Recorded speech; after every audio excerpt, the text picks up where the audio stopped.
or euros? It literally says my name, Corduroy.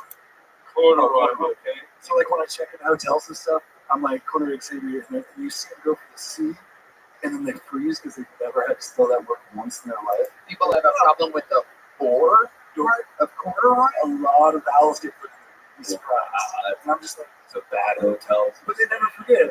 I get it once. And corduroy. I'm gonna go with what do they guess? A or I? oh, just so many. Just It's You okay. know, for half the money, you just could have got freak. and then I'd have to find out like it's 5 letters. Okay, God, corduroy. do you do any massaging? Because I'd love to have your blueberry picking fingers all over my body. You can find me very easy in this town. Yeah? I got you. Huh? Deep tissue. Deep tissue? Deep. Yeah. How about suck my scapula? How about that? That was actually my catchphrase. Corduroy, throw that mic back in the mic stand there. This interview went a lot longer than it probably should have. Fantastic little joke book worthy. Way to get it started. The bucket folds, ladies and gentlemen. One of the wilder parts of the show. And we moved on. Giannis. I had to watch him leave the whole way. I didn't want to. I didn't feel comfortable with him behind me at all. Yeah. He leaves a bright eyeshadow everywhere he goes. You know, I am getting more and more popular. People offer me tickets all the time to any event that I want, the very best seat that I could possibly get. But I remember what it was like being a normal human being. It was so frustrating trying to buy tickets last minute. I mean, there's no good deals. There's, it's just a nightmare. Game Time is the fast and easy way to buy tickets for all the sports, music, comedy, and theater events near you. With killer last-minute deals, all-in prices, views from your seat, and the best price guarantee, Game Time takes the guesswork out of buying tickets. All right, man. There's awesome events coming near us too. The Eagles, Tool. You can always find last-minute tickets, flash deals, zone deals. It's easy to find and buy tickets for every kind of event in your area. You get views of all the seats in the venue, so you can sit down and know exactly what it's going to look like from your seat. It's the lowest price guarantee, event cancellation protection, and job loss protection. They're obsessed with finding ways to help you save money on tickets. Game Time has deals on tickets right up to the start of the event, even an hour after it starts. It's the place to find last-minute seats. Find exclusive flash deals and sponsored deals on tickets for football, basketball, baseball, concerts, comedy, theater, and more. With zone deals, you pick the section, and Game Time picks the seats for big-time savings. And the Game Time guarantee means you'll always get the best price. If you find tickets in the same section and row for less, Game Time will credit you 110% of the difference. 110%. That's like the amount of effort you put into the show every week. Take the guesswork out of buying tickets with Game Time. Download the Game Time app, create an account, and use code PhilTony for $20 off your first purchase. Terms apply. Again, create an account, redeem code KILLTONY for $20 off. That's why. Download Game Time today. Last minute tickets. Lowest price. Guaranteed. All right, pull another name out of the bucket. We're going to keep moving along. Here we go. Daniel Zolika. Everybody, 60 seconds uninterrupted for Daniel Zolika. Here we go. I'm white trash. I grew up with food stamps. Did anyone else go with food stamps? Losers. No, I don't know. I feel like you always have a struggle snack if you're on food stamps. Like my favorite struggle snack was hope. Like, damn, I hope this shit gets better. No, but for the food stamps I did at the first of the month, so for the first 2 weeks, it was great. We had Pepsi, hot Cheetos, fruit roll-ups. But then by week 3, all that shit was gone. So we'd be surviving off of ramen and hot dogs. And then week 4 was like the Hunger Games. Me and my sister, we shoot each other with arrows trying to eat the other one. And that's the difference between white trash and rednecks. Because rednecks try to eat their sisters out in other ways.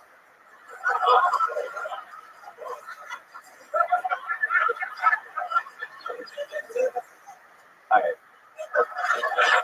Daniel Zolika, pretty much just describing what it's like being poor. No real punch up there at all whatsoever. Week by week, the food selection gets worse and worse. How long have you been doing stand-up? 8 months. 8 months. Where at? Here in Austin. I moved here from Oregon. Okay. Okay. So how's that been going for you? Is that your best minute? Yeah. Yeah. Okay. And that usually works places? Yeah, it seems to work pretty well. You perform mostly in front of comedians, though. Yeah, open mics. Right. And they're laughing at you because you were hungry. Yeah, I mean, comedians usually laugh at each other. Yeah. They're like, ha ha ha. Yeah. You were hungry. They're like, you fucking loser. Right. But it appears as though you found food recently. How do you make a living, Daniel? I'm in sales. I work for a phone carrier selling phones. Okay. Yeah. All right. I did You're coming very close to sad music here. yeah. Now I did construction my whole life, and then I moved out here and I started working in the heat. I was like, fuck that. I'm gonna go into something easier. You ever think of constructing a joke?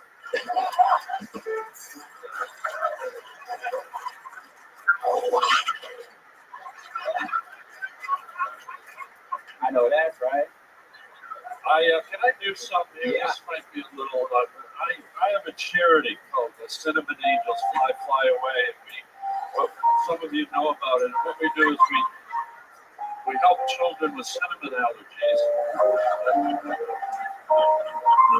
we have a foundation, and when I brought my checkbook here today. Whoa, that's an actual checkbook.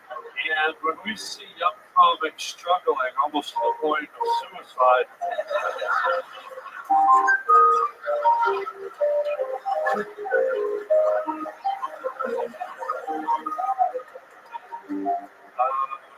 Cinnamon Angels Fly Fly Away would like to write a check to help this young fellow on his way. And Writing out an actual check. in collaboration with Cinnamon Angels Fly Fly Away, and I haven't confirmed it with them yet, but the Burger King Corporation, we'd like to give you $300,000. Whoa! Mostly Burger King, but some of it's Cinnamon Angels, maybe the $4 or $5. Take that and be on your way, you fucking whore. There you go. There you go. Actually, amazing. $300,000 just given to you by the Cinnamon Angels Fly Fly Away. Burger King, we haven't confirmed it with them yet, but they have a lot of money, so we're going to be talking to them. And Team Burger King will probably get in on it with all their employees, the zit-faced fucks. Yeah. To think you went from Coke to Pepsi to hot dogs to ramen to Burger King. $300,000. How do you feel right now? Looks like I'm moving up in the world. Absolutely. Absolutely. And what is it? You describe exactly what it says there on that check. $300,000 with no name or nothing else.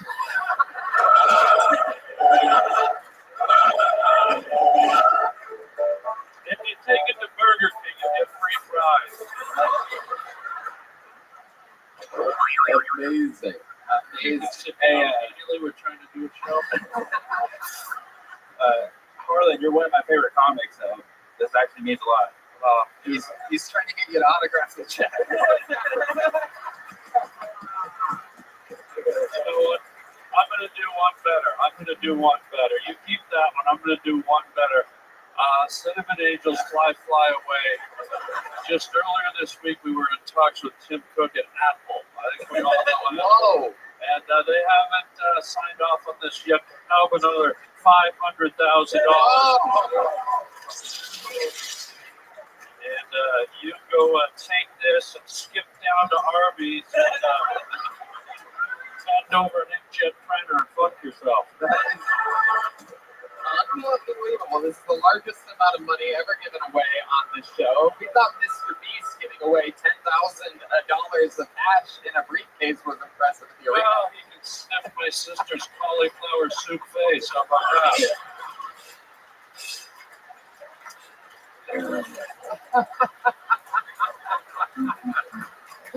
Oh my goodness. Daniel, before we let you go, we barely found out anything about you. We're gonna let you run with your $800,000 here any second. But before I let you go, What's the wildest thing about your life? What would we find to be unbelievably entertaining about you? You've seen the show before. You know how the interview portion works. What's your honest assessment of your life? What would we find to be interesting? What makes you different? I think one of the craziest things about me is that I did meth when I was like 19. I have a lot of crazy meth stories. A lot of crazy things happened there. I dated like a gangster girl. She's a Serena. What's a Saturday? Like a Southsider, a Mexican. Saucider. A salsa hire? Southsider. Southsider. Oh, a South Sider. Yeah, like a Mexican, like Southsider. That's how they say it. Like, Wow, you sound Latino when you say Latino things. I grew up with Mexicans. Yeah, I grew up in a Mexican trailer park. I was the only Yeah, white you person. sound like you hate them. No, I love them. Yeah. Yeah. Okay. What's the craziest thing you ever did while on meth? Well, You ever try to cash a check for $800? I know. I'm gonna see if I could do it on 6th Street. So, no, I stole cars in the snow. Robbed some cars because I was drifting, and my girlfriend wanted to like her own car so she could drift too. And so she stole a car, and we were both drifting in the snow. It was pretty fun. Drifting. The Yeah. thing where like you spin around. Spin around, yeah. And I Honda Civic, yeah. Talk about that, man. The food stamp stuff is just sad, dude. Talk Yeah. about expense. Yeah. Yeah, talk about the good stuff. Yeah. Get into what makes you different. Everybody everybody was eating fucking Pepsi and hot dogs at some point, really. Yeah. Well, you got to drift when you're in a relationship. If you don't, you're going to slowly drift apart. It's true. Better to You just know what? together. That joke didn't go well. I'm going to give myself 700.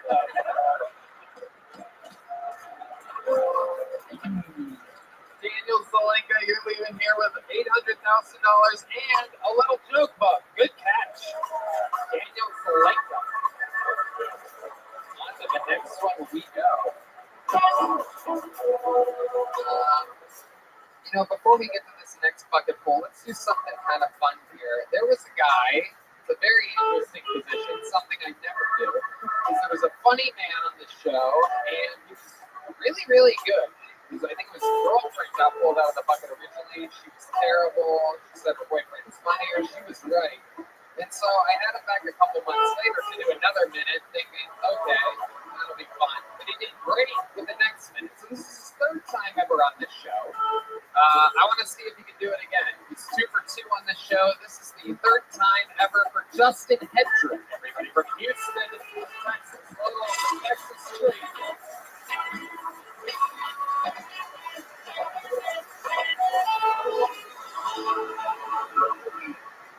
Fuck yeah. So I found out recently that my girl thinks that I roll a blunt like I fuck.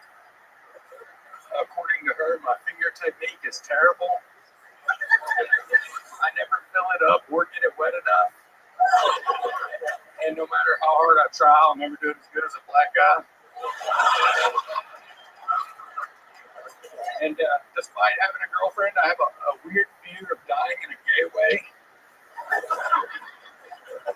Not so much like choking on a cock, but like choking to death on gluten-free popcorn while watching Shops, Gringo Poppy.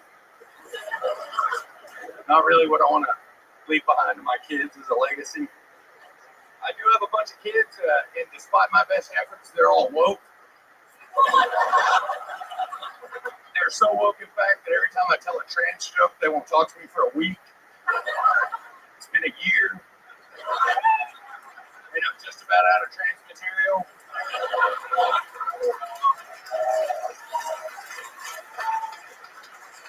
And similar to a lot of the trans community, I just don't have the balls to go back to the way things used to be.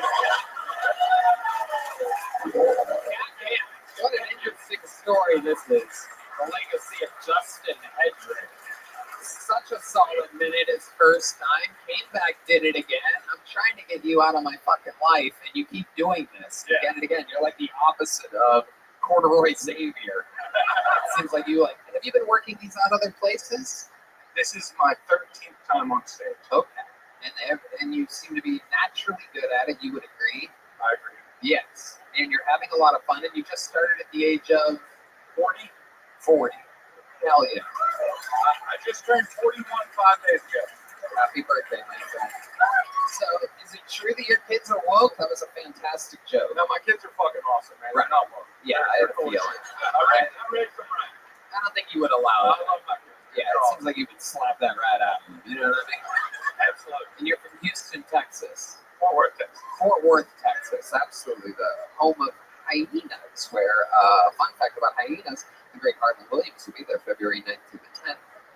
Also, February 9th through the 10th, San Francisco, Giannis Pappas at Cobb's Comedy Club. So a little something to keep in mind, February 9th through 10th. I watched Harlan there about a month ago, and it was probably the best show I've ever seen. Yes, absolutely. It was Harlan amazing. on fire. I'll take one of those. Yeah.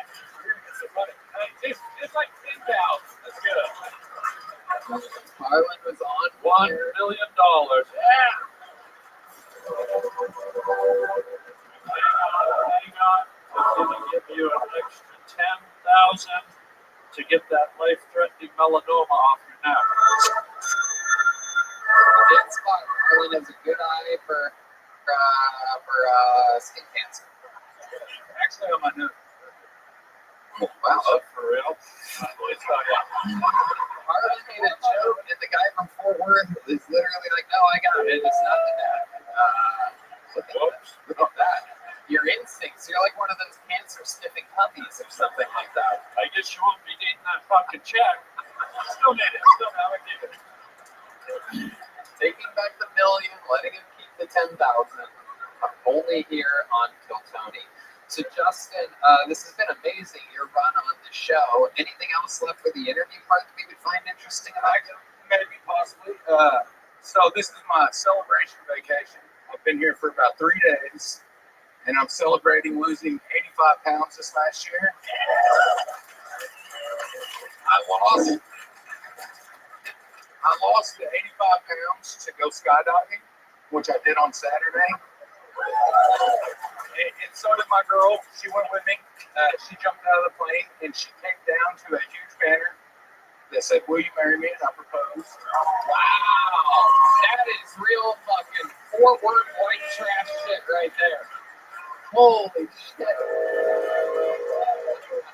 It's not as impressive as Red Band's proposal, but it was still pretty good. That is true. Red Band, the bride to be here coming up. Saw it live from the HEB Center. Mine was for tax reasons. I always would have guessed that you would have gotten engaged at an HEB, just not the arena. That you would have proposed to a butcher or something like that, or perhaps the bread lady. There you are. That's Red Man. That's Red Man doing his VR podcast in the middle of the night. Okay. How long are you in town for? Till tomorrow. Yeah, I had to come early because of the weather. To do your skydiving thing. This is I had to do it before it froze. Yeah. incredible. And you had to lose weight in order to skydive? That's the thing? So I was 330 pounds last January when I tried to do it. Yeah. And now I'm 248. And then they turned you away. They're like, sorry. They laughed. Tried to do it. Right. Next time, keep the weight off, you land faster. They can't do 2 parachutes or something? Well, that's what I thought. I figured it'd be like a plane ticket for like David Lucas, like just pay extra, you know? But no, they did not, and they even at 248, they strapped like a 5'5" girl on my back to make it right, like Right. weight wise. Absolutely incredible. So they told you the first time, they're like, dude, you can't do it. Yeah, no, he laughed at me and They're like, when they said there's no way. pigs fly, you can do it. You're fat. I was very. You know what? I'm gonna write myself a check. By the way, if you ever put the weight back on, just make sure you land on a KFC. You'll be all set.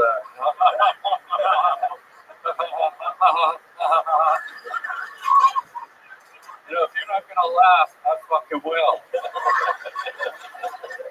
Justin, congratulations. Another amazing set. Congratulations on your birthday, on your upcoming marriage, and on a third great set. Maybe we'll do it again sometime soon, Justin. Okay, back to the bucket we go. Make some noise for your next bucket. This looks like a new name to me. Make some noise for Walt Barber, everybody. 60 seconds uninterrupted for Walt Barber. Here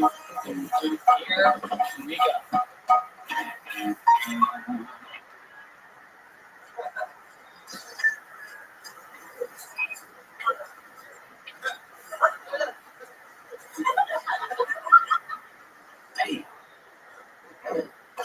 There's a lot of people out there that think that Jesus was a white man.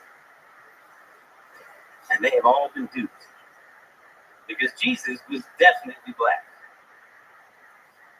And at the end of the day, all you got to know is that that motherfucker was hung like this.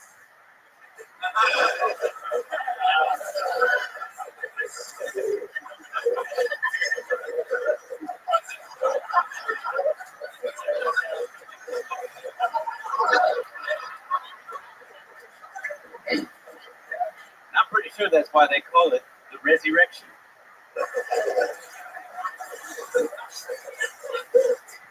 And I haven't read the Bible, but I have read some of the Spark Notes. And met enough thumpers in my day to know that when he did rise up, probably cast a shadow from Rome to Jerusalem with that thing. Blotting out the sun. Alright. Hell yeah. Okie dokie. Alright, I don't know what color Jesus was, but he's not watching over you and your comedy career. No, not seeing those. Not a Jesus-like performance whatsoever. No, we definitely hope you don't come back in 3 days. My goodness. Wow. How many times have you done stand-up comedy? This is probably about like 7th or 8th time. And how long ago did you start? October 4th. October. It's an ugly day. And this might be the ugliest. Can I say something? Absolutely. This isn't easy, but as a black man,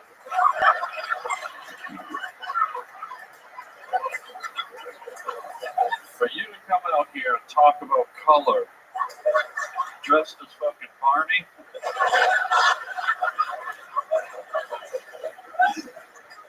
you can go to Yogurt Land and ride, motherfucker. It's true. It is true. That's fair. I completely agree. What's up with that hat? Is that a lucky hat or something? It's very dirty. It's bent. It's very, very creepy. It's a work hat. What do you do for work? I do stonework. Stonework. Yeah, it's stonemason, stone sculpting, Okay. that type of thing. You make a lot of money doing that? A lot of people asking you to come work on their stones? Not a lot of money, but I do get to work on people's stones. Yeah. Sure, does it stonework? It is not. Believe it or not, it is not stonework. Do you smoke marijuana? I smoke marijuana, yes, but not right now. What else do you do? You smell things? That's, Sniff you know, things? You sniff a lot of things? You have a well, little... I drink from now and then, you know, every now and then. And,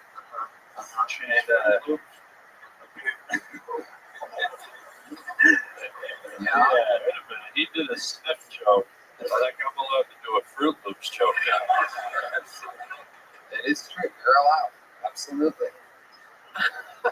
So, most interesting, how'd you end up like this, Walt? Where are you from? originally from a little town outside of Charlottesville, Virginia. Okay. We all found out it was apparently like a vacation spot for Proud Boys Right. a few years ago, which was And you were one of them. no. Okay. And how long have you been here in Texas? I actually got in this morning, this afternoon. Well, we're excited about your departure. I'm sure everybody is. Can I just ask something, just from a strategic point of view? Yeah. You came all the way from where? Well, came out from Richmond, Virginia. Okay, long travels, right? You had 1 minute, and it maybe occurred to you to not come out and do 30 seconds of silence off the top. I think that was in memory of Black Jesus. So, Happy Martin Luther King Day, guys. I have no idea. That the silence at the beginning was not intentional. I didn't intend to. Why do you think that happened? What did you feel? A lot of eyes. Right. Mhm. Yeah. A lot of eyes. Nice looking eyes. Okay. All right. Very good. Very good. Nope. He would never do good at a potato farm, I'll tell you that. Here's a little joke book, buddy. There you go. When do you fly back to Virginia? All right, thank you guys. Appreciate it. Okay. Thank you all very much. Thank you all very much. You're very welcome. There he goes, everybody. Walt Barber. Okay, let's sage the room a little bit with a real comedian, one of the most prolific regulars in the history of the show. Energy, charisma, written material, performed material. Ladies and gentlemen, I present to you a brand new 60 seconds from one of our esteemed regulars, the great and powerful Cam Patterson, everybody.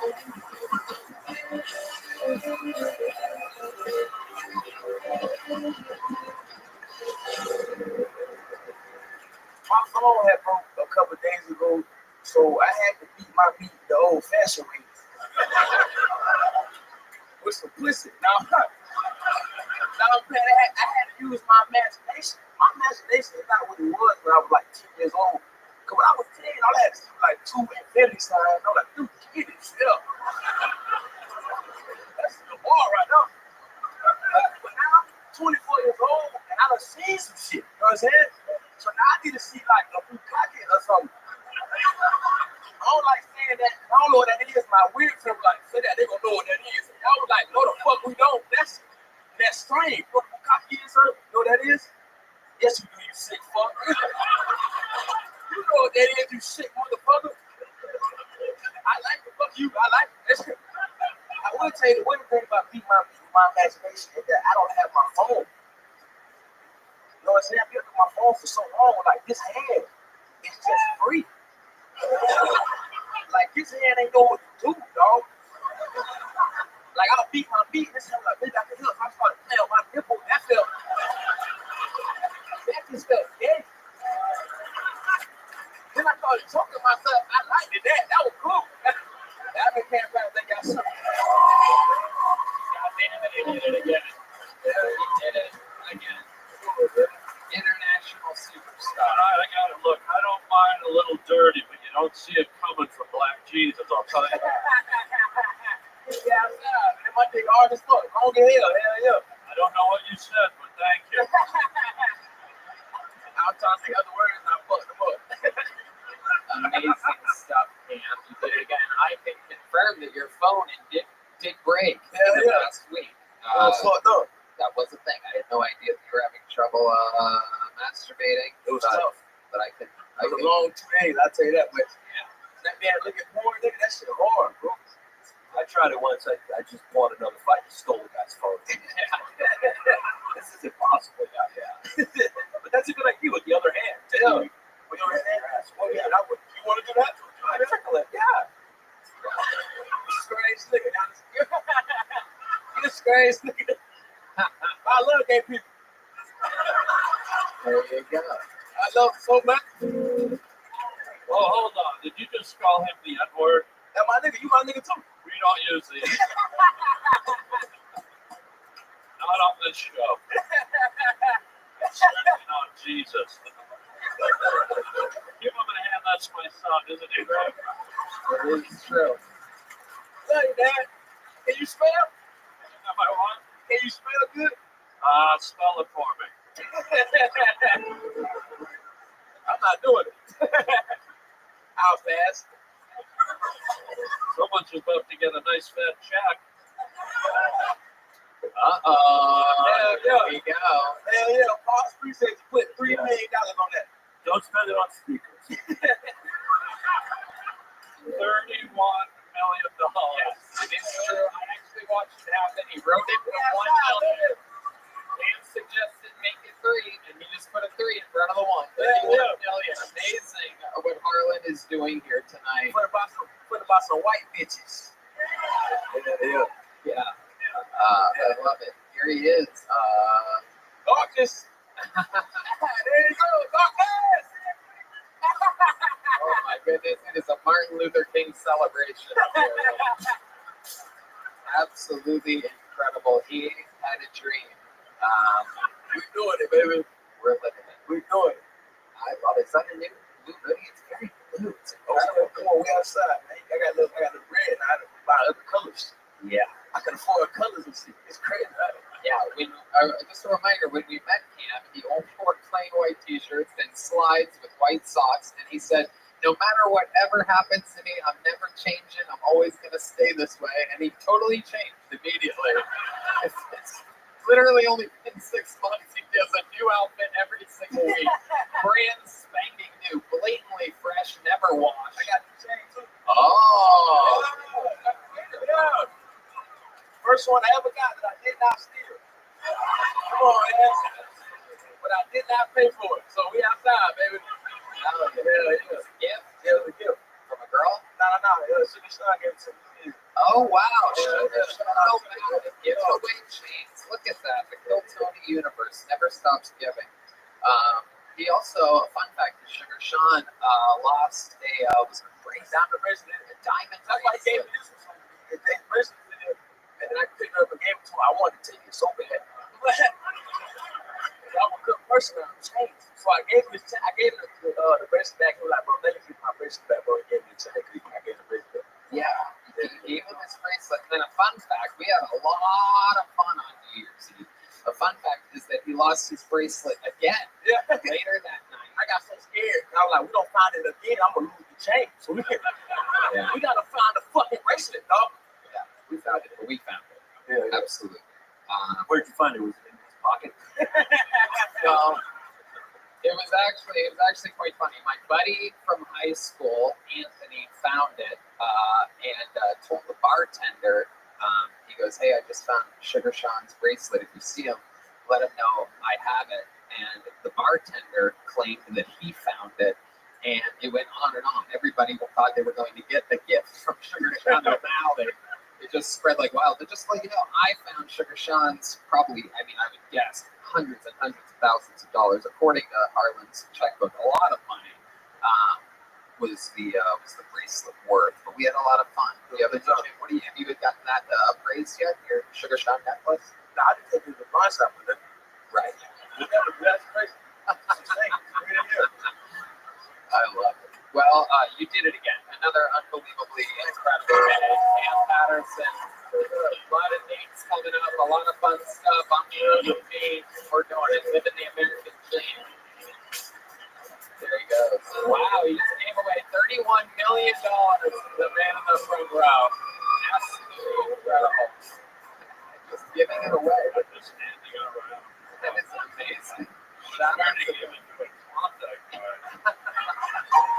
All right, keeping it moving along. Another name out of the bucket. 60 seconds uninterrupted for Matt Robertson, everybody. Here we go. Anything could happen. Could be the next star.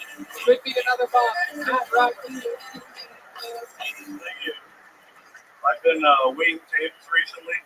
Dreams do come true. I am a waiter. I fucking pivot. Waiting tables, it's okay.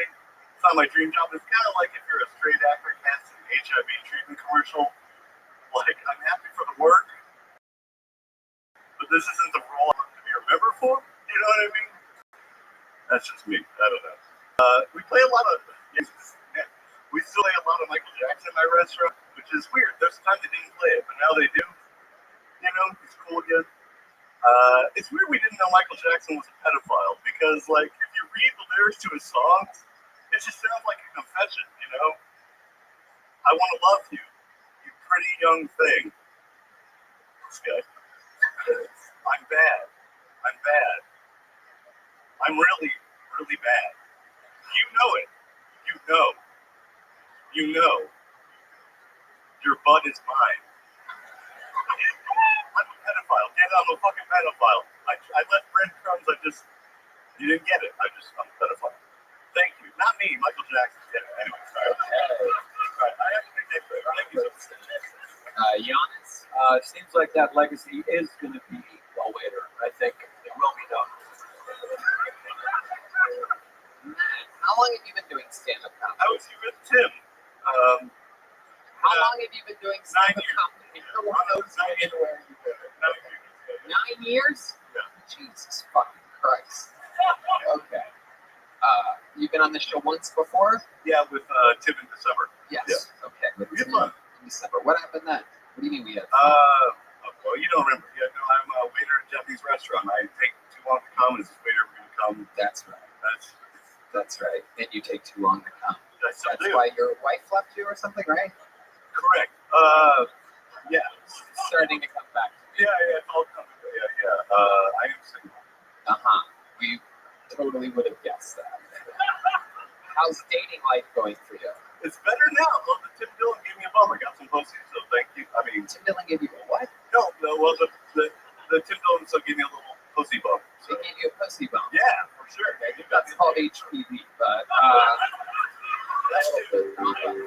bump on your pussy. Very good. You got me laid. What happened? How did you get laid? Explain to the people what happens Well, after someone like you. I can imagine what happens if you're anybody that looks human whatsoever. The fact that you can get pussy. Jesus Christ. Oh my God. Oh Jesus Christ. This is like if someone get Jared from Subway testosterone. This is amazing. My God. Wow. Incredible. Okay, so how did you get pussy? Explain to the people. Well, because I was on with Tim, and we had Oh my God, did you say you were on with Tim Dillon again? All right, I'm gonna go sorry. talk to him later. no, but You were on the show, and then what? I got pussy. How did you get pussy? Oh, because someone was like, I saw you, we had fun, I liked it, and Okay, so then what happens? You took it. we had sex. I don't know. Well, I think he's making it up as he's Yeah, talking. I think so. No, and I've never done this before. But I'm gonna do this. Take this and you write yourself a check, all right? Wow, incredible. I want $200,000 for sitting there and listening to Jared from Subway Part 2. It's true. It's true. Part 2, the second foot long. I'm not racist. I'm doing better than Jared. Are you? Yes. How do you know? What's better? He's What's getting raped in better? federal prison. I'm talking to you. I'm doing better. Wow. Well, I don't well, think that's debatable, yes. I don't think you have a good barometer of how good you're doing on the show right now. A lot of people would rather get raped in federal prison than be, at least raping. You have some feeling. You get filled with something. Your time raped us. All right, give me the check. Yeah. $400,000. Matt, what did you get last time? A little joke book? No, but You got a big one last time? Are you Yeah, fucking I'm shocked. serious? You gave us your best minute that you wrote in 9 no, years? it's a month. Yeah. No, I got a big one. You were nice. Okay. No. Yeah. I was nicer and you were probably better. Yeah, I will. Yeah, for sure. Michael Jackson joke has probably been done 5,000 Really? times since it happened. Oh, bad? I'm so bad? Oh, no. You don't think anybody's covered that? Michael Jackson? Why don't you moonwalk your ass back to obscurity? Go use your big joke book. I didn't love it. Okay. I didn't love it. There he goes. He was on with Tim Dillon, everybody. Go watch that episode if you want to see him do good, obviously. You got all the pussy. You got a pussy bump, everybody. All right. We're going to keep it moving along. Your next fucking full ghost by the name of Zach Hendrick, everyone. Zach Hendrick.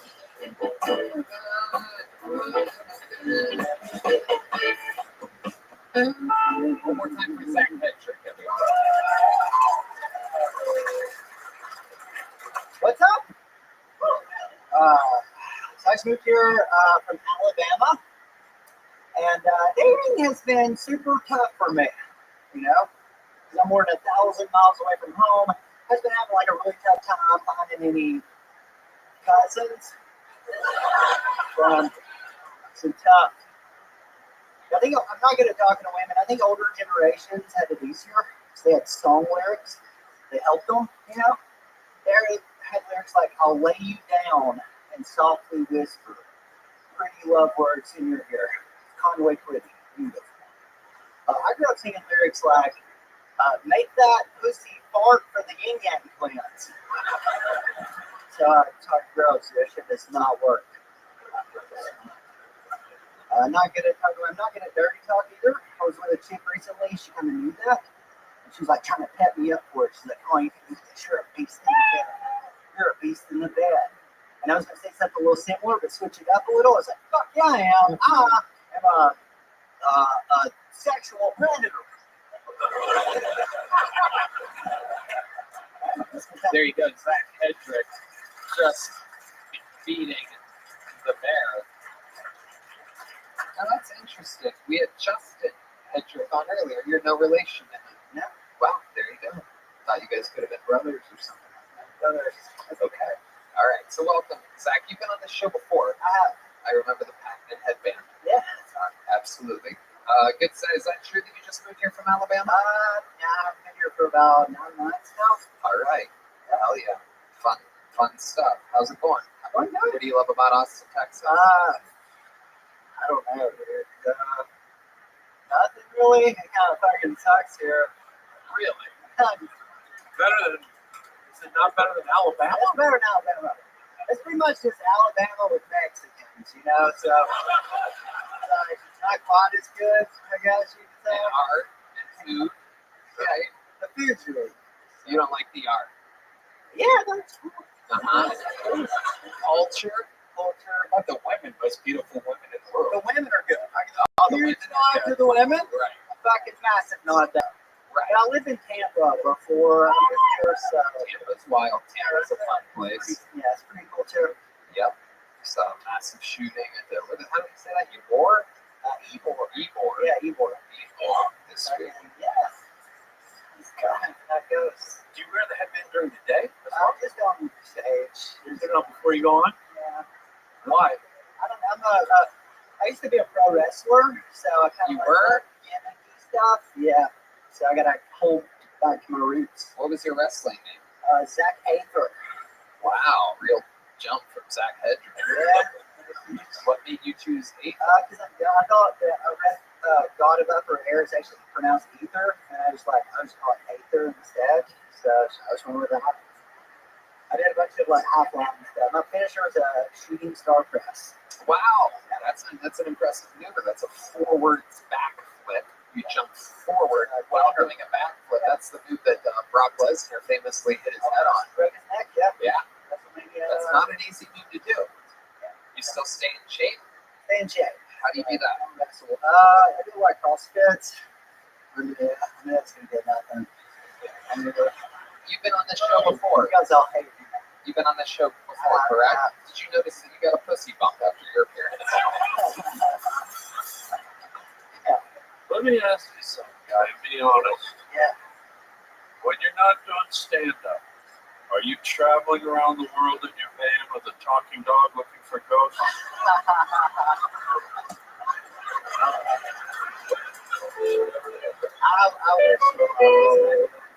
Like if you're here, then who's that on your driver's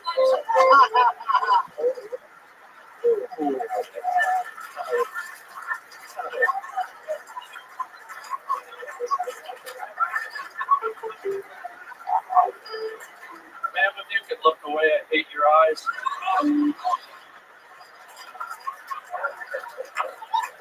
I love it. Zach, anything else we should know about you that we haven't found out from your previous interviews? Yeah, Heath Cordes is my roommate. Whoa, there's a lot of you guys in that house, huh? Yeah. Okay, how many is there? Just me, Heath, and Brent Reed. What about Thelma and what?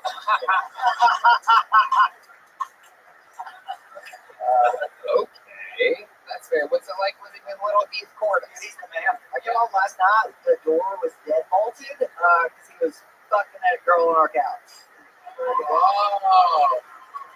He famously lost his virginity before his appearance in the arena, and it's very interesting to see that he's keeping the momentum going. Was her name Celia by any No, it wasn't the same chick. Was it Cynthia? No. So, when we came in, so. Wait, when you came in the end, what did you say? Were you there for that part? Would you I go wasn't through a there. window? I wasn't there. We walked in, and she immediately darted to the bathroom, after he deadbolted, and we went to our rooms. We were like, we're not gonna. I don't want to see you have sex. To be honest, You don't want to watch what appears to be an 11-year-old boy. I don't think. Keith is a 21-year-old with a condition that makes him look like he's about 11. Wow, talk about Benjamin Button. Yeah. You said you had sex on a couch? So yeah, he was banging on our couch, dude. You were banging on a He couch? was. Oh, The 11-year-old boy was. It was pretty impressive. Oh, good God. Is that his second girl? Do you know? Second time. Second time ever. Do you know how he did? We're excited to find out more about that. Pretty good. only talked to him for a little bit last night about it, but he was very happy. Okay, very good. Well, we're gonna have to find out. Heat breaking news. He is fucking. He went from zero. They got the true pussy bump. You want to talk about a pussy bump? There's no doubt about it. Lost his virginity before the arena show from a fan that flew in for the arena shows, and now he's just straight up fucking. That boy is going a while. And he deadbolted the main doors. You were locked out for about how long? Probably like 2 minutes or 3 minutes. Yeah, it doesn't take long. Just enough time for it to come. I can't wait to find out more from him. Thank you so much. Another appearance by Zach Hedger. You have a little notebook? I had a big jump book and my car got stolen. Really? Your car got stolen? What kind of car was it? Toyota Corolla. Toyota Corolla. Marlon with the check. Here we go. Here we go. And you know what? Here's another big Kill Tony joke book to make up for that. There you go. Toyota Corolla. Here's $1,000. Get a new one.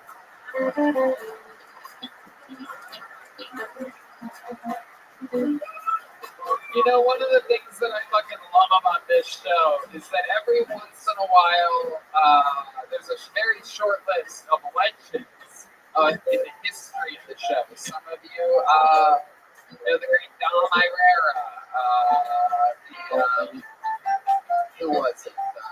There's been a lot of greats that have done a minute. Ron White has done a minute on this show. This is one of those moments where Nick Swartzen, absolutely. Definitely. Eddie Murphy, thank you. Yes, sir. It's done a minute on the show. Right now is one of those moments that you will never forget as I present to you, performing, gracing us with his presence, comedy royalty. You know him from all of his hit movies, all of his hit shows, a star for over fucking 40 years. Makes the noise. This is a minute uninterrupted by the great and powerful Pauly Shore. Wow. Oh my goodness. It really is him, everybody. Kill Tony, the Comedy Store. Pauly motherfucking Shore.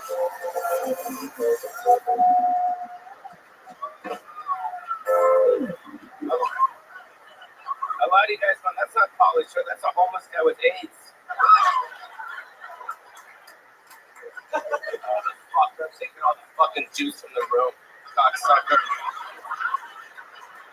Fucking fuck. I'm gonna fucking cancel your flight tomorrow, and you're not going to fucking Denver or Dallas to eat some pussy tomorrow night, like you fucking said, you cocksucker. Anyways, give it up for Harlan Williams. All right. So now my minute starts right here, right? Is that cool or no? Okay. Anyways, so I knew I was gonna be here tonight on the Kill Tony show, so I was at the gym today working out for you people. I was on this machine. I don't know what it's fucking called, but it's a cardio machine. You guys try this machine? I'm on it for 40. What's it called? Elliptical. I'm on it for 45 minutes. The whole time I'm thinking, what is this work me out for? I get in a fight with the homosexual. I was walking across the street. 4 homos tried to attack me. I said, get the fuck away from me. They're like, Ronnie's been working on the elliptical.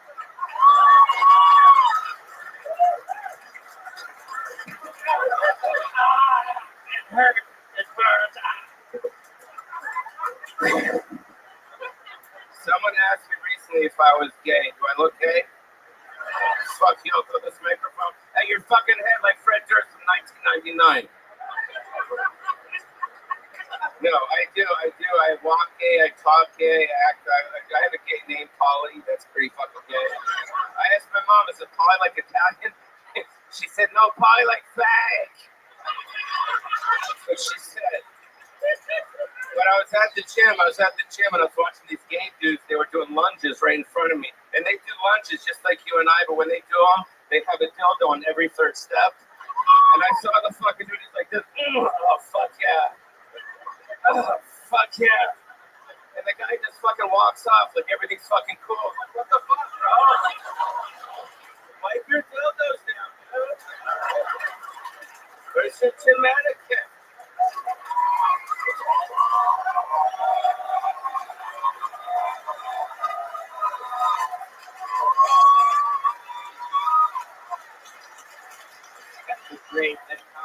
Pauly Shore, ladies and gentlemen. Gracing us. Wow. Okay. All right. Okay. Oh, that's enough of the physical humor here. Pauly, great set, unbelievable. 2 minutes and 15 seconds of thunder and lightning. I thought it was fantastic. I didn't appreciate you talking about disrespecting my lunges at the gym that you saw me do earlier. It's not easy out there trying to keep workouts entertaining. And I went back and cleaned the dildos later after you left. Welcome back to the show, Pauly Shore, Kill Tony Royalty, Comedy Store Royalty, the son of the creator of the Comedy Store, Mitzi Shore, and Sandy Shore. We love having you. You're a real big part of this Texas thing that's happening. You just keep coming back for more again and again and again. Famously, Hollywood, Beverly Hills, LA. Jesus, Did you just tell you? the perp saved up. He's been holding that in since Encino, man. Jesus Christ. Oh my God. What is going on? Oh, Giannis isn't having it. One of the best You know juice Giannis? sets I've ever I just met him upstairs. Okay. Yeah, so I love it. I like him, but you know how it is. Yeah. These New Yorkers, they don't do a lot of the touchy-touch. Oh, New York. Okay, I get it. That's why he's a little resistant. Not like this fucking little guy likes me to touch him. Come on, get your pants clean. No, this has been fun. Those are. There's a lot of action. Those pants. Great pants. Nice to see Bold is coming back.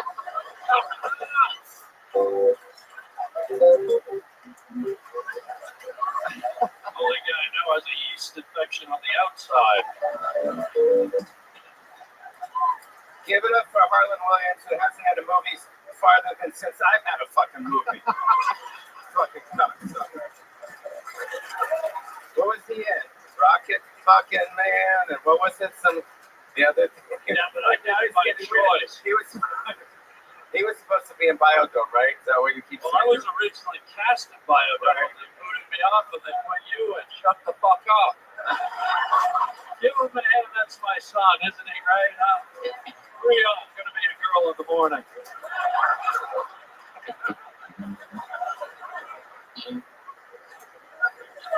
It is amazing to be up here with both of you. I mean, I have been watching you guys for fucking, what is it, 20 years or whatever. Yeah, the movie started. When did you do your stuff?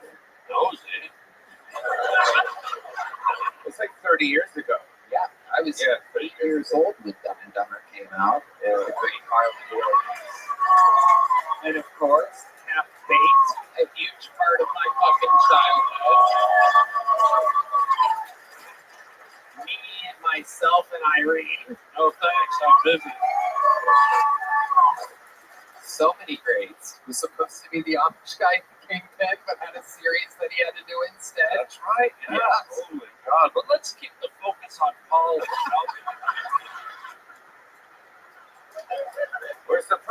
We were supposed to do Encino Man too, but Brendan Fraser fucked up and got an Oscar, bro. Yeah. Like, it's not going from an Oscar to fucking Encino Man 2. That's Yeah. not gonna. You should have pushed Encino Man 2 just 2 or 3 years ago, and you would have had it. I spoke to Andy Dick recently. Oh wow, we're going over all the 90s. He wanted to do celebrity boxing with me. Oh Jesus Christ! I'm like, dude, I'm desperate, not that fucking desperate, all right? I'm pretty sure you can beat it with your elliptical training. Yeah. And then Stephen Baldwin from Biodome is a Jesus freak now. I don't know if you guys watch him on Instagram, but he's pretty funny. Jesus music plays and he just fucking cries, bro. It's hilarious. He's just like, oh, I'm like, unfollow. I had to unfollow him. But I loved all my movies. I loved all my movies that I did back in the day. The full evolution of Pauly Shore, an unbelievably talented stand-up comedian. Been doing it since you were, how old were you when you started? 17. Yeah.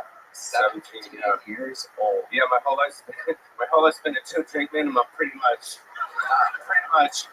No, I started at the Comedy Store. My parents started it when I was just a little kid. I was like 4 years old. My parents, my mom and dad started it, and I grew up there my whole life. I grew up around the greats. And I remember when these guys first came out there many years ago. Tony was working the door. He was working the phones. He was stealing my mom's money behind the fucking booth. That was Brenda Feezy. Sorry. Yeah. It wasn't me. No. So it's been a pretty cool run, and I'm obviously very happy for you guys out here. Every time I come here, my heart melts because Joe's here. He started the bar downstairs on behalf of my mom. He took the spirit of my mom and brought it in here, and that's what it really did. Really did. It's on. The levels, the door guys are all absolutely killing it. The openers are turning into features. The features are turning into headliners. The headliners here are absolutely. And you, fuck, dude, you have come a long way. Tony tells me, Tony tells me about a month ago, we're texting, we're talking, and this was before it was announced that he's doing Madison Square Garden at the fucking Forum. And I'm like, he's like, it's coming. And then literally next week, they fucking put it on for sale. And I saw this show start in the belly room of the Comedy Store in front of like 3 people. It was like them and the Ding Dong Show. That was pretty much it, right? And now look at this. And so I'm really happy for Tony. And it's pretty fucking cool. Red band. Of course. He's the yin to your yang. Yeah, totally. Wouldn't be able to do it without him. I mean, totally. Did you see this guy look up a song on South? There he is. Big dance. Take it around. There he is. The pig to my gang. We have a lot of fun. Polly, you're killing it. You have tell the people about the new. Well, we have a show here. I think Joe asked me to be on the show tomorrow night. So Pants look like raisins. no, this is what happened. It's cool, right? Is this cool or no? So I'll be on the show tomorrow, and then I have a show here on Wednesday night. Those pants are very telling. I see Polly and the weasel right now. Look at this fucking thing. Dude, want to touch the nub, bro? Touch the little nub. Look at that. I see your little bitsy shore down there. No, we got the Richard Simmons biopic, which I'm playing the role of Richard Simmons. We're working on that, so you'll see that shit that's coming out. And Polly and the Crusties is absolutely booming. I don't know if you guys know, but Polly as a band, he's the front man of a band, Polly and the Crusties. Yeah, so that's, You want to do a little song for us here tonight? Well, I want to, but it's up to them. Do they want me to do a song? You want Polly to do a song? The best damn band in the land, backing them up. What are we doing tonight, I was at the red blue ribbon. What's the strip club called? The Red Rose. Proud Red Blue sponsor Ribbon. of Sony through it Oh, all. I got your very own Isabella here tonight. She's going to help me with the dance. Okay. And this song is called Band of the Bone by George Thorogood. I hope you guys enjoy it. Shit. Here we go. Polly Shore. A lot of people are like, maybe now's a good time for a smoke break outside. No Okay, better so time. press play. Let's see. Live. Uh-oh, there goes the table. Sure. All right. I just challenge that. Okay, Polly, the table's not built for that. All right, there he goes. Polly Shore, everybody. Sauna. There he goes. There he goes. Thanks so much for Polly. He brought the worst stripper from the Red Rose with him. I don't think she was one of the dancers. I'm telling you, they're an official sponsor of the show. They have a lot better than that at the Red Rose and the Yellow Rose. Don't look like. Oh, you guys, okay, I'm sorry. You don't want me to make jokes anymore? Okay. I'll do a serious episode the rest of the show. I want one more time for the stunning girl from the Red Rose. I think Polly heard her wrong. She said she was a paint stripper.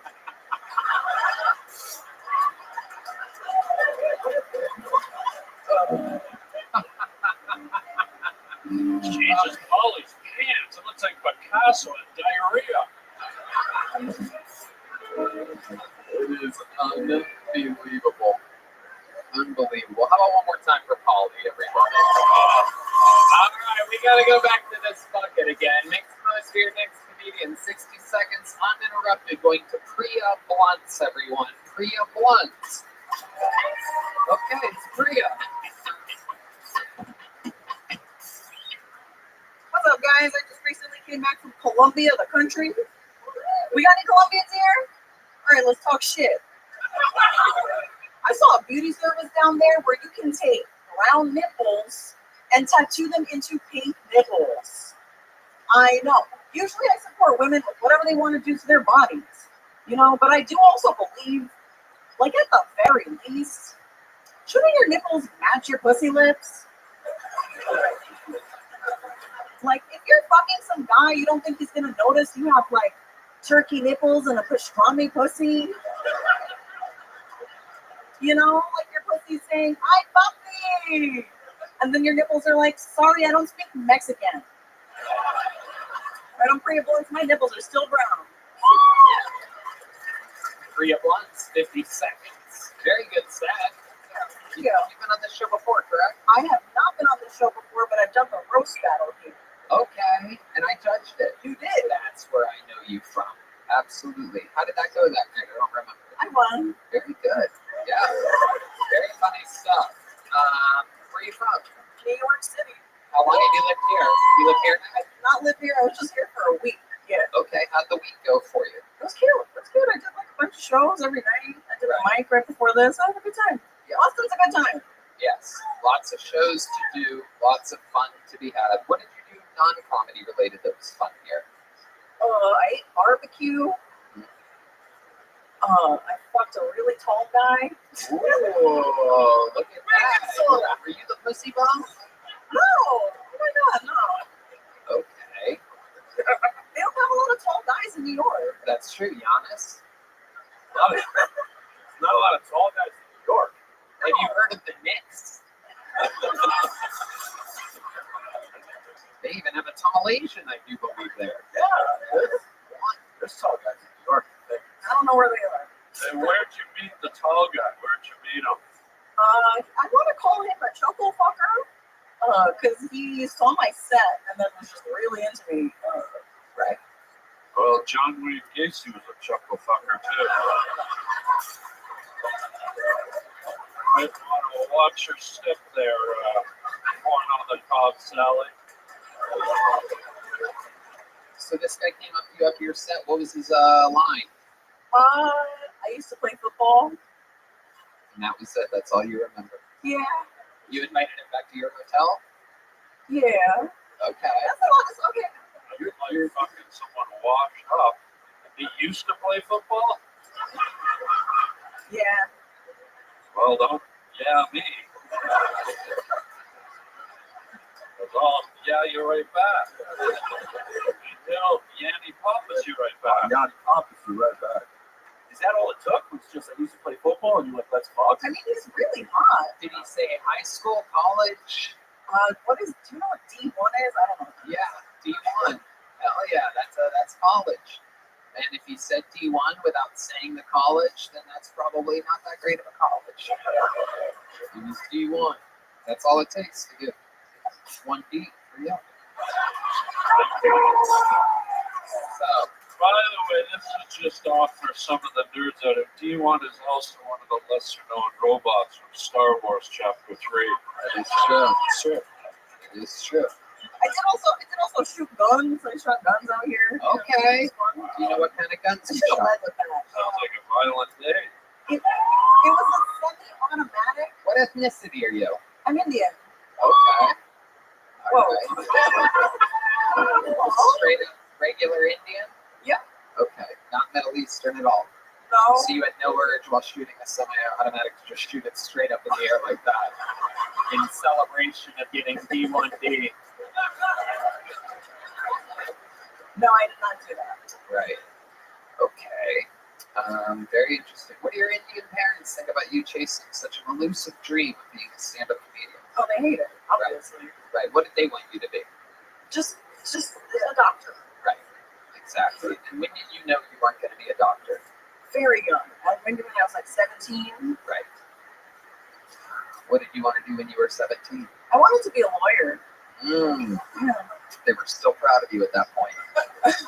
And then how old were you when you decided you Actually, wanted my mom said that I couldn't be a lawyer because why would anybody choose a brown woman as their lawyer when there's all these Jewish men? Which is valid. And now I do comedy where there's even more Jewish men. That's true. That's true. And you stand out. You stand out in the pile. Very good. Priya. But what else? Anything else we should know about you? Any special skills or talents? I roll a mean blunt. Oh.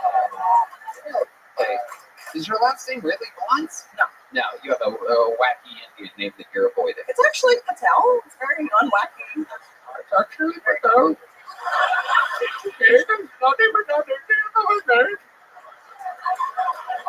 I roll a big blunt. I do not sound like that. I don't never sound like that. What are you, the Indian C-3PO for fuck's sake? I do not like that. Roll your blunt. I will fucking old football player. I am D1 3PO. I can go backstage and oil yourself.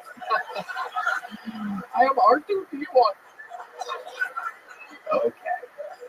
I love it. So you roll a mean blunt. Very good. Okay, that's good. She rolls a mean football player, too. Hello.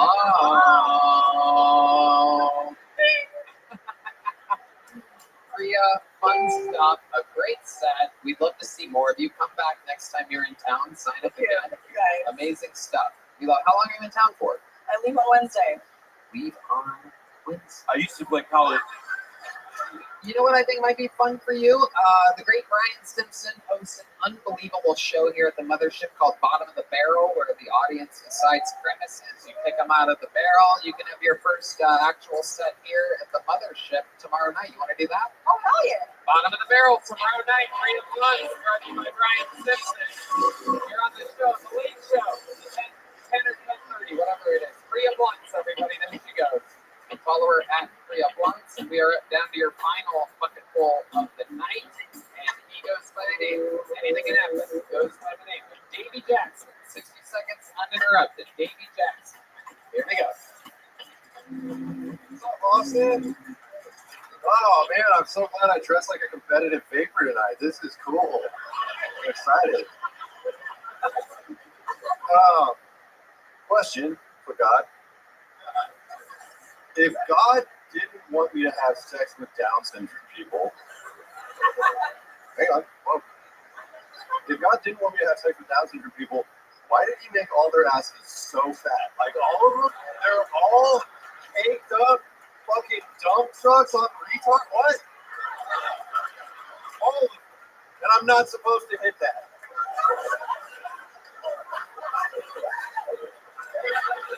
What I'm trying to say is I miss my ex.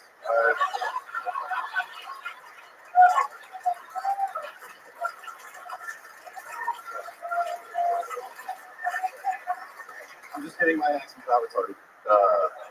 She didn't have OCD though, which was interesting. I was never annoyed by the OCD. It was inconvenient sometimes. Like one time we were laying in bed and she was fucking with a light switch. Actually, I'm in there, Tony. I'm just gonna do that. Okay, you don't want to finish it? I mean, it's all good. The bear's out of the action now. If you want to finish it, Okay. Get OCD with Yeah, the light switch. Go Yeah, ahead. well, no, we were laying in bed actually, but I was laying in bed. She was fucking with the light switch, and she flipped this thing like 20, 30 times.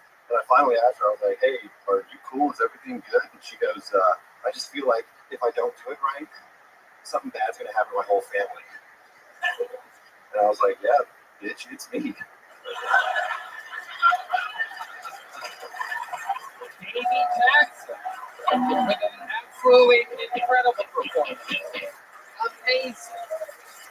Amazing. This is an unbelievably well performed, well written, well executed performance. It's so cool to see that Chris D'Elia has reinvented himself. Unbelievable. 17's legal in Texas. Wow. Davey, how long have you been doing stand-up? About 4.5 years now. 4.5 years. Have you been on the show before? I have. Yeah, I'm the guy that sold pills. Sold pills. Yeah. For Okay. legal reasons, I do not sell pills anymore. Right. Please stop DMing me. please. Right. Totally don't sell pills. What kind of pills were you selling before? The good kind. Tell me. A lot of, opiates, Okay. little Xanax. All right. Yeah. Okay. Okay. Very good. Very good. It goes on and on. Markets out here. A full market. Do you have any birth Any what? birth control pills? Oh, Birth is short for birth control. got it. I'm real good at what you do there, guy. Yeah. I know where to find a You good pair of fucking stairs. pills, and this guy doesn't even know. Holy fuck. Put on a lumber jacket, go suck on the front end of a canoe.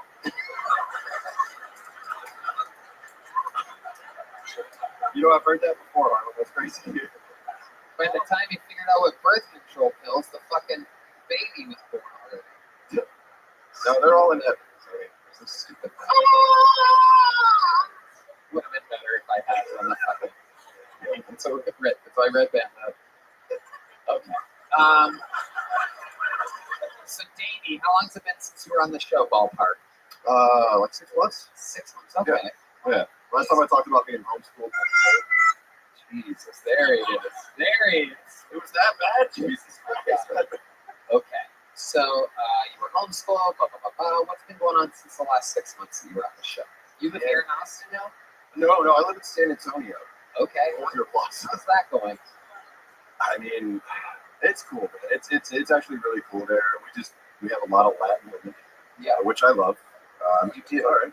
You were like stabbed by one or something? Yeah, Ollie called me out, said he couldn't find the scar, but I got stabbed in the ribs. Yeah, Right. I kind of remember this. yeah. And how have the Latino women been treating you lately? Oh, amazing. Dude, they're all crazy as shit. Yeah. And I You love like that. crazy. Very much Okay. so. So what type of crazy things have they been doing to you lately? Oh, fuck. Stabbing him in the One of them ribs. got me, Why the fuck did she Well, that stab part, you in the ribs? What provoked that? You told her that she was bad at dancing, the bad to the bone with Pauly Shore. You told her ass wasn't as fat as a retarded girl, and she got upset. dude, a retard Latin? Oh, boy. Oh, yeah. That's the speed. Absolutely. That's where the extra chromosome goes. That's how you like that. No doubt. No doubt. The old fucking, the old wild chalupa. That's my housekeeper's name, actually. Wow, Yeah. very interesting. You have a housekeeper. What do you do for work?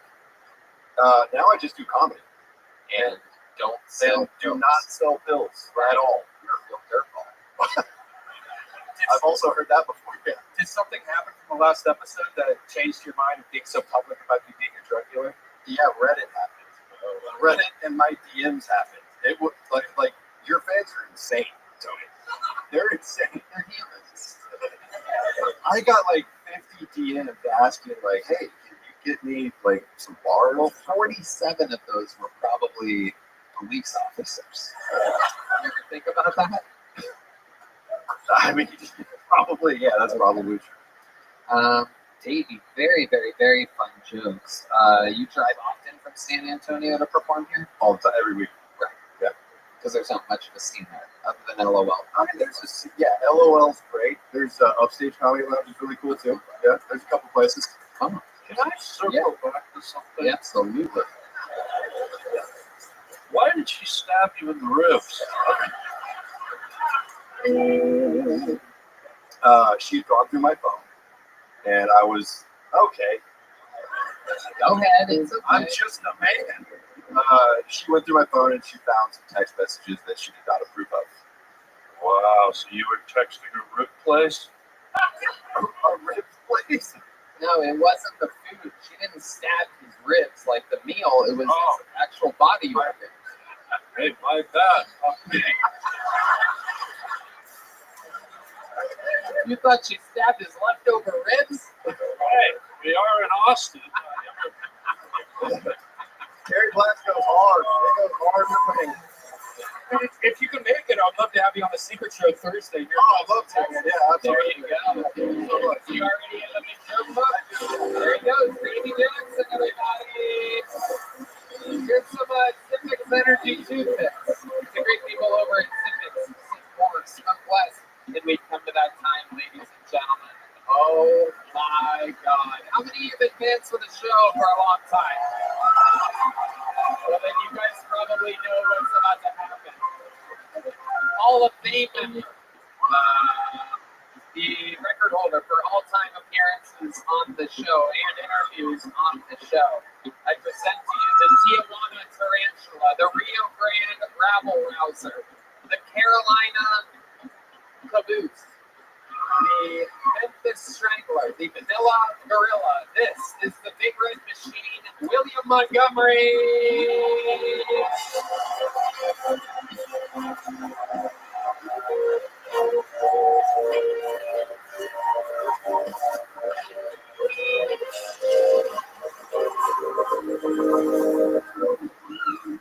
He fucking sold me pills a couple of nights ago, so I don't know what the fuck he's talking about.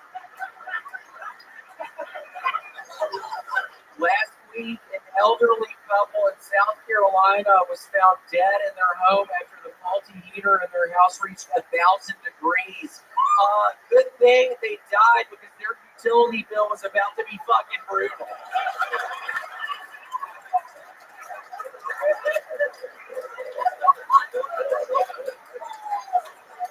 They have released the list of men who partied with Jeffrey Epstein, and one of the more surprising names was the paralyzed astronomer Stephen Hawking. I'm sure the conversation went something like, "Hello, little girl, I feel nothing in my entire body, and my penis doesn't function at all, but I need you to touch it anyway."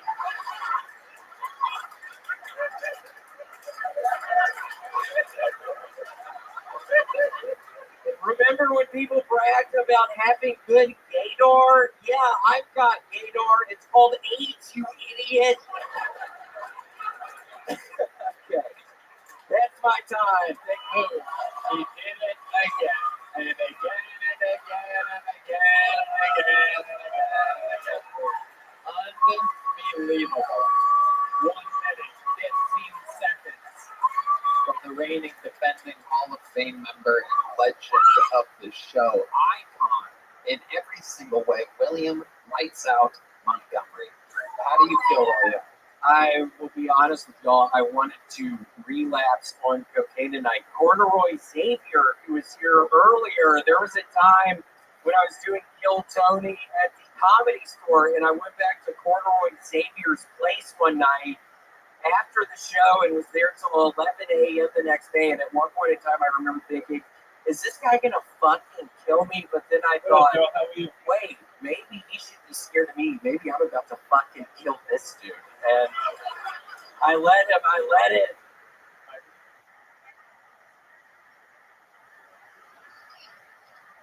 I'm well. I've got my spots going very efficiently.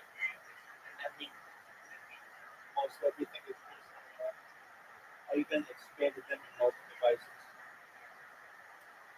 So that's wonderful. Do you want to play a game?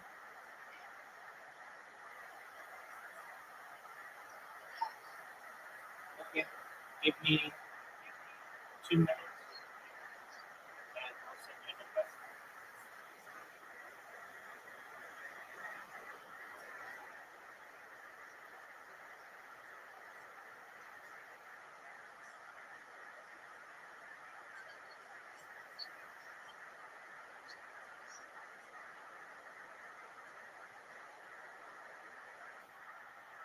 Your microphone isn't coming through very well. Can you repeat that?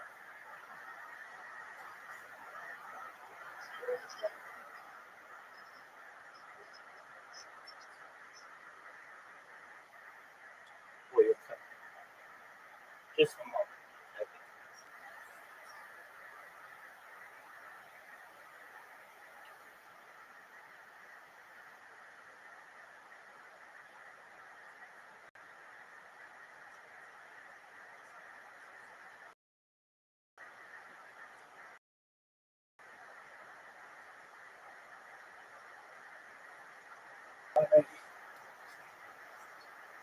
It not happen. I stopped myself. I didn't fucking kill him. But there was a point in time where I was like, maybe I preemptively need to just fucking strangle his fucking ass before he takes me out. But then I started thinking, Tony, I'm not built for prison. I don't wanna. I can't. I just stopped watching fucking Scared Straight. I was having fucking nightmares about being in prison. So Tony, I can't even watch Scared Straight anymore. Tony, I can't even watch Scared Straight anymore. I've been working on that a bunch recently. Can you watch that shit over But yeah, Roy Xavier and we got fucked up on cocaine one night. This is back in your heavy drinking, heavy drug. Yeah, days probably 2020 maybe. And how much drugs or drinking do you think you did that night, if you had to guess? So people know that. I mean, this Probably is real. 3 grams of cocaine, and there were People from San Antonio go wild. I know, it's a bunch of fucking drug addicted fucking pieces of shit down in San Antonio. I wish you didn't even fucking bring up San Antonio, Tony. No, I like San Antonio, but it was, it was quite the evening, but it's much better to be on the other side of that. Right. Yes, here you are, absolutely right. And there were a lot of, people don't remember. There was a lot of sloppy sets back then, a lot of unpreparedness, a lot of lack of execution. And but I saw something special to you back then. But you got to remember, a lot of people don't remember this. You probably do. That 96% of the fan base hated you for a long time. Well, look at them. Are you going to write me a check tonight? As you've been writing everybody checks tonight? How much do you want, kid? I just need another 175 to get the escalator back to the apartment. I need $75 away. Recall $175, and I've been handing out millions to everyone else. $175. Can I ask a question? And it sounds like you have a rich history here. It sounds like Yes. a long. How do you do that?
How do you do that?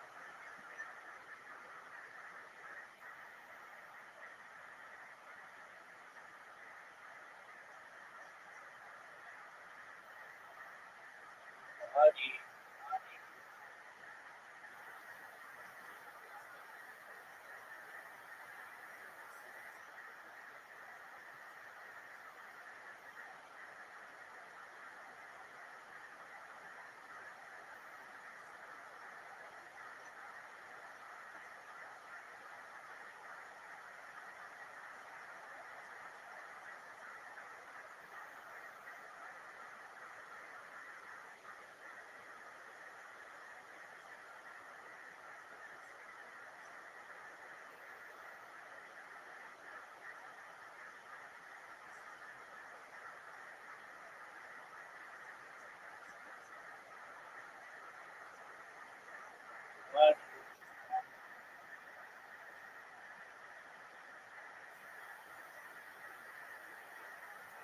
So I think that I'm trying to think of one question that maybe nobody's ever asked. If you'll indulge me, friend. Yep. Have you ever snuck up into the graveyard in the middle of the night, covered your face in gravy, and pretended you were a meatloaf monster? Yeah. Be honest. Yeah, no, I have. There's a graveyard in Memphis with a stone grotto, and the stone grotto was where I lived when I was the meatloaf monster. Thank you for your honesty. and what would you do to be the Meatloaf Monster? In what ways was the Meatloaf Monster different than William Montgomery? Guys, I was only fucking around. You'll be surprised. This guy really has a rich history. Wow, okay, let's go. I mean, it would take me sometimes hours to find my way into the stone grotto, and I mean, once I got into the stone grotto in the graveyard, it would take me, 30 minutes to get all the meatloaf on my face, all the gravy on my face. I have to get everything just right, and yeah, I mean, it's another 45 minutes to find my way out of the grotto and the thing. So yeah, it took a lot of time. Oh, you're just a little darling. He used to not be. He used to be a real troublemaker, and then Now he's a meatloaf darling. yeah. I know, I love meatloaf. I don't know at what point, but at some point he got scared straight. So It's hard to scare the gay out of someone, but good for you. Thank you. Yeah, no, He said it scared straight. He said. you are so funny. You really are one of my favorites of all time. That's the best scared straight joke I've ever heard. Oh, the entire book. Fuck yeah. Knock yourself out. Go to KFC and get the extra large coleslaw. You know what's crazy? I'm actually a member of a Dolphin Bank with no numbers, no. Let me read it to you.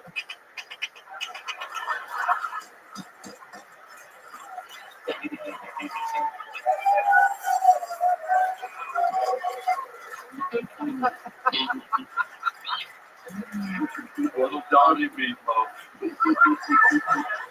William, anything else that we need to know about you before we go? I was in Rochester this past weekend, and I have to say I love garbage plates. I had 8 garbage plates. And Tony, I finally had my all-brand buds today, and I had a large pizza last night as well. I've been on one recently with but yeah, no, I ate the all-brand buds today, and I have shit 5 times today. So Nice. Yeah, feeling pretty good right now. there's a lot going on there. What do you have in your hoodie pocket there? What's in the pocket of your hoodie? About last night. Oh, I was asking about the hoodie, not even the vest, but let's go. What's in the vest? Oh no, nothing's in here. Oh, nothing. Oh, Yeah, no, that looks like it was stuffed with something. really fucking is an Audi. There's nothing in there. What's in there? Do you have anything? Nothing in here. Nothing in your pockets? No. How about your sweatpants? No, Looks like my you have sweatpants something don't have stuffed in that front pocket there. Yeah, well, it's fucking 15 degrees outside. It's a nightmare outside right now. I hate it. Do you get harder when it's cold outside? Yeah. What do you got in there? You got a little Florida Gator in there? Got a little medium red machine? Got a little Tijuana tarantula? Little Raleigh fucking recluse? You got something hiding out in there. You get harder and okay. Did you just do the Pillsbury Doughboy laugh? Yeah. Looks like you got to roll the cookie dough in your pants. What are we working with down there, William? Those sweatpants are very revealing. Nothing says loving like an erection in blue track pants. This was such a mistake to have worn these fucking sweatpants tonight. I was trying to have fun tonight. It I was don't seeming think all right. it's a mistake at all. I think it's a word out there to anyone who threatens you, or I think it's a brag to your enemies. It appears as though you have one of the largest flaccid penises in the history of the show. Looks like a Smurf got hit by a toboggan. It's not that funny, dumbass. Oh my God, somebody's looking sloppy tonight. Holy shit. Oh.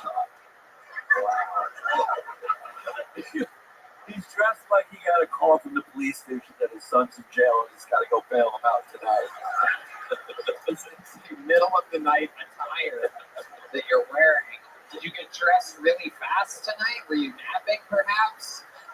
And you had to. Yeah, I mean, it's freezing cold outside and we lost power in the apartment and I got this little generator thing and it wasn't working, so it's freezing cold and this is what I've been wearing for 2 days.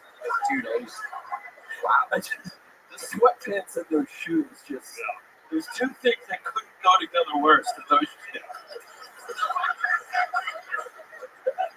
It's not that funny, you fucking idiot. God, you like, William, God. Looks like you're about to go log rolling at a blueberry festival. And I mean that. That and there's a fucking beekeeper behind you. Watch out. wow, he's actually been a beekeeper on this show before. He's in full beekeeper attire. I remember the guy. Oh.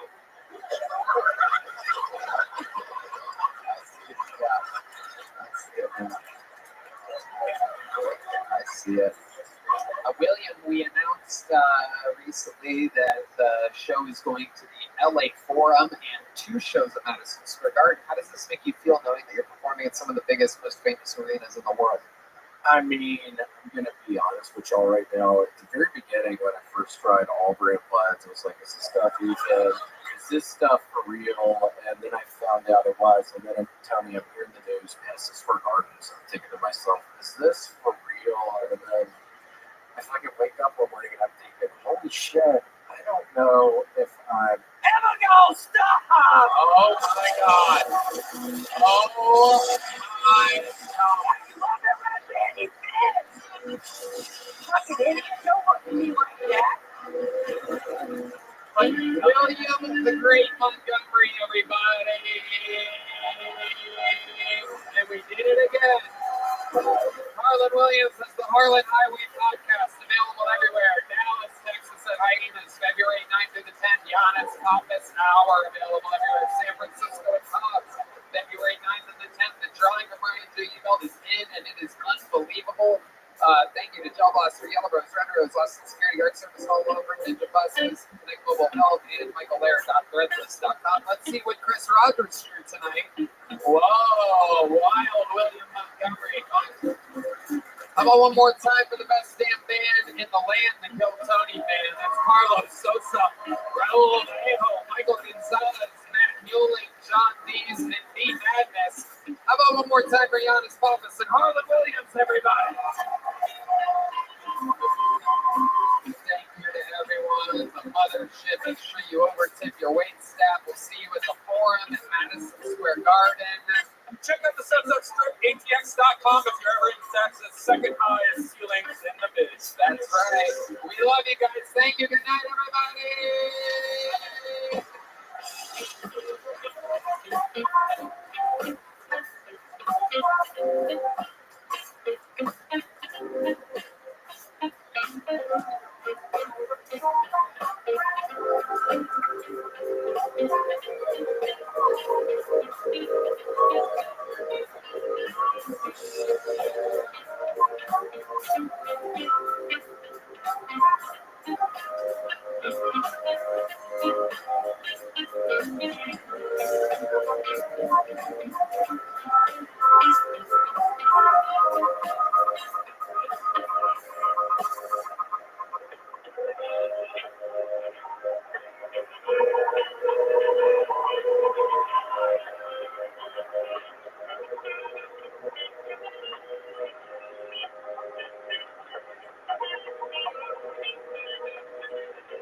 This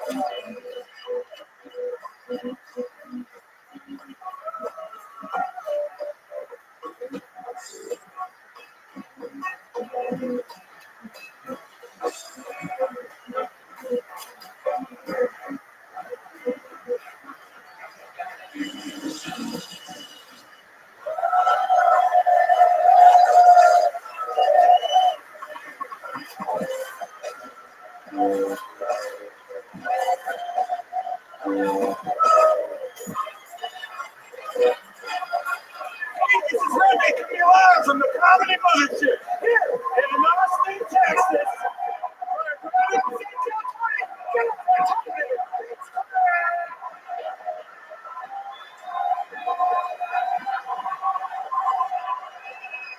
Who's ready for the best fucking night of their lives?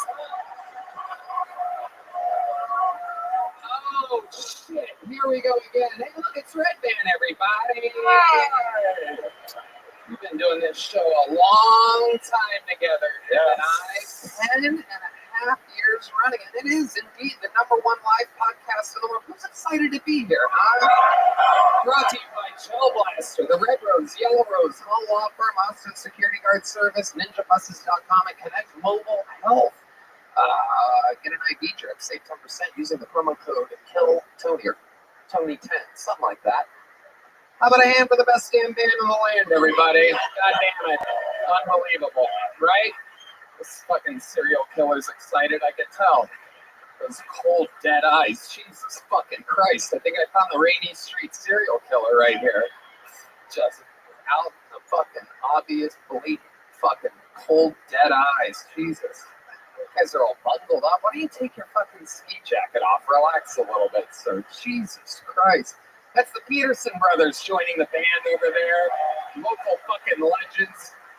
The great Michael Gonzalez on the drums. Matt, the mortician Muling on the electric guitar. The leader of the band, John B's on the keys. Let him hear it, because that's all he can do. The great and powerful D Madness, everybody. Oh, shit. It is going down tonight. Before we start tonight's episode, here's a little bit more from the amazing sponsors that made it all available for you here, right now. The Sunset Strip Comedy Club in Austin, Texas is now open. Check out Red Band's secret show every Thursday. Go to sunsetstripatx.com for tickets.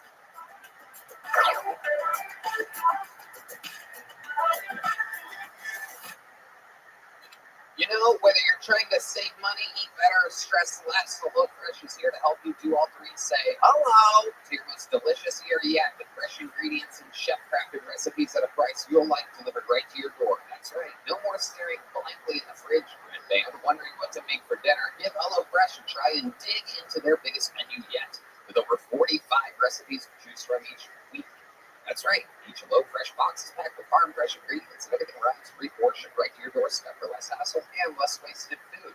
Right, man. I love it, man. It's so nice being able to get what you need to cook something and you don't have anything left over instead of throwing away all this extra stuff in the fridge. I love the sweet ginger pork chops with buttery rice and roasted green beans. It blew my mind. It was so easy to make and took virtually no time to I cook up. personally love the Saskatchewan pork noodle stir fry with carrots, scallions, and peanuts. It's absolutely delicious. We love HelloFresh. We're always on the go, and whether it be late nights after a long night at the mothership or first thing for breakfast or lunch, we love HelloFresh. Go to HelloFresh.com/KTShowFree and use code KTShowFree for free breakfast for life. One breakfast item per box while subscription is active. That's free breakfast for life at HelloFresh.com/KTShowFree with code KTShowFree.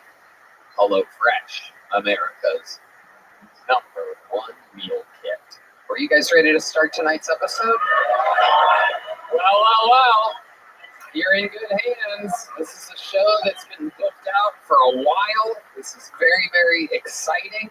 These are two of our favorite human beings that we have been working with for 17 fucking years at the Comedy Store. Legends of the Comedy Store. Working fucking icons of the comedy game. And most importantly, our comedy store brother and sister. Let's see how loud this place can get for Bobby Lee and Esther Babitsky. Oh, shit. Oh, shit. Oh, yeah. Look, it's Bobby Lee, motherfuckers. Come on. Show your respect to Bobby Lee. Little Esther. Here, sit down. This one's over here. Yeah. Over here. Hell Yeah, yeah. one more time for Tony. It's been years since you guys have been on this show. We're so happy to have you back. They're in a movie together, Drugstore June, February 23rd in select theaters. They're doing movies. We're doing our podcast in arenas. Everybody's thriving right now. I don't know how I had to bring us back into it, but, you know, movies, exciting. Select theaters, select arenas. Select arenas. Madison Square Garden. It's not. No, I know.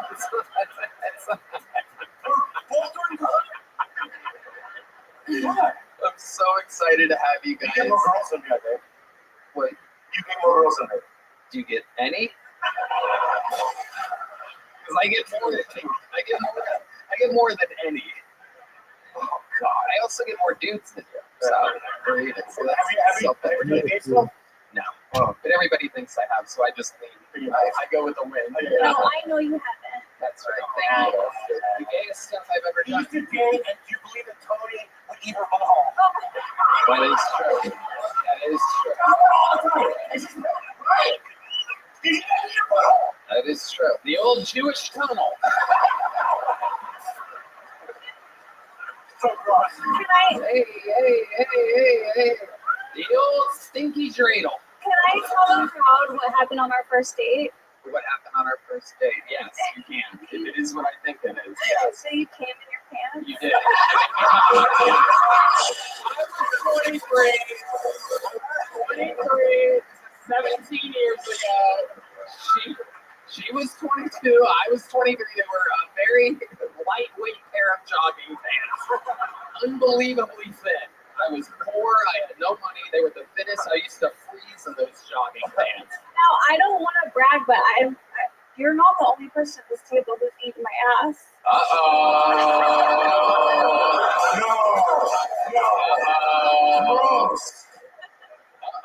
It's me and Tony know each other. What, you put a little breadcrumbs down there for him?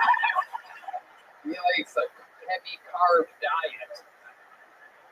I love it. Well, we're going to have a lot of fun tonight. It's a little family reunion up here.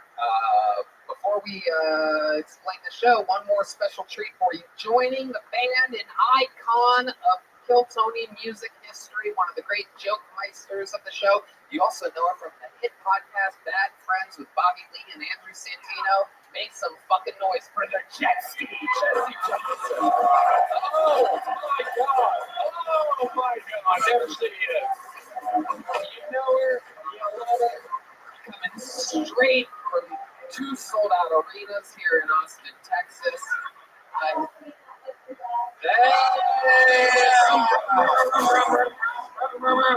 If you guys don't know, when jet ski says something funny, everybody goes, that's a thing. So, practice, everybody.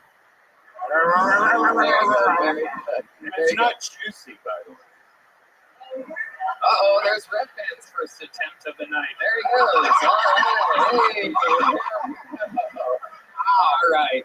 Bobby, Esther, you guys remember how it works. Hundreds of people signed up for the chance to get 60 seconds on tonight's show. They get that uninterrupted, their chance to make it or fucking break it. You know their time is up and hear the sound of a kitten. That means they have to wrap it up then, or else they bring up the angry West Hollywood Bear, which is back in West Hollywood. He zooms in to growl like that all the way from West Hollywood. It's amazing. Every week, very consistent. I'm going to pre-pull a name from this bucket, and we're going to chase that person down from the bar next door. In the meanwhile, we will get 60 seconds uninterrupted, a brand new minute from one of the legends of the show, ladies and gentlemen, a very polarizing figure This guy, I mean, is the talk of the town right now. I present to you a brand new minute from the great and powerful Hans Kim.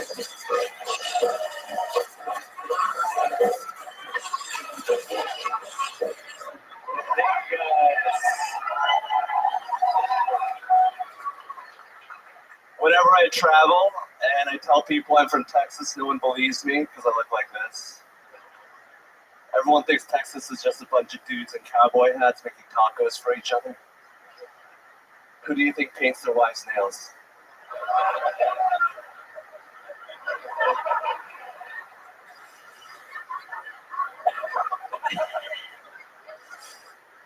A lot of immigrants are coming across the border, which is great because my windshield's kind of dirty.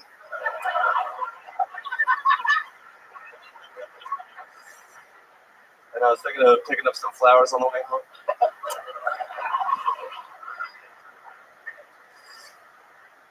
I think it would suck to be paralyzed from the neck down unless you're into bondage. Then it's like you're getting tied down by God. He used to be my father, now he's my daddy. Thank you. Wow. Wow. Amazing. Wow. Did it again. A brand new minute, Bobby. I mean, dude, I'm a fucking fan of New York. I have no idea. I didn't know you knew me.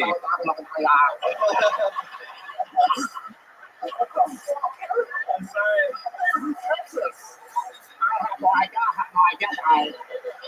No, but dude, I mean, I never thought there was a filthier goop than me. And honestly, when I watch, I go, oh my god, that's like you're like my son or something. I am your son. Like a descendant or whatever, and I love what you're doing. And I know your parents are probably disgraced. Yes. But I'm fucking proud of you. Thank you, Bobby.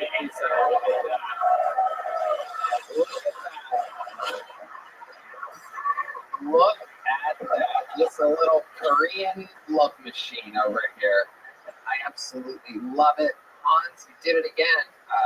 Beats and fucking punchlines the whole way through. You got a fresh haircut. Looking great. Not the usual dictator volume that we've had in the past. This is a new look. Everything fits tonight. What's going on? Thank you, Tony. I don't know. I've had a lot of women criticize me. In a helpful way. They're like, hey, your wardrobe looks like you're trying to be an old man. And I was like, well, that's not, I want to be a young boy. Hans, what's your style of bed? Like, you power fuck or what? I'm like, power strokes. Just not a lot, but like just, pretty good. I just like to put it in and let it sit. So, yeah. Oh. Edging. Yeah. I do the sewing machine. And you soak it. You do a little marinated Korean beef in there. LA short ribs. My goodness. Old short ribs over there. What's the longest you've ever just let it sit? Probably around like 5 minutes. Wow, that's amazing. You're baking your dick? My goodness. You have a bun in the oven, he has a bow in the oven. It's incredible. Little Esther, what do you think about the Great Hans Kim? I thought this, I've watched you on previous episodes. This felt really like your timing was good. You weren't nervous. And I like to joke about the nails. I live in LA, so nobody can be racist there. So that was fun. And her people know about nails. They're the ones that drove them through Jesus' hands. Hey, let's fucking go. I love it. Hans, an amazing minute, a fucking great way to get the show started. You have to do it every week. It's not easy. There's a lot of fucking people that fucking talk shit, and you take it like a goddamn champion as your star power grows, your ninja star power, and you prove the haters to be pieces of shit every week. Congratulations, the reigning, defending, opening regulation. Hans Kim, everybody. And like that, everything takes a wild turn because now we go to the bucket. This is where shit, obviously, if you know the show, gets crazy. It could be a completely insane person that says crazy stuff. It could be the future of the show. A star could be made, or someone could embarrass themselves. Your first bucket pool of the night is Jason Rodriguez, everybody. These people have been waiting all day in the cold, and here we go. It's Jason Rodriguez. 60 seconds uninterrupted for Jason Rodriguez. Hey.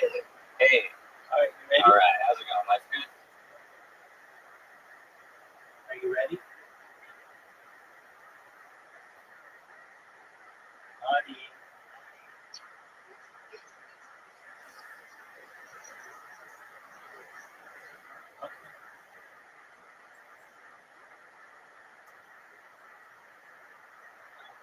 Cool. Yeah, life's good for me. I have a mustache now.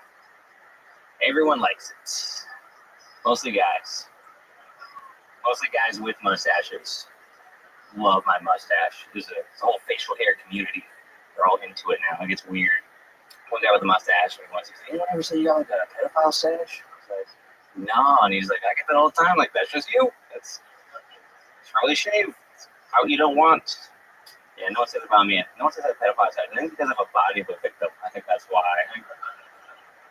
Yeah, people see my face, like, oh, what a creep. They look down, like, it's an Indian teenager. Never mind. I wish I had a beard, though. A beard seems manly. Like you work with your hands. I look like I work with my hands in like a different kind of, like a...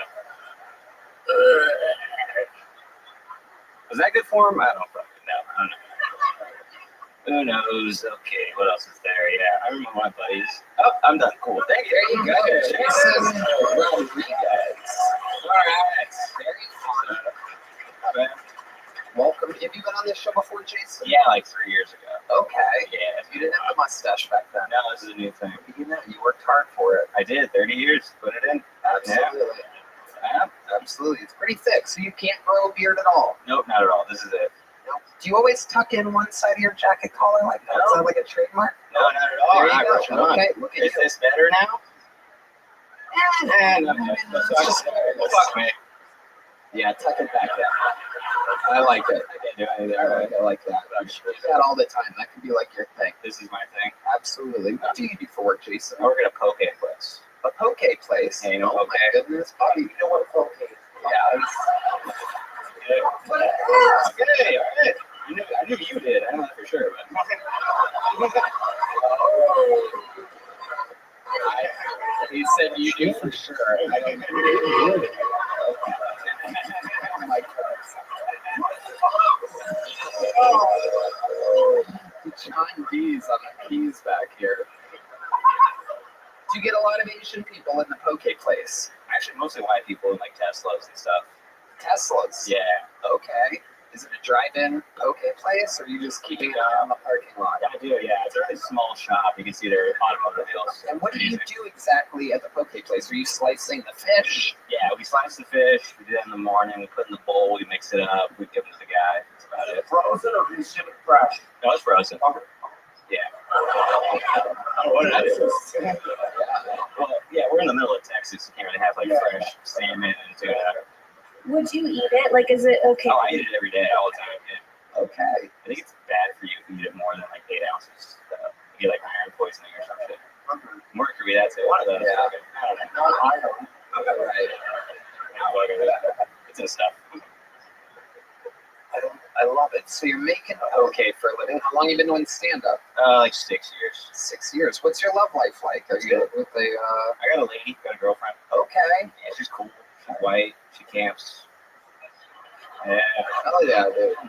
You meet her at the poke place? No, I met her. She's like a door girl at a comedy club. So it's pretty cool. Yeah. No, we're not at all. It's like an improv theater. Yeah. It's gay. Does she do comedy too? No, not at all. Thank God. Yeah. Yeah. Right. And does she like the mustache? Yeah, she only knew me. She only knows like mustache Jason. That's all she knows. Oh, mustache Jason. Yeah, I'm afraid to shave it. She might like cheat on me or something. I don't know. Yeah. Yeah. Maybe that's the thing. Keeping it all together. Uh-huh. I love it. Do you have any special skills or talents that we'd be surprised to know about? I can build furniture. picture really fast. So I Okay. can, So you are Latino. That checks out. yeah. Is there anything that we'd be surprised to know that you Oh, that's good. The beans? Okay. No, I'm not like a talented person. Kind of a loser, honestly. This is like, I did my talented thing just a second ago. That was it. I can do like 30 push-ups, I think. really? Yeah. You do 30 push-ups? Yeah, not in a row. I But can do 30. You can 30. You can do 30. I'm not done, but you can.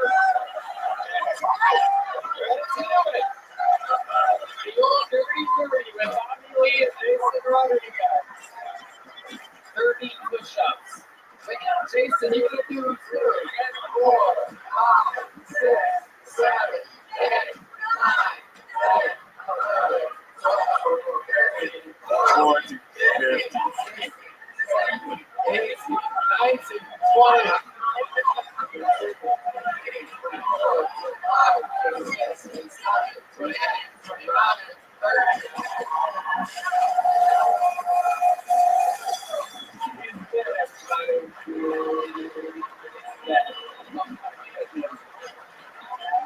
Welcome to Kill Valley.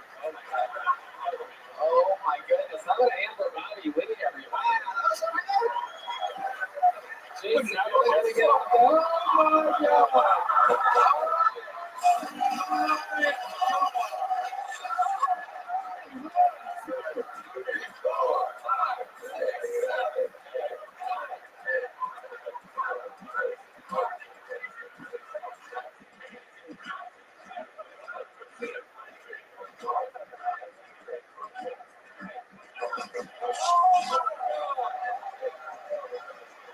Oh my God, the machine!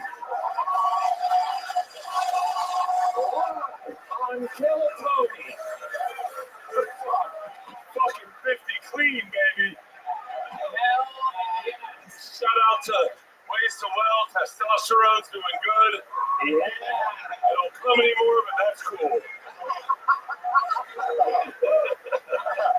Bert, the machine Kreischer is joining the party, everybody.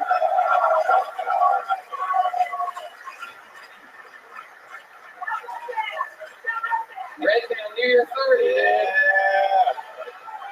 What do you see?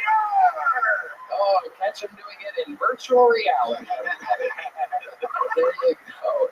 Should I try? Wow. No, you're crazy. You can't do it. We never got Jason to do his. You think you can do it? This is one of the worst podcasting segments of all time. Listen to this segment of the show. People are doing push-ups. And here we go. 1. This is not happening. 3. Oh, he's already slowing up. This is not looking good. He ain't building my furniture.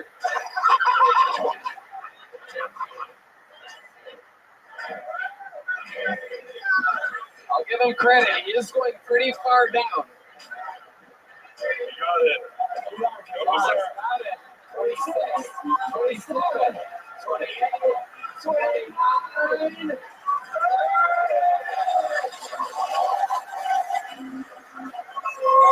Jason Rodriguez.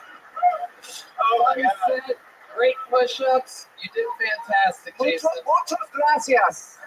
I would love to have you on the Secret Show Thursday. Yeah. Oh, yeah. We'll get you on.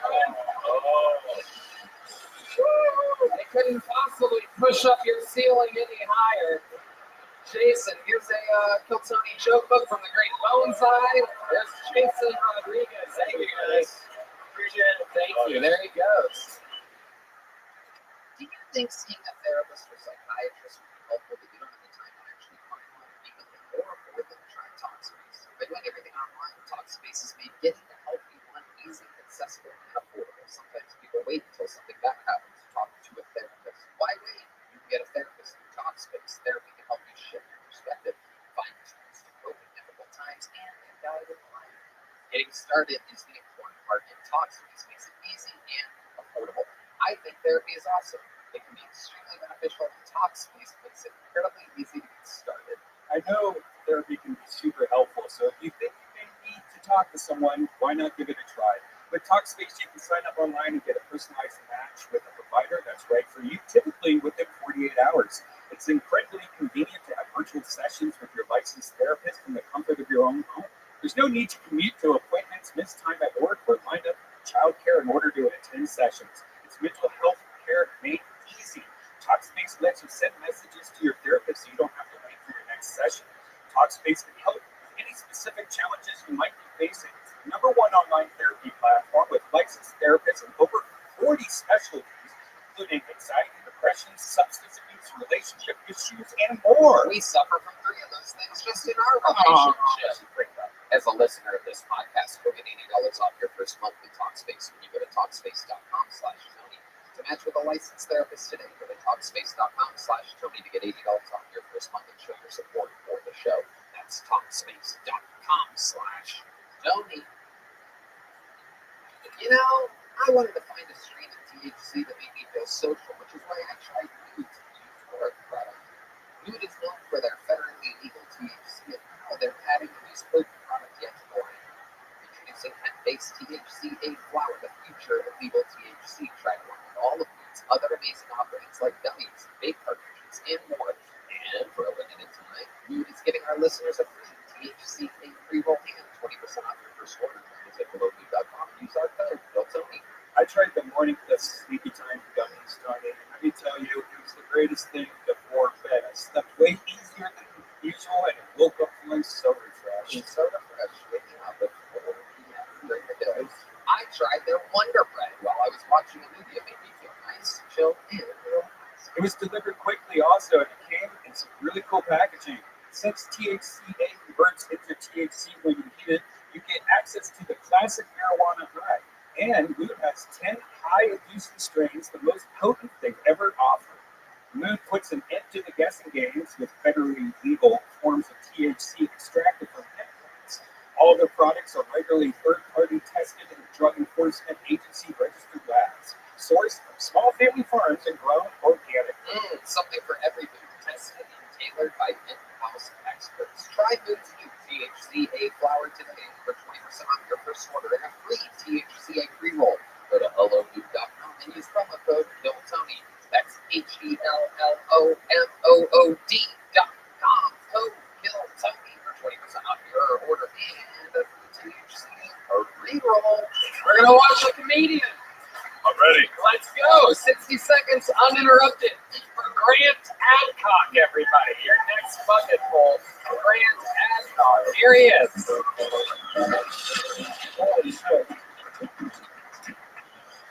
How's it going?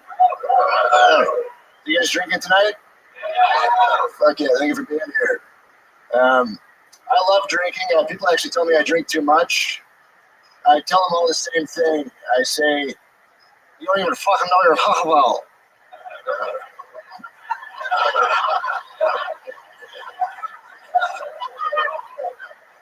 Are you guys a couple? Yeah, a couple dipshits. Welcome. A really cool stat. 2023 officially had the highest percentage of mentally handicapped homeowners of all time. Yeah, guys, get loud for that. That's a big deal. That's going to be a tough guy to have as a landlord, right? The 4th of the month comes up, you haven't paid rent. You get a text message. It's just a voice memo from your retarded landlord. All it says is, time to pay the piper. All right, 60 seconds from Grant Adcock. Rock solid. Very good. Welcome back. You've been on this show before, correct? First time. This is your first time? First time. Okay. Wow. Welcome. Absolutely. How long have you been on stand-up? Probably like 3-4 years. Nice. What do you do for work? I work at Sunset, actually. I'm a barista. Oh, barista at Red Band's Comedy. Yeah. There you go. Very good. So you're only making coffee beverages? Make coffee. I work 3 to 6 every day. There you go. That's a good plug for the club. You guys will do anything to get people in there. We have great coffee. The best coffee on 6th Street. Like, seriously. That's 7 hours of making coffee. 3 to 6. For all those strippers and comics. You know what's cool though? It's so that comics can go there and use the mic if they like write a new joke during the coffee hour. They can just go up and try and do the material out to all these people. Wow. All these people. I thought Starbucks had a nail. What you're telling me is there's a coffee shop out there where I can hear their thoughts. What's some of the wacky stuff you see go on there between 3 and 6? Yeah, today it was yesterday we were setting up the A-frame that says we have coffee. The homeless lady said, "You're trying to poison us, aren't you, you fat fuck?" And that was the first person I talked to that day. Once again, there's an open mic at this place. That's amazing. It's amazing. I love it. So, how old are you? 27. 27. Okay. What's your living situation like? You're only working 3 to 6. You're doing stand-up. Seems like that's a tough living. Yeah, it's I live with my girlfriend, so we both. She makes a lot more money than I do. Yes. Yes. Okay. No doubt about it. Her hands look like this, and my Yeah, Bobby Lee. I thought you were great. I thought you were a little nervous, and as soon as you did your first laugh, I saw you go into your confidence. I think you start that way. Okay. Yeah. I saw that too. The moment that we've all had that you hear your first laugh and your jaw to this. Yeah. And you took the mic off the stand. That's what I want to see. You were confident, dude. In the beginning, you were like timid. It's fine. Although I wouldn't open with the you two are dipshits joke. I got in trouble a couple of dipshits. I thought my favorite part was your impression of being drunk, and like I would want more of that from you because you're so good at it. It is. It's incredible to have Shane Gillis' nephew here on the show. You're adorable. So how old are you? 27? 27. Okay. So like, what's the weirdest thing in your refrigerator? Probably an empty pizza box.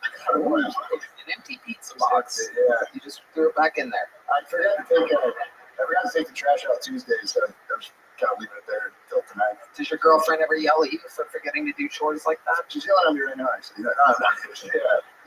She's very cleanly, so she doesn't. She gets a little upset. Why is she paying the rent? Because you don't look like you're good at sex. So That is a really good point.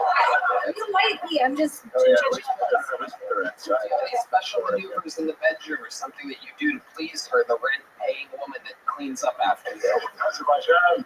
No, I need to fucking keep it together, I guess. Because that's I sometimes I try to talk. Wait, during sex?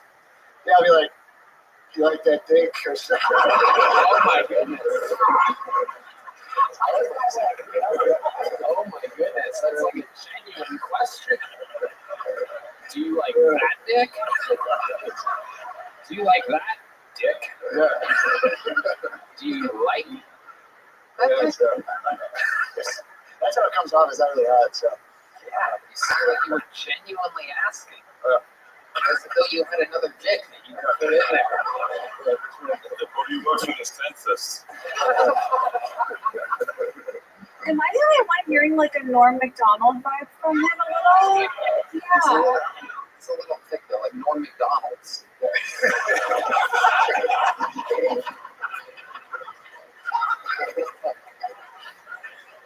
I love it. Any other crazy fun facts about you, Grant Adcock? You'd be surprised to know about your entire life or anything like that?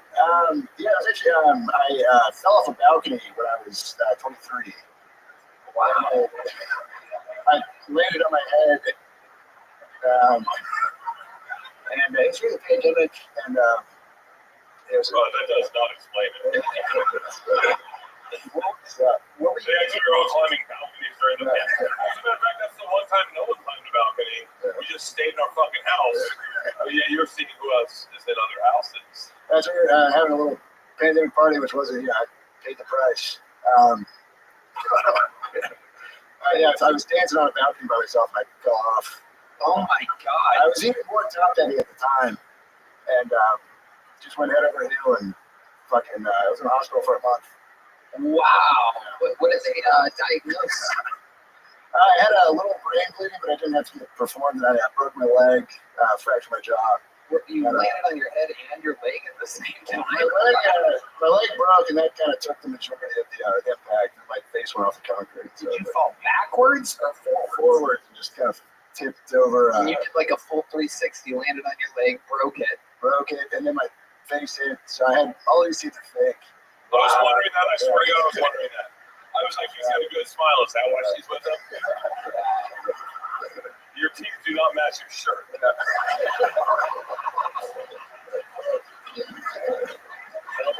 true. That is a great observation. When they pulled him out of a coma, the doctor diagnosed him with, looks like you're too legit to quit. Sorry. I love it. Well, Grant, your first time on the show, a great minute. You're leaving with a big thoughts on each other. Hello, Rabbi on the Secret Show. The barista is hitting the big stage on the Thursday night. Grant Adcock getting a paid gig. All right, I pulled another name out of the bucket. Going to keep things moving along. I wonder if this is who I think it is. Make some noise for your next comedian. Karen Jones, everybody. It is, yeah. All right, it's actually one of the legends of the show. Here she is, Karen Jones.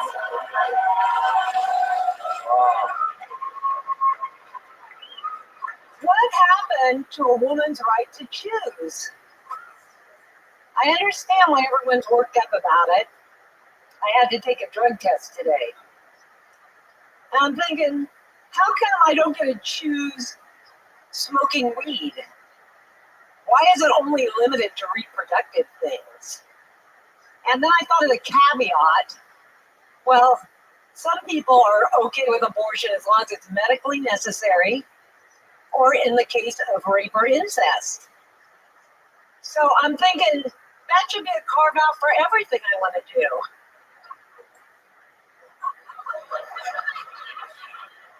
Well, I'm sorry, but, rape and incest. Gonna get a face tattoo. It's medically necessary because I don't have eyebrows. These are my only tattoos on my forehead. So they were medically necessary, and I was a victim of rape and incest. I love saying rape and incest together. It's like soup and sandwiches. All right, Karen Jones. Little rape and incest. Okay, Karen, where do we begin? What, with an apology? You want an apology from me? No, I'm kidding. Yeah. I got Sanjay Gupta. What does that mean to you? Oh, I'm sorry, CNN. Okay. Oh, no, I was listening. What does that mean to you? Oh, I'm sorry. This drug test, you know what the drug test means? It means I can't take drugs. And if I can't take drugs, I can't sleep. So I'm like super tired right now, but I didn't want to miss a Monday. But I love ask me another question, Tony. So you just basically talk about your day? Karen looks like she could have used the coffee between 3 and 6 p.m. Oh, I could have. That was wrong. I don't expect an apology. I think you've been nothing but wonderful and provided a great opportunity for me and other people. But why would I apologize? Because that stupid newspaper, and in your interview on the Rogan show, they were just, Joe Rogan was reading what the paper wrote. I stormed a line. Is that when I was on an episode of Rogan? I talked about how you got in trouble for storming the Capitol on January 6th. Good job, Bobby. So she's been on this show before. Let me catch y'all up real quick. She's been on this show before. Long interview. We were having so much fun, and I finally let her go after a long interview. And she goes, "But Tony, that's not even the most interesting thing about me." I go, "Well, what is?" And she goes, I came on the show. "Yeah, it's not what you said." She goes, "I stormed the Capitol on January 6th." There's a newspaper article about it. I said that the newspaper accused me of that. Right, and you I didn't say I said you did can confirm nor deny that you were in Nancy Pelosi's office. No. I can deny that. But anyway, A patriot, someone else. There it is. This is it. Welcome to Texas. yeah, it's crazy that I could get drunk right now, but I can't smoke weed. But why? Why are you being drug tested? Because I trespassed allegedly. Allegedly. The Capitol on January 6th. That's what they're saying. Does anyone feel like they slid into her Instagram thread and is just reading? I can't sleep, Raven incest. I stormed the Capitol. I would have otherwise stormed the Capitol. I am so shocked I'm standing next to one of them. It's like, you guys are like great white sharks. We never see you. Exactly. Right. Exactly. I would have opened when I stormed the Capitol. Yes. And that is like dropping a big dick in an orgy. Yeah. Everyone's like, hold on, someone's talking.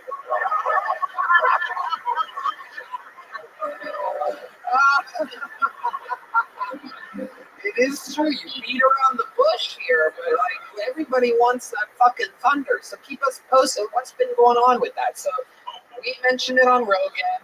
Then they charge you with something after that. No, the story is exactly upside down. I was arraigned on December 14th, but I knew I was being arrested because they're very public that they're going to arrest everybody. And so I came on here so you guys would know more truth about it, not just see that crazy violent loop. That it was mainly the old ladies that stand with flags in front of Ben halls. What? No, let it go. You're right. You misunderstood. Keep going. We saw the wrong footage. That is exactly right. That's what you're fucking saying. Wait, I have a question. When they tried to arrest you for storming the Capitol, did you just say like rape and incest? That's a good one. I wish I could see that on feed like that. That was good. But they didn't try to arrest me. They said they were issuing arrest warrants. I knew it was coming, so I came and put my name in the bucket and blah blah blah. You came and put your name in the bucket here. Yes. Right. Okay. So why are they drug testing you?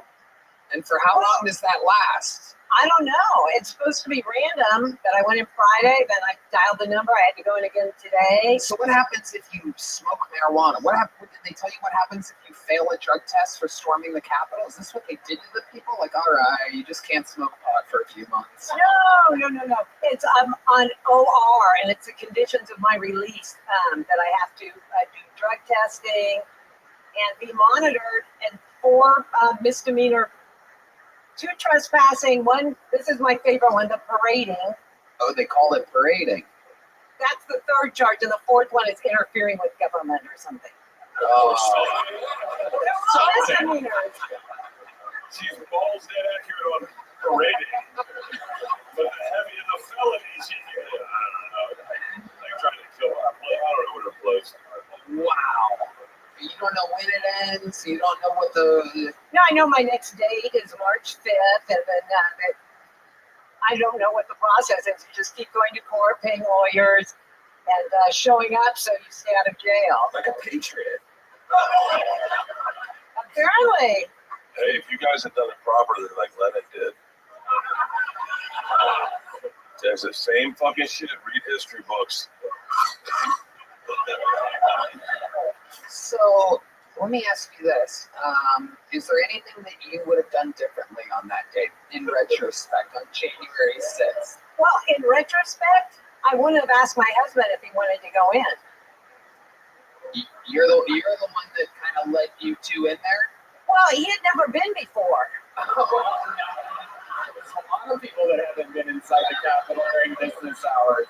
No, it was the middle of the day, and it was the backside of the entrance, and everybody coming out looked nice and happy. And You're wearing the same thing I was wearing, red, white, and blue. And no, this is what I was wearing. You can look at the pictures on my release warrant. Yes, I was wearing. This is my fleece, allegedly. Well, no, there's pictures of me in this. represent. Make make America great again. I'm tired. Okay, well, Jesus, get out of here. There she is, Karen Jones. Hey, y'all, this podcast is sponsored by Squarespace, the all-in-one website platform for entrepreneurs that stand out and succeed online. Whether you're just starting out or managing a growing brand, Squarespace makes it easy to create a beautiful website, engage with your audience, and sell anything from products to content and time, all in one place, all on your terms. That's right. Upload, organize, and access all your content from one place. With the new asset library, you're able to manage all your files from one central hub and use them across the Squarespace platform. Get started with one of the professional website templates with designs for every category and use case. Then customize your look, update content, and add features to fit your unique needs. You can make any Squarespace template do what you want, so your idea, brand, or business stands out online on every device. Post video content, organize your video library, and showcase your content on beautiful video pages, and sell access to your videos with member areas. No doubt about it, I think Squarespace is the best platform to make a website. It's incredibly easy to use, and you can make a quality-looking website in no time. I've used them a few times on different websites. I personally love their design templates they have. They make your domain look professional and sleek, no matter what type of site you are trying to build. So, head to squarespace.com for a free trial. When you're ready to launch, go to squarespace.com/Rothschild to save 10% off your first purchase of a website or domain. Again, that's squarespace.com/the game. I present to you a brand new minute from the great and powerful Cam Patterson, everybody.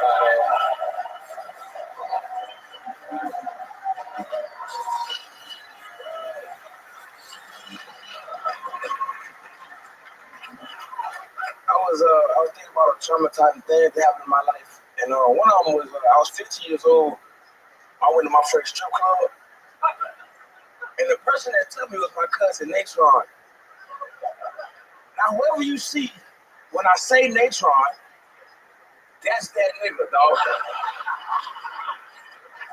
My uncle looked at his newborn baby boy and was like, Decepticon. That's crazy as fuck, dog. He can only be two things, like an NFL player or a prisoner. And Natron was both. So, right when you got his first NFL contract, it was, we took him to the strip club. And I'm going to tell y'all some real shit. In the strip club, the 15-year-old in that strip club was not a good place for anybody. And the strippers were so excited to see me. They was very happy to see me. And they were doing a whole bunch of sexual shit to me, but like in a childish way. Like, they were like pouring raspberries on my dick.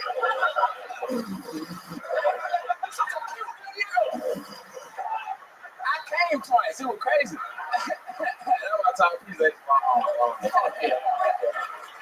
Yes, one of the great regulars of the show with a brand new minute. Can I say something? Yeah.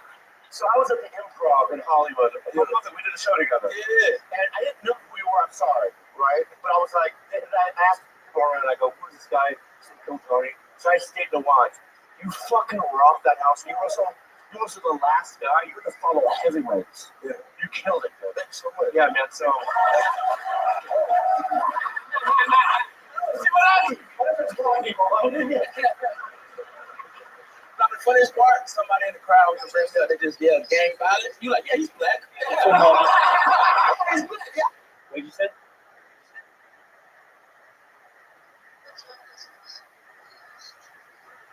What time? Should be here. Your time between 10 and 11.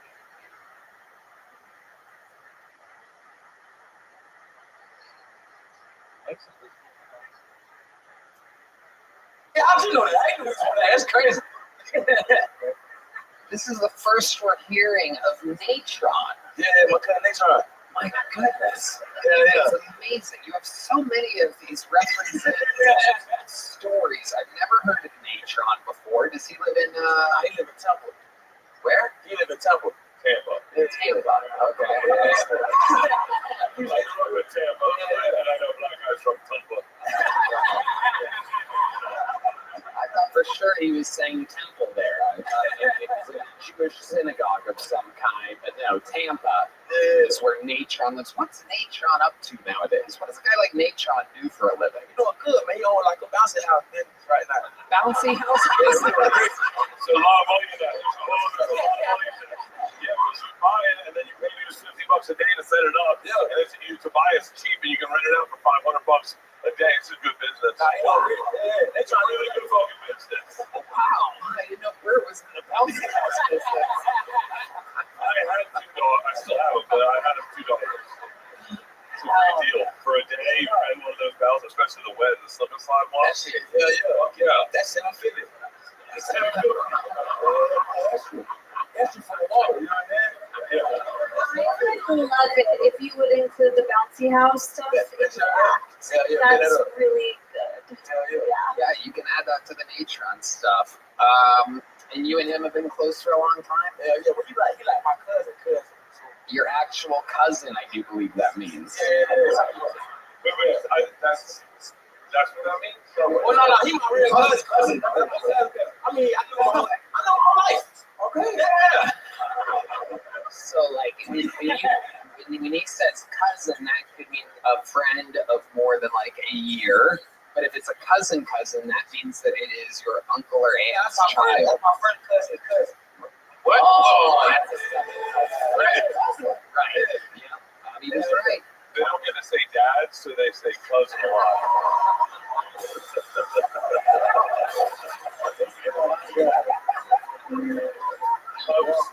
That's not cool, but That's what it is.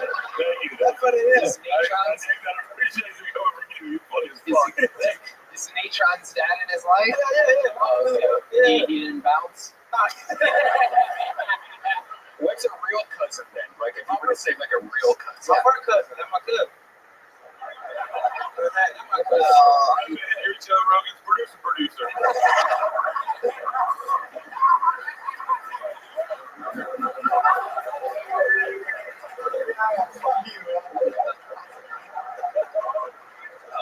I'm gonna take this kill on the road with me. I swear to God, you're funny as fuck. He is a fucking killer on the road. You just worked with Shane Gillis this weekend. Yeah, that shit was fun. Yeah, That's what I'm saying. right? We was at Peoria and St. Louis. That shit was crazy, dog. Yeah. The time I saw snow for the first time. Yeah. I was frolicking and shit. It was crazy. You were frolicking? I was frolicking.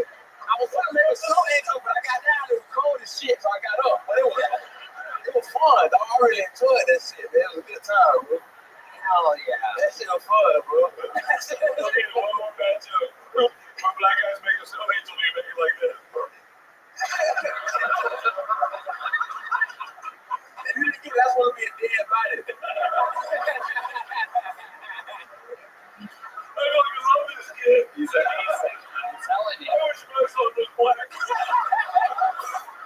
You could have died, nigga. My dad can't spell.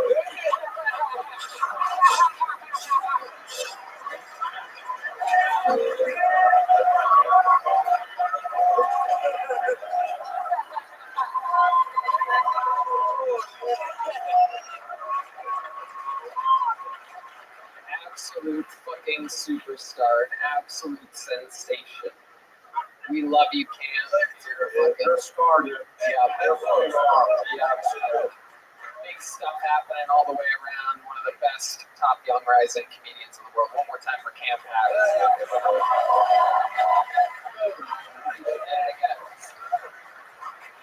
All right. So Bobby is going to go geeky real quick. And we're bringing up somebody from the inside, everyone. So this is one of your people, one of your representatives. They are inside the audience. That usually means it's a first timer. We'll see what happens. Make some noise for Carlos Lopez, everybody. Let's see.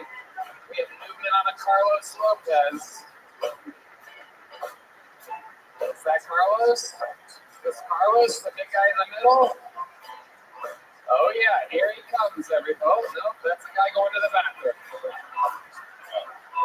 Anybody see a Carlos Lopez? Nothing? How's that possible? What? Whoever that is yelling in the back, come tell a producer. Great, Liz Splat coming in with some information. Look at this creep that's on Carlos Lopez. All right, there he is. Taking a long time, everybody. Perhaps more tired than Karen Jones right now, he might be. Are we having fun out there? One more time for Carlos Lopez.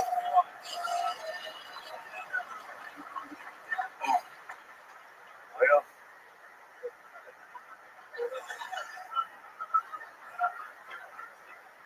the back part of my dick is more dangerous than the front. Not because it's big or nothing, but it means my stomach's pressed out and it gets hard to breathe.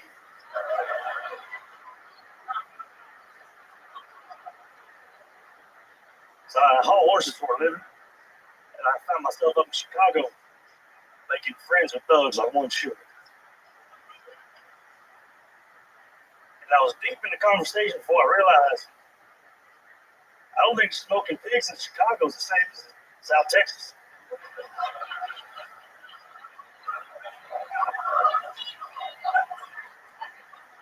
Gang, gang.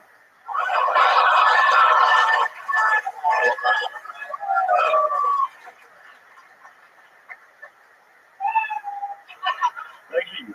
Wow. A real Texas gentleman, Carlos Lopez, making his Kill Tony debut. Am I correct? Yes, sir. Wow, look at you. Nice, calm swagger. I mean, Nervous as shit.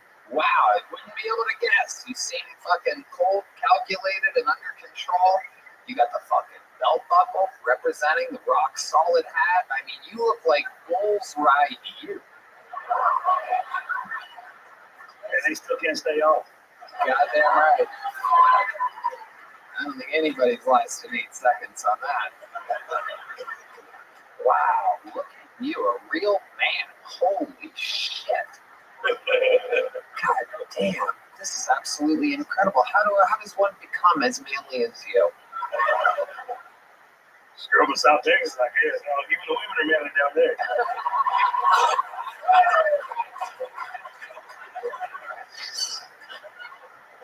The women are some of the toughest young men you ever meet.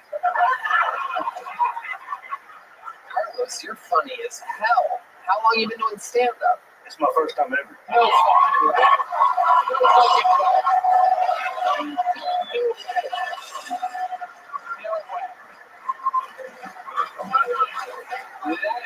This very well may be the best first-time performance of anyone ever in the history of the show. We debuted so many comedians here, so many first times.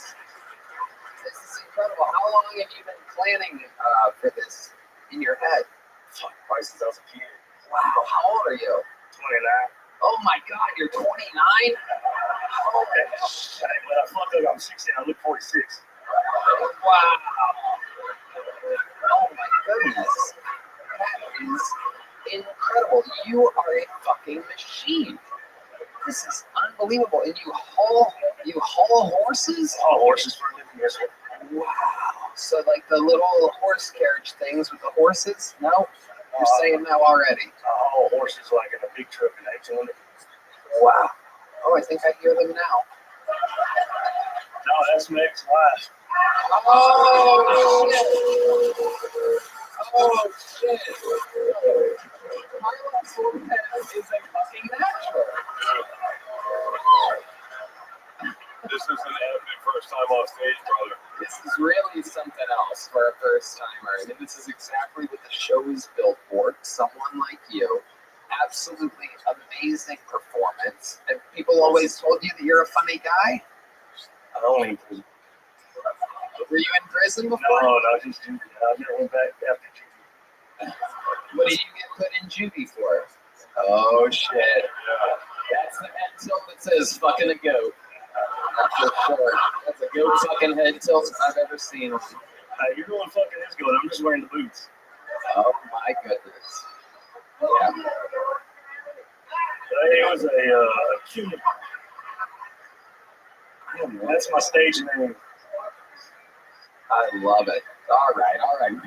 It's going crazy over here. It's very exciting. Horses and trucks and he's making noises with his mouth for the first time. Didn't know you could do a horse walking impression like that. Oh my, there you go. Very good. Okay, so tell us some more about the life of Carlos Lopez. What else have you been doing?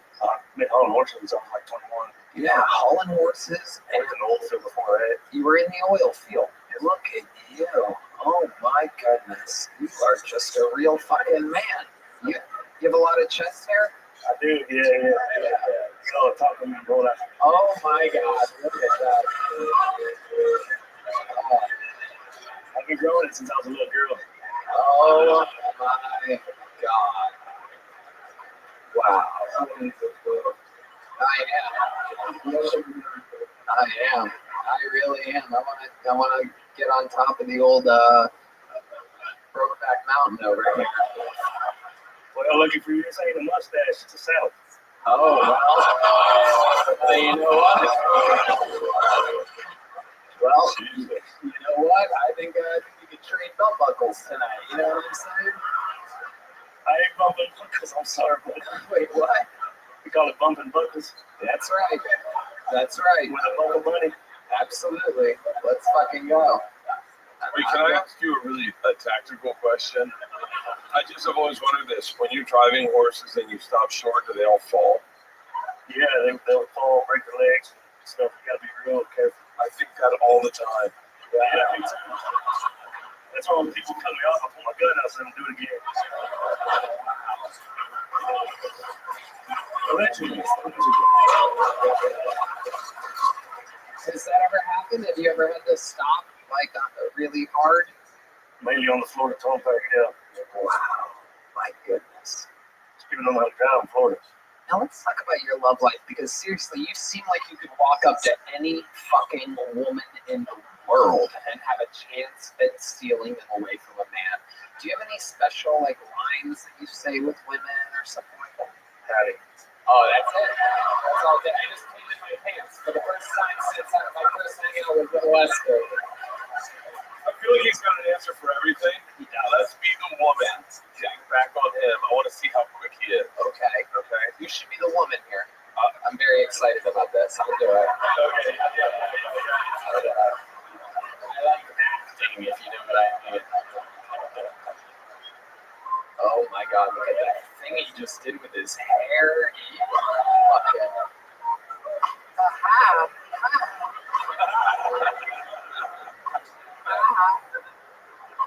How you doing? Oh, you're asking me? That was cute. Hi. Howdy. Do you come here often or you wait till you get home?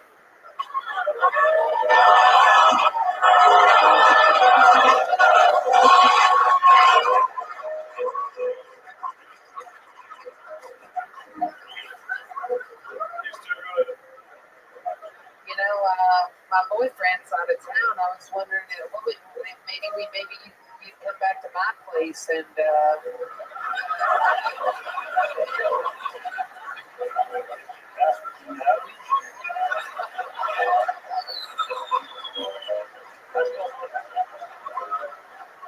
Hey, Robbie, welcome to this improv. I'd like to introduce you to her Asian friend.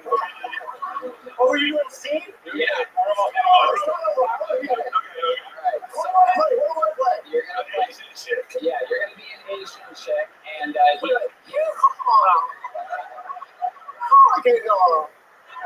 got it. Okay.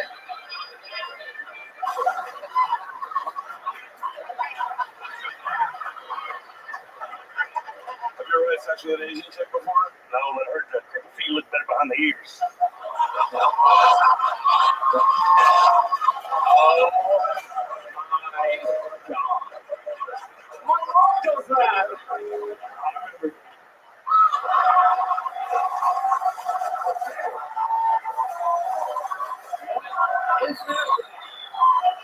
God damn it. Holy shit, sorry, Mom. Lord, I'll send her. Love you. I didn't mean that. That's all right, man. When you play the Asian, I'll play the redneck. I just said you. Can you do an Asian accent? No. Oh, you get a free pass. You get a free pass. That's for me. Where's Hans at? Where is he? He said good. He said good. But just read me like a Hello? Hello? That sounds like goddamn Motorola. Hello, my name. What? Sorry. Hello. My name is who? My name is who? My name is who? Oh, I thought you were telling me. Oh, well, fucking say it. Hello? My name is who? My name is who? Carlos. Carlos. Very good. That's very good. Very careful. That's amazing. If you would have made me guess which bucket pool stormed the Capitol, I would have guessed you, Carlos. It turns out you weren't there. You were hauling horses on January 6th, doing what you do. You do that for like 5 days a week? Is that a full-time job? Yeah, I stay out on the road by a month. Wow. Wow. Incredible. I was just on Sunset Boulevard. I hauled horses from Sunset Boulevard the other day. Wow. What are you doing with horses on Sunset Boulevard? Where are There's they a going? little farm that we pick the horse up from. Wow. I've hauled horses anywhere and everywhere. Bobby Lee. Hi. I just want to let you know I was taking a shit. And I ran into your wife. She watched. But she said, get her off the stage. Because you guys are on a date. And she's really mad. All right, I'm leaving. All right, so She's not bad, but we're on a date. We're on a date. You got sweat.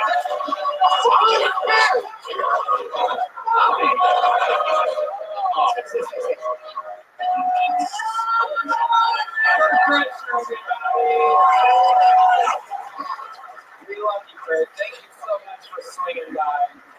Catch him on tour absolutely everywhere.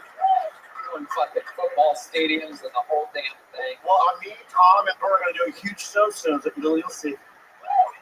Oh, okay. It's going to be great. I'll open it. I love it. Carlos, I am mesmerized by your unbelievable, natural, God-given fucking talent here tonight. I think you're putting on a clinic for being yourself and owning the moment.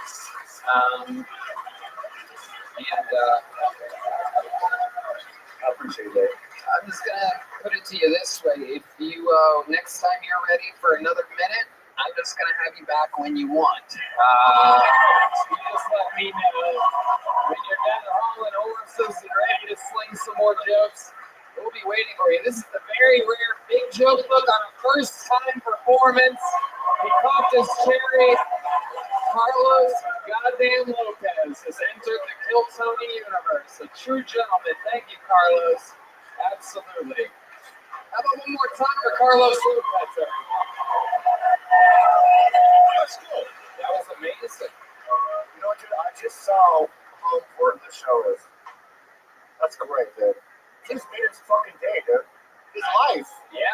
He's in Cloud 9 now, dude. Yep. Amazing. Thank you. Amazing. Thank you. Aren't you glad you came and No. Pull another name out of the bucket. As you've seen tonight, anything can happen. Make some noise. 60 seconds uninterrupted for Jack Schwartz, everyone. Jack Schwartz. Drugstore June now, February 23rd in select theaters. Jack Schwartz. Hey. I just wrote that. That's new. Okay. Do you guys want to hear some fun facts? Okay. Fun fact, turkeys can blush. Isn't that cute? Another fun fact, I'm pretty sure scientists are flirting with turkeys. Why do we know that? How did that experiment happen? Just somebody walking up to a bunch of turkeys, like, turkeys are like, oh my God, stop. I can't with you. Oh, that's where that experiment ends.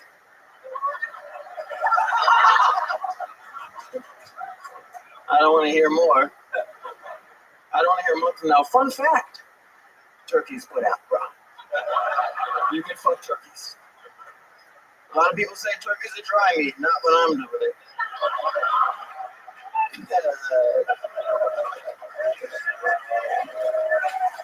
Jack Shorts. Welcome to the show, Jack. Thank you. This is your first time on, correct? It is, yeah. Absolutely. You're the opposite of Carlos Lopez. We went from a real man to a little boy. How old are you? I'm 30. Oh, Jesus Christ. Yeah. Literally the opposite. Yeah. It's like the same age as Carter. What did he say, 29? Oh my God. I'm older than that guy. My dad was just. You're older than that grown man that just died. He left on a horse, and actually I saw him do it. It was crazy. Incredible. Yeah, you look like you're Matt Rife's opener. Yeah, I got a lot of those loaded up, ready to go, to be honest. You want to hear some of my TikTok comments? They're rough. What? Just, I get that a lot. Matt Rife with AIDS. Yeah. Matt Rife if he melted. Things like that. A lot of that. Yeah. It feels good. Ugly Matt Rife. Nice. There you go. Yeah, we need those too. Esther. I also am getting like an Andy Samberg vibe from you a little bit in a nice way. Jewish. Yeah. It started like I didn't want to like you because you look handsome and like people are nice to you, but it was good. It was good. Thanks. Mostly. That was amazing. You're one of the ugliest Vikings I've ever seen.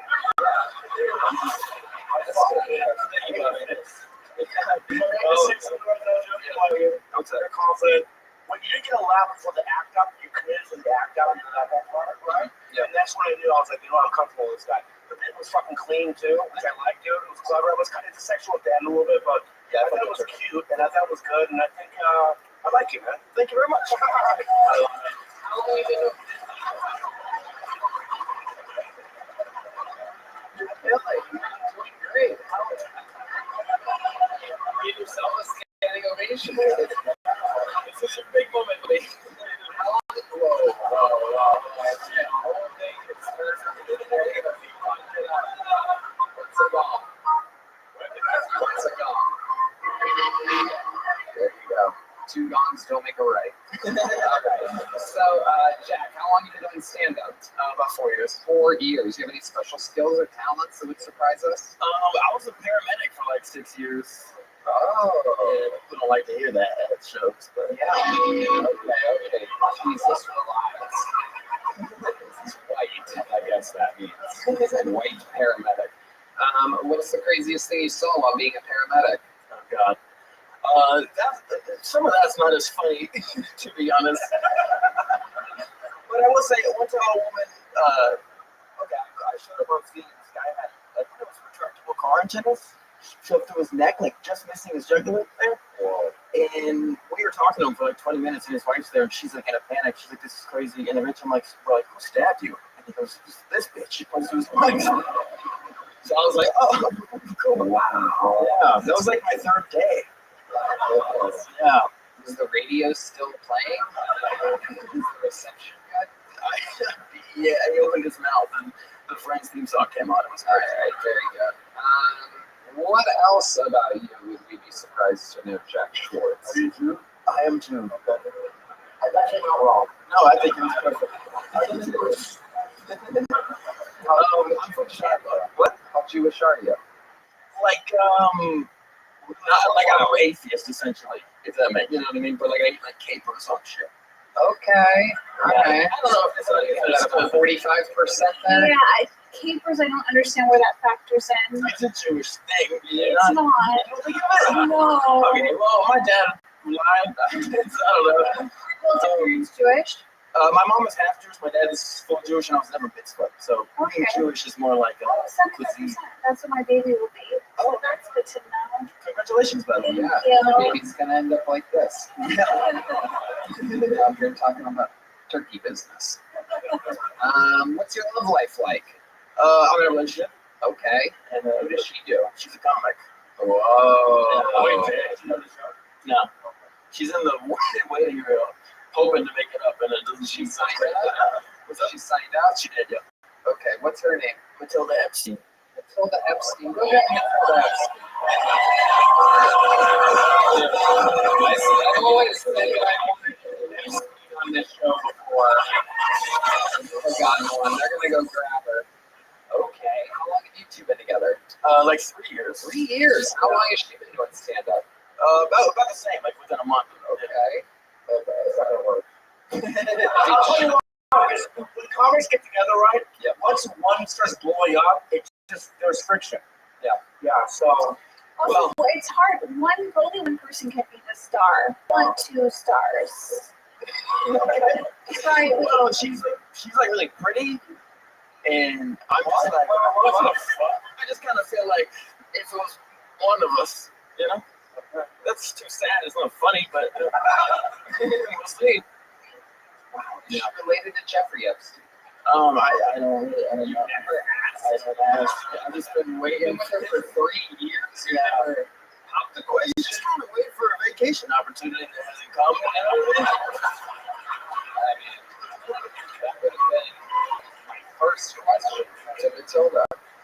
Is she related to the famous Epstein that Probably like at some point. everybody talks about every day?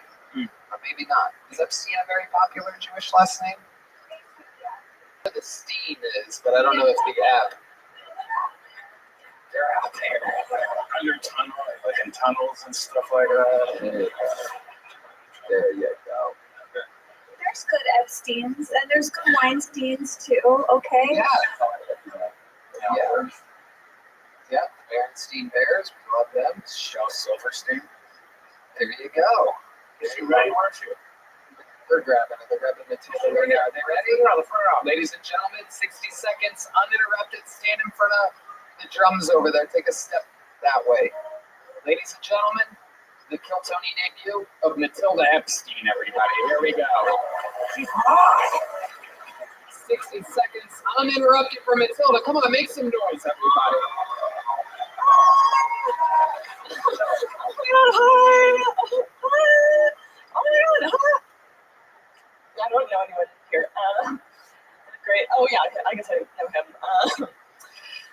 My friend's dog ate all of my antidepressants recently, so I'm doing really well. Thank you so much for asking. She was really mad at me. She was like, "How could you leave these out? You could have killed them." I'm gonna kill myself. That is what they were for. The dogs are thriving. They've actually never been better. They're texting their friends back. They're making their beds in the morning. They do have trouble reaching orgasm, but that's I'm just kidding. Don't worry. It's still super easy to make them come. I don't know. I don't know.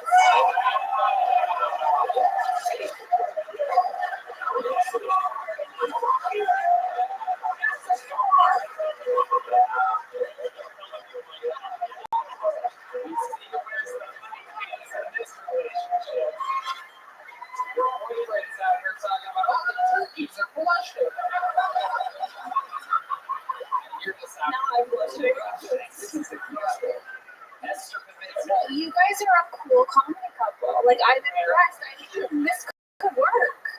People could stay together. Are you rooting for us? Yeah, I'm rooting for you. That was really funny. That was really fun. And I liked how it was long and it kept going and taking different directions, but all one bit. Like, that's hard to do. That was really good. Yeah. She was really good at stretching something out.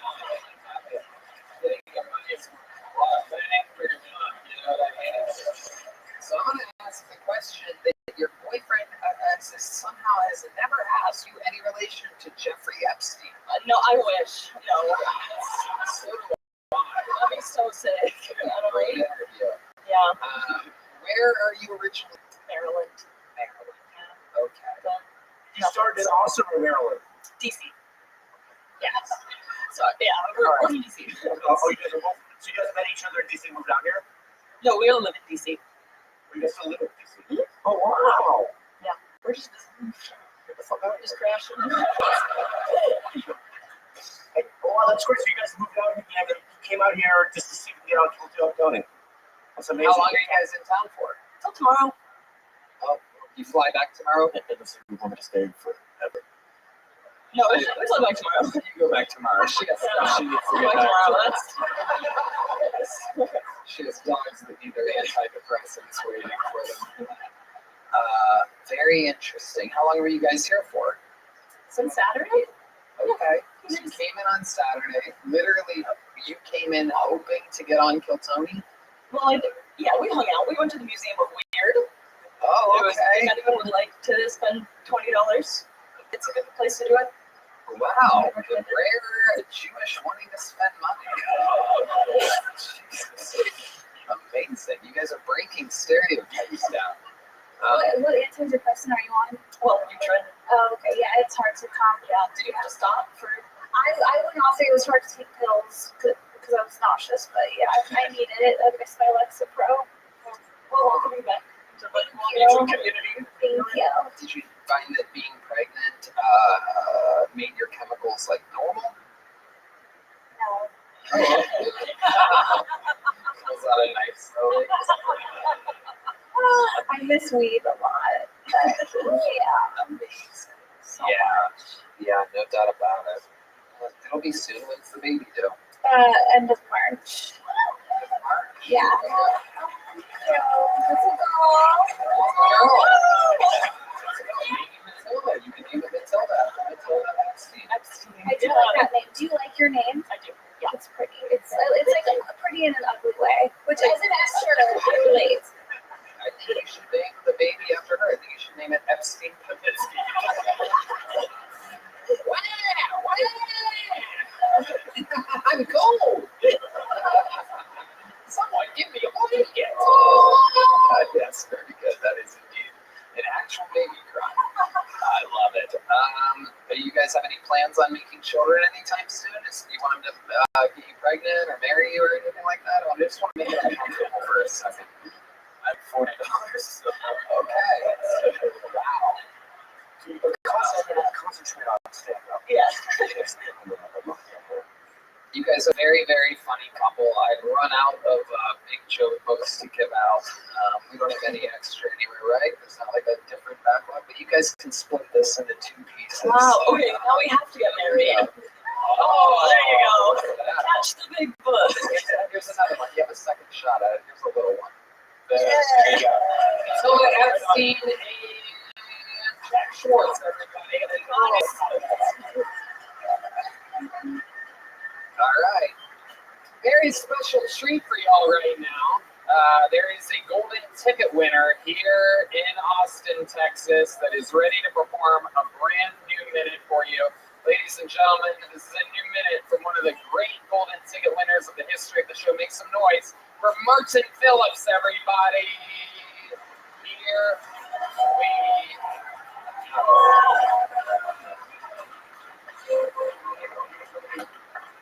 Oh, what's up, hey? Yeah, okay. I don't like it that they call Big Bird, they'll think he's aware, he's an abnormally sized bird.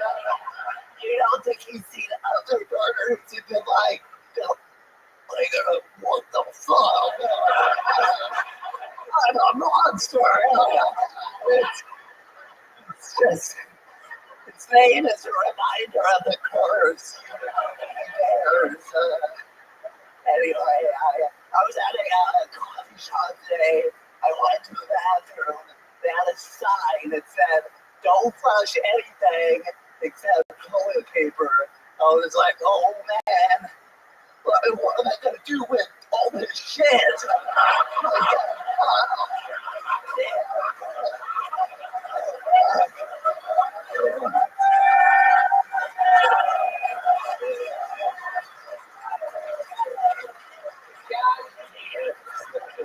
You are so good at this.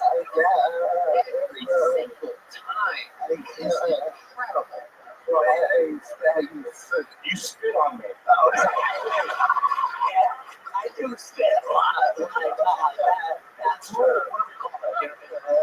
Well, it's It's not contagious.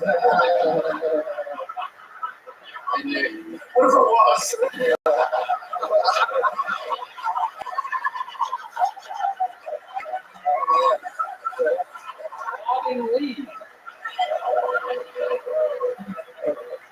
wobbly lead.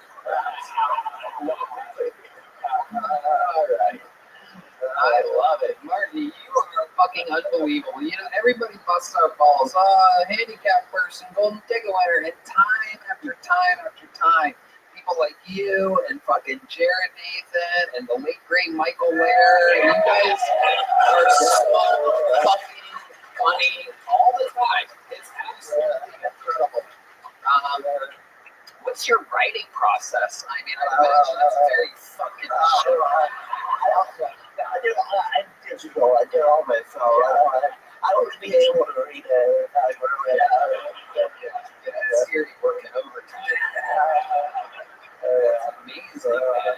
You are so good at stand-up comedy. What else have you been up to? You've been in Austin now. You live here full time. Yeah, I live here full time. I've been around different spots and whatnot. So South Isles can represent. Oh yeah, Congress. Old Tour. Oh shit.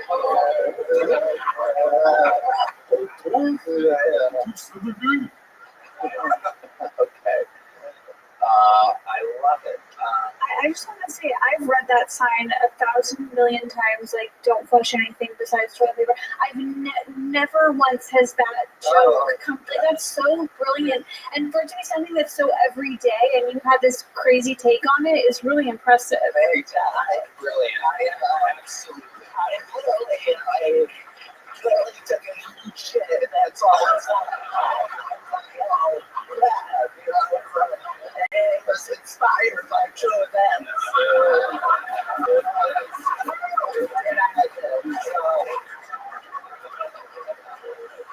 Martin Phillips, so funny. Now, are you making a full-time living off of stand-up? Substitute teaching? I'm still in the schools and whatnot. I'm getting more gigs now, so hopefully I don't have to focus.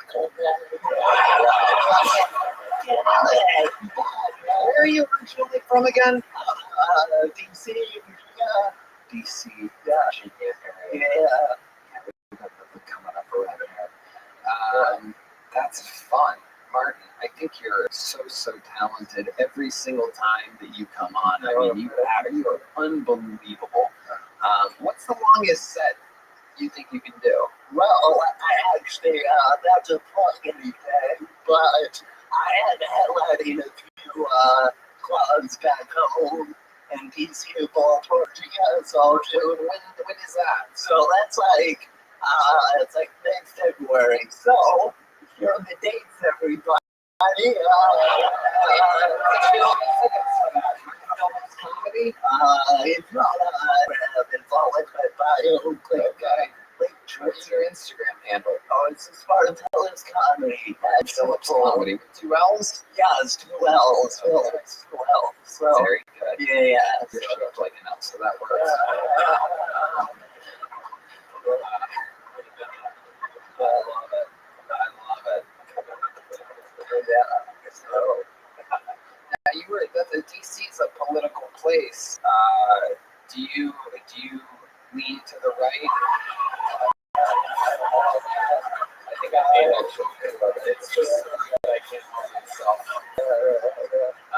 Martin, I want to do more stuff with you in the future, and I also think you're so funny on your feet. No pun intended. I want you to come do a show here tomorrow that's all improvised. You pull premises out of a bucket. It's called Bottom of the Barrel show. Yeah. Have you done it before? no, I've heard of it. Yeah, tomorrow at 10:30.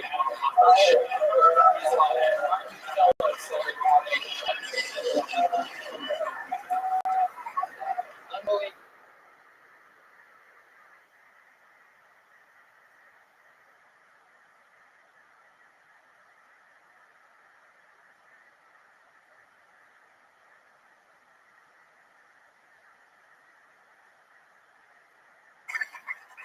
I met a hot girl on 6th Street the other day, and she was like really into me, so I knew something was up with her.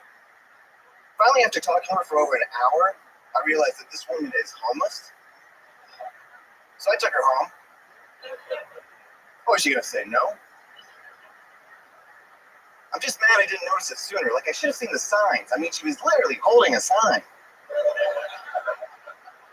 ended up being some of the best sex I've ever had, though, once I got past the smell.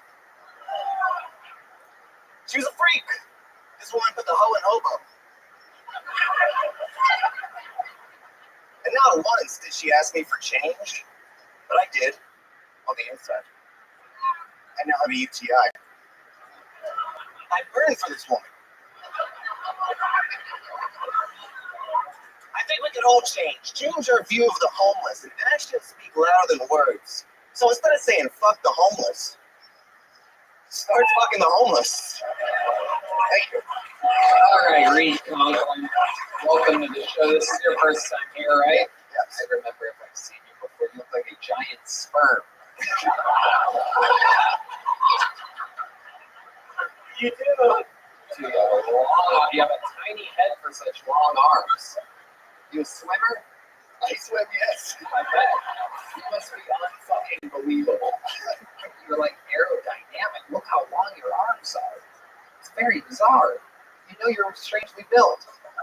Thank you. Okay, you're welcome. Jesus. All right, Reed, how long have you been doing stand-up? A couple years. Okay, what do you do for a living? I'm a traveling street performer. Okay, what do you do on the street? So like a circus style show. Juggle? I can juggle. I do like I Can we get a few? Can we get some limes from the service bar? Maybe some lemons. Some lemons are a little bit easier to see, maybe, right? Okay. Why are you doing that? Oh, I can juggle. You don't think we could have you juggle on a show? It's live. Yep, you're right. For Two lemons. We're trying to squeeze some talent out of you here. What else can you do? You just juggle? I can do a handstand. Let's see a fucking handstand while we're waiting for the lemons. How many people want to see him do a fucking handstand? And he pretends like I'm not gonna ask him to do this shit. Whoa. Oh shit. Okay. Oh my goodness. Absolutely incredible. Wow. Look at that. Very serious man. Okay. What else do you do in your street performing? I do a lot of whip cracking these days. Whip cracking? Yeah. Whoa. Johnny's. What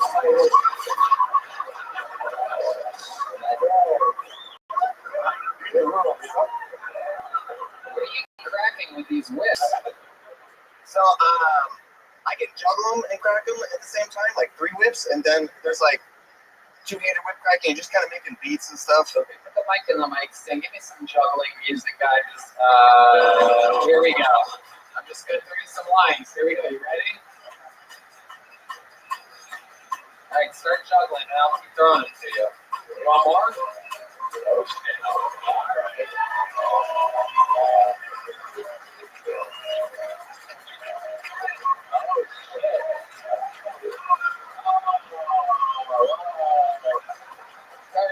Keep juggling. Here's one more. Can you juggle 4?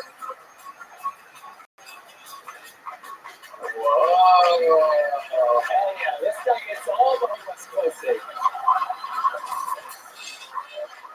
You want another one? You got another line? I'm going to aim for Christy, everybody. Got another line here. We got a lot of lines. You'll be amazed at how many lines you can afford in this mic here. Wow, look at that. That's right. You can keep those. I don't think we're going to feed them to people after this. Fucking homeless people, street performer. You get to keep those lines. Thank you. What else would we be surprised to know about you, Reed Conklin? I'm from Key West, Florida. Okay. What else? You fucking Carmen Sandiego? What's going on? Key West, Florida. Find it on the map. I've been to 50 countries. Whoa, what's your favorite? I do like Vietnam. Oh, okay. Quite a bit. Yeah. Why do you like it? It was beautiful. Everything's kind of easier to get to. It's small, but the food's good. People are nice, cheap. All right. Yeah, his soundboard is What's that one? What's this one?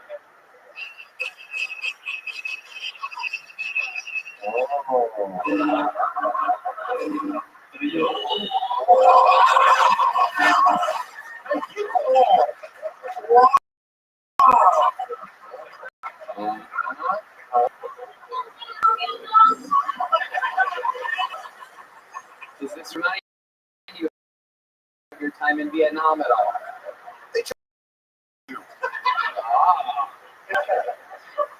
All right, Reed Conklin, fun times. What else? Anything else crazy we'd be surprised to know about you? Well, I'm in Texas, kind of performing at a fair, like 3 hours east, at our Renaissance Festival. Okay, what are you doing at the Renaissance Festival? Doing my whip cracking show. Wow, what do you dress up like?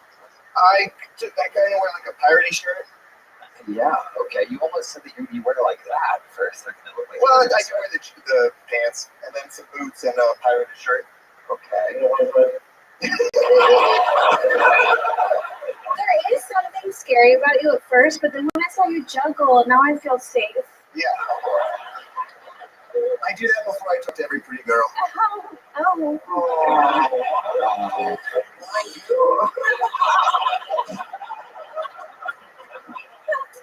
Well. It's like Esther might want the whip crack. Amazing stuff. Fun side. Here's a little joke book. There you go. There you go. Very funny. Oh. What's the hoe in hobo? The fucking limes, dude. Take the limes. Take the limes. That's his lime, everybody. There he goes. All right.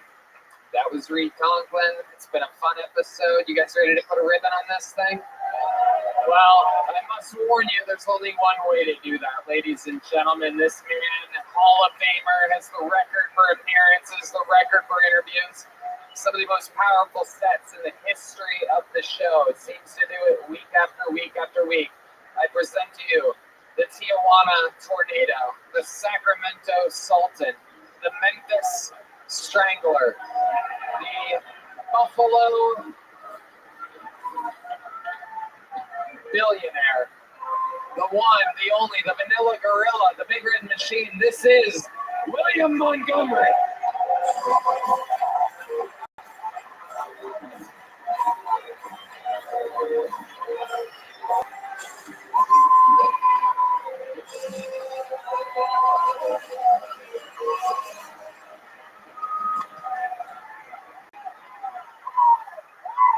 British police are investigating the rape of a 15-year-old girl in the metaverse, and I'm just over here trying to figure out how Bill Clinton was able to squeeze his fat ass in there.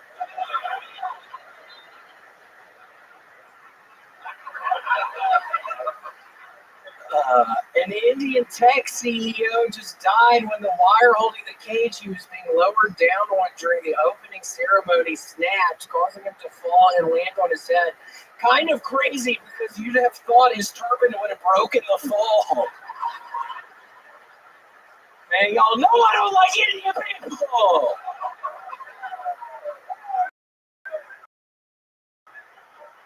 Silence is shit. If that's true, I kind of wish my dad would have had the silent treatment instead. Okay, that's my time. Thank you. All right. Great. Powerful. Really Montgomery. You know, William, we were in Hawaii together, were we not? We were. We had dinner together. You took me to dinner. And dude, honestly, dude, I'm a huge fan. And you're a real gentleman, too. You're a polite guy. You're very talented. I'm just glad that you could witness you live. Yeah, well, it's a pleasure to be witnessing you live right now, Bobby. I mean, it's so nice to see you right now. So, Yeah, I think that deserves a hoodie hoop. no, y'all started a little too early. On maybe on 3. 1, 2, 3. No, somebody that sounded weird. Maybe on 3. Let's try it one more time. 1, 2, 3. Ooh, you mean the lights go off with that one? Yeah, that was powerful.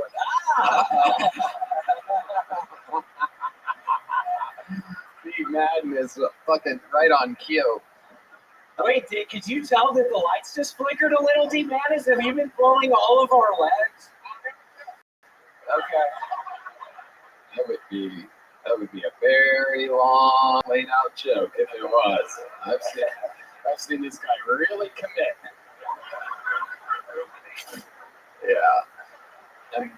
Amazing. How about a hand for the great team Madness? I know fucking legend. So what else has been going on, William? I'm gonna be honest with you right now, Tony. You would be horrified if you could have seen me since Friday. A video game that got me back into video games got remastered. It's called The Last of Us 2, Tony, and I've almost beat the game. I've spent 30 hours the past 2 days. Oh my goodness. Doing that. I'm not even kidding. And I'm almost towards the end, so now I'm kind of sad because it's my birthday on Friday, and I was planning on playing The Last of Us 2 fucking remaster for my birthday, but I've already almost finished it. So, Tony, I don't know what I'm going to do on my birthday this year, man. I don't even know. Tony, man, I was fucking planning on playing The Last of Us 2 remaster, and now I don't even know what I'm going to do. I'm 37 on Friday, Tony, and now Well, what are you going to do? I don't know. Maybe play The Last of Us 2 a little bit more. I'm going to be able to save my guns for the next round, so maybe just play that shit again, Tony. And I'm also eating a bunch of Sumo Citrus. I don't know if y'all like Sumo Citrus, but they are actually my newest sponsor. They're really good. They're cute. Yeah, what is that? It's a citrus fruit. Yeah, Rabbi, I'm sure you're shaking your head, you fucking nasty fat ass. I'm sure you don't know what a fucking fruit is, you sickening piece of shit. I mean, stop acting. It's not genuine when you do it. You smell like fish. It's not fucking genuine. Seriously, stop fucking trying to act up here. What is this mouth? Why are you Fish all over him? What is fish smell? You fucking idiot. Stop. Oh my god. Fish smells. Oh, that's a good one. Red man standing up for himself, kind of. It smells like fucking pussy that's moldy or something. Stop Oh, talking. that's actually funny. Oh, yeah? fish smell. Wow, My you breath wrote smells like pussy. Oh, good one. I get it now, dumbass. Yeah, drink some more, you fucking Yeah, why don't you drink some more soda water, you bitch? I can't even understand. Okay, Red Man. I really hope my baby can't hear yet. What does that mean, bitch? Maybe that's no ears, William. Make fun of me, make fun of me. Something did happen to me this past week. I went to a place called Szechuan Garden. I'm sure your people know about that. It's some fucking Asian place. And it was fucking nasty as shit. So if anybody lives in Austin, Texas, do not go to Szechuan Garden. Wow. I swear to God, Tony, I get in there. There's only one couple in the entire place. It smells like cleaning supplies right when I get in there. And against my better judgment, I got the food and it wasn't good. What did you get? What did you order from there? Egg drop soup. It tastes a little too much like eggs for me, Tony. It tastes, I swear to God, the other part was like egg yolks or something. So I started off with that, and then I ate this crispy chicken stuff, and it was mainly crispies in the chicken, and I like it a little more chickeny. I hate all the crispies they put. Some of the Asian places, they put the crispies in. Red Man was able to find reviews from this place. Literally, this one has 520 likes. It is 1 star. probably the most disgusting Chinese food we've eaten in a long time, period. And that includes the buffet at LaGuardia Airport. I would actually fly to LaGuardia Airport just to eat there again. It was so disgusting, even our dog wouldn't eat it. It's like, oh my God. We went on September 2nd. It's another review. It's a different review completely with 58 agrees. We went on Saturday, September 2nd, 2023 to try to get something to eat. When we opened the door, a very strong sewage odor almost made us gag. Disgusting. Healthy department should be checking this place. Wow, that's amazing. There was another 1 star there. Go back to that. Above that, above that, above that, above that, above that. Oh, there's no stars there. Oh my goodness, somebody left no stars. I didn't even know you could do that. Yeah, and I felt like such an idiot because Tony, I get a lot. I love Cabo Bobs. I'll get that. I've started eating a lot of beef theories, Tony. I have to be careful. I'm starting to gain weight again. I'm starting to get into the mindset where I don't give a fuck anymore. And I mean, I'm about to be 37, and the sidekick I've been going to told me I'm only living. I'm not living past 40. So Tony, I think I might just start drinking again. I still have the cocaine. Let me tell you, William, there's a beautiful woman that just yelled something. Yell it again. Huh? Can you say that again? One more time. I can hear you the first time, bitch. Okay, and I blocked that out, you stupid bitch. I'm having a pretty good fucking time up here tonight, and I swear to God, Tony, I just blocked it out of my stupid head. I love watching Esther's reaction to the chaos that is William Montgomery. Just wondering why it's funny that you called a woman a stupid bitch. Yeah, I mean, you knocked your ass up, bitch. I mean, that's what I've been fucking wondering ever since I got up there, bitch. It's always my fucking birthday. What are you gonna do? What are you gonna do for your birthday? Probably never stop playing The Last of Us 2 remaster. Probably not. I mean, how goes that later? William, you're an absolute god on this show. We fucking love you. Make some goddamn noise for the big red machine, William Montgomery. The drawing from Ryan J. Eagle is in. That's showing on your YouTube right now. Guys, Drugstore June, out February 23rd in select theaters. I want to say just one quick thing. Yeah. First of all, Bobby is amazing in the movie. It is about one of my ex-boyfriends, not one of you guys. Don't worry about it. But the next one. But it's a movie that has a lot of comics, posters, Trevor Wallace. And it's kind of maybe outside of Hollywood. It's kind of independent, and so we'd love if you come out and support it. And all of our friends, you'll recognize.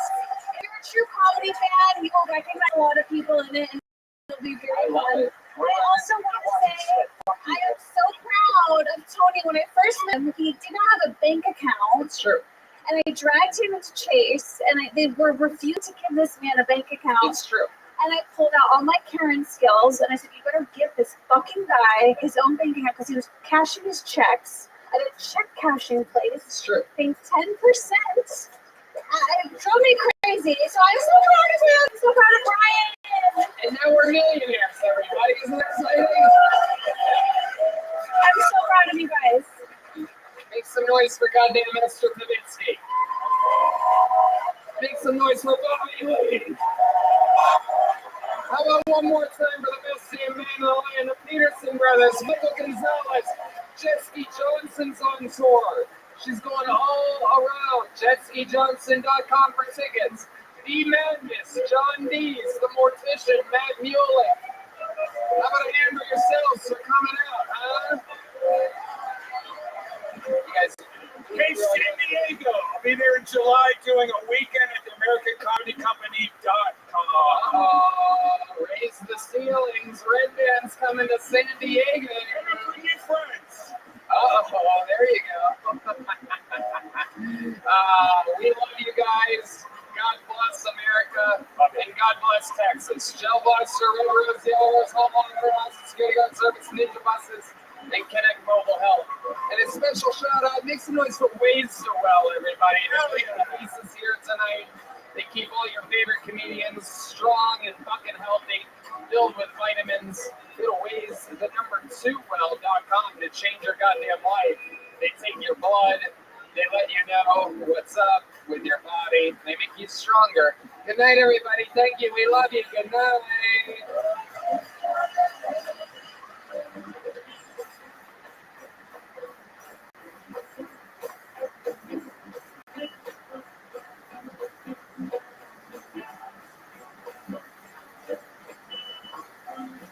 The entire 600 plus episode back catalog of Kill Tony episodes are now available on the audio feed.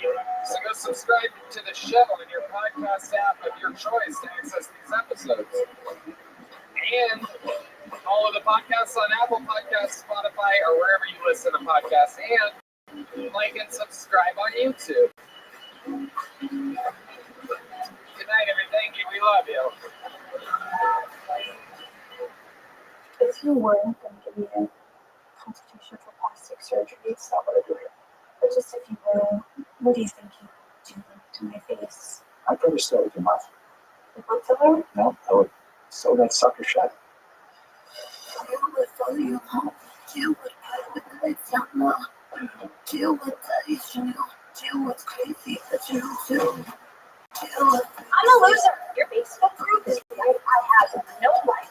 Did you ever see this psycho? Messed it up. I'm in a coffee break. You haven't even clocked in yet. I haven't been getting paid for any of this. Oh, You get the little macchiato. I brought you some chocolate. Oh, you're not doing stream. Bye, Juice Squad. Thank you, Chad. What? Ew. I heard the pharmacy got robbed. What the hell happened here? What's your name? Forever June on everything except Snap Action Forever. Oh, honey, your real life actual name. June. This is not a joke. June? I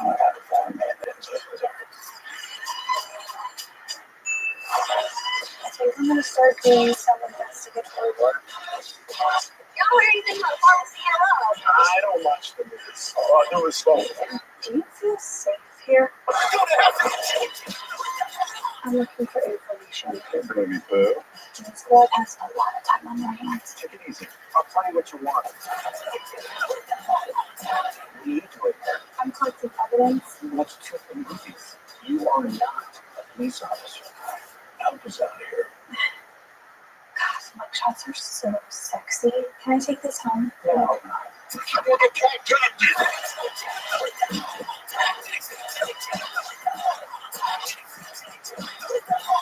Do that, Rob.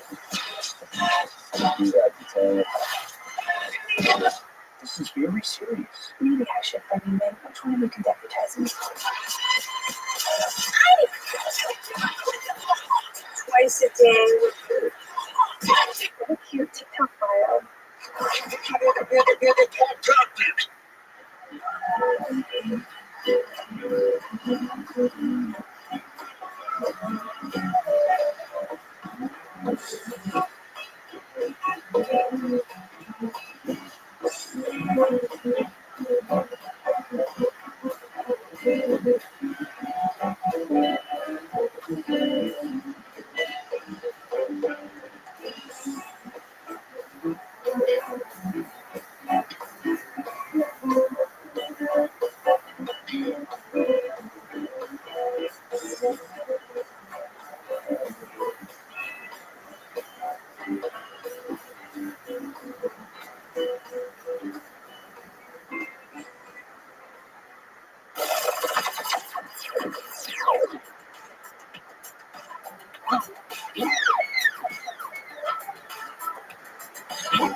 Hey y'all, the LA Forum is right around the corner, and contrary to a lot of people's rumors, there are still tickets available for that. The YouTube Theater 2 days later has sold out. Also, there's still a few tickets available for night one at Madison Square Garden, the 2-night super mega event, the biggest in Tony's history. Travel, go there, we'll see you there. And I am on tour with stand-up comedy, me and some of your favorite cronies from the show do our own stand-up sets. I'm going to be in Cleveland, Ohio, Pittsburgh, Pennsylvania, Boston, Massachusetts, Baltimore, Maryland, Salt Lake City, San Jose, Dallas, Houston, Texas, St. Louis, Missouri, Nashville, Tennessee, Fort Lauderdale, and Orlando. And that is all of the stand-up on the road I am doing until 2025. I'll be releasing that special just after May. We'll see you guys on the road. Nothing but love. Here is another episode of Kill Tony.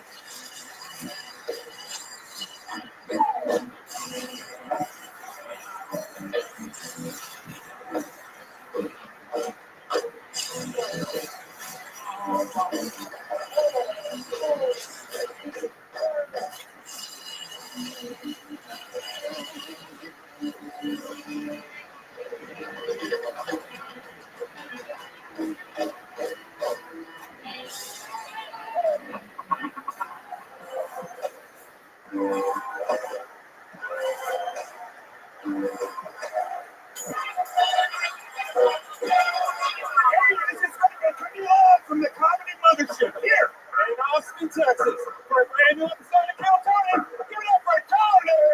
It's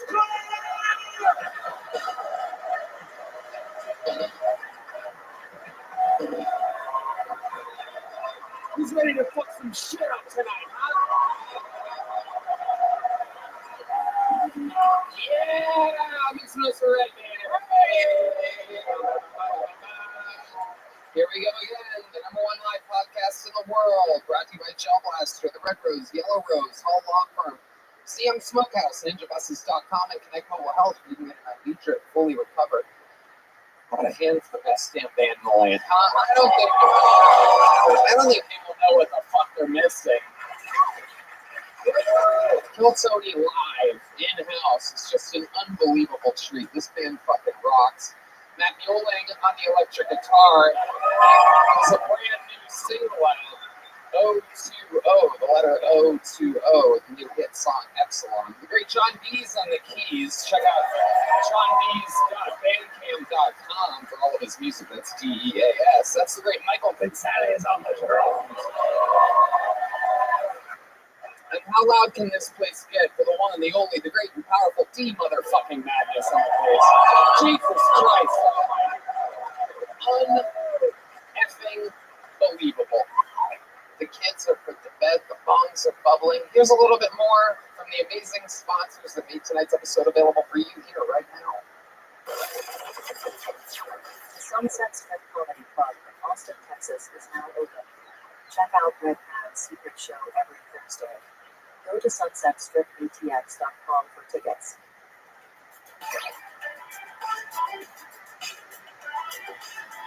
You guys ready to start tonight's episode or what? You guys are in for a very special treat.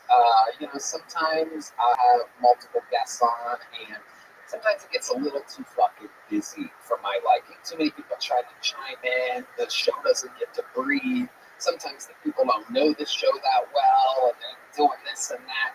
This is a special episode because this is a fucking veteran of the Kill Tony guest game. Coming on solo, he's been stuck with a ton of people on every episode that he's been on recently, and we have him here all by himself. He is truly my big brother, one of my favorite mentors in the history of my fucking career, and a man who I love with all of my goddamn heart. Comedy store legend. You know him from all of his hit specials, all of his hit podcasts, one of the funniest human beings on planet Earth, one of my favorite humans of all time. Let's see how loud this place can get for the one and only Ari Shaffir, everybody. Oh, shit. Oh, shit. Let's go. Yes.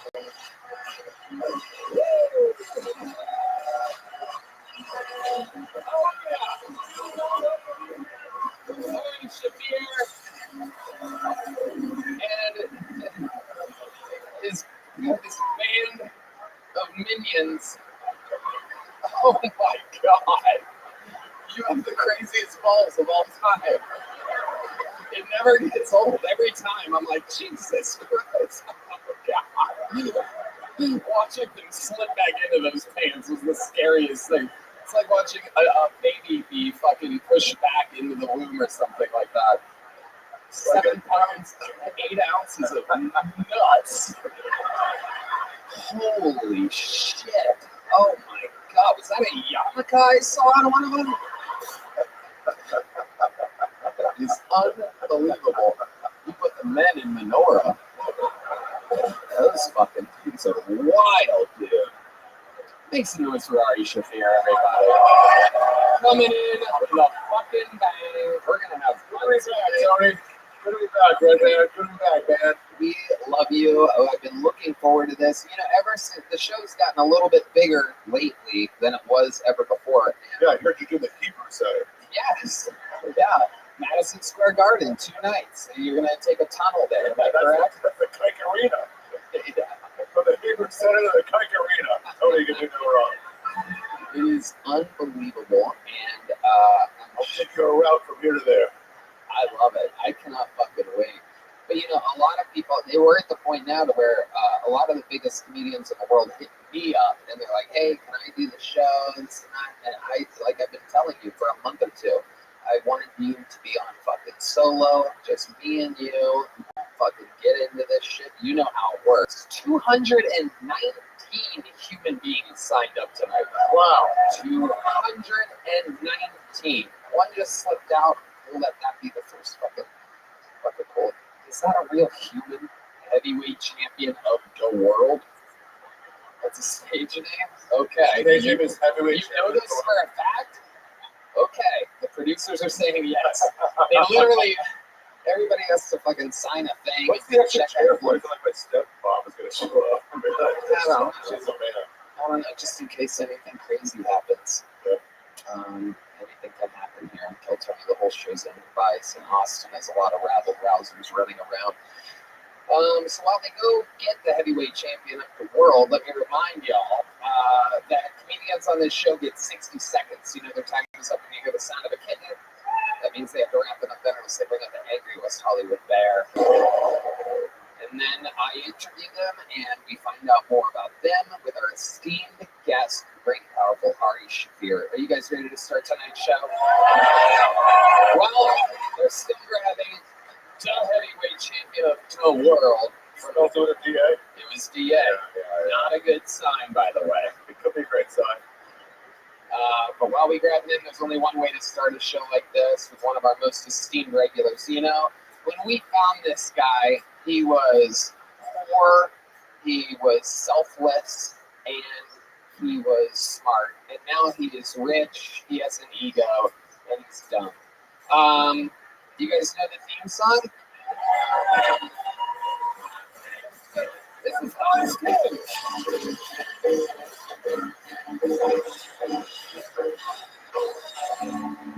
Hey,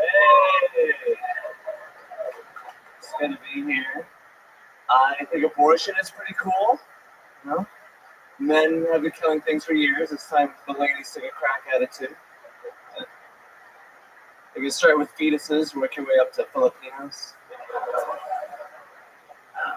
I recently went to Louisville. They have an airport there called the Muhammad Ali Airport. Who doesn't love an airport named after a guy that couldn't stop shaking?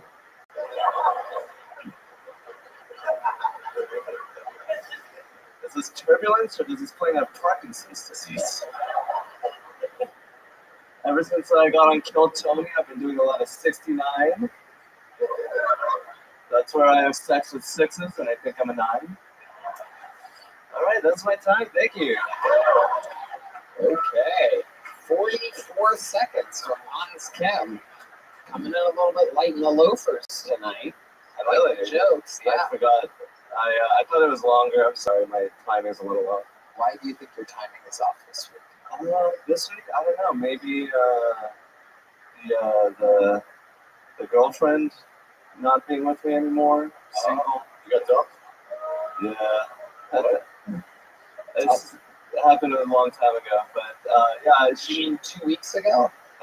When you told us about it? Yeah. A long time ago? I feel like I've already done the jokes that I've had for that You guys will have to listen 2 weeks from now. But What is going on right now? What do you talk about? What do you give us an update on? What's with this outfit, brother? this is What are you trying to do with your life? Why this whole thing? Besides you the know, shirts. with the immigration crisis, I thought it'd be good to let these people know which side I'm on. You're on the white side of history. You look like a sales rep for Pin. Is this free clothing or did you buy it? I bought most of this. What didn't you buy? I bought everything but this jacket. This jacket my mom bought me from Korea. Ooh, nice. Okay. Did she just buy you that jacket solo, or did it come with a box of other goodies? Just the jacket. I was like, hey mom, I made a jacket. She got it for me. Very nice lady. What's going on in your life that's exciting, Hans? Anything this week? I've been crushing puss. I met Tell a us about that. There you go. That's what we like to know about. That's interesting. This is the first time you've given us an update. This is different than your ex-girlfriend? yes. This is completely different women. So this is the first women? Yes. More than one? Yes. Never stop and think how lucky you are. Yeah. A lot of people have been reminding me how much I don't deserve it or whatever. So tell us about the new Puss-Ons. We've been hearing about the same girl for a couple of years. So this is like all new, right? Yeah, I was in Springfield. This girl that had a real strong grip, gave me a strong grip hand job. I had to fucking get wrist control, fucking back out. Whoa, look at that. Look at that. And then she tried to finger my butthole. And I was like, I'm wearing jeans. And then she squeezed my balls, and I was like, ouch.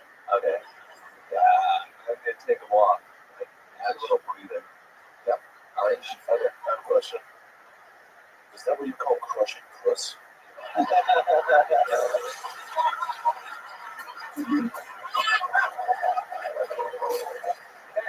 that seemed more like love on the spectrum. Like,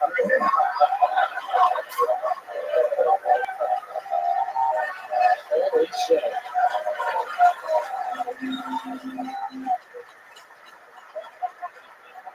At what point did you crush Puss, Hans?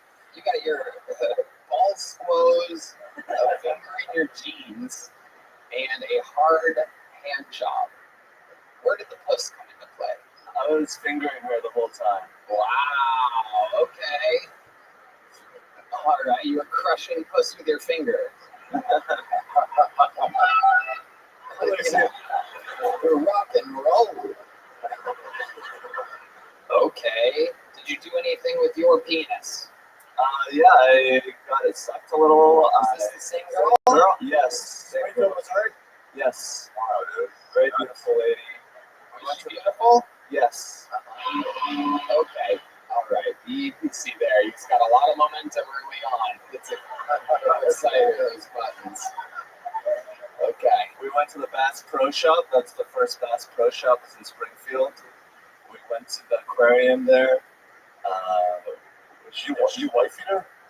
Why like you started like going out with this chick? Yeah, that's the only way I can get laid. Nice girl. You have to hang out with them first. Yeah. Right. Okay. So it was just one girl? It was her, and then the beautiful Angelica. Oh, she's here tonight. Oh, she's here. Yes. Okay, what happened with Angelica? She and I had sex yesterday. Wow, you're in Austin. Yes. And this is like a fan of yours, a fan of the show? Yeah, she mentioned me in the story, and I was like, holy shit. That's good enough. And then, like, yeah, you messaged her, like, what's up? Yeah, I was like, come on over. She's like, I can't. And then she did that 3 times over the 4th time. She could. Right. Yeah, it's you're very persistent. We know you have rapey energies. I can't means nothing to you. I can't means ask again. I have a fridge full of kimchi. Yeah. Grabbed my dick really hard. Was that the one that grabbed your dick hard? No, she's got a very gentle touch. Okay. Is Angelica just visiting? No, she's moved here from Houston. Wow. Oh my Angelica? Yeah, hopefully tonight. Wow. Where's Angelica at? She's up there in the booth. Okay, you got her as the VIP balcony. Oh, I didn't know that you had access to that part of the guest list. I was actually trying to avoid Those are my people, but I guess you're squeezing. All they have to do is mention you in their stories, and all of a sudden they're sitting where Elon Musk sits when he comes to a show. That's all it takes. Just DM Hans Kim, everybody. But you got to skip the aquarium with this one. This was straight to fun, huh? Yeah, no aquarium, just straight to the wet pussy. Angelica, if the place could stay quiet for a second. Angelica, how is Hans in bed? Is she a cat?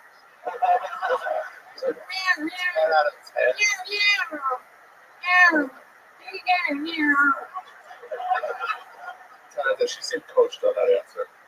Yeah. 10 out of 10. Jesus Christ. Pretty Asian for a Mexican girl. She's Mexican. Oh, she's Mexican? Did you use protection? So. Nope. Oh, oh,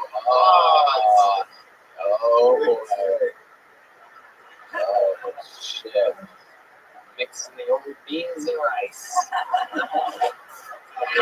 Oh my goodness. Well, we're going to need updates on what happens from here, Hans. Keep us posted on the newborn baby that you're going to have. No protection. Did you pull out? Yes, I pulled out. Okay. On the stomach and back. Taking a chance. You might have a bow in the oven right now, dude. Nothing on that? DAO? Nothing? Did that not translate? I thought that was good. Okay. Hans, good job. Great interview, as always. These interviews are unbelievable. Yes, Single Hans is back. Last week he was still fucking his ex. When this episode comes out, He was upset about the girl. they just broke up and he was fucking his ex the whole time. And so this is the first time we've heard of Hans getting actual new pussy. Wow, forever. Two in a week. Yeah, well, What the fuck's happening to society? I'm telling you, dude. These fucking chicks love comedy. The quickest way to a girl's vagina is by making her laugh. Or having really compelling interviews, it seems. You guys having fun? Well, you know what time it is. He's ready. We're going to meet them all together. I introduced you first time on the show, the heavyweight champion of the world, everybody. 60 seconds uninterrupted for the first bucket pull of the night. Anything can happen. Make some noise for the heavyweight champion of the world. Oh, shit. Let's go. A pedophile, a war criminal, and a Jew are digging a tunnel underneath New York City. They all look at each other and say, Mazel Tov. I'm Mexican, if you couldn't tell. If you couldn't tell, you need to step your fucking prejudice game up.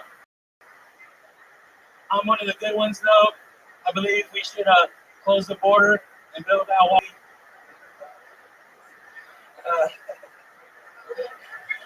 Close that fucking can, that's enough beans. I love being here in Austin. The other day, I saw the most perfect woman. She was so beautiful and so stupid. She was like, I hate white straight men. I was like, hell yeah. Wonder how much she hates the gay brown ones. I hate fat people. They're all excited to see me because they are no longer the fattest person in the room. That's me. That's my title. Heavyweight champion of the world, baby. Wow. Okay. Well, you got the heavyweight part right. Yes, I love it. Welcome to the show, heavyweight champion of the world. How long have you been doing stand-up comedy? Off and on 10 years, but started taking it seriously in March. Okay. Why do you look like you're pregnant with triplet Stavros? Lots of Mexican food, tortillas, man, from San Antonio. Oh my goodness. Oh my I've never seen a lopsided fat before. It is incredible. A little fun fact, you guys can't see this. A few times he put his arm behind his back while he was performing. He has an actual shelf back there. Can you show the people? There is a shelf for his arm. That's pretty convenient. I love it. You have a tank top and a tank body. This is absolutely incredible. You make Big Pun look small. No doubt about it. What do you do for work, heavyweight champion of the world? I'm a TikToker. TikTok? Yeah. Wow. Is that the noise your pacemaker makes all the time? I'm a food blogger on TikTok. A food blogger. Holy shit. Wow. Perfect job. No one more fitting for the job than you. It's incredible. Those capris, what would we even call those? So they're shorts? They might be longs. They are wider than they are long. So you make a living doing TikToks? Yeah, mostly. It's probably like 50% of my income. The other 50% is coming from Uber driving. Uber driving? Yeah. Okay. What kind of car do you Uber? I got a 2022 Altima. Wow. When someone says, hey, we have four, can we say one up front? You go, no. No, they can, but I kind of hate it. Uh-huh. Okay. What ethnicity are you? I'm Mexican. So I mentioned this game, but No, I had a feeling. I was just making sure. You could have easily been aggressively Greek or something like that. Aggressively. Aggressively? I love it. So you live here in Austin, Texas? no, I live in San Antonio. All right. This is what a lot of people from San Antonio look like, by the way. I'm a San Antonio mascot. Hell yeah. How's the diabetes? Not dead yet, surprisingly. When's the last time you saw a doctor? In the summer of last year. And what happened last summer that you went and visited her? One of my friends died in his sleep, so I was like, oh shit. I took that as a warning.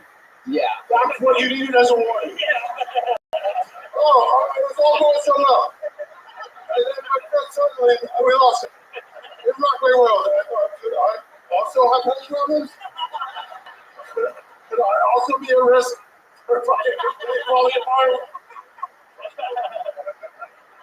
What did the doctor tell you when you were there? I mean, I got all my blood work done. You mean mud work? This shit's coming out thick, dude. And yeah, it was like, you need to get healthier, you're gonna fucking die.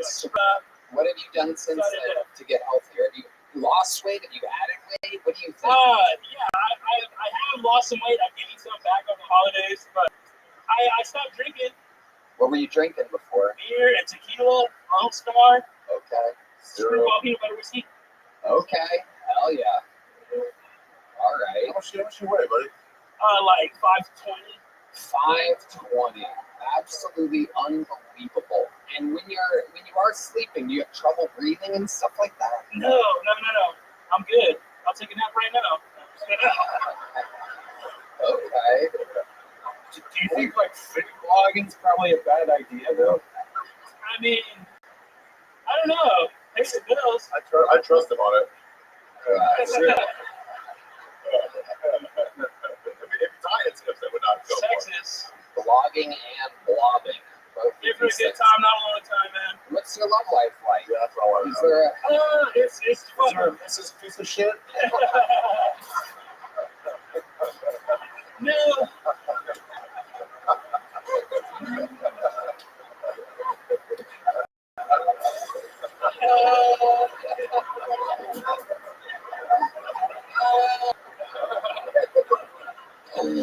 What is your love life like, heavyweight champion of the world? It's absolutely messy. I take what I can get. They're all What can you get?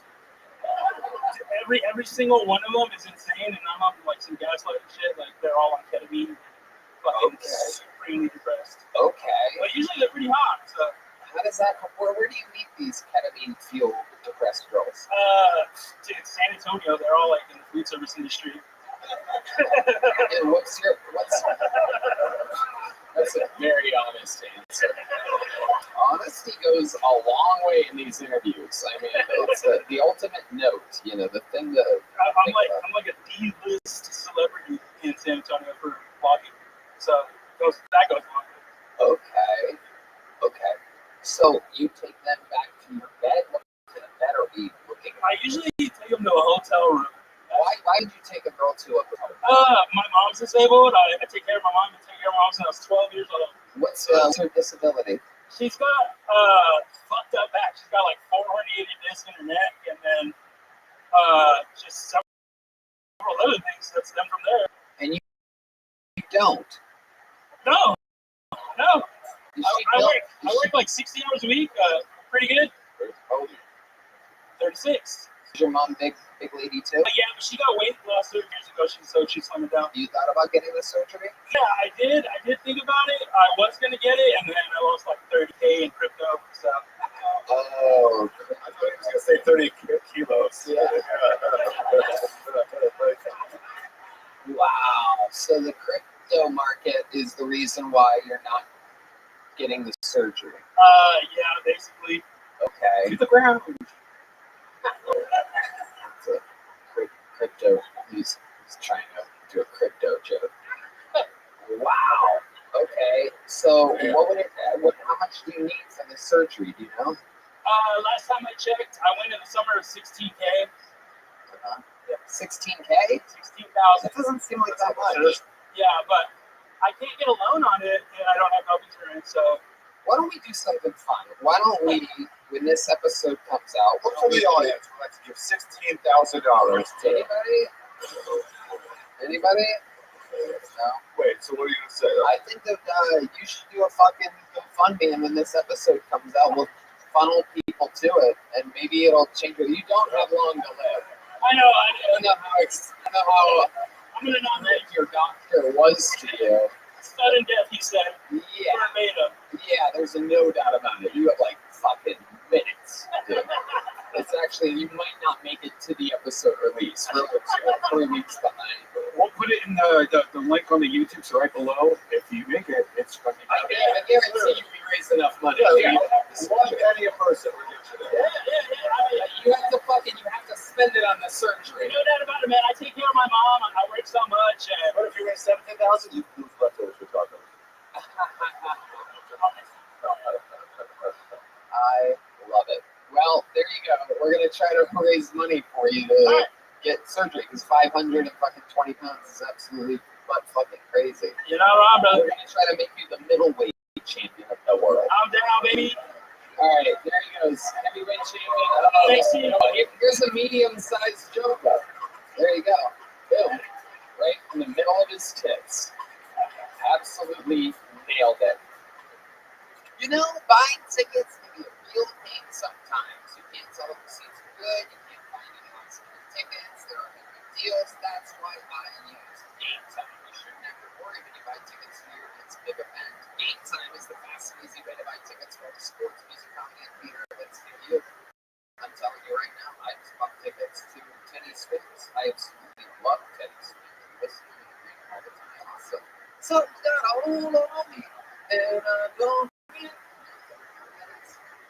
That is Teddy Swims, and I want to see him next to Game Time at the Stucks Brother March area. No doubt about it. It's the only ticketing app that you can complete this time of the purchase. Yeah, it's great. I think I'm gonna check out Greenville. Do you have the time? Yeah. I love Game Time because you can easily find and buy tickets for every kind of thing in your area. But the best thing I like about it is you can see the view from the seat that you're about to purchase. So you can see exactly what the stage is going to look like before you get there. Take the guesswork out of buying tickets for Game Time. Download the Game Time app, create an account, use the code $20 off the first purchase towards a lot. Then create an account, redeem code KILLT. Why? $20 off. That's why. Download Game Time today. Last minute tickets. Lowest price. Guaranteed. Hey everybody, this episode of Kill Tony is brought to you by Bub's Naturals. It's a tribute to former Navy SEAL Glenn Bub Ford, a national hero who laid down his life saving Americans in Benghazi. Glenn was a best friend of hundreds from all walks of life, and Glenn stood for self-improvement and was always helping others. Bubs donates 10% of all profits to charity in Glenn's honor, starting with the Glenn Gordy Memorial Foundation. Bubs has the best collagen on the planet. It has 20 grams of protein per serving, 7 essential amino acids, and 1 single ingredient. It's essential for joint health, muscle recovery, gut health, and more. It's 100% NSF for sports certified and 30 approved. Also, here to try Bub's Brew Coffee. It's USDA organic fair trade and the first ever coffee bean to be Whole 30 approved. Protein protein equals energy, right? Well, with Bubs, I'm getting a full 20 grams of protein before a show. I drink that and I can literally go all night. One of the most important things I do in preparation for a huge stand-up show, well, let's just say that involves the bathroom. With Bubs, I take the absolute best pre-show shits of my life. I'm clean and ready for the stage. That Bubs Brew coffee, by the way, is tested free of yeast, molds, and small lot, roasted and guaranteed fresh. Right now, Tony listeners can get 20% off if you use code Tony at BubsNaturals.com. Again, that's 20% off with code Tony at BUBSNaturals.com. Die young, as late as possible with Bubs. All right, let's keep it moving along. Your next comedian goes by the name of Wayne McCracken. 60 seconds uninterrupted for Wayne McCracken, live here on Kill Tony. Here he is. Make some noise for Wayne, everybody. Oh, what's Texas? All right. A little bit about myself. I am not what you would call an educated person. That's right. Now, I don't think that means I'm retarded. Is the thing. Here's the thing. What is not retarded about me is the fact that I think evolution is real. Do we believe in evolution in this room? You think it's no? You don't think it's a real thing? Here's what I'll say. I don't think it explains the human condition. I don't know how Homo sapiens somehow finagled their way to the top of the food chain when they're prone to things like scoliosis and sunburn. Seems a little odd. But I will tell you this. This is how I know evolution is real. I've got one buddy who was born with a vestigial tail, right? You know what his girlfriend calls it? The big one. That's only this one. I have another friend that was recently diagnosed with super gonorrhea. A very unfortunate diagnosis. This poor asshole didn't just get the clap, he got a standing ovation. You know what I'm saying? Wrong. Okay, Wayne McCracken, absolutely flatlining up here. I mean, that was about as bad as it gets, Wayne. That's about it. You know what sucks I forgot about? I'm on stage looking at no laughter, so I'm also affected. We are not used to feel bad. We worked long and hard to never have that feeling. I don't ever look them directly in the eyes when somebody's bombing that hard. I don't want to see it. It hurt. It hurt me too. No. You're having literally the best time of your life right now. Here's the thing. I'm really not. I did too many drugs this afternoon. So. You're blaming it on the drugs, huh? It's my escape room. Do you think that material would have gone differently if you did no drugs? Did you change your set list after doing the drugs? Or you think your delivery was affected? No, all of the above.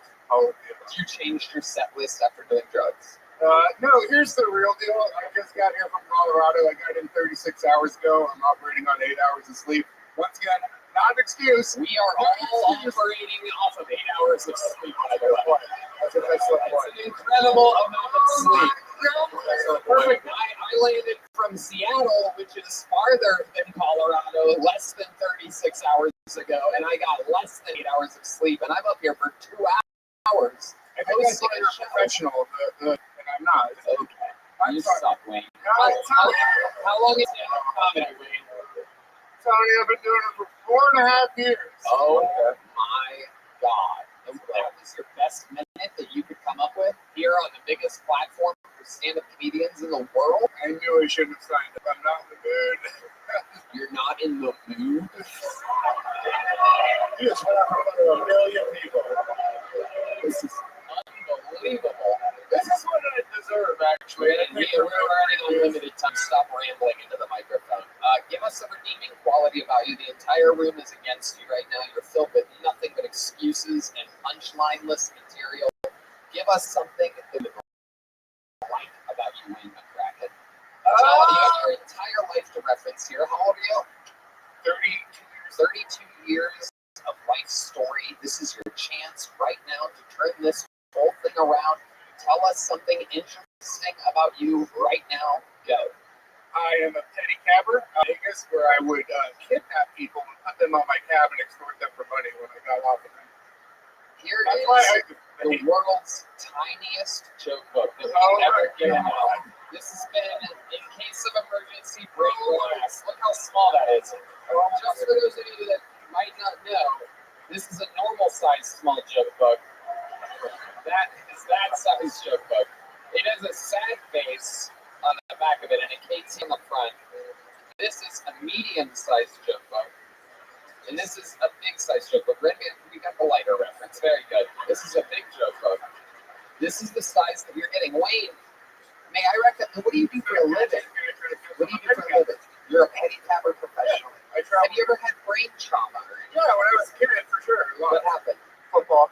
Sure. Okay. What was the drugs that you did earlier? Skateboarding. What was the drugs that you did earlier? Weed, cocaine, and voodoo ring, also known as the heroin of You did cocaine? Did you bring it from Colorado with you, or you got it on the streets The here? closer you get to the border, the better it gets. It's here now. Cocaine is here in Austin. Right, but you can see you got it here in the last 36 hours. Yeah, I got something. Oh, you're on doorstep. Okay. The world's smallest joke book. You gonna catch it? And we're gonna see if you can catch it. It would be the I only only thing that redeem you quality right accomplish. now. He used his chest though. Tony, I will try to do Stop better talking. You suck. There will be the next time when you crack it. It's blacklisted. It's been a long time since I've done it. Blacklisted. Go. Into obscurity you go. No room for people like this. The blacklisting is back on Kill Tony.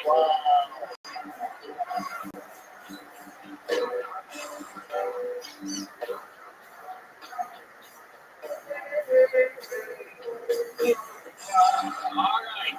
Your next comedian goes by the name of Frankie Ryan. 60 seconds uninterrupted for Frankie Ryan. Here we go. Make some noise for Frankie, everybody.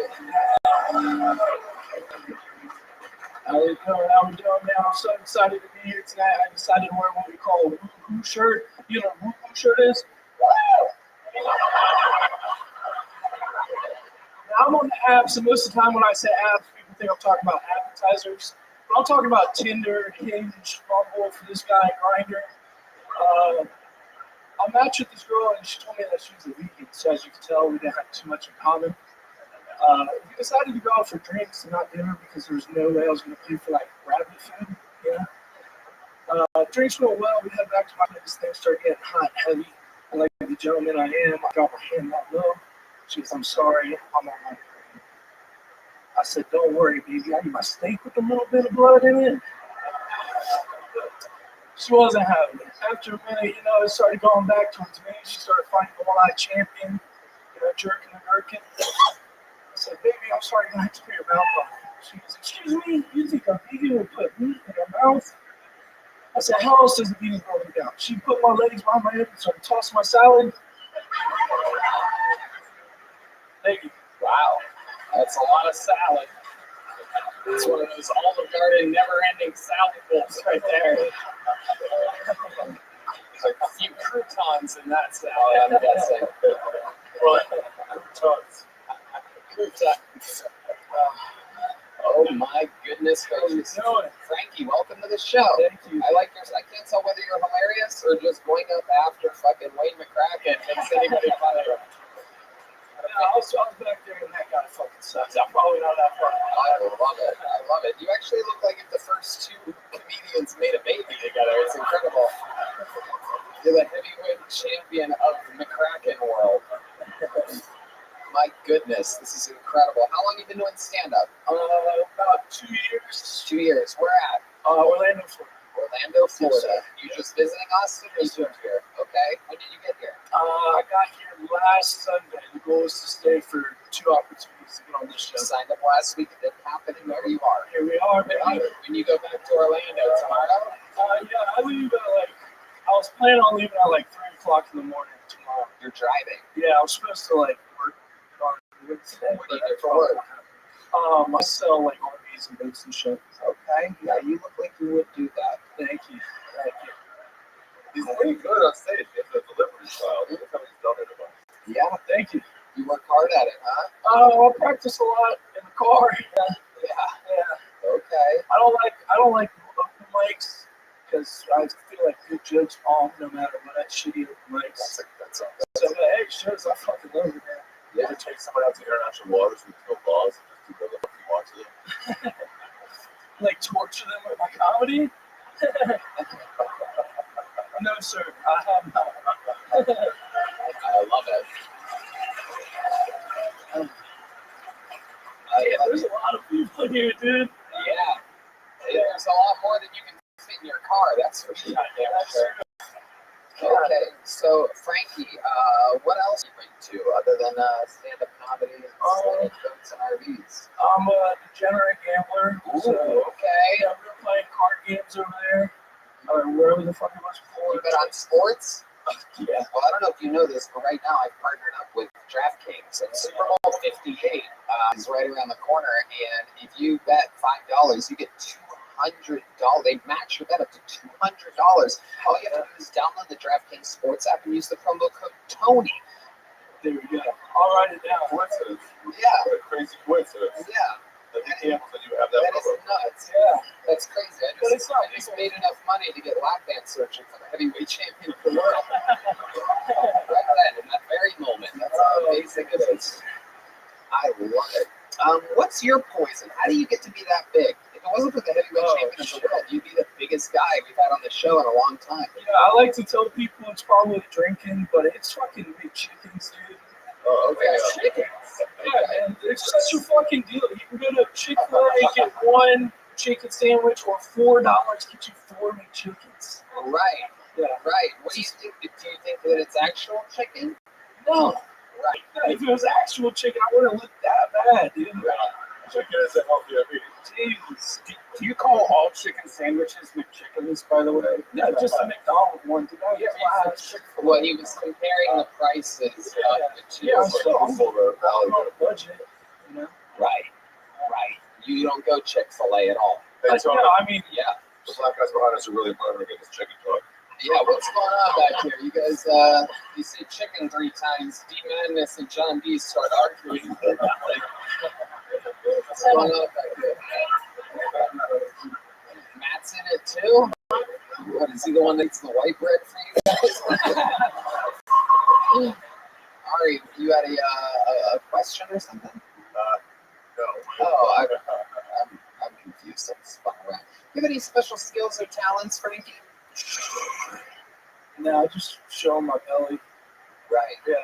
Yeah, that was pretty good though. Yeah, I try to do that to get a pop and then right off of that. Yeah. Special talents.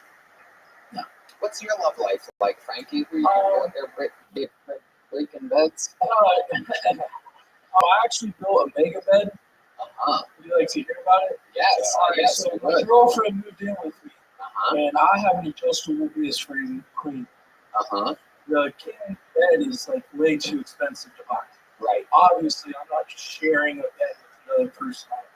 Right. So I strapped her bed to Hold my on, bed. Ari, go ahead. Because you're fat. You're fast with it. Yeah.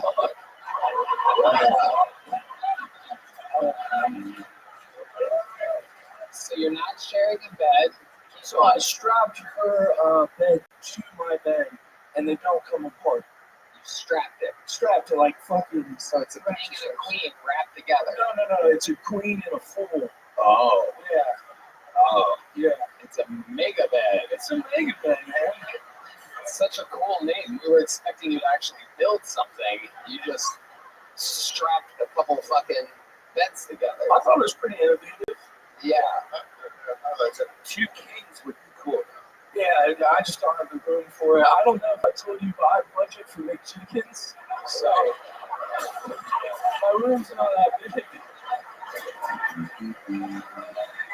He is on it. It is incredible. Wow. Unbelievable stuff. Frankie, I like your style. You're getting a big joke, but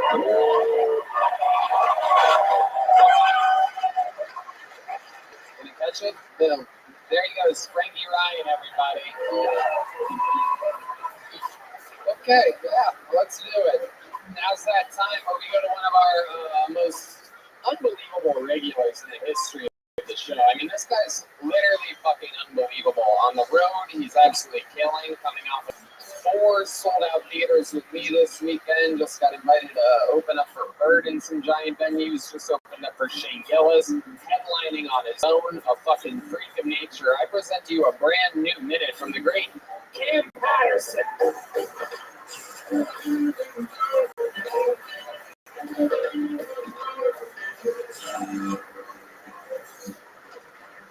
So me being on the show was like really dope. You know what I'm saying? It's cool shit that happened in my life. I think some of the wrong people saw the rock shit. Cause where I'm from, all my homeboys had no idea what I was into in life. Now they see me talk about my life experiences every week. You know what I'm saying? And I went back home for the first time a couple weeks. And my dog saw me. He was like, "Hey man, I love you on that kid. Some that shit all about life. What you doing, shit, bro? I had no idea. You was a real weirdo. You like a whole bunch of weird ass shit, goofy ass nigga." And I got told by you a fan, like really enjoyed the show. So when I repeated the joke on accident, he called me. He was like, "You repeating jokes on dumbass fuck, nigga." He was mad at me, right? He was mad as shit. And I was like, "Yeah, you know, I ain't mean to. It was an accident." He said, "I know you repeat, so you had to repeat the joke. You repeat the 3rd grade. You just a retarded ass nigga." Yeah, my time. I love it. 59 seconds right on the fucking dot for Cam Patterson. Embracing the repeating of a joke. The shirt says The Adventures of Cameron Peterson. Yeah, I be reading the comments when I shouldn't, and they got me. That's so funny. The Peterson shit is very funny. Whoever came up with that, "I owe you money, but fuck you, I'll kill your mom." I kill your mother, bitch. So much fun. I cannot explain to you guys. You know, I've been doing the fucking road for basically 17 years, and you might be one of the most fun people to go out there with. All we do is laugh and fucking have so much fun. And one of the most amazing things about Cam, and it is getting bigger and better, this man that you're looking at is by far the biggest marketing genius I've ever been around in the history of stand-up comedy. Ari, are you ready for this? Because you, our senior Jewish correspondent, are going to, and your mind is about to fucking be blown. So, breaking Jews. This is unbelievable. I'm about to make you hard as a rock. You ready? Profit marching. Here we go. First of all, his father meets us in whatever city we landed, right? He goes to Home Depot that day, buys about, what, $7? It turns out for a giant, never-ending bag of rocks, it's not like $7. It's like garden rocks. $8.25 for a massive bag of rocks. You see what I'm doing? It's so fucking smart. It's God damn it. unbelievable. So, how much each? Said, "Oh, wow. Wow." And he sells out in every city. So instead of lugging extra rocks to the next city and getting on a flight with a bag of rocks like a fucking psychopath, he has one duffel bag with his shit in it and a giant plastic that is a motherfucking credit card machine. So he's just ka-ching, ka-ching, ka-ching. Literally the largest profit margin. He might make more on merch than fucking Kevin Hart and Bert Kreischer combined. Literally swinging rocks. Swinging rocks. You can take the man out of the hood, but you cannot take the hood out of the man. Come on, man. Wow. We gotta flip it, baby. Come on, man. It is unsmart. Unbelievable. So the next city, they land in another city. The dad goes to Home Depot, buys $8.25 worth of rocks. They fucking sell. I mean, it must be, I don't know. It's a fucking lot of rock stuff. It's a lot. He got little baggies and shit, stickers on them. You know what I'm saying? And they have it down to a fucking science. He probably makes more money than I do doing sold out theaters. At the end of the day, he's got a fucking credit card machine. Yeah, and I've got better, thank you. Unbelievable. You are a fucking genius. It doesn't make sense, but in every way, creating, marketing, fucking profiting, every single thing you're doing absolutely correctly. It doesn't make sense. You are supposed to be like, get up. You're supposed to be like, I don't know. This is supposed to be slinging up dope, bro. Yeah, I be thinking though, you understand? All that shit I wasn't good at, turn into something I can really good at and make positive network. Goddamn, that's good. Look at that. Positive. I know words like that. I know words like that. Network, I say. Network. Yes, this is the life of Cam Patterson. Yeah, did you switch your sweatpants before you got on stage? Yeah, I did. I thought so. Yeah, I had great ones already. Yeah, great sweatpants. Yeah. Everybody wanted my dick print. I didn't want that to happen, so I decided I put on regular sweatpants. We saw Ari's dick print when he came out. It was pretty incredible. Pretty in. I'm gonna have trouble getting over this rock situation. It's crazy. That's great. If the IRS is listening, he lied about everything.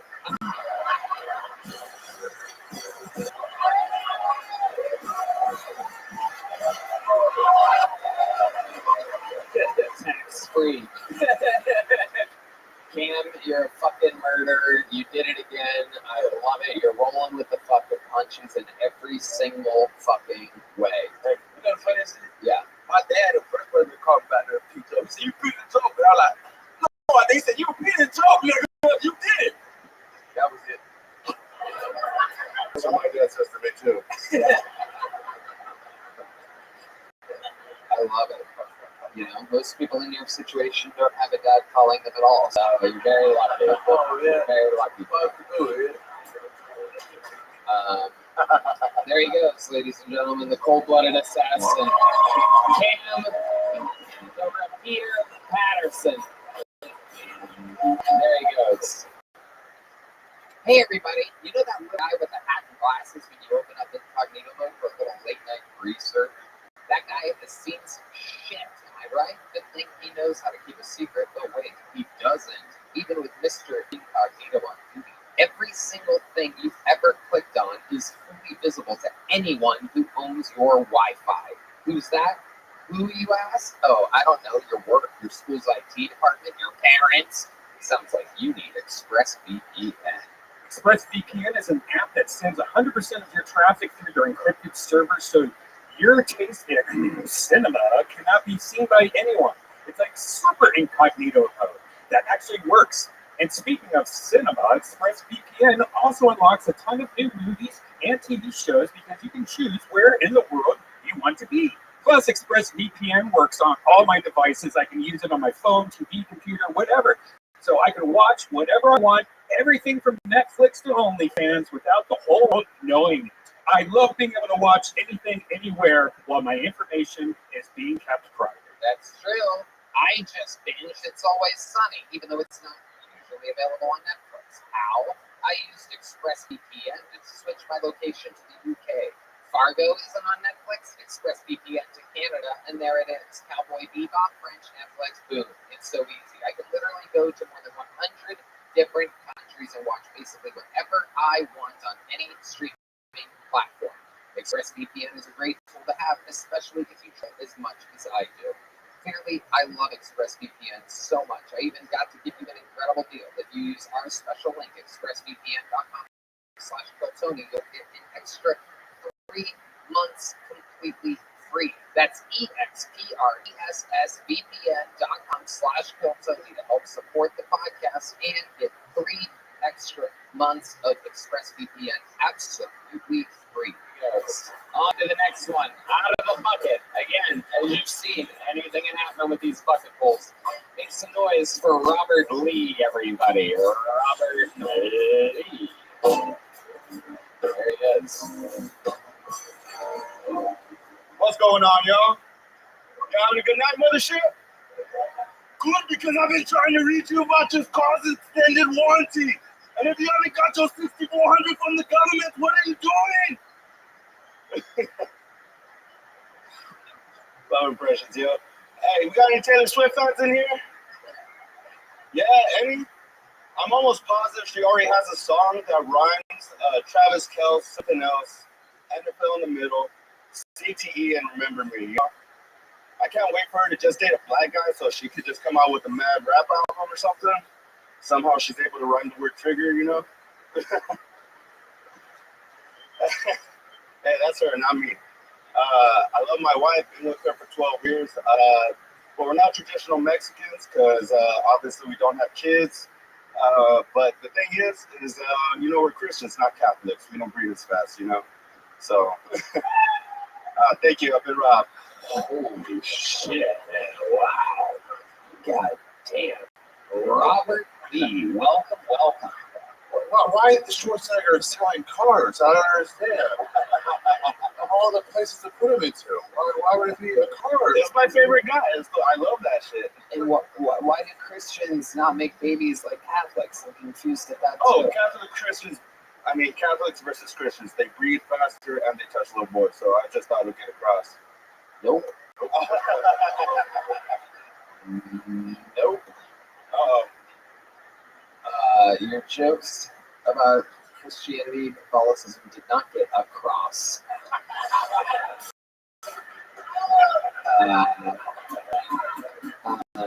So, Robert Lee, how long have you been in stand-up comedy?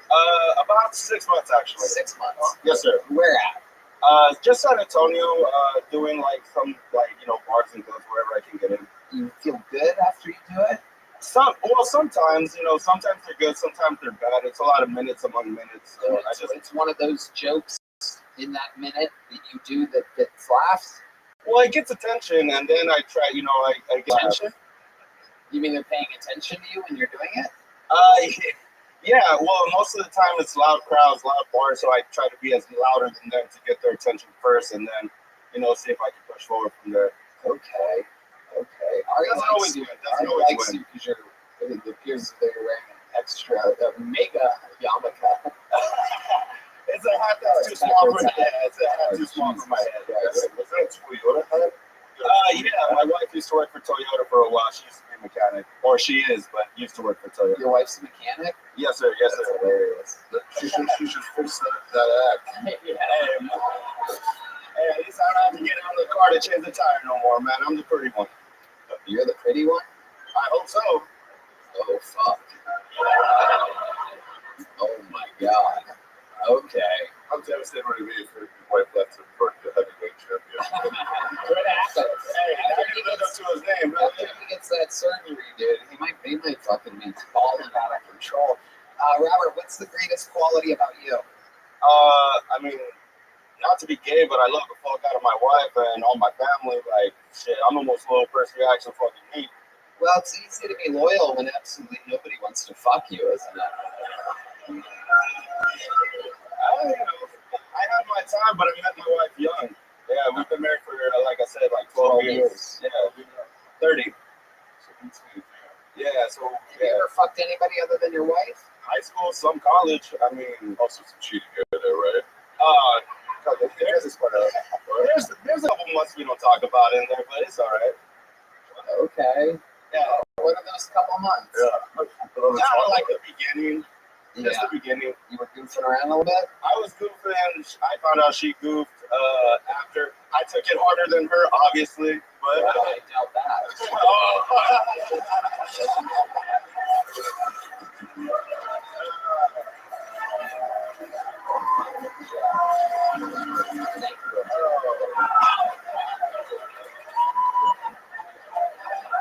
Okay, Robert. Any special skills or talents other than stand-up comedy? I play a lot of Yu-Gi-Oh. You play a lot of what? Yu-Gi-Oh, Pokemon, flag football. Oh, shit. Here's a little joke. I gotta get you out of here, dude. There he goes, Robert Lee. There he goes. Get out of here, Robert. Jesus Christ. Oh, my God. What did Yu-Gi-Oh get a massive boo? What? What did Yu-Gi-Oh get a massive boo? I don't know. These people don't fuck around, dude. People do not fuck around. How many of you like it when people do good on this show?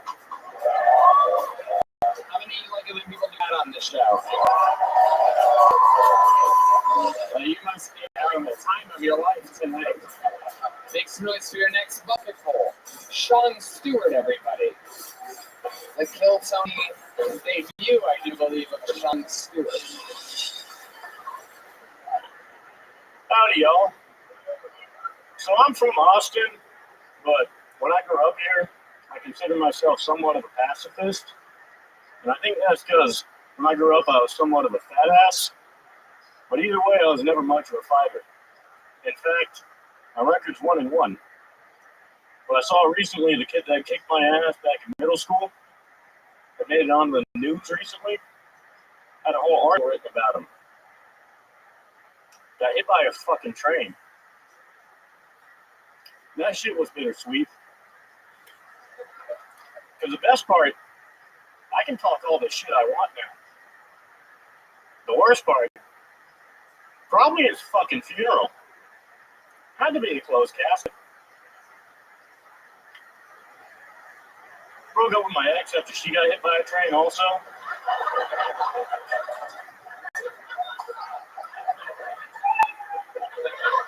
A black train.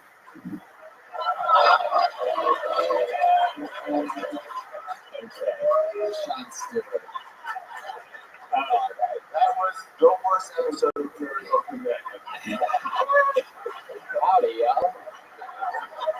Here we go. So believe it or not, that wasn't the worst set of the night. Good news for you, Sean Stewart. It was fucking terrible, but not even the second worst set of the night. But it wasn't even like they were jokes that didn't hit. They just weren't. It just wasn't jokes. Right. Literally not a joke. It was an attempt at a joke, kind of, with the black train, but it wasn't really It was like the clip notes of his therapy. Yeah. Yeah. I can talk all the shit I want now. Well, I always thought it was kind of funny. I mean, it actually happened. Yeah. That's cool. That's fun. Okay, how long have you been doing stand-up? No, 3-4 months now. 3 or 4 months. Where at? Only here in Austin. Okay, what made you want to start stand-up 3 or 4 months ago? Mainly like the show and like I thought kind of thought comedy was dead at like 2016 and that whole Trump era. And you thought comedy was dead? Well, I thought it like you can't really make like jokes making fun of dead people that got hit by trains really anymore. As you said, I also won't. No, and then I kind of. So I saw the Kill Tony and like kind of like edgy like making fun of people jokes coming back, and I was like, all right, well, I guess I'm a bully. So. Okay, are you a bully? I've been on both sides when I grew up. I got bullied and I bullied, so I think it's like even. Bullied. Bullied like the Minecraft kids in middle school. How about the UG? Yu-Yo. No, Yu-Gi-Oh was cool in like elementary school. Yeah. Here we go. Here we go. Getting good, Sean. This is a roughest. Don't middle fingers from some guy wearing a Yankees hat. Sean, over here. Don't bully him. Don't bully him. This guy's demeanor is something I've never seen it before. It's very comfortable. It's not that I'm just here doing nothing. It's also oftentimes I'm coming here doing nothing. Why not come? There's nothing for me. He's going to say racist jokes like Ari Shafir. It's not just two racist jokes. Another doing. Sean, give us a redeeming quality about you. What's going to make the room like you right now? I like rock climbing. Oh, Jesus. About 2 years ago, I started going back to church. You go to church every Sunday? I kind of stopped when I got a girlfriend. Okay. Yeah. That makes sense. Yeah. God gave you a girlfriend and you stopped going to church. No, she wasn't from the church, actually. Huh? She wasn't from the church. Right. But I mainly started going to church because, like, I was out on 6th Street after getting broken up with. And my buddy was like, Sean, you don't want to meet a girl out here. Come to church with me. And so I started going to church for 2 years. Wow.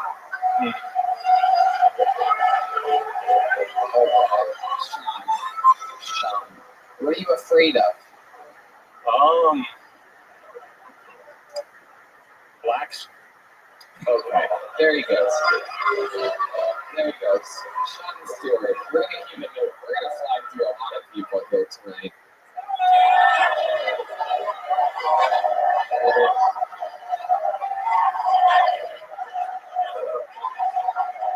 What the fuck is going on back there?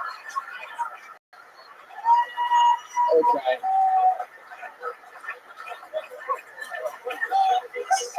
Okay. Amazon needs somebody.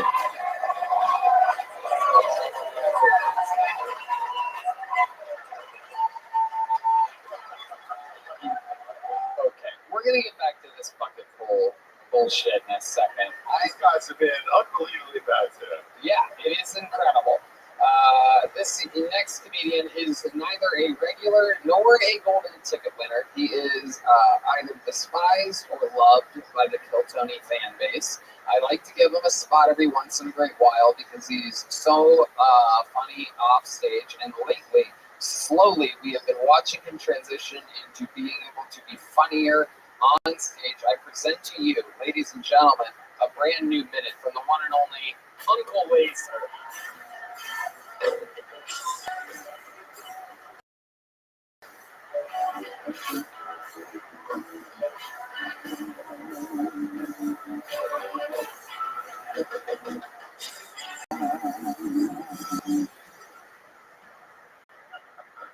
I was shocked. Almond milk ain't making everybody trans. Right? Well, we used to have only 2%. Everybody had strong bones, and we had regular gays.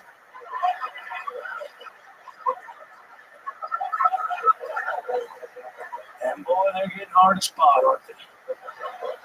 I'm messing back and forth with this girl from Miami, right? What I thought was a girl. Here, she had to only found some of my content. I said, oh, come on. Right? She had sent it to me the next morning. She sent it to me and said, oh, shit, I did not send that to Uncle Laser. I sent that to my Uncle Mike.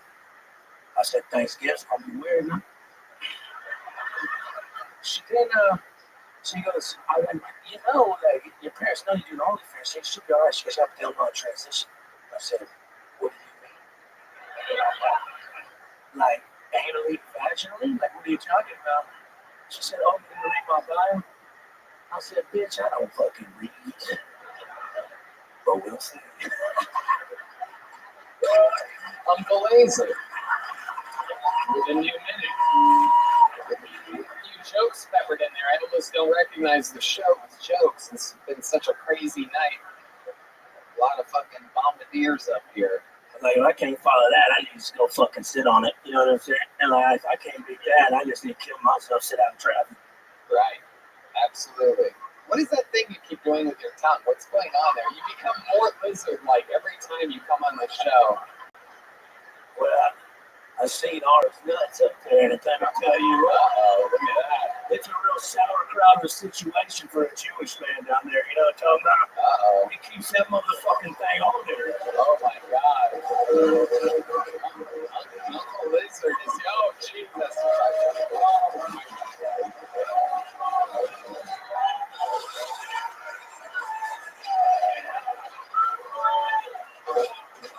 my God. Oh my God. Absolutely incredible. Has a doctor ever told you what's going on with that Skittles in it? Look at it. That ball is shaped like the heavyweight champion of the world. It's got shells. There's veins. Oh my God. Don't pull on them. Oh my God.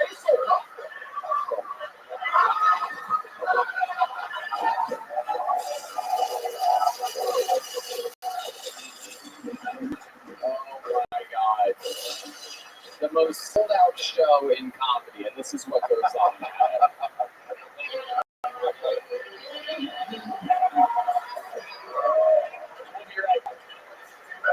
He's blind. Yeah. D Menace has no idea what's going on right now whatsoever. But he knows that something is not right. I suspect, I do believe there's a smell or something that perhaps picks up on a certain energy. Okay, Red Band. Very good, Red Band. The one drops the balls like Red Band. So Uncle Laser, here we are. Oh, no joke though. That was great. Thank you. Yeah. Yeah, you're doing it, dude. It's very impressive. You're out on the road doing a lot of shows and coming up with new material, and it's fun to have you come on and show everybody what's up. You are a lot of people are like, oh, that's Tony's buddy. What's going on? He just seems this and that. And you're kind of fulfilling this prophecy that I wanted people to see. When somebody with a good stage presence and a good performer energy gets better at writing and performing stand-up comedy, and you're a prime example of that. How was your day?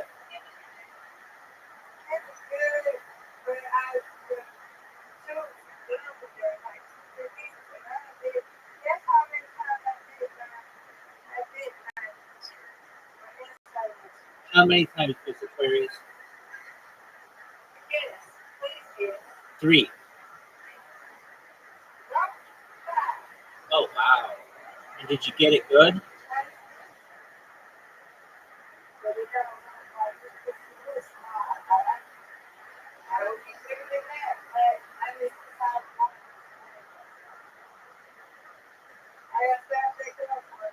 Yes, you do. All right. Are you ready, Mr. Aquarius? All right. You giving me 2 games tonight? That's all I want. I want you to win one, and I want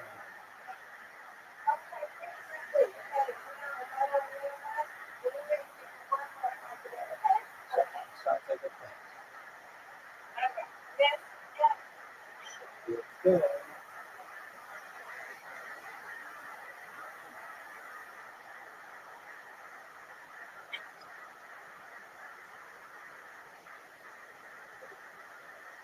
Well, oh, Mr. Aquarius, I made a mistake. I accidentally sent the invitation to Audrey, and she accepted it. So I did not mean to do that. You guys just names were right next to each other, and she just got the invitation. I apologize. But apologies. Okay, sounds like a plan. At least anything you should give her a heads up. Hey, come on in. We're playing. She actually studied when you be there. I said, when you be here with me, how would you?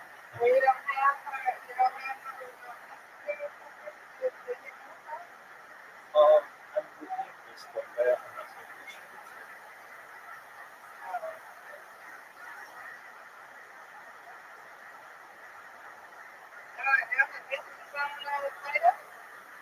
Oh yeah, we do. That's really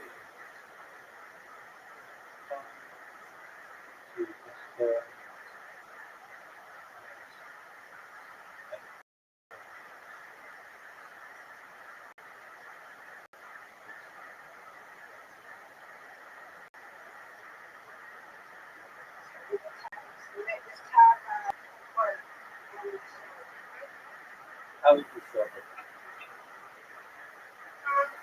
How was your show?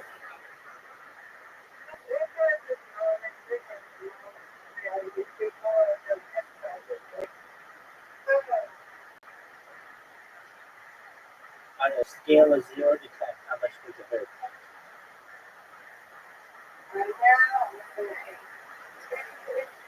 Oh wow, that's a lot of pain.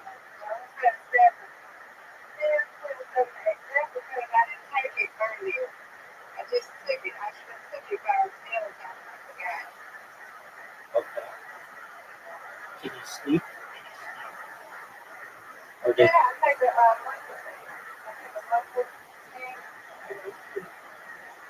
Oh, okay.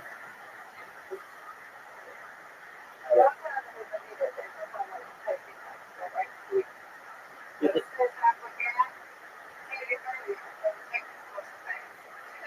give you anything to your mouth?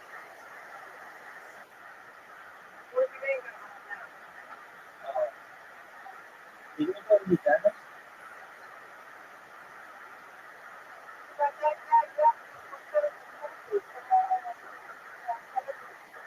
Right, but did they give you some? Okay, so you've taken everything they gave you, right?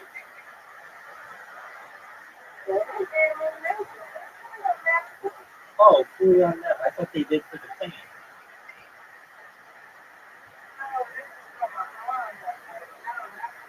No, I know they gave you something for your arm, but I thought they gave you something for your arm.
Get it.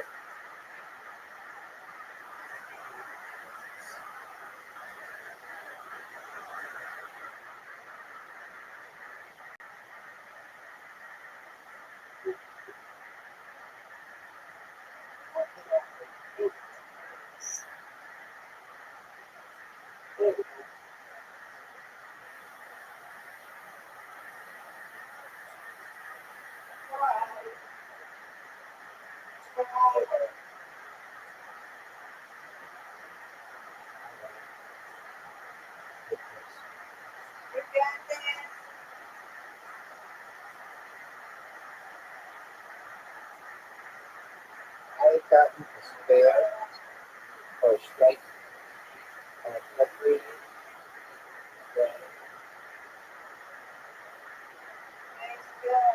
Get it.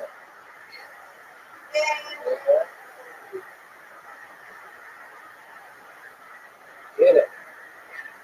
There you go. Okay, get over 100. Don't stop to do it. All right. There we go. I need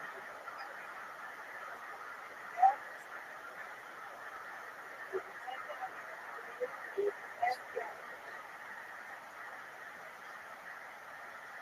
all right, Mr. Cruz, you guys alrighty. Alrighty, did you get my invitation?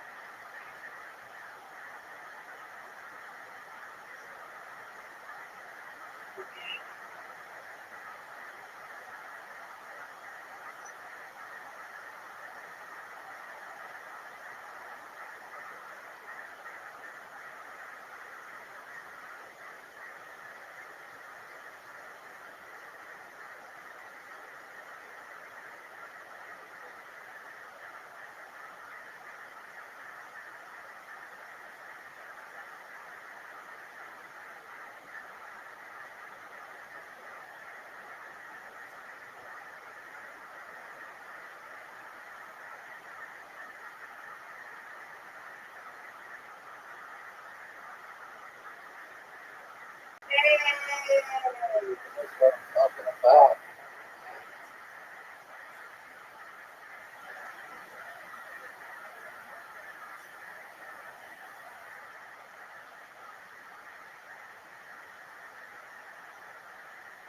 Mr. Cruz got a spare. Mr. Cruz got that spare. That's spare.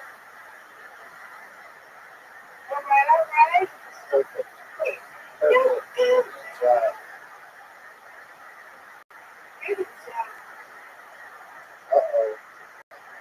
Okay, come back on. Do it. Perfect. Mr. Cruz, you expect that straight. Extra hard.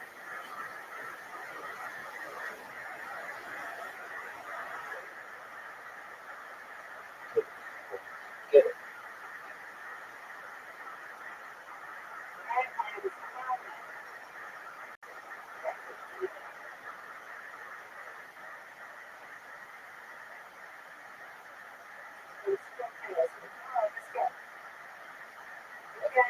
That's good.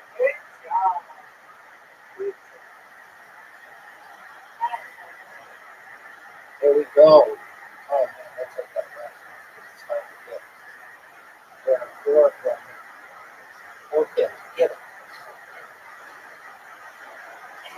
Uh-oh. Alrighty, has the lead now. Mr. Cruz, another 5%.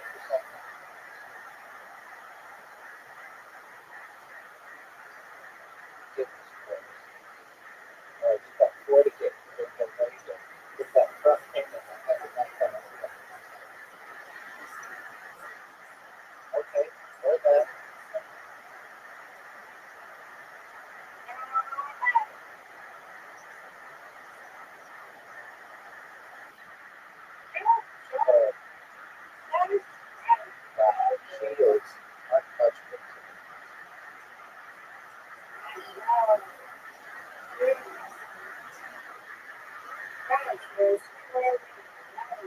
Get it.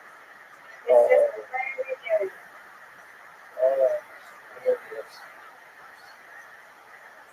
We are tired.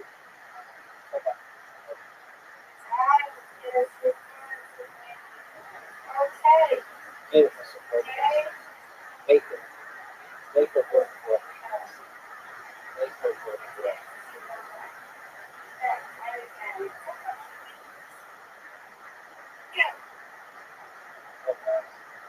Oh, that would be beautiful.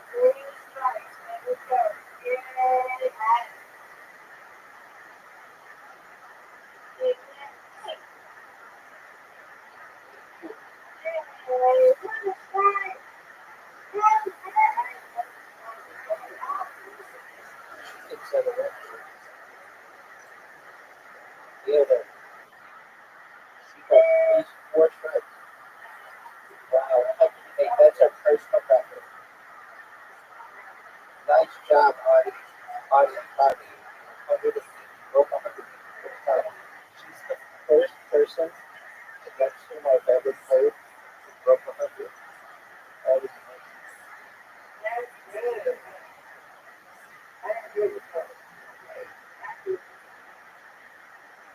Good job, Audie. Take a screenshot of that. Look at all these answers. All right, I got it now. Audie's got to run the 2 checkers. There's good, right? I know.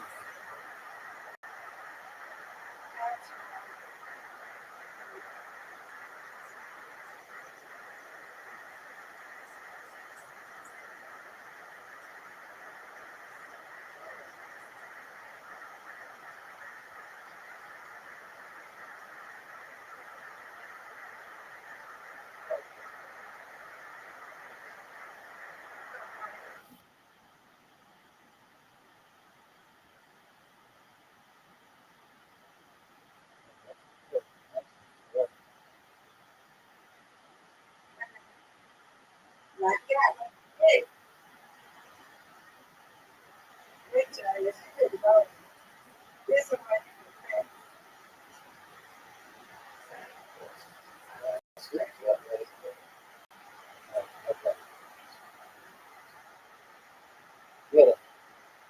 Good. Right. Good.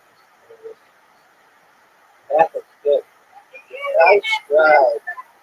Nice drive. Let's go for the other.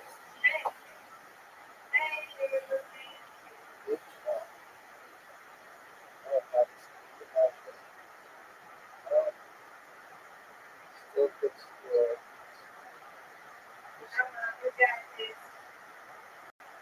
Oh, good. Oh,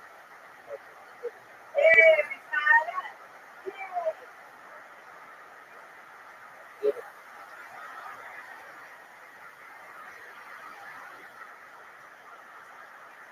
Get it.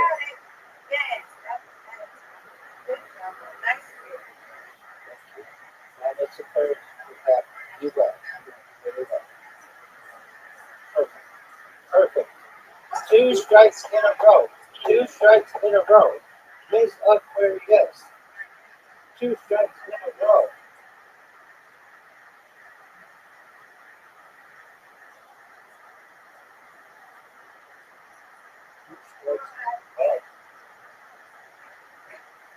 Wow, you guys can play tonight.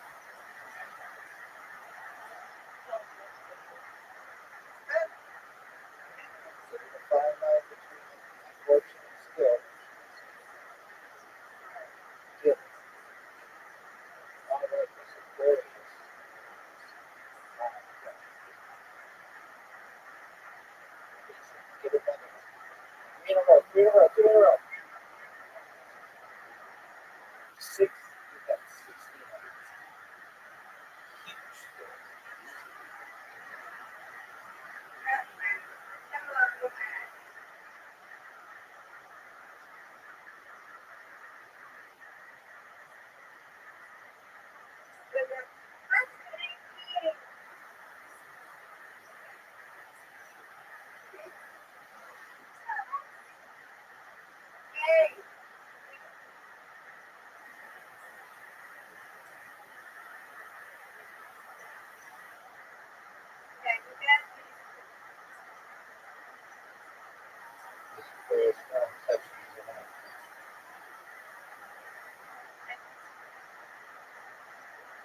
get it.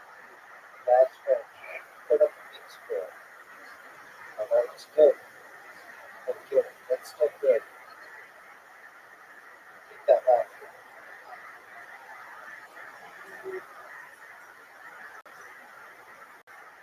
That's okay. You don't need to eat it.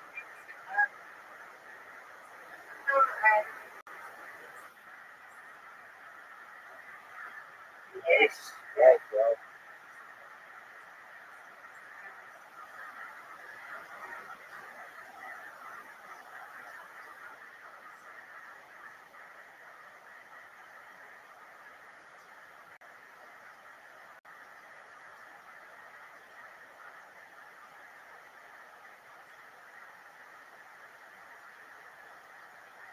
Good. Oh, this is very you want. We all want. That's how I wanted it to go. Perfect. Perfect. That's right. Good job, Mr. Curry. Good job, Hardy. All right, Mr. Curry, it's you after that.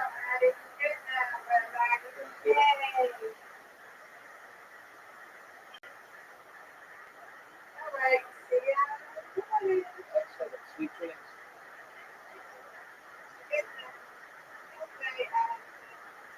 How did you play for Roddy?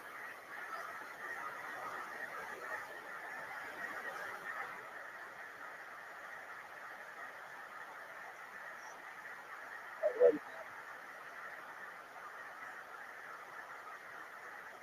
Excellent. Right.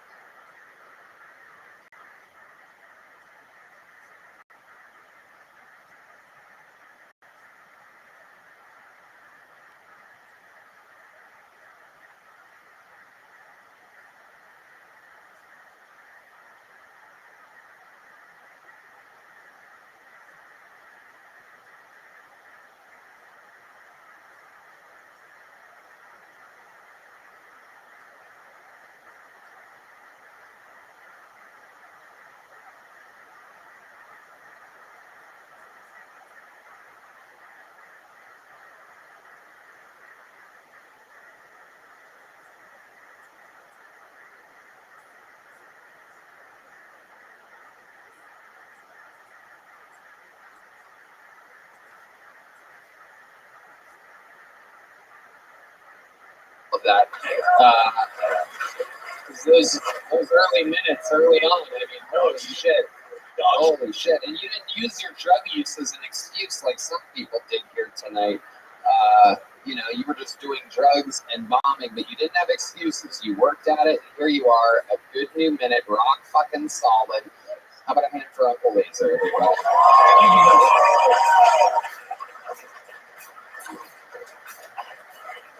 Uncle Laser. Balls to the walls.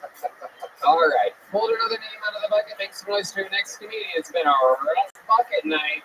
But according to you guys like to watch people struggle up here. Make some noise for Dustin Horton, everyone.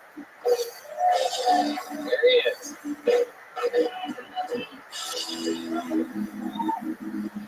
I'm a firm believer that the pain that we go through in life and the trauma that we endure ultimately defines us as people.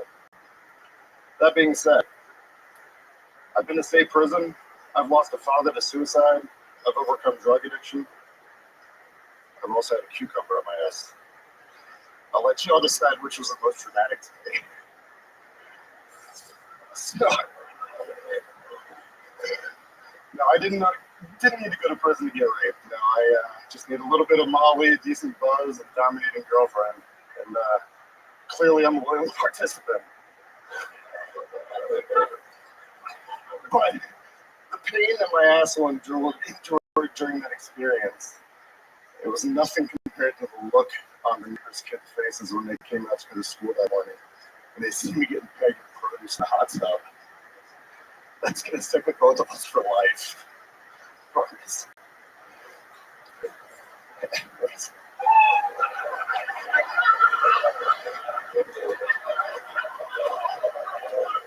Jesus fucking Christ, man. What the fuck is going on tonight? This is incredible. Are you crying? what's going on? Talking to the microphone. How long have you been trying stand-up comedy? This is my 5th set. Your 5th set. Were the other ones in front of human beings, or are you a car guy? The last one was actually at the mothership about an hour ago. Okay, you got on the open mic here. Yes. Randomly selected. Correct. And how did that go? It went well, actually. Really? Really? What did you do there? What did you talk about? Was it that minute? It was that mixed with another minute, like the broken leg and Was shit in my was pants. the other minute the part that was funny? Did you do the unfunny minute here, or was that the funniest minute out of the 3 minutes that you did in the other room? When you can bump these together for Big Road too. I think I just tried to combine them and do the best I could with the experience. How old are you? I'm 37. And you're just starting stand-up now. What made you want to start this now? This cocktail trauma that I've. Tell us about the trauma. Tell us. Tell us. We want to fucking hear it. Wait, you want to hear about my dad? 3 years ago, he blew his book. Hands out high in crystal meth. Okay. Did he leave a note? He did not even know that. Did not leave a note. And the autopsy said he was on crystal meth, or are you just guessing? We were told by neighbors. You were told by neighbors that he was on crystal meth. I didn't live in Italy very much. Did you communicate with him at all before his death? Not as much as I should have. No. You feel a little bit of regret? Yeah, definitely. We have good news for you. Here on the line, we can communicate directly with people that are in hell. Here we go. Hold on a second. Let it ring again. Okay, here we are. We've gotten through on the helpline. Speak to your father. Speak to him. Hey, Dad. How's it going? That's what you want to ask your dead father? What the hell? How's it going? What are you thinking? What the fuck were you thinking? Okay, let's see if he has an answer for that. Let's see what we got here. Hold on a second. Yes. Oh, wait. That's Satan trying to interrupt. Hold on a second. Okay. Well, it's not working. Communication isn't working with your father. He never did. I think he killed himself to death. There you go. Okay. Tell us about real trauma. Your dad talked to blowing his brains out. That could be your fault, by the way, for not reaching out. Yeah. Where's the rest of that? You kind of yourself. It wasn't the crystal meth. It was your lack of communication. What did you go to state prison for? Yeah. So me and a group of friends actually stole lobster. Really enunciate into that microphone. Me and a group of friends actually stole lobster and beer from a restaurant near my house. No, that's not state prison. You're not black. That's not state prison. That's serious. I'm dead serious. I got 2 to 6 years with a boot camp For lobster and beer? How much fucking lobster and beer did you steal? We were out to a restaurant across from my house. It was during a nighttime when there was nobody there. I got charged with a Class D felony in the state of New York, and I had to do 2 to 6 years sentence. You did a what? 2 to 6 year sentence. How long did you serve? I went into this like boot camp program, so I got sent to this prison boot camp basically for 9 months. For lobster, what did your friends get? Well, most of them got 6 months, 5 years probation. I don't believe that story. I don't believe it. It seems like there's something more to it. Lobster and beer. You stole a lot of lobster and beer, is what he's saying. How much lobster did you steal, and how were they able to find They caught us because the restaurant. Oh, we did beer and a waitress while we were there as well. I should have mentioned the right. Yeah. Now that I think about it, The restaurant beer is. Okay. How did they find you? The cartons of fucking restaurant beer. How did they find you? Cartons of restaurant beer boxes that were outside of our garbage. Like, it was a party scene for a week after that. Just drinking restaurant beer. The cops were able to track it down Easily. outside Away from my house. Oh, you're so stupid. I was 19. Unbelievable. How old are you now? 37. 37. My, how the time flies. Okay, tell us more about this trauma. supposedly. What do you do for work? Currently bartending. Okay. Tell us more about why you think you ended up this way. You look like you could be the CEO of a company and you're just fucking kind of like having a day off, you're having a good old time. But on the inside, there's none of that going on. No, there's a lot of shit going on. It's like when inside. somebody puts like one of those Mercedes bodies over a Elantra or something like that. Yeah. You're also homosexual, correct? No.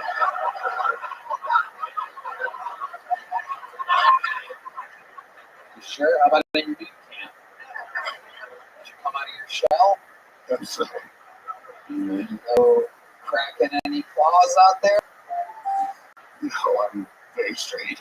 How straight are you? Explain to us the straightest thing you've ever done before. Not that easy of a question for a gay man, is it?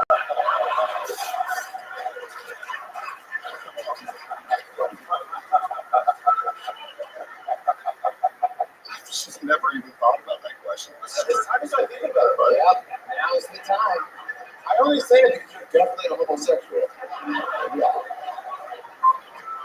Yeah. 1 second you're shoving lobster up your ass, and you're trying to figure out what's straight about you.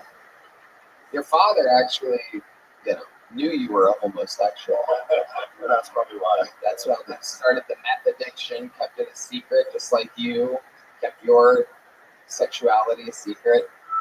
And he also blew and gave head, like you do, right at the very end. He gave head to the wall that was behind him. Jesus Christ. Oh, too sad. What fucking show do you think you came to? He's not in that. He's smiling, by the way. These fucking people. Oh, you went too hard on them. You're having a good time right now, right? I'm so happy to be here. This is one of the best times of your life right now. Yeah. Okay, straightest thing you've ever done. Fuck 3 girls in one day. Whoa, fuck 3 girls in one day. That's separate? In high school, yeah. Wow, look at that. My goodness, your dad would have been proud. It's a real Rothschild move, if you ask me. Yeah, what a fag. Okay. Do you have any special skills or talents other than stand-up comedy, which you don't have that either, but go ahead. I'm a picture framer. You've put the frames on pictures. The crowd is turning on you. Maybe like picture frames. All right. Here's a little joke book, my friend. Congratulations. Our next bucket pull is from the inside. I'm going to say now to give him some time. Make some noise for Colin Horchler. Colin with a K. K-O-L-L-I-N. Oh, here he is, right here. Okay. Easy peasy. This is one of your people. So they're representing you. Tonight's audience. Colin Horchler or something. Here he is. Make some noise for Colin, everybody. Hi there. I want to let you know I just ended my weight loss journey. Turns out, I know I look like Osama bin Laden, but turns out I'm going to be ugly either way. I'm skinny or fat, so may as well enjoy it. A little bit about my family. My little brother is a corrections officer, just got accepted into the police academy, and we're having dinner the other night, and he's telling me about it, and so proud of him. He's doing it. He's living his dream. But in my other hand is the money I'm using to buy the drugs he steals off inmates. So my sister is an alcoholic postal worker with access to firearms. There's no punchline. It's our family's cry for help. Our story's not over, but it guaranteed ends in tragedy. That's all I got. Okay. Colin Horchler. Pretty bad. How long have you done stand-up? First time in about a year. First time in about a year. How long were you doing it? The year that you suffered? 2 years, 2.5. Okay. So you did about 2.5 years of stand-up comedy, took a year off, and now you're back. What made you realize you should quit? Work picked up. What was the work? I test safety equipment for electricians. Okay. You ever get shocked? A little bit, yeah. Every once in a while. All right. What's you almost ever die? No. This interesting thing about you. I'm getting a feeling I'm about to start moving really fast through bucket holes. We might go turbo mode here because turbo mode. Yeah. I think so.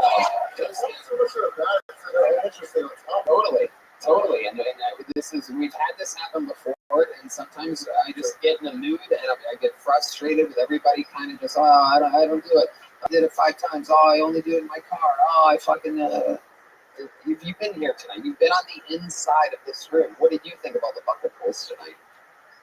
Yeah, they were pretty bad. Yeah. Oh, yeah. For sure. 100%. Complete homosexual. Yeah. Right. Yeah. Most interesting thing about your entire life? I'm a licensed gunsmith and an ordained minister. I do a lot of... Wow. That's a good one, too, combo. Yeah. Welcome to Texas. Is that where you live? No, I'm actually from St. Louis, Missouri. Okay. St. Louis, Missouri. You're straight? Yeah. Well, we did a little twang in your voice. I'm from St. Louis. Oh, no. You hear that? Straightest thing about you? I did have a threesome with 2 actual human females in Mexico. Wow. Human females. Good answer. Quick one, too. Yeah, very quick answer. Not pondering up here like fucking Dustin Straight. What is straight? Yeah, I'm from St. Louis, Missouri, and I had sex with a threesome in Santa Anita's, Mexico. She was so sweet. You know you have gay S's. You're very straight man, you have gay S's. Okay. I have gay S's. At least I'm gay S's. Myself. What's so gay about my S's? I don't have gay S's. What kind of disease is that? I got gay S's. I came down with a case of gay S's. Who are you here with? St. Louis. My friends over there. He's trying to build his strong ass now. My friends.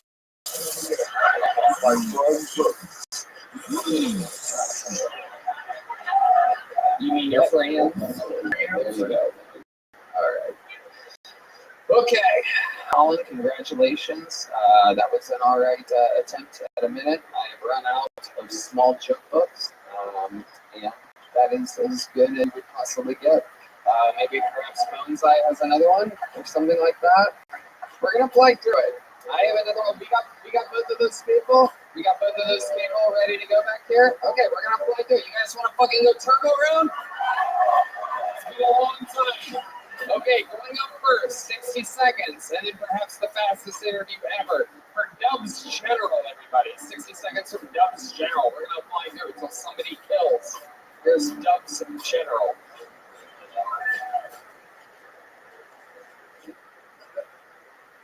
I like dark areolas. I don't like clear nipples. The reason I don't like clear nipples, I can see a heartbeat, bitch. Don't want to see a heartbeat while I'm fucking, you understand? Any Florida people here makes it north of Florida? He said, fuck Florida. Fuck your mama. All right, listen. Florida, going to Georgia is a huge Confederate flag.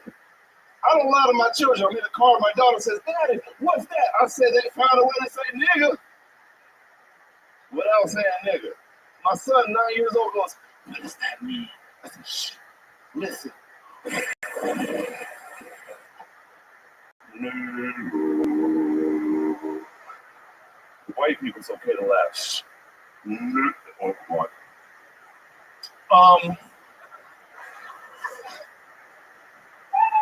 There you go. I'm going to stop you right there, Dubs. You got caught up in a turbo round tonight. You randomly got selected during a turbo round. What's the interesting thing about you before I let you go? Most interesting thing about me is that I'm a single dad. I take care of my kids. Boring. Wow. It's amazing. You know stereotypes are real, and it's like that's a shocking thing. I take care of my kids. All right. I figured that would be like that. Well, we're gonna fly through more buckets. Are you anything for fucking White Claw on over here? Oh, nice. You're a Giants fan? I am a Giants fan, unfortunately. Nice. Yeah, they're great this year. I'm a giant fan of good comedy, and we haven't seen any tonight. It's one of those nights. Yeah. How long you been a fan? Well, 5 years. Okay. 5 years. In Florida? Not all of Florida, no. Tampa. Where I opened for you not two years ago. What do you mean you opened for me? So last time I was on the show, you said, do you want to open for me in Tampa? And I had you open for me? Absolutely. Where was that at? Comedy Club? Yes, sir. That's Just one show? 2 shows. Okay. 2 shows in one night. How did that go? It went well. The first one went really well. The second one, not so much. Not so much. That's all it takes. Yeah, well, it was 18-year-olds. There was a difference in the crowd. No trouble. 18-year-olds? Yeah, the second show was 18 and up. The first show was 21 and I up. don't know how that works. This is crazy. This was 2 years ago? Yes. Yeah, I have no memory whatsoever. When you were in Tampa, you were like, this is a horrible room because the ceiling was so high. It was like a theater. Was it the improv? Yes. It was the improv. I remember that. Steve Simone was on those shows, am I correct? Okay, I do remember that. Yeah, you didn't do good. The second. I remember now. And I did. You had a good minute the first time you were on. You said you were from Tampa. I was going to Tampa. I had you do it. And ever since then, I barely let you actually ruined that for a lot of people. I barely let anyone open for me for a show since then. Yeah, you can't judge a person just off of a minute. What's your name? Dubs General ruined it. Yeah. Everywhere. For the worst Tampa jokes in town, call 1-800-DUBS General now. There he goes. We're going to Turbo Round. Dubs General, everybody. Next one's from the inside. Sergio Guzman. You're next. We're going to keep going until somebody fucking kills. How does that sound? We might be here all night. Is that okay? You might be the longest episode ever. Is that all right? Here we go. It's from the inside. It's one of you, Sergio Guzman. What's going on?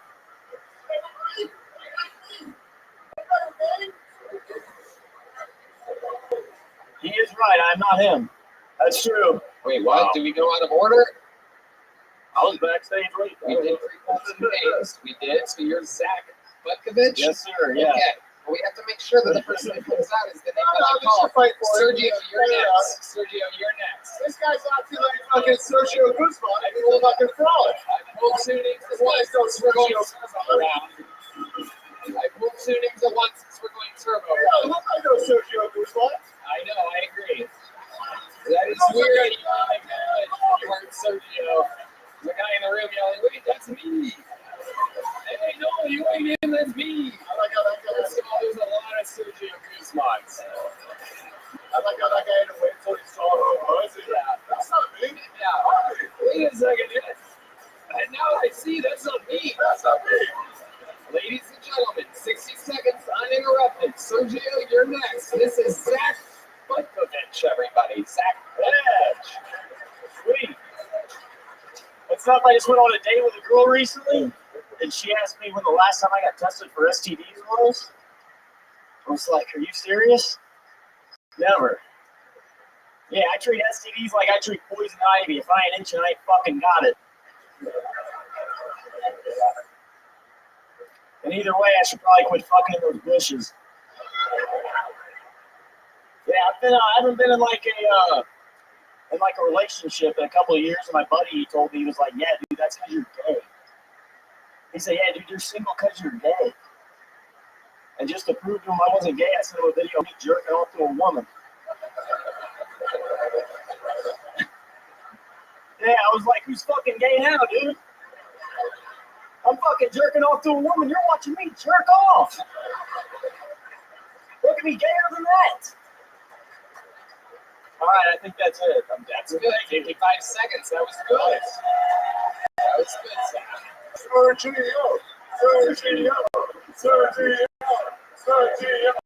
Okay, Sergio's next. Zach, that was good. Thank you. How long have you been on stand-up? 3 years in October. Where at? I started in St. Louis. Where do you live now? Here in Austin. How long ago did you move here? I moved here in April. April. What do you do for a living? I work at Home Depot. I stock and order their mold. Just like a Sergio Guzman would. Right. You actually, Sergio at Home Depot. That's crazy. yeah, there's a few of them. Okay, so you're working at Home Depot. That's fun. Tell us more about your life. Tell us how do you end up like this? Well, I'm diabetic. Wow. Yeah. You're diabetic. Yes, I am diabetic. Of all the people that have been on this stage, Yeah, I'm the diabetic guy. I wasn't heavyweight champion or whatever. There is no God. yeah, it makes zero sense. You're diabetic. All the obese people are not diabetic. Red Man, not diabetic. As he sips a Coke. Yeah, how's that soda taste, right? He loves it. He loves it. He's doing great. So how long have you been diabetic for? How did you end up like that? I got diabetes. It's been 12 years now. I got it when I was 15 and a half. How did you find Yeah, I got the kid. You did very well going bowling. Congratulations for making 100.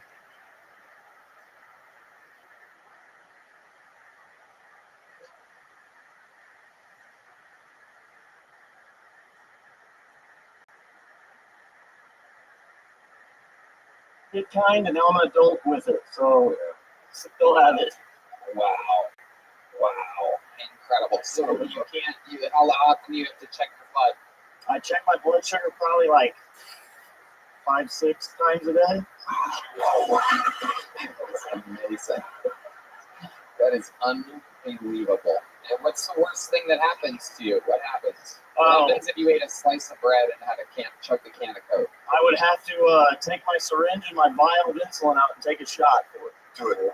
Do it right now. It's in the bin backstage. That's It's okay. in No, my we don't pocket. do that syringe right Let's now. try it out. Let's try it. Just do the shot. Take the syringe, inject it into Ari's left nut, and pull on it. And say, Yeah. Ari, would you be willing to do that? Oh, absolutely. Someone get my syringe. Someone get my syringe. Oh, man. Your insulin, I'm in buying. All right, that's stupid. Anyway. Oh, my God. Wow. So, other than being, what else about you, Zach Butkovich? You were bullied in high school. No, I was like kind of good at sports. Not even good at sports. I was on the team, so everyone kind of liked me. So yeah, I didn't get bullied. I don't know. I tried to tell you guys I was on here last time, and Howie Mandel was up here. I tried to say I got voted onto my high school board when I was like 20 years old, fresh out of high school. You guys hate that. That's terrible. You brought it up again. And I brought it up again. Wow. Yeah. That story. Yeah. Now I'm figuring out it wasn't. It might have been me. Let's try it third time. That's every okay. Yeah. Yeah. They'll remember now. I say try the third time. No, I'm not gonna do it. It's the Mandela effect. Okay, Zach. Anything else interesting about you before I let you go? You are in turbo round right now. I'm in the turnaround. I'm diabetic. Okay, Zach Butkovich, everybody. You get a medium joke about. Congratulations, Zach Butkovich. Ladies and gentlemen, representing the inside, it's the man you've been waiting for minutes. I present to you the undoubtable Kill Tony debut of Sergio Guzman. Oh, shit. I originally came out here with my balls out, but they're not as impressive as Ari's, so I decided to put them back away. Any Joe Biden fans in the house? Thank God. I see one guy with his hands up. That's a pedophile. All right. Let me see. Let me pull up my Kill Tony joke book. Let me use it for what it's used for. All right. Kids these days have it tough, man. It's such a confusing time to be a kid. Think about it. Your mom might be walking around with a huge cock. Your dad might be walking around with a nice set of tits. And your middle school libraries are trying to teach you how to suck and fuck both. All right? That was not the one. All right? Illegal immigration has gotten completely out of control. Something needs to be done. We need to start sending people back. My beautiful wife, sitting somewhere over there, she's pregnant with our firstborn. She came here illegally. Send her back. Well, then, that might be the best I got. I think you're probably was the best. Let me ask you something. Did you buy that large show? I didn't. So I was on about a year ago. I bombed, and then my wife came up, and I was roasted for about 15 minutes about being gay. And then she earned us both a joke book because you called her up, she roasted me. Did amazing. So she got the joke. She got the joke. No, we both got one because you were generous. Right. But she earned it. I was just a lucky bystander. Is she here tonight? She's absolutely here tonight. Really? She's right over there. Well, we had a female comedian on tonight. Is she right in Hold on. What's her name? Patricia Guzman. Ladies and gentlemen, no doubt about it. I've been digging for a female comedian. We've been through 50 names. It's all dudes. I present to you. She's a return, supposedly. She's pregnant?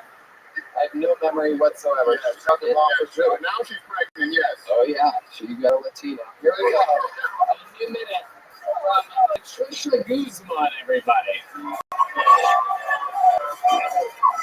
That solves a lot of problems right there. Oh my god. Make some noise for Patricia, everybody. Thank you, I guess, for letting me up here. Last time I was on the show, I made a bunch of jokes about my husband being gay. Jokes on me, here I am a year later, knocked up with his gay baby. What a life, I love my baby. Not this page. Okay. Immigrants these days have it way easier than I did when coming to the U.S. Nowadays, they're handed a cell phone, $1,000 and told to fuck off.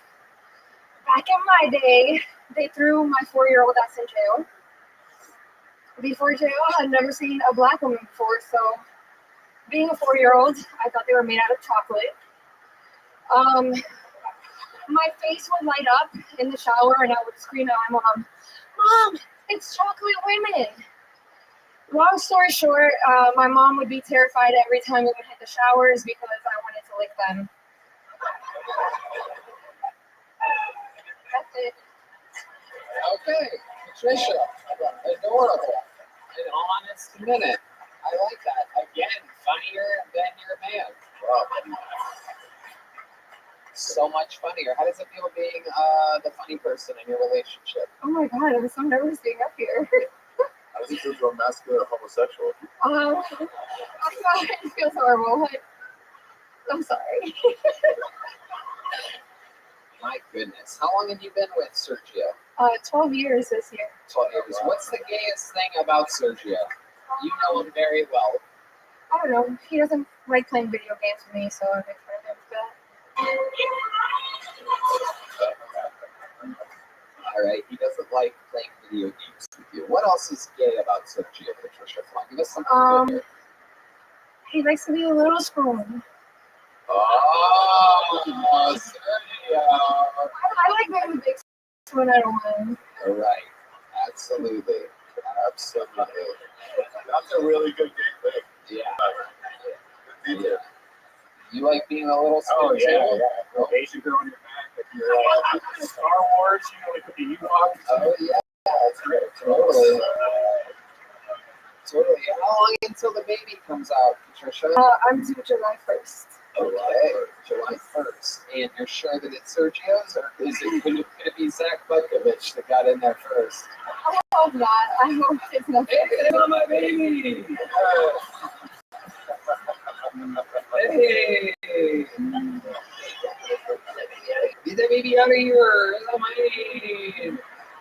I'm Sergio Guzman. My goodness. So, what do you guys do for work? Are you going to support this little fucking immigrant? I'm a personal trainer. Your wife? I'm a personal trainer. Oh, shit. Okay. What does he do? He's an account manager. Oh, an account manager. Where at? Enterprise Restaurant. I didn't know that's a good account manager. I thought you were going to be a personal trainer. Yeah, it's true. I'd rather not say. Some of my coworkers are friends of the show, so I've already considered myself fired. Okay, very good. A guy that works at Home Depot that can help you out. Amazing stuff. Do you have any special moves in the bedroom? How did you get her so pregnant? The real trick is you bend them over from the front side, you start eating their ass first. Right. And then you work your way down. front side. So missionary position, feet over the head. Yes. And then you eat. And then you work your way up. Latina salad, if you will, the old fucking papaya salad. Exactly. Last time you were on, you said we owned a Mexican food truck. You owned a Mexican food Last truck? time we were on, you called us two Mexicans that own a food truck, so that was accurate. That was accurate. Okay. You ever do it straight doggy style? Obviously, that's standard. Yeah. Yeah. Okay. So is this your first kid? Yes. What are you gonna name it? Valerian? Shut the fuck up. Valerian? What the fuck is wrong with you? Valerian? Your best friend picked a name? Your best friend is fucking with you. Valerian? It's like a prescription medicine or something like that. Yeah. Very good. Look at the two biggest applause breaks of the night going to Red Band. For those of you that have that on your bingo cards, you win $2.5 billion. If you bet $1, you win $2.5 billion on Red Band getting the two biggest applause breaks of the episode. Absolutely unprecedented, incredible. This is a new era of the show. It's Valerian, what does that mean? Why would you just said okay, best friend? I'm fucking retarded. Whatever you say, best friend. Is this best friend the financier of this baby or something? Best friend. It's been my husband's best friend for like ever. So. And he said O'Learion? O'Learion. Yeah, it's a black guy's name. It's a strong name. Hey, O'Leary on the line. Hey, O'Learion. He's gonna grow up to one day be in a sex tape with a Kardashian. Yeah. Oh my God. What's the middle name gonna be? Rafael. O'Learion. Rafael. Guzman. Wow, Guzman. Oh my God. Unbelievable. Enough of these fucking Mexican babies. Am I right? I'm kidding. Shut up. Oh,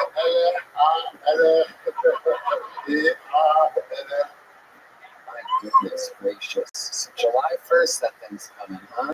Sergio, are you just blasting away inside of her until then? Does it just look like a fucking horchata machine down there? What's going on? What are you doing? What's going on? It's just fucking... That's exactly right. We're on vacation tonight, so she's getting some more chocolate. Oh, shit. Hell yeah. Are you horny now that you're pregnant? Oh, God. Even when you look at his face? I mean, I already primed her with a hell of a set of balls, so he didn't have to work for me. Oh, my goodness. That's incredible. How much hornier are you? Is there new things that you're into or you find yourself doing? I don't think so. New things I'm into.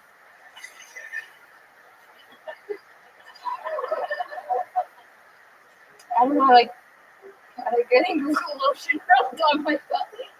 Oh, he's been rubbing lotion on you? Oh my goodness gracious. Look at Sergio over here. Managing accounts and lotioning up fucking bodies. Wow. Incredible. So you ever save a little lotion for yourself, Sergio?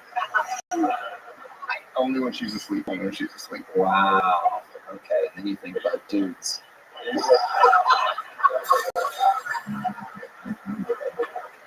Oh yeah. Okay. My goodness.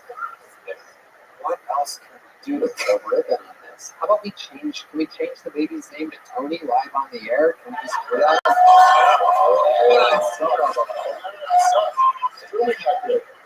First of all, let's tell me about Raphael. Yeah, but it's not black, John.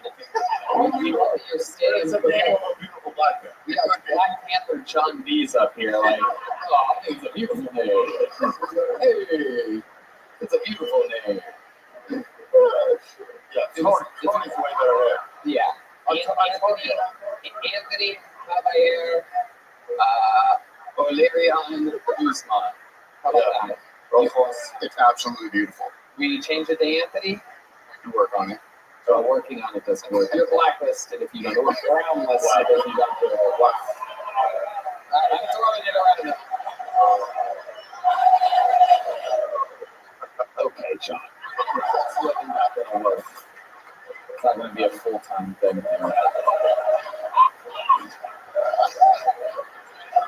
Antonio?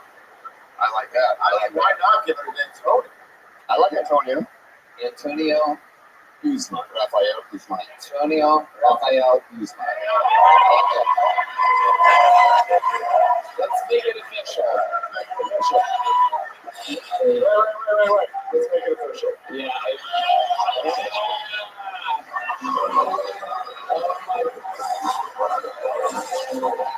Baby's first teabagging.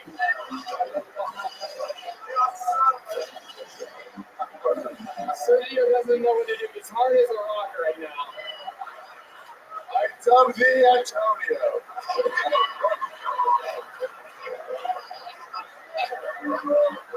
I love it.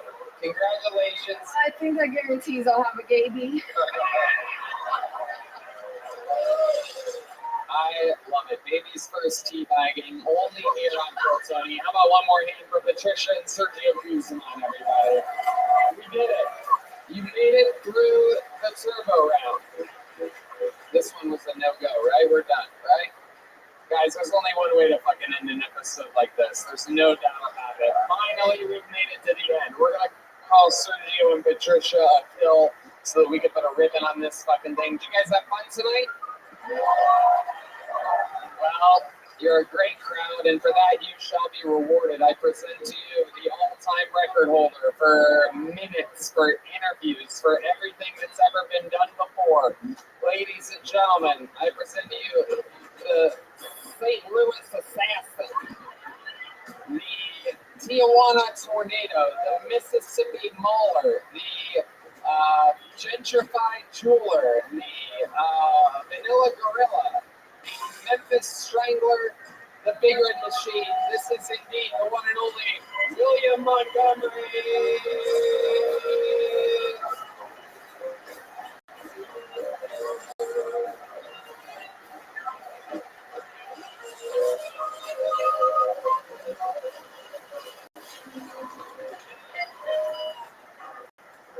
Hello, my name is actually Sergio Guzman, and I don't know who that bitch was, but I'm not gay, so.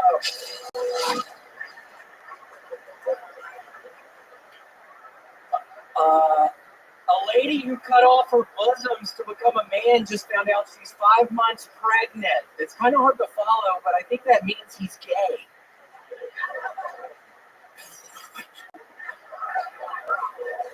Kentucky is about to legalize killing the homeless people, which is kind of shocking because I thought it was already legal there. I know I've killed 6 homeless people in Kentucky, so. How can I be racist when my favorite Power Ranger is black? Kentucky is thinking about legalizing sex between first cousins. They are also thinking about legalizing breathing. Okay, because they already have sex with first cousins. Okay, that's my time. Thank you. Really, lights out. I've gotten ready. The Gentrified Jeweler, the Petty Princess. The Petty Princess. Like that. A lot of new Kentucky law jokes tonight. Where is this coming from? Well, it's from, I actually got horribly food poisoned, Tony, on Saturday night. My father told me not to say the name of the place or they will sue me, but I know 100% without a doubt it's from these pieces of shit. I'm going to say the name wrong, but it sounds something like meatball marinara, and it's not far from here. It sounds like meatball marinara. And Tony, I wake up on Sunday to a bunch of diarrhea in my boxers. Erica starts freaking out. I start going to the bathroom. I get to take my boxers off to smell the diarrhea because it smells extra nasty. And I don't want it to smell it. And then it starts dropping out of my boxers all onto the floor. I get in the shower, I almost black out because I have no energy. I end up vomiting several times in the trash can. Tony was horrible. And basically, I found out those people who run the fucking place are from Kentucky. So this is a... Wow. What did you order from Meatball Marinara that made you... I had the meatballs and marinara. Honestly, that's what I had. And you would think if it's the fucking namesake it would be safe to eat. But I had the meatballs and marinara, and I also had the cheesy bread. And Tony, I'll be the first to tell you, the food was amazing. It made me so sad the next day when I find out it's from meatball marinara. It was really delicious food. Damn it, that is incredible. I have a never-ending love for meatballs, and this is very, very scary. Did they look anything like these meatballs right here? I see them. Oh, they're out right there. Gosh, Ari, how are your balls so big? Are your balls big or are my balls small? I'm just trying to, because my balls look nothing like your balls. Are his big, Tony? They are. Not only are they big, and I mean, I have big balls as well. Not to brag, but my balls are not full like that. They are normal, older-looking, more deflated balls. These look like the balls of what appear to be like a superhuman 17-year-old boy or something like that. Like a wet sock and a bunch of Skittles. That's what they look like. It's absolutely incredible. So, a lot of blurring on this episode on YouTube. Sorry to those of you that are watching at home that don't get to actually enjoy the voluptuous nuggets. These are the true Bucky's beaver nuts here.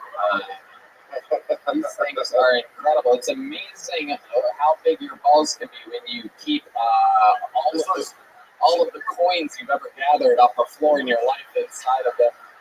They point to Chris. They're so big and crazy that every time you reveal them, it's like a new set of balls.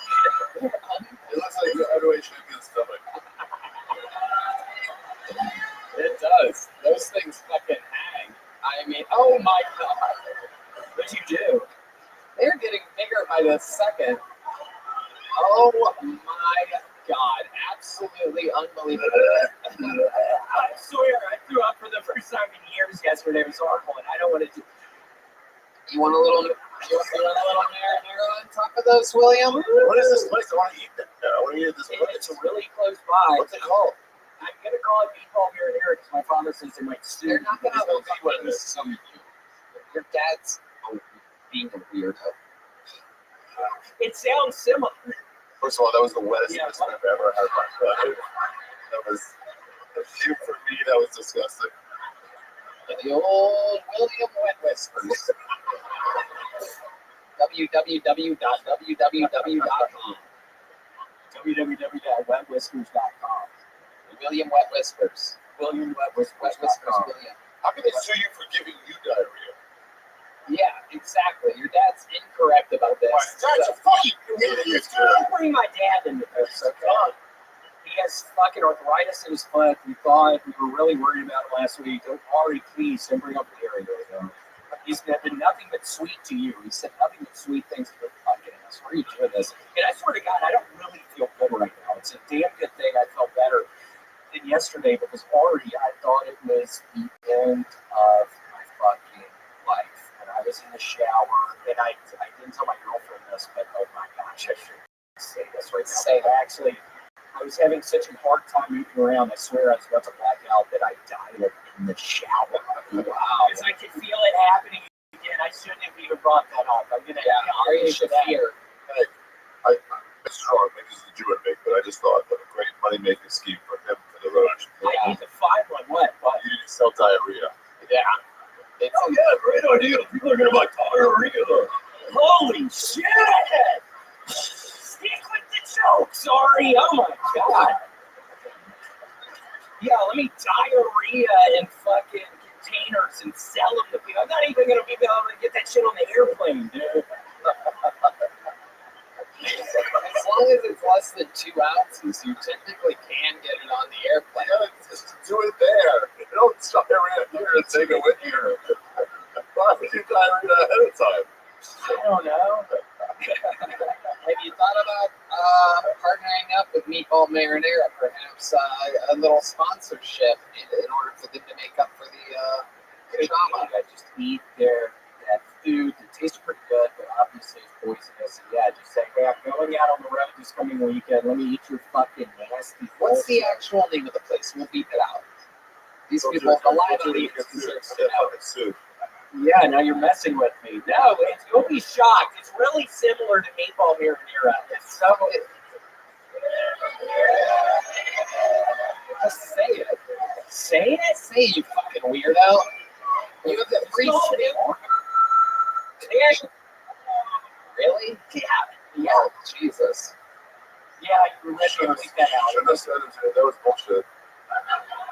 People work hard, small family-owned business.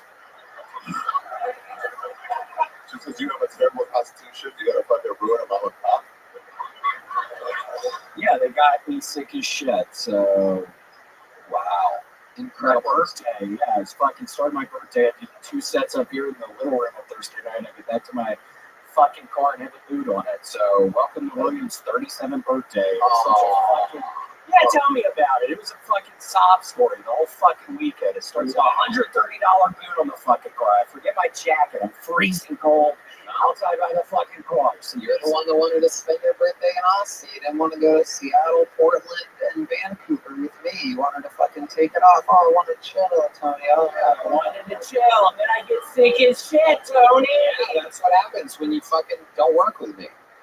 Do you agree, Red Band? No.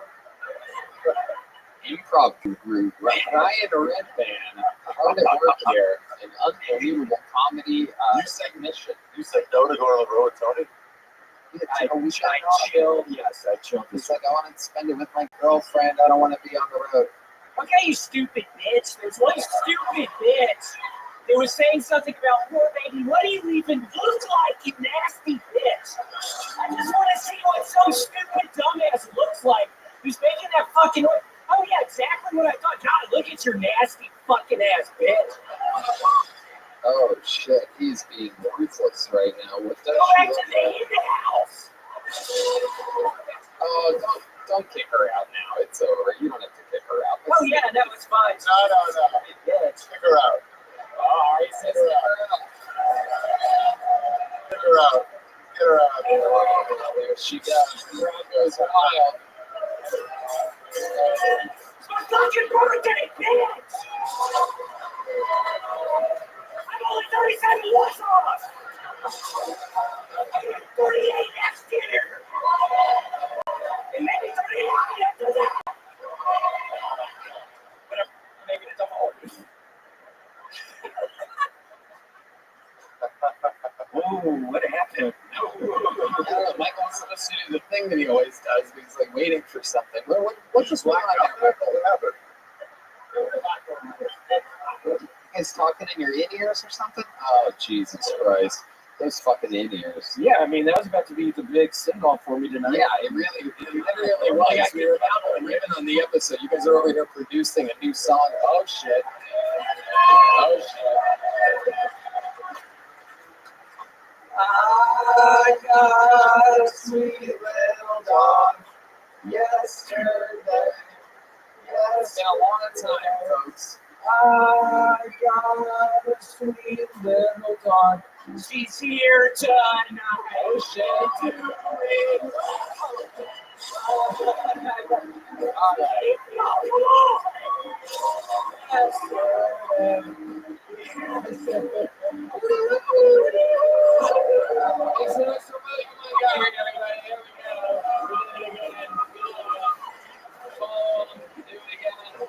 A badass drawing from Ryan G. You thought of the great Ari Shafir is popping on your screen right now.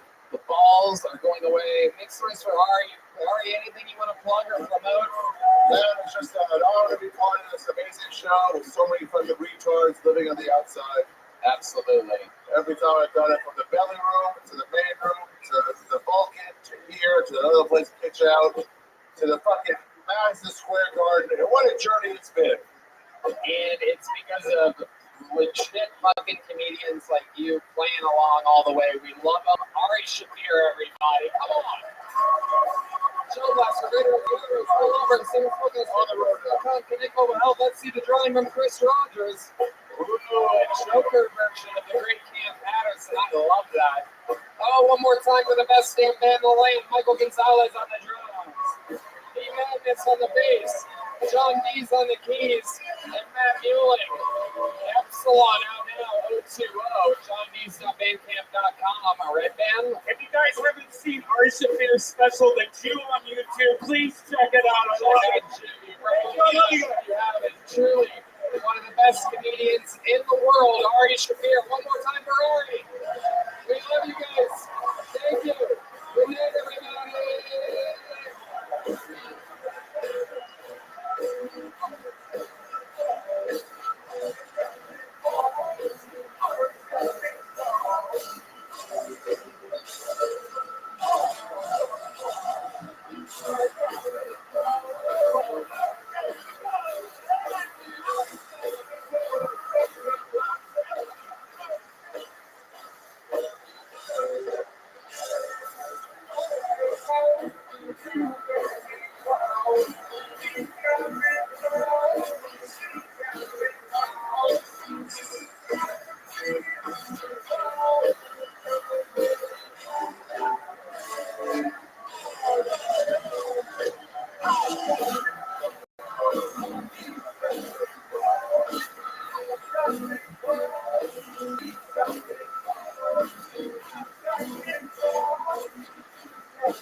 Sunset Strip Comedy Club in Austin, Texas is now open.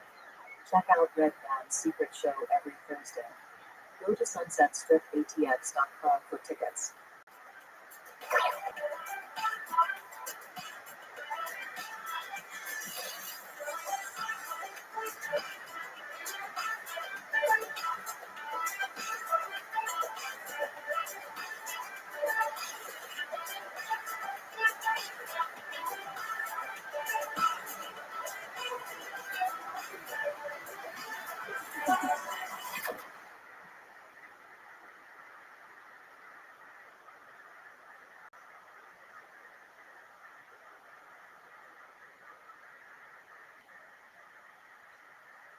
Hey y'all, the LA Forum is right around the corner, and contrary to a lot of people's rumors, there are still tickets available for that. The YouTube Theater 2 days later has sold out. Also, there's still a few tickets available for night one at Madison Square Garden, the 2-night super mega event, the biggest in Tony's history. Travel, go there, we'll see you there. And I am on tour with stand-up comedy. Me and some of your favorite cronies from the show do our own stand-up sets. I'm going to be in Cleveland, Ohio, Pittsburgh, Pennsylvania, Boston, Massachusetts, Baltimore, Maryland, Salt Lake City, San Jose, Dallas, Houston, Texas, St. Louis, Missouri, Nashville, Tennessee, Fort Lauderdale, and Orlando. And then that is all of the stand-up on the road I'm doing until 2025. I'll be releasing that special just after May. We'll see you guys on the road. Nothing but love. Here is another episode of Kill Tony.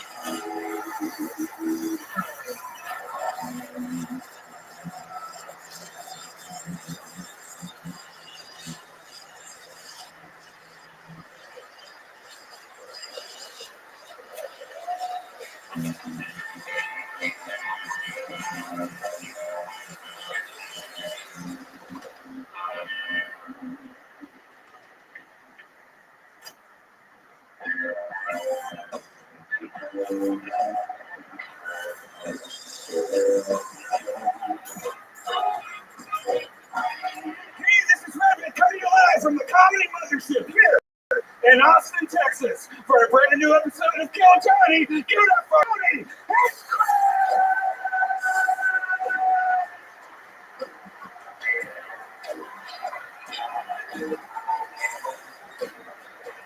You said you're gonna best fucking night of their lives tonight, huh?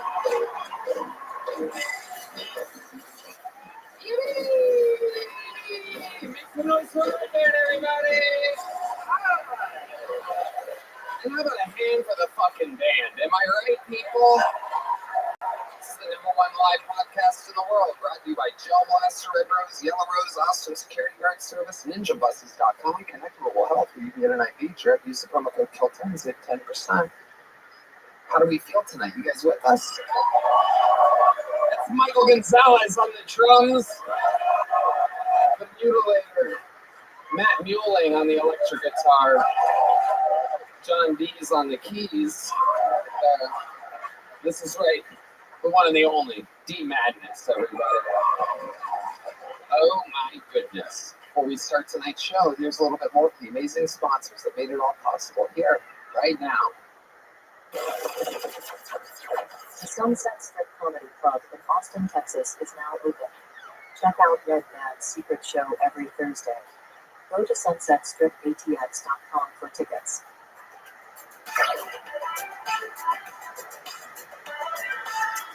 You guys ready to start tonight's show? Every week, I have some of the funniest people in the world on the show. This week, absolutely no different. Three very, very, very funny comedians. You know them, you love them. We're going to have a blast here together. Some of my favorite people. Make some noise for Louis J. Gomez, Kim Congdon, and Jeff Dye, everybody. Oh, yeah. The great Legion of Skanks, Louis J. Gomez. The great and powerful Jeff Dye joining the fray. And that is Kilsoni's first ever regular, Kim Congdon. Legend of the Kiltony universe. Louis J. Gomez, welcome, my friend. I'm so happy to be back here after the Ric Flair debacle. Yeah. Holy shit. Whoa, Unbelievable. Still haven't heard back from the Nature Boy after that one. Wild night. We love him, though. Jeff Dye, welcome to the show. Thanks, Rabbi. Actually, you made me hate Ric Flair. No, I was a big fan of him until I watched that episode. Now I hate Ric Flair. Me too. I really do. The great Kim Congdon, everybody. Seriously, she's writing a minute every week on the show 10 and a half fucking years ago. Something crazy. Welcome back. Roast Queen. We love her. She fucking hits hard. Everybody's ready. You guys know how it works. 100, 200, some fucking crazy amount of people signed up for the chance to get 60 seconds uninterrupted to stand up on this stage in front of a sold-out crowd at the #1 comedy club on planet Earth. You know their 60 seconds is up and you hear the sound of a kitten. That means they have to wrap it up then, or else they bring out the Angry West Hollywood Bear, which interrupts them, and then I interview them, and we have a bunch of fun. We find out more about them. We'll make the most of their opportunity on stage. You guys ready for this shred?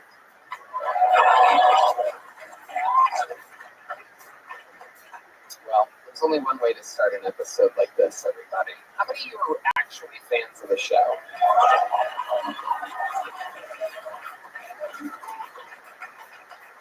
Ladies and gentlemen, I present to you, doing a brand new minute, a legendary regular. You guys know the words? This is Hans Kim, everybody.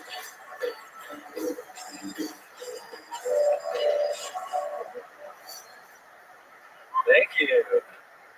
It's going to be here. I love Kill Tony fans. So now I can say retard tonight. Retard, retard, retard, retard, retard. Weren't you doing it? Did you vote for Biden, faggot? Faggot, faggot, faggot, faggot. Any black people want to start the next chant?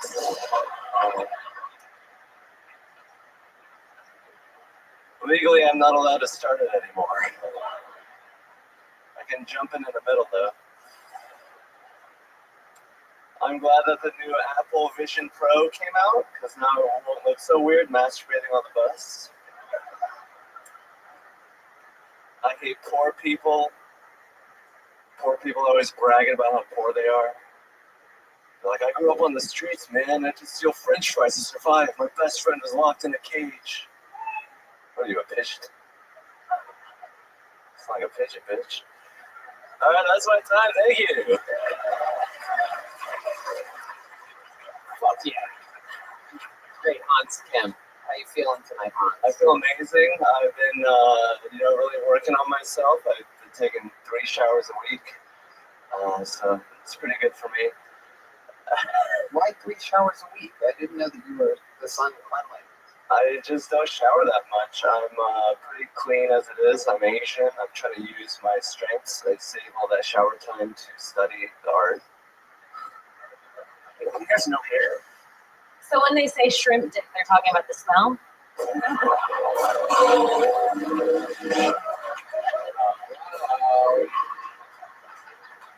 No doubt about it.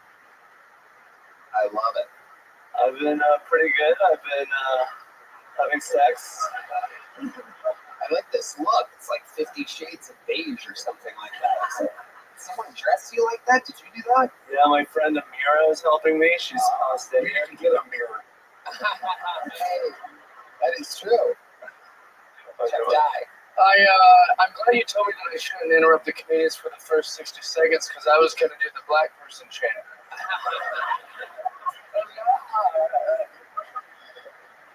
Hans, I think your jokes are great. I like that you came out chanting your own name. What else is going on in your life this week, Hans? Anything else big? Sex is always a great thing for me. I've been with my ex. We've been hooking up after the breakup. And what's her full name? It's interesting because last week it seemed like you guys were taking a real break. Yeah, I accidentally ordered $200 worth of DoorDash on her account. I was mad at her, but then I went over and I started crying and bawling my eyes out. And now we're full of dog, so. Full of what? Dog. Oh, well. An Asian person bawls their eyes out. Isn't that a limit? Do you guys have the same amount of tears this weekend? It seems like you guys are like restricting it a little bit, right? They come out in rectangles.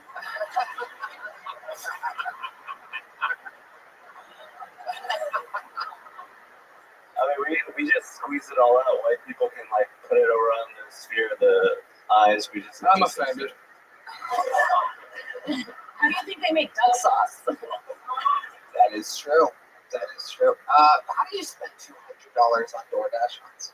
I took the delivery drivers $50 each. I ordered 2 things. Wait, what?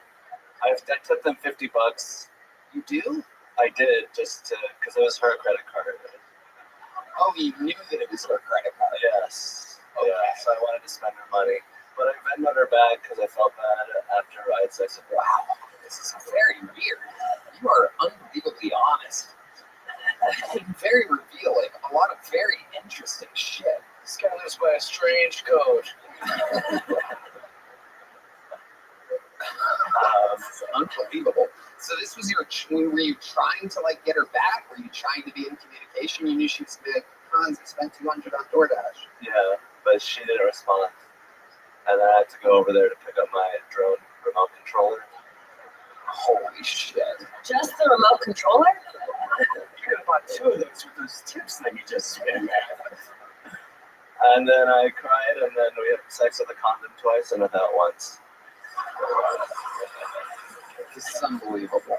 See, people are like, why is Hans, what is the deal with Hans? And I'm like, do you listen to these interviews? I don't even have to do anything. He gives you just everything you could ever possibly want to work with in the world. So, some with, some without? Yeah, the first 2 was with, and then the last one, it was without. Oh, you could hear him smiling. You could hear the talk. Yeah, the first 2, there was none, and the second one, unbelievable. You just can't hide how excited you are to use that fucking raw Is it still raw dog if you do it? This is where you should be. Oh, dog. So already I told her don't get silent. Didn't work twice. That's how bad it was. And they knew I was making fun of it. When you're making a dog joke, you gotta leave a little pause. Thank you, Michael. Okay, Hans, we have come to a very, very interesting agreement, you and I, earlier on the phone. He is battling Rick Diaz in an unbelievably exciting rematch. While he won, he went on to challenge Rick Diaz to silence the haters. It's happening May 10th, live from the LA Forum. Right? Yes. So, we realize that what's not fair is that Rick gets to prepare this super minute over months without having to spend any minutes or interviews on the show. So it would be fair to give Hans Kim a break. So unless he absolutely wants one, he will not be performing until May 10th, live at the Forum on Kill Tony. I know. Listen to the controversy. This is, I'm telling you, it's so funny. You guys love Hans Kim, don't you? See? Chinese bots working against him, I think. Like that online. That could be. Nobody hates Asians more than other Asians. This is true. You would agree with that, right? Well, yes. Well, yes, absolutely. So, until he wants to again, that was Hans Kim. How do you feel about this, Hans? I feel great. I'm gonna energize. I'm gonna recharge. I'm gonna come back better than ever. You know? Yeah. A lot of people cheered for me on that night at the arena, and I'm gonna work hard for them. Absolutely. There you go. And that was Hans Kim, everybody. Make some noise for Hey, Hans. And I will tell you right now, indeed, later tonight, you will all meet the new regular that will open the shows every week here on Kill Tony. Isn't that exciting? But now we go to the bucket, ladies and gentlemen, where anything can happen. As you know, these could be crazy people. It could be someone's first time. Anything can happen. You guys ready? 60 seconds uninterrupted. Going to your first bucket pull of the night. Molly Matledge, everyone. Molly Matledge.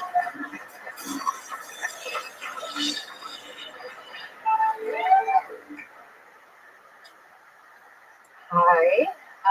A bit about me. I love fun facts. A little fun fact I learned through watching a few seasons of Wildin' Out is that black people, stick with me, think that white people put raisins in their potato salad. Now, I don't know what the fuck is putting raisins in their potato salad, because let's be real, it's mayo or mustard. Keep it moving. But it does beg the question, white people, are you putting raisins in your potato salad? And if not, why do black people think you do? We'll come back to that. Another thing that I love are fun facts that rhyme, maybe impart a little wisdom. One of my personal favorites, liquor before beer, you're in the clear.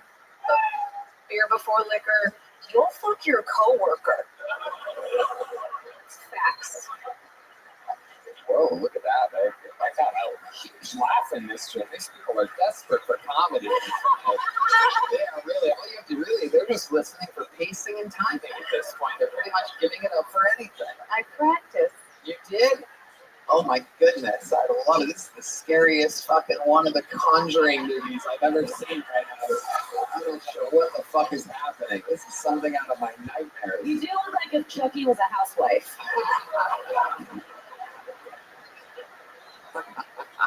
Fair. I love her.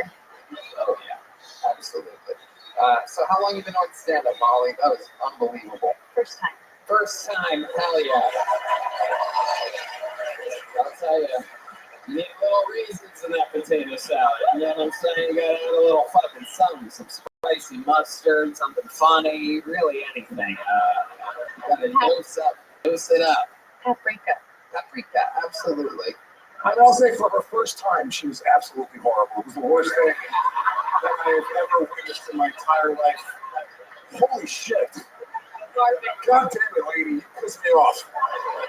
That seemed like comedy school, right? Or comedy Did college. you try to like research this? Were you like trying to strategically be funny? Because it does feel like Red Man said, it feels like somebody like took a comedy class. It was like, okay, something a pop culture reference, Wild and Out is really hip right now.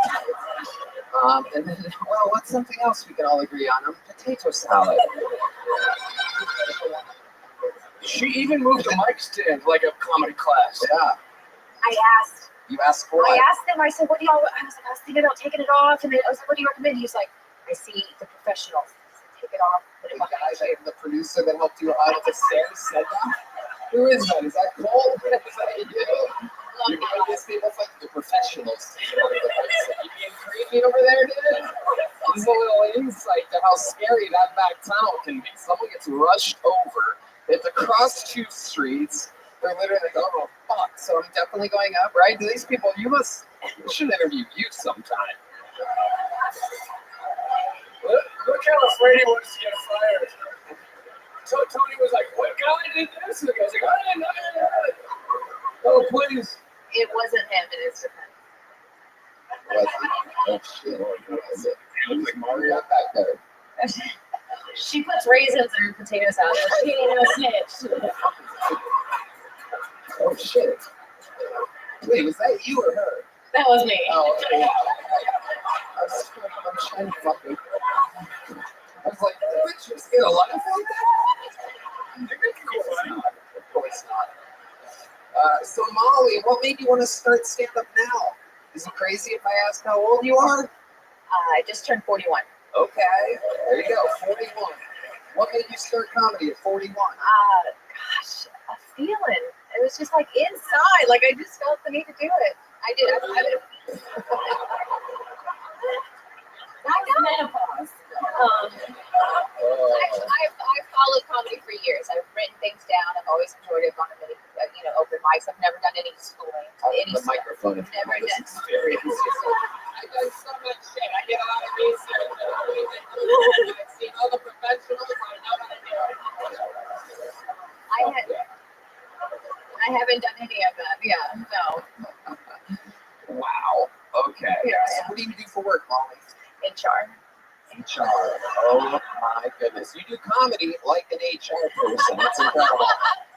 Raisins and potato salad. I'm like, what? What? Like, who does that? And why would you? And stop that. That's my time. And somehow wild enough what has to do with it. She's gonna kill on Facebook groups, so yeah. Every HR person's gonna be like, one of us. Fuck yeah, the little red machine, Molly Matwich. You're a true ginger. This seems through and through. There's no fake in that. Right? My mom's 80%. 80% ginger? Okay. How does that work? Okay, you work in HR. What do you do for fun? Tell us about the wild side of Molly. That's what I wanted. Am I right? Doesn't she seem a little too fucking cookie cutter? Tell us, what's one of the wildest things Molly does on a regular basis? Well, one thing I thought you might think was fun was I love rap, Texas rap. Very well versed. Get the fuck out of here. Very well versed. I feel like you only sing the parts where they say the N-word. No. You can probably play anything. Just gets excited. Like for real. Can you think you could freestyle? Oh, like salt and pepper at most, like maybe, but that's it. Wait, what? Like salt and pepper. Salt and pepper. What about salt and pepper? I can probably she's still talking about things to put in the potato salad.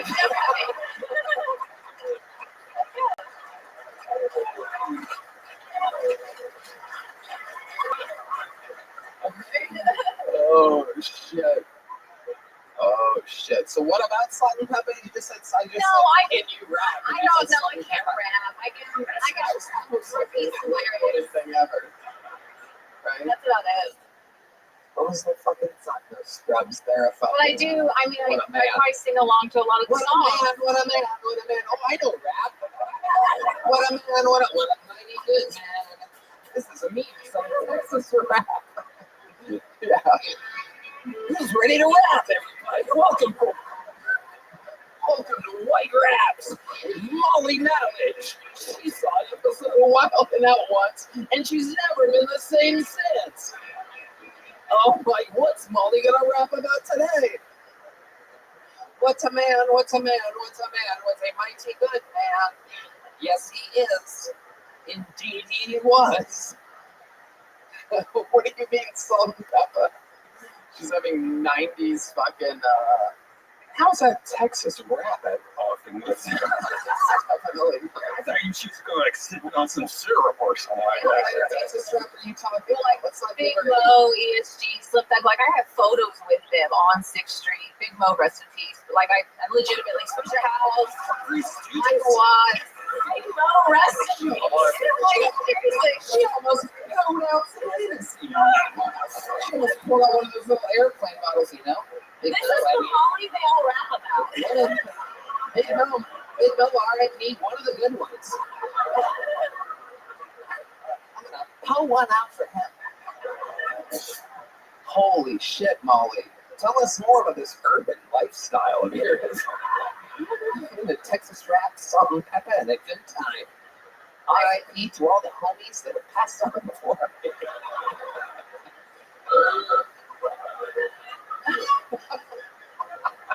I roller skate. You roller skate? Now that I fucking believe. The Texas rap thing, she had a fucking boyfriend. Should have opened with roller skating. Yeah, roller skating is much more believable. I can picture you skate backwards, you like do crazy shit. That's still pretty black. Yeah. That is I've seen the videos. You ever been with a black man? They really like gingers. Oh yeah, you have? Oh, look at this. That's where this is coming from. Hell yeah. Fuck yeah. Is that your type? Is that your main go-to? It probably was more, You would say phase? well, no, like, You know, say phase just then? It's real racism. What through? Was it Black Spider-Man? I dated a lot of black dudes when I was younger, and A lot? That was feelings, not Puerto Rican. well, no, like majority were black. Is I guess what I meant to say. Wait, what? Majority were black when I was younger and growing up. I'm not answering the question. Okay, when's the last time you were with a black man? Oh, More shit. specifically, blind baseball.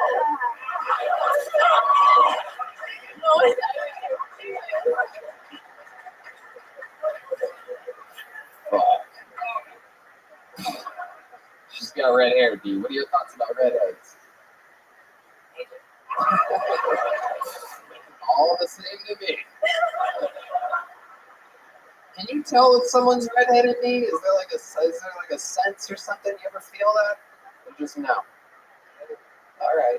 No, but he likes music, so he knows she has no soul. All right, get back over there. You're creeping everybody out. He doesn't know you're next to Ollie. Before I let you go, you are a very interesting interview. You seem like a real human. Like you still have a soul and everything. What is the most trouble you've ever gotten in with the law? Fucking a black guy. That's why that phase that we were really a bit of a curfew violation when I was 13. Oh my goodness. Rode the cop car. Holy you crazy bitch. Fucking wild and out. Am I right? Molly, fun times. Here's a little joke, but congratulations on your first time on this show. Have a great night. Molly Matlich. Good catch, by the way. First time, really. Like, First time. Come on, make some noise for Molly, everybody. Hey, y'all. This podcast is indeed sponsored by Squarespace, the all-in-one website platform for entrepreneurs to stand out and succeed on. Whether you're just starting out or managing and growing a brand, Squarespace makes it easy to create a beautiful website, engage with your audience, and sell anything from products to content to time, all in one place, all on your terms with a fluid engine and next-generation website design system. Squarespace. It's never been easier for anyone to unlock unbreakable creativity. Start with a best-in-class website template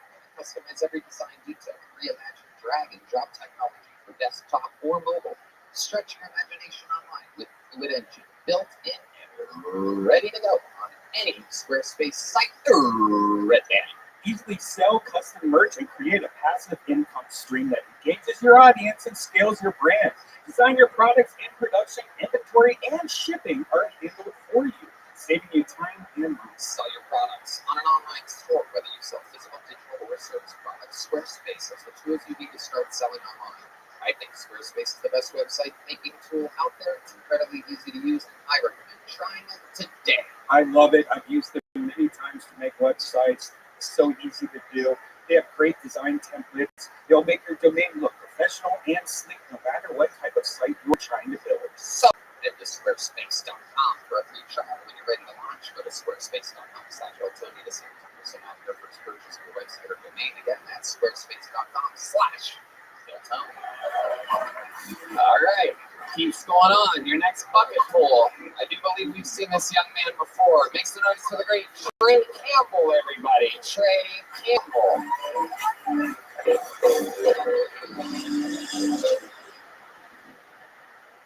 Hey everybody, I've been getting a lot of ads on Facebook for things I don't need, mainly for free HIV testing. I don't understand why I'm getting this. I haven't been with a dude since I was 7.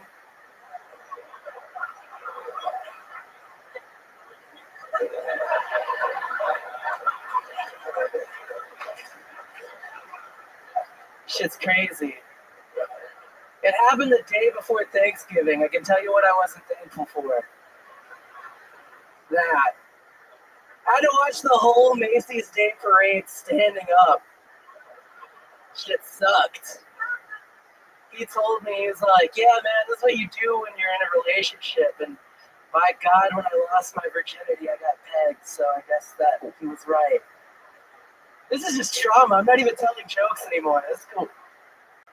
Anyways, I'm very nervous. I'm not drunk. So yeah, you know, it's crazy. I hooked up with this girl. Oh, shit. All right. Oh, and you hooked up with this girl on what? It's just, I hooked up with this girl on Facebook dating, and we went to dialysis.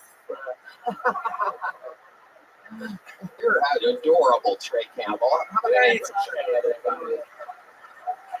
William Montgomery, if he was a parade float. Thank you. Let's just jump right into it. Louis J. Gomez. Give it up for Molly's son, everyone. That is my mom, actually. You're at 100% ginger bucket clips. This is incredible. This is never happened before. There you go. That's you know what that sound means, everybody. Multiple redheads. There you go. I love it. Hello, welcome back to the show, Trey. You've been on a couple times before. This is my 3rd time. Right. You did some fun stuff with William early on. Had a great time. I was really high on Adderall. And now you're doing stand-up all the time. How long have you been doing stand-up? About a year and a half. You love it? Yeah, it's pretty cool. What else do you do? How do you make money? I work at the secret group sometimes. What do you do there? I'll stand by the door and like check people's IDs, and like they think I'm not working there because you look at me and I kind of like a rich troll, but you know. You look like something, that's for sure. Thank you. You look like a British troll, a Reddit troll. I like that you're dressed the same way you were the day you got molested. Thank you. Yeah. It's adorable. Clothes fits perfectly. I can tell you what didn't fit perfectly. Fucking Trey Campbell. It's the guy's cock, right? Shit was great. Guy's cock? Yeah. Oh, yeah, it's penis. What kind of penis are you working with, Trey Campbell? What is it? Is it Not imaginary drapes? Does it look like a fucking clown? No, I'm actually like, no, yeah, it does. I was trying to think of something funny to say, but yeah. I imagine a lot of pubes, am I right? Does it like peek out like your hair does? It's fucking like a little bit. It's kind of like a miniature version of like my actual head. Imagine Louis C.K. in fetal position. It's a funny cock. Trey. Always getting laughs. What else haven't we talked about in an interview? You must have thought of some stuff since the last time you were on that might be fun to share. Yeah, man, it's been crazy. Like, I had somebody notice me at Kroger from this show, and I was really excited because I thought he was going to let me shoplift. He didn't. They didn't let me shoplift. I gotcha. How far did you commit to the shoplifting thing? I was like, hey, can I keep these? And he's like, no. Yeah. Wow. I'm like the worst criminal ever. Yeah. Hey, I'm gonna leave with this if it's all right. Is it all right? It was not all right. Yeah. What was it? It's just a 24 pack of Dr. Peppers. You know what? You're not he's just a shitty fan. That's all that means. Fuck that guy. Yeah. You're not a bad shoplifter. Hope he gets fired. The fact that you added a plural to Dr. Pepper is incredible. It's a 24 pack of Dr. Peppers. It's the most adorable thing I've ever seen. There's 24 Dr. Life. Peppers in the box. All I wanted was 24 Dr. Peppers. They're expensive now. You're cute. You're like a fucking, like, some type of fuck, I don't even know what, he's like an Ewok or something like that, right? Thank you. Holy shit. I appreciate it. My God. You ever use this cuteness or adorability for fucking to get good things other than a 24 pack of Dr. Peppers? Well, no. I should. You should. You should go one Dr. Peppers at a time. Yeah. I have this can of Dr. I bet if you said that, if you said the full name to them, they'd be like, fucking get out of here. Yeah, go ahead. Yeah. You mind if I have this can of Dr. Peppers? I should have. Fuck yeah.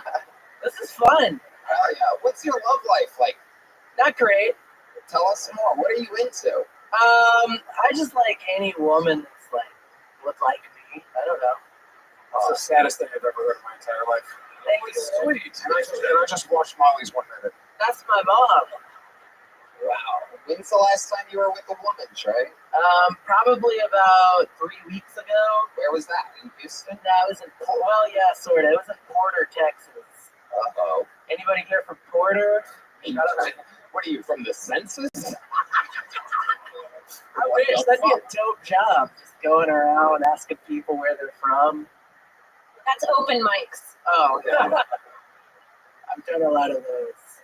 All right, Trey. Well, how's moving to Austin? You said you're gonna move. Yeah, that's my goal. My Cruise is pretty comfortable. What? My Chevy Cruise. We talked about this last time, remember? I thought you were pluralizing the word crew. The Cruise. My crews are going to go drinking Dr. Peppers. I would love to have you back on the Secret Show Thursday if you can. You know what they got there. Dr. Nice ceilings. Nice ceilings. Yeah, my comedy career is similar to the ceilings at Sunset Strip. I got a high ceiling. Wow. It's called it Sunset Strip. Wow. I never thought of that before. That's what I'm going to call it. I'm going there to the Sunset Strip. I got a comedy club. I actually kind of like that. It is what it is. There's a 4-inch more accurate name. There's strips there, that's for sure. All right. So, Trey, you got a gig out of it. You already have joke books, right? Yeah, I got one. There you go. The big one? Yeah. Good. There you go. Straight camel, Thanks, everybody. Tony. Goodbye. You're welcome, buddy. We had really good times up here. All right. Let's do another fucking cool one-word name. Very exciting. Make some noise for Longoria, everybody. Longoria.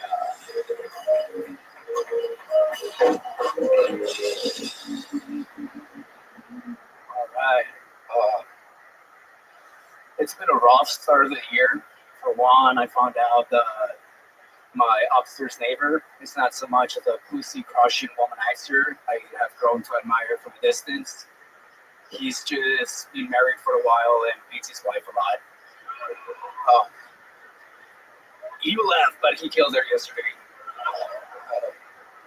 I found out that people with Down syndrome can actually get a driver license, and some of them can drive pretty good, which sucks because now I don't know what to call Asian drivers anymore.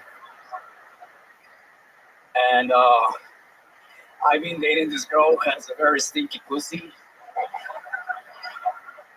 But because it's very stinky, it's also very tight. So I figured if plants can grow and dogs can roam in the streets of Chernobyl, I can learn to love this stinky bitch. That's my type. Boom, exactly a minute. Longoria, I do believe this is your first on this show, correct? I think I'd remember if a Dagestani wrestler came in here to do. Holy shit, dude. What ethnicity are you? I mean, I don't need to drop the bomb on you, but Oh, shit. I'm half Mexican and half Arab. Oh, So, boom, bitch. Whoa, it's out of control. Ew. You said half Mexican first, which I find interesting. You tried to throw us off, and then we're like, yeah, what about the other half? And that's where you just said Arab. It's a very broad answer. What's the other half? Oh, that's it. Mexican and Arab. But what kind of Arab? Oh, Egyptian. Sure. That's what they told me. Egyptian Lebanese. I call those the whites of Arabs. Good answer. Very smart. The only acceptable Arabs. Yeah.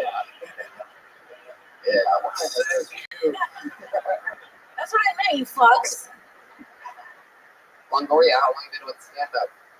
Oh, this is my third time. Wow. How old are you? I'm 32. Oh, okay, tough questions. What do you do for a living? I work with dogs. You what? I work with dogs.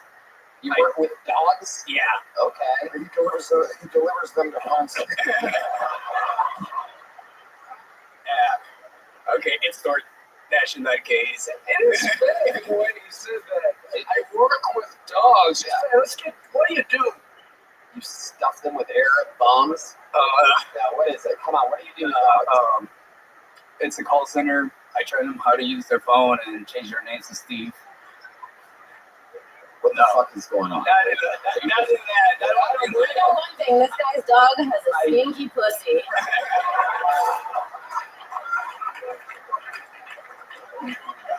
I train them, I pay them, I sell dog food. I'm like a nutritionist as well. Just anything to do with dogs. How long you been doing that for? Just a while. Just something I've always done. What's wild to you? Like, I don't know, like close to 2 decades, like almost 20 years, I guess. You're like a homeless dog whisperer.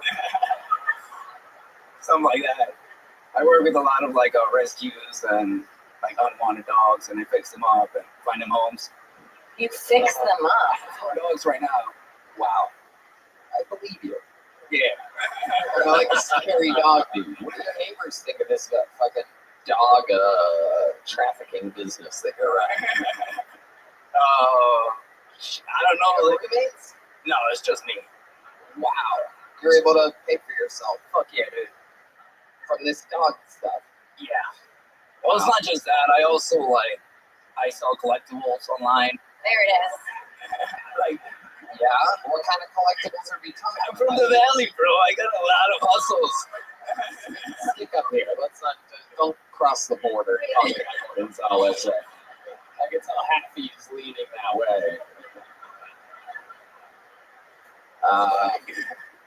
Fuck, what we just talking about? What are the collectibles? Like Funko Pops and sports cards and stuff like that. Just What? Like, Oh, this guy's on the spectrum. toys and no, it's just something I picked up during COVID, and I What's the most profitable thing you've ever sold? Fucking, what you pay for it? What you sell it for? Funko Pops. I bought one What from. are you saying? It's a Funko Pop. That's a fucking Funko Pop. Pops. That's Funko Pop. Oh, I thought you said Funko Pops. I was That's like, what I delicious. thought. What the fuck's a Funko Pop? I'm sorry, dude. I'm just nervous. So like, I want to see shit. Let's sign up for the show. Now I'm on it. What the fuck is going on over there? Keep your panic attacks to yourself, all right? All right. Stay in the pocket here. I'm not nervous. I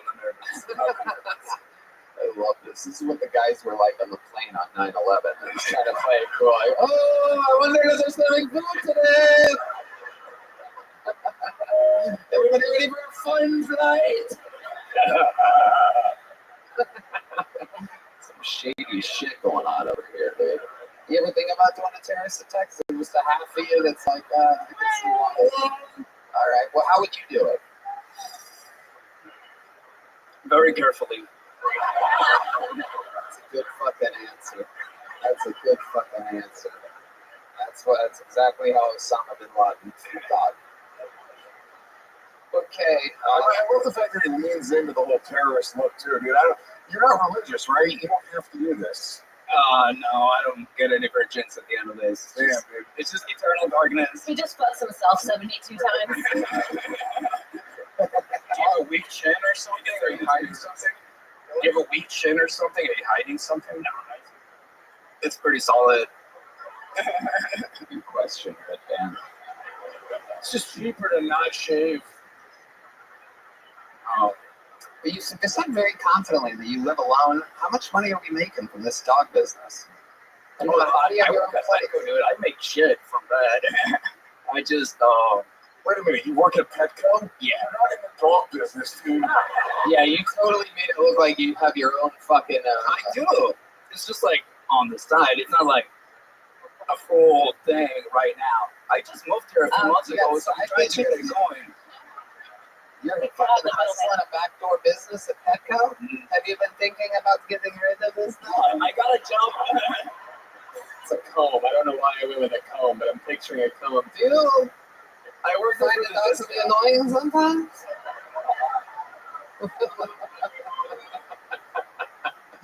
Do you dance when that music comes on like that? Yes, I do. He's fucking trafficking dogs. I have a dog business. What do you want? I work with dogs. The fuck is that? Alright. Anything else crazy we should know about you before I let you go? I'm probably gonna think about it. Do you have any special skills or talents other than stand-up comedy? You ever fucking? I write parody music. Really? Yes. Okay, who is that? Is that you? Okay. Okay.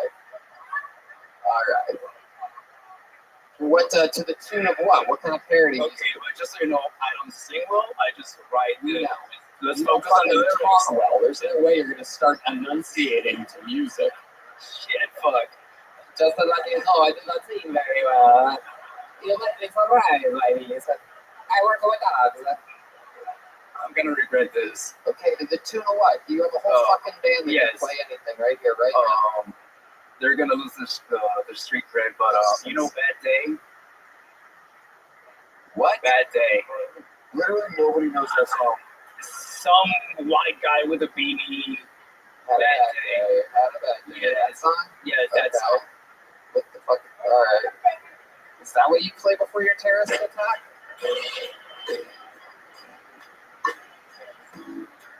Oh, they got that very quickly. Yeah. Oh my god. This really is a professional band. That's right. Okay. You think they're wrong? I'm so impressed that I pulled that out just now. You know what? I'm not gonna pull this up, dude. Just fucking do it. Do something.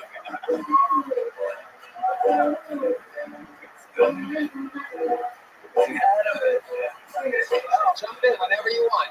Okay. Where's the paper when you need it the most? You keep forgetting we had to buy those.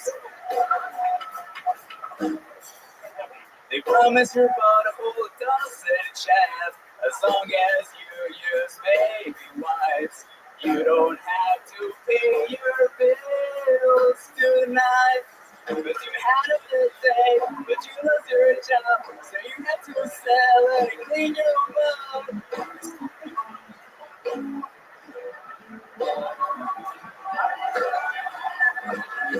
Holy shit. That was hilariously, terribly bad. That was a terror attack. Gloriously bad. D-Man couldn't take him going off beat during the chorus and just starts going da, da, da, da, da, da, da, da, so that he would throw him off and stop everything, and it worked, by the way. I watched the whole thing happen. D had enough, just something like da, da, da, da, da, da. It's like, what's going on? I am mistaking my parody. I'm not a very good singer. I don't understand beats, rhythm, or timing, but anyway, other than that, you might like. I said I just write him, dude. I don't. Jeff died. I think I went way better than I thought it was going to. Of course. Holy shit. That's what happens. That's what happens. I fucking keep digging until I find one fucking interesting thing about somebody. I was gonna say, Rick, he's technically a little talented. It was his third time doing stand-up. He was funny with jokes. He's like an interesting, fucking weird little guy. I want to be friends with you. Yeah, let him kill as many dogs as he wants. He's a good guy. I'll tell you what, man, you'll get a big joke book. It was a great appearance. Congratulations. There he goes. Longoria. The Kill Tony debut of Longoria. And now we are rewarded with one of our great regulars on this show, ladies and gentlemen. This guy's an absolute fucking sensation. The goddamn thriving, up-and-coming young superstar. Make some noise. It's a brand new minute from the great Cam Patterson.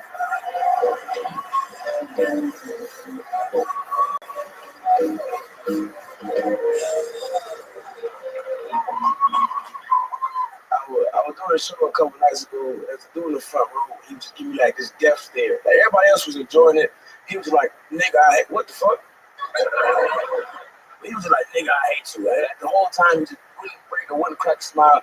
So I to myself, like, "Hey man, what do you do for work, bro?" He was like, "I'm a cop." And I'm like, "That's why you don't like me." That makes sense. That makes perfect sense. And then by my last joke, I finally got him to laugh. I finally got him to crack open and smile. And after that, I said, "Hey man, you have a good time." So I really enjoyed it. You have a good enough time.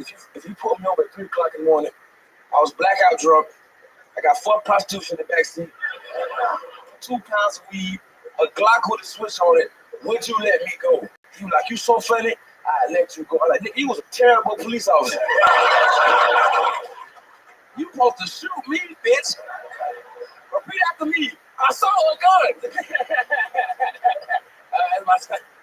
Boom, 59 seconds from Cam Patterson. Fuck yeah. Come on, again. Hell yeah. That was one, huh? Yeah. We did it? Yeah. Yeah. Absolutely beautiful. 47 seconds with Cam Patterson. You said 59, dickhead. It was, he's 59. We got the clock right here. You guys all know Cam, international superstar Cam Patterson. Cam's fucking hilarious. Yeah. What's going on this week? Anything crazy? Man, for the last 2 weeks, I was very sad. I thought I had herpes. It was just the ingrown hair, so I was good. But I was very nervous. I got tested. Just committed again. We winning. Yeah. There you go. Nah, I'm playing. You want to fuck me like that was a joke? I do not have chlamydia. White bitch. Look at me. No chlamydia. Clean dick. Oh my god, we should call him Clam Patterson. I think that was a crime when you just said it that way. Sure. You shut the fuck up, man. You be the fuck up. In his defense, he did find the most blatant hoe in the audience and pointed right at her. That's a you pretty can't catch chlamydia twice. There's no double chlamydia. She's looking at him like, motherfucker, you have no. I watched a crab jump onto another audience. You watch your boyfriend think about how big Cam's dick is? Oh, yeah. The poor guy's just like, oh, Look, he's sweating. Yeah. Oh, no. Wait, that's your boyfriend? That day. Can't find girl. Wait, I don't think that's the right thing. I love it. So how long did you go with the ingrown hair until you took the test? About 2 weeks. Oh, yeah, that's scary. Right after he cornrowed it.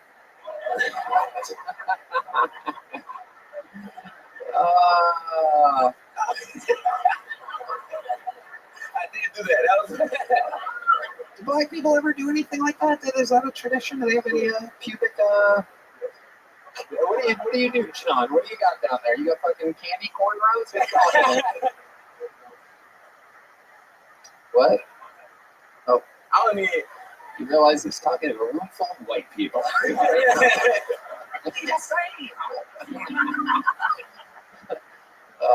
love it. Cam, when you thought you had this scare, did you stay away from pussy? Or I ain't fuck nobody. I was being very good. It was whole. I ain't fuck nobody. Better guy than Philanthropist. When we was in Vancouver, we were like 2 hoes. I was like, "I want to fuck you," and I was like, "I don't think you should." I don't think it's a good idea for your health right now. And I thought about it deeply. I should have did it. Take it back. Yep. Nothing was wrong. Yep. It's true. Just some fucking. Dude, I got on some pussy, man. I love it. Pain. That's what that is. See my face? Pain. Did you get the hair out? Did you pop it and like it had a little baby hair thing that was all torn So like a next step of you Yeah. the hair when you pulled it out. Yeah, Smell it? that's I smell it. Right Yeah, now. you always smell it. It smells it. Yeah. Did you also eat it, right, man? You look at it, it's cool. I get a lot of ingrown hairs. I'm hairy. Disgusting. Wow, this is another episode of Disgusting Red Band with Disgusting Red Band. Brought to you by Disgusting Red Band and only enjoyed by Disgusting Red Band. And we're back to Kill Tony. I love it. Camp, what else is going on? Anything else we need to know about? I got these two. I called them my two girlfriends, but they just two sluts. I know. Ooh, sluts. Yeah, sluts. Ooh, damn. Yeah. I like how I say it, man. Sluts. Yeah. Child, you said just say Dusty sluts. Sluts. There you go. That's Jewish. Oh, yeah, how you sluts? It's a real, give a reference. Just putting it out there. I saw the coin purse. We're just gonna schlots around here. This is Schlutzberg, and this is Schlutzby. It makes sense because he did have to come through a tunnel to get here. Absolutely. That was beautiful. An underground railroad, if you will. Anything else for Cam, guys? Killing it, thriving, headlining, major tours, out on the road with me. We're having so much fun. How about one more time for the great Cam Patters? Great minute every week, great interview every week, and the fun goes on. Hey y'all, this podcast is indeed sponsored by Squarespace, the all-in-one website platform for entrepreneurs who stand up and succeed online. Whether you're just starting out or managing a growing brand, Squarespace makes it easy to create a beautiful website, engage with your audience, and sell anything from products to content to time, all in one place, all on your terms with Fluid Engine, a next-generation website design system from Squarespace. It's never been easier for anyone to unlock unbreakable creativity. Start with a best-in-class website template. Customize every design detail. Reimagine drag-and-drop technology for desktop or mobile. Stretch your imagination online with Fluid Engine. Built in, ready to go. Any Squarespace site, right now. Easily sell custom merch and create a passive income stream that engages your audience and scales your brand. Design your products in production, inventory, and shipping are handled for you, saving you time and money. Sell your products on an online store, whether you sell physical, digital, or service products. Squarespace has the tools you need to start selling online. I think Squarespace is the best website making tool out there. It's incredibly easy to use. I recommend trying it today. I love it. I've used them many times to make websites. It's so easy to do. They have great design templates. They'll make your domain look professional and sleek no matter what type of site you are trying to build. So, head to squarespace.com for a free trial. When you're ready to launch, go to squarespace.com/Tony to save 2% off your first purchase of the website. Make it at squarespace.com/Tony. Back to the bucket we go. You guys hanging in there? Make some noise for your next bucket bowl. We're going to meet them all together. It's Matt Hart, everybody. Matt Hart is next.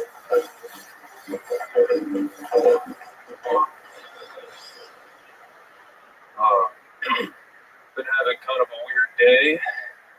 Somebody asked me if I was born a man or a woman. The fuck? I was born a baby. Who's giving birth to fully grown people here? I used to date a girl with a shopping addiction. Yeah, she would not stop buying heroin. Yeah, it's kind of sad. She actually shopped till she drops.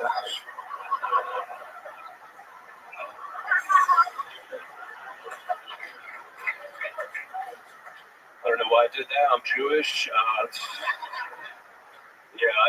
actually got made fun of for being Jewish when I was a kid. People would throw a penny on the ground, and they'd be like, "Are you gonna pick that up, Jew?"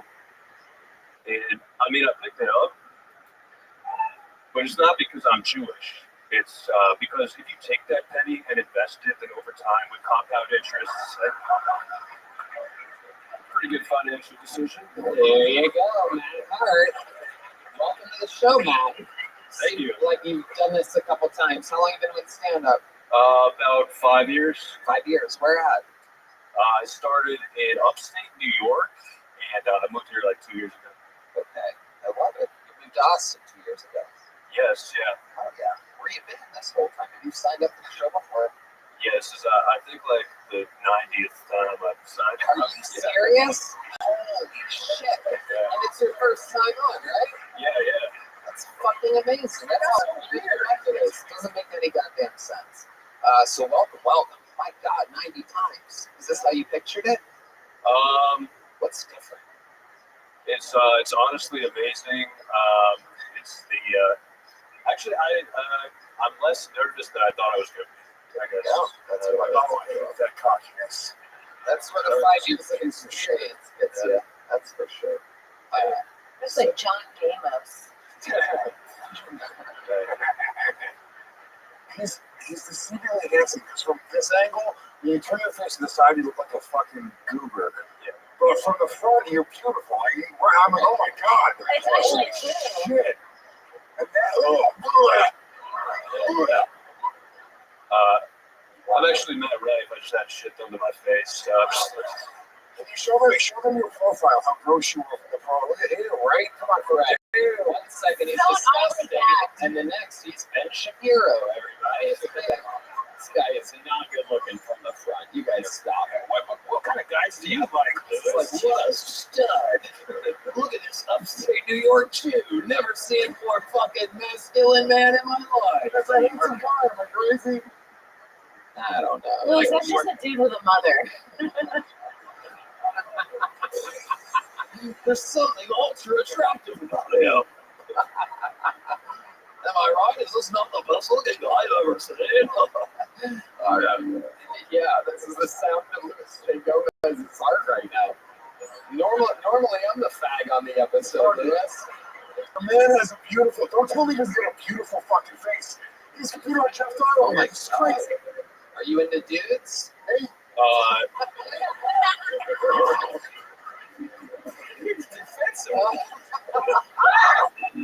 Whatever gets me into Hollywood, you know what I mean?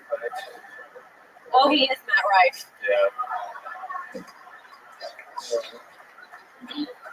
No, I have a fiance that's a lady. So. Yeah, what does she do? She is just a breadwinner.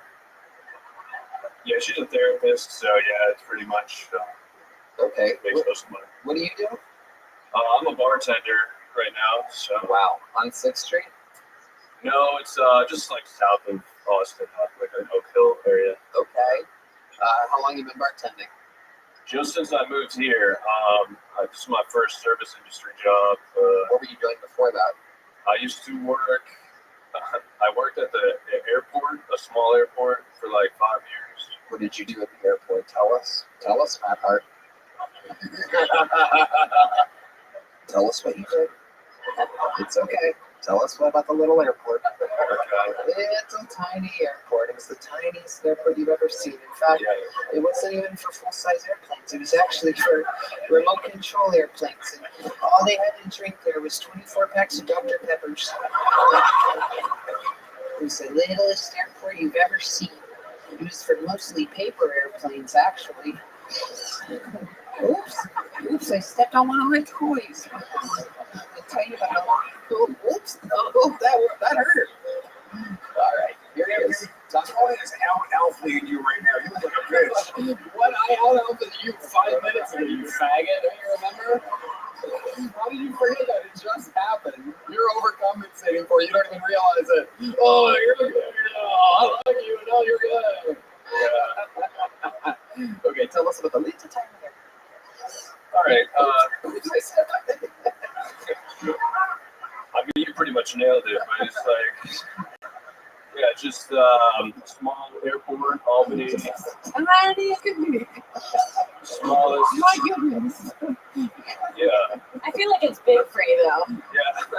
Tell you, all the pilots had a hard time finding the airport. Because from up there in the sky, it was so tiny, it was even tinier from when you're way up in the sky. I don't even have any help when I go in there. It's like, what am I going to do all alone in this airport?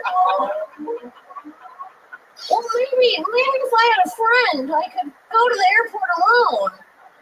Maybe I could sign up for Kill Tony. 90 times. But I swear to God, if I don't get picked on that 91st time, I'm out of there for good. I'm going to go back to the tiny airport and make something out of myself. They always said they wanted me back there anyway. I'm going to give it 90 chances until I head back to the world's tiniest little airport that you've ever seen. Hey, don't let him get in your head. You're fucking hot, dude. You're hot.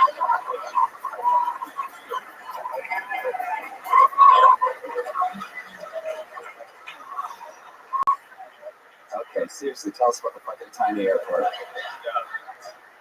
So yeah, well, as I say, you guys might know this. It was small, and it was basically I did every job at the airport. That's how small it was. So I was 1 second I'm out there, I'm 1 second guiding in the planes, these tiny little airplanes.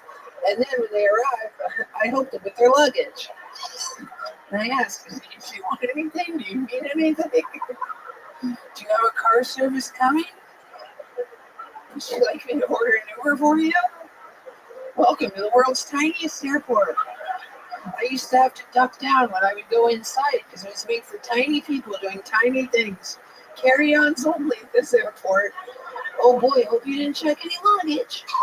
Oh, because if you did, I'm going to help you with that. Okay, I'm really... You're making it sound stupid, but it's pretty accurate. So, that's kind of what it's like. So, You're a fucking funny guy. Wow. I love it, Matt. So you live here full time, you do stand up a lot. What's the longest set that you have? Done about 20 minutes. I'd love to have you on the Series Show Thursday. Now you're gonna do it. And we got a big joke about make some noise for Matt Hart, everybody. A fantastic Kill Tony debut. Could be 90 more weeks until you see him again. Oh.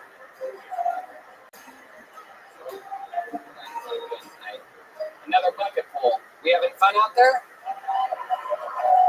Make some noise. 60 seconds uninterrupted. Going to Shelby Boyd, everybody. Here we go. Shelby Boyd, everyone. Make some noise for Shelby, everybody.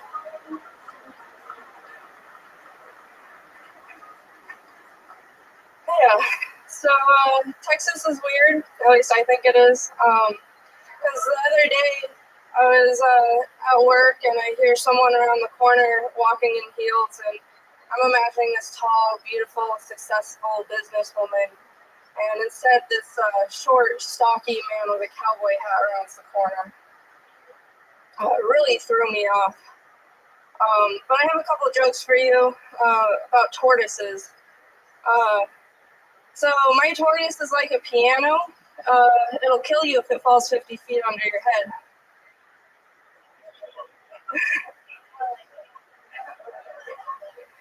My brother saw a turtle in Cancun, but I went up to him because I see a turtle every night when I shower with my husband.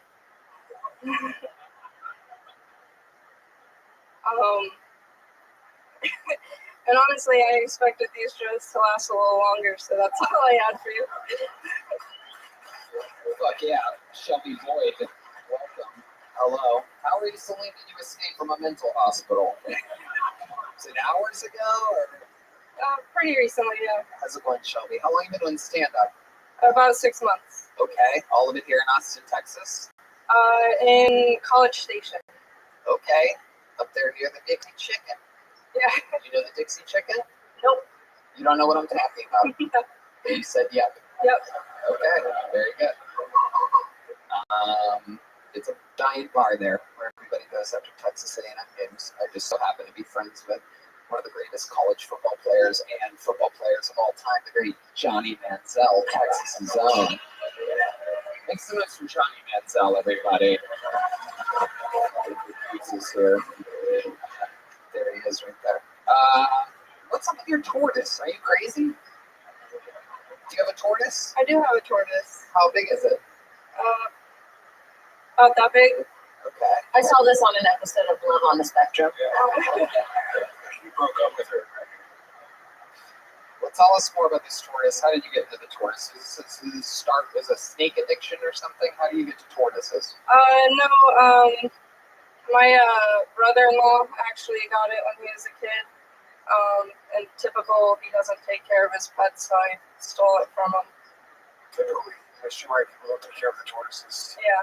They live a long They're pretty time. hard to take care of. What do you have to do? You have to feed them once a day. Wow. Okay. Easier than a cat. These answers are exactly what I would expect about a tortoise. When I asked her, I was like, this isn't going to be interesting at all. And I was right. Yeah. No, it is you, though. You love your tortoise? I do. Hell yeah, there you go. Don't fucking disrespect I'm this sorry. tortoise. She's obviously, you know. I bet. I don't think with female comedians. Shelby, what do you do for a living? I'm a marine biologist. You're what? What? A marine biologist. You're a marine? Yes. Marine. Yes. Biologist. Yes. So I'm you, a comedian. Thank you. so you work for the Marines. You're a Marine.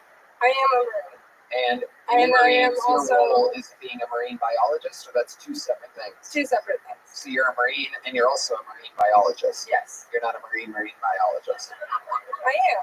Well, no, you're a marine and you're also a marine biologist. If you were a marine biologist, that means you can put on camo, go to a base, and then study fucking underwater animals. Sorry, that is for you. You don't do that. That's a fucking separate thing. I can put on cameos if I want And to. you're also, in addition to being a marine, you are also a marine biologist. That's two of my careers. Okay. Shelby, what do you do for fun? Some kind of girl likes to crack the can of Mountain Dews. I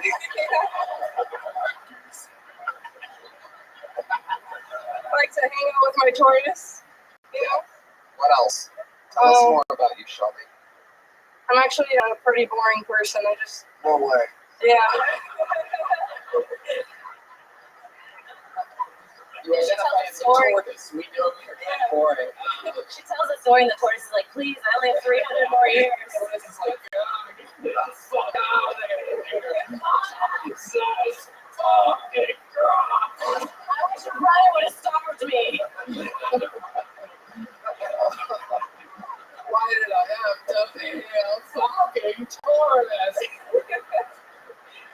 It's an easy job. All I need is fed once a day.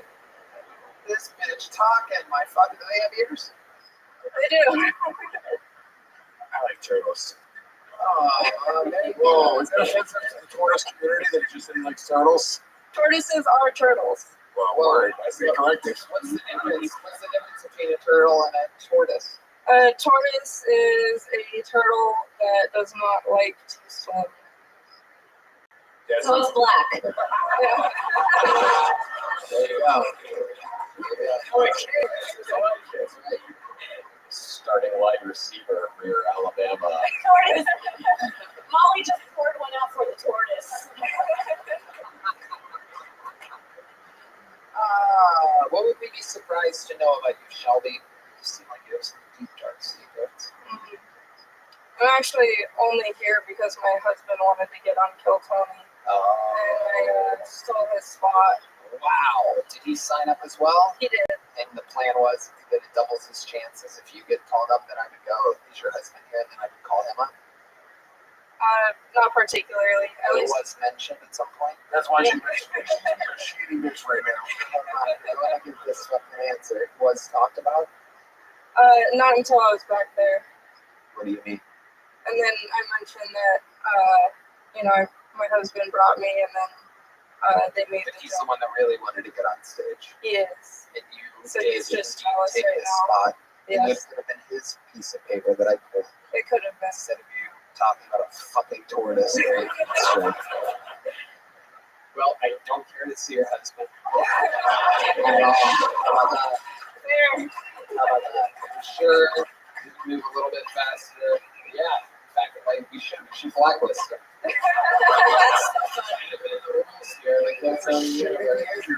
Yeah. Yeah. He can tour anywhere else, but he can't tour this. You know what I'm saying? So stupid.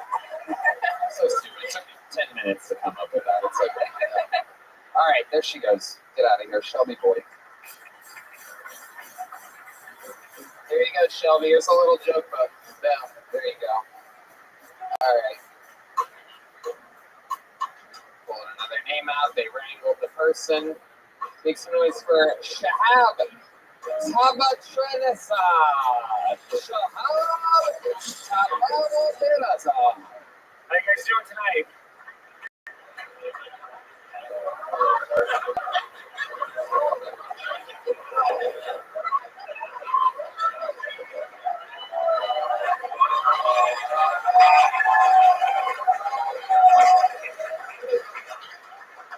Okay. Oh, fuck. Oh, these lights are bright. Pull together. Okay.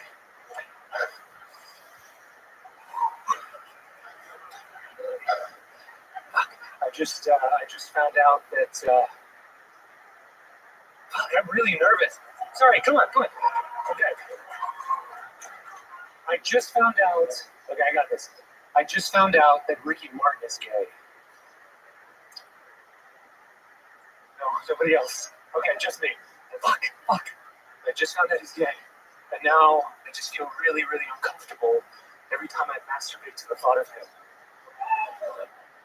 My drug dealer and I both think that the other is a cop.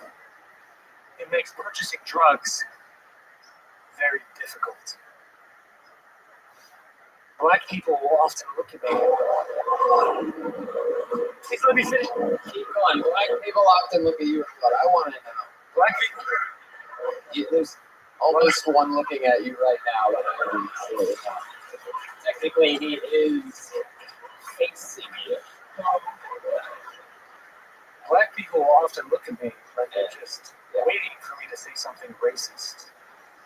Being a people pleaser.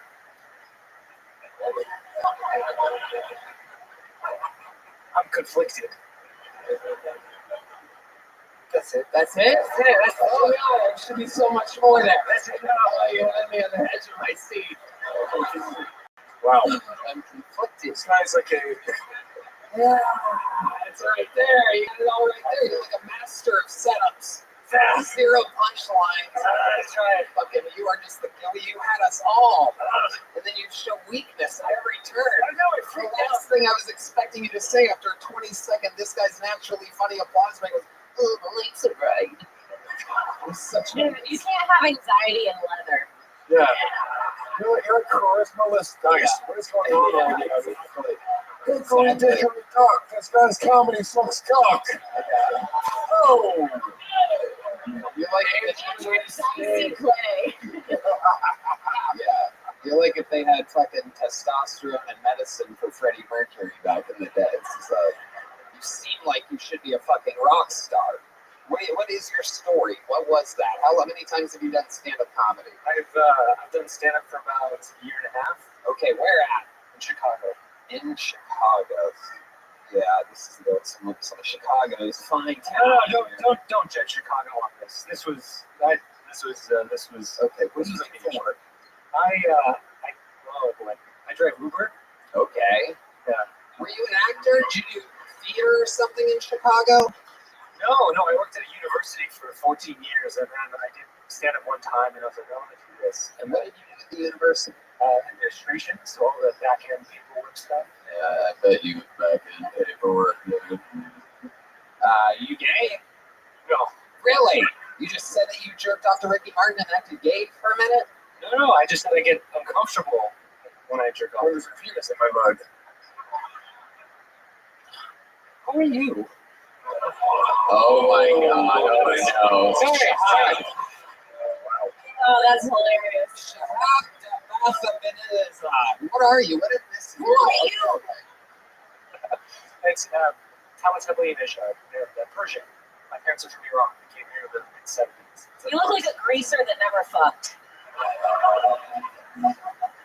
You seem very shy and reserved. And like, what's going on here? Tell us about you. Are you like a conservative guy? You Stick to your Iranian roots. No, I was like straight edge until 38, and then I got divorced. I did MDMA with a beautiful Dominican woman and had a religious experience. So that's. I hate this guy. It is interesting. You're still likable until you talk, Shahad. Is the beautiful Dominican woman here tonight? No, she's not. Where's she at? She killed herself. Okay, all right. Let's stick with the interview here. Stick with me, Shahad. Keep answering fucking questions. Was it just a one-night thing? It was a So tell us about your divorce. Do you have kids? No kids. How long were you married for? We were together 13 years. This was an Iranian arranged marriage? No, she's Your last name is what again? Show. Right. And you weren't in an arranged marriage? No. You got to just do whatever you want? Say it again? I say it again. Yeah, dude. Say it one more time when a genie comes out. It sounds like you're falling down the stairs. Yeah, say it again. That is fucking unbelievable. It's extremely long. 1, 2, 3, 4, 5, 6, 7, 8, 9, 10, 11, 12, 13, 14, 15 letters in that last name. It's a lot, yeah. Yeah, that's a lot for a last name. Yeah.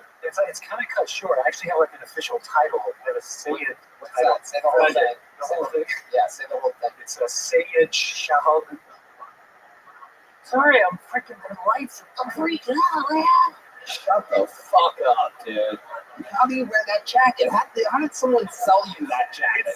They're like, man, I should really fucking shit. It holds my heart in my chest. Actually, it's like a security blanket. Oh, fuck you. No. It's like a security blanket, I must say. Is that your real hair? It is. That's what I was thinking. That's why I've been staring at this motherfucker. I'm like, that hairline is here. It's like crazy. The hairline, the hair in the jacket's Amazon Prime.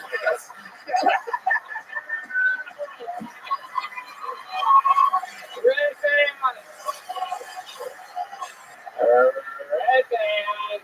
Not the highest batting average, but when he gets a hold of that shit, it goes out of the park. They gotta go in the river. They have to go get their kayak to get that home run ball. It's deep out of the arena. It does look like that. You look like that. You look like we ordered you off of Amazon Prime. Good job, Red Band. Hell yeah. Fucking 2-day delivery. Look at this guy. My goodness. So, did I ask you what you do for work? Uber driver? That's the whole fucking answer? You're like a creepy Uber driver? I'm not a creep, but I think I'm a very good. What kind of car do you have? I have a Prius. You wear that jacket while driving in the car? Oh no. The Prozac of cars. Oh my goodness. Get in. You didn't hear it start. You just make the noises with your mouth.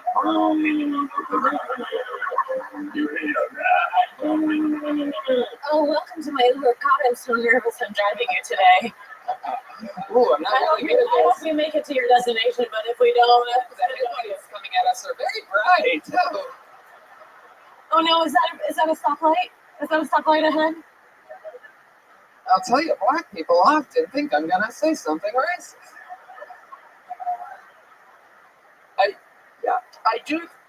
I get you, and I get the jacket. I don't know how you fucking decided to wear the jacket. Like, what? Like, nothing about you is this low. I love where he's going with us. Tell us the truth about that jacket. What made you get it? Where were you? When did it happen? It looks like its first fucking night out or something like that. It looks like it belongs to John Benet Ramsey. All right. Well, I'm talking to fucking Edward Scissorhands over here. So after being a real man again. I got the ones with cookie.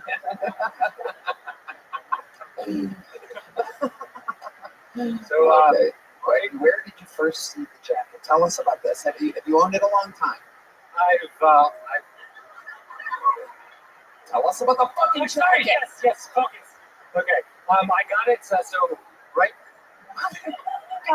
when I was getting divorced. When was that? What's that? You don't know when you got divorced. September of 2018. Okay. Okay, So there we are. 5 years ago. Keep going. Nice and slow. Okay, So so better lighting on this. I was in Chicago. At the Shots Nice and slow. Take your time. leather jacket store, and Louder, but take your time. at the Shots leather jacket store, and I tried this on, and I took a picture of it, and then for 2 years I just thought about this jacket. I'm serious. Oh God. So hold on. Pause for applause. You got this. You're doing what the guy in the jacket should have done all along. Or finally we got you there. We're slowing you down. Breathe a little bit in through your nose. No, not. Just breathe in and out through your nose. Okay. Deeply though. Thank you, Tony. So you thought about it every day for 2 years. 2 years. What happened? So what I realized about myself was whenever I go to a thrift store, I look for a leather jacket, and I ended up buying multiple shitty versions of this one. And I thought it was How many versions do you think you were chasing that dragon? How many do you think you bought? I think 2 or 3. Wow. And then finally I realized it's important to just get the thing you want in life and not settle for some shitty version. Do you remember where you were when you had that thought, that moment? I was in Chicago. Right. Still in Right, Chicago. sorry, yeah. Where did I have that Entire city. I became a cloud that day, and I overtook the entire city of Chicago. And while being that cloud, I realized, get what you want. Keep going. So I think I was probably in my apartment because I spent the 2 years of the pandemic alone in my apartment doing a lot of psychedelics. We know a lot of psychedelics. Right. Okay. Did you used to have a crazy job or something? I worked at a university. So That's right. Yeah. And you were like by the book and all this stuff, and then you fucking did MDMA with a Dominican chick, divorced your wife, fucking went out on your own. You're like, I'm gonna fucking make it. I'm Iranian as fuck. I'm gonna be an Uber driver. You're like, I'm gonna fulfill what an Iranian should truly be doing. With the last thing, if I got you as an Uber driver, I'm like, guys, it's okay. Our ride's on the way. It's Shahab Tabatamaduzad the third. No big deal. We have nothing to worry about. Sure, it's going to be a super safe ride. And then a fucking Prius rolls up. You're like, get in. Okay, tell us about the checker. Let's get that. Okay, so thought about it. You realize I can get what I want. How long after that? How long did it take you after you had that epiphany to buy some shots, leather jacket? 2 years. It was 2 full years, and then you realized you should get it. And you got it. Yeah, I got it. How much was it? It was like $900. Why did you wait so long? That was the insurmountable hill that you couldn't get over. Really? That's a lot. That's a lot. That's a lot of Uber rides in an Uber house. I don't know if you know what 15% of fucking 21 is, but I just forgot he was Puerto Rican for a second. That's a lot. Okay, so how did you feel when you went back to Shots? You tried it on again, didn't you? Where you bought it?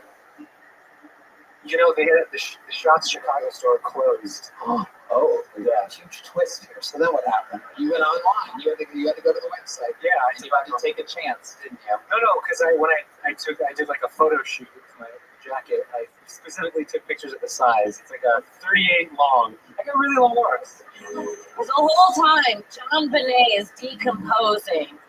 All right. Pineapple to the stomach. Okay, look at you now, using a bomber jacket that it was meant for all along. Is it a bomber jacket? Is that what that is? A bomber jacket? No, it's not even a bomber. A bomber's one of the inflatable ones. Yeah, I fucked it up. It's still good. It still counts. Oh yeah, that's good. That's good. All right, tell us something else crazy that we'd be shocked to know about you. This interview has gone on way too long, but I feel like there's more there. In the last 60 days, I've done 7 nights of ayahuasca.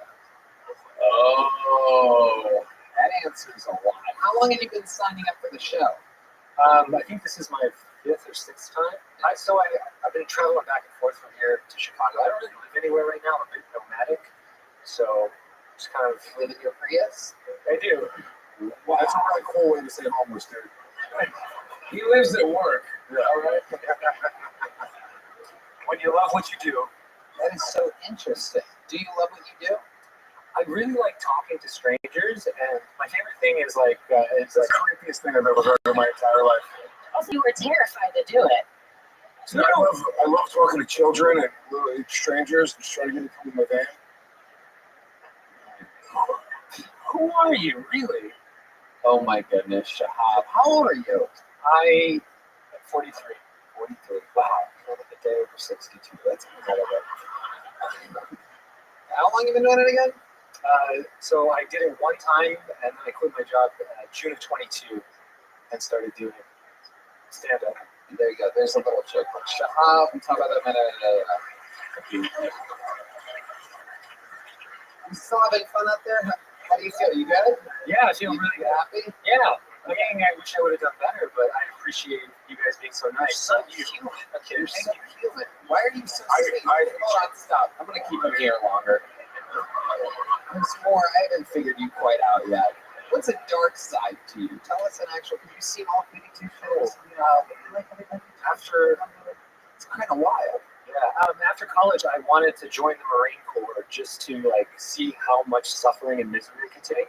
But then my college sweetheart, later wife, and ex-wife was like, "It's me or the Marines," and I ended up not doing it. So I always had that regret because I was curious where my breaking was. You thought about being a marine biologist. All right, I'm getting you out of here. There you go. Shahab. Fuck yeah. That's a little bit too human. He's like too human. Get out of here, Shahab. Look at him. He's so sweet. He's like one of those people from like an old sitcom or something.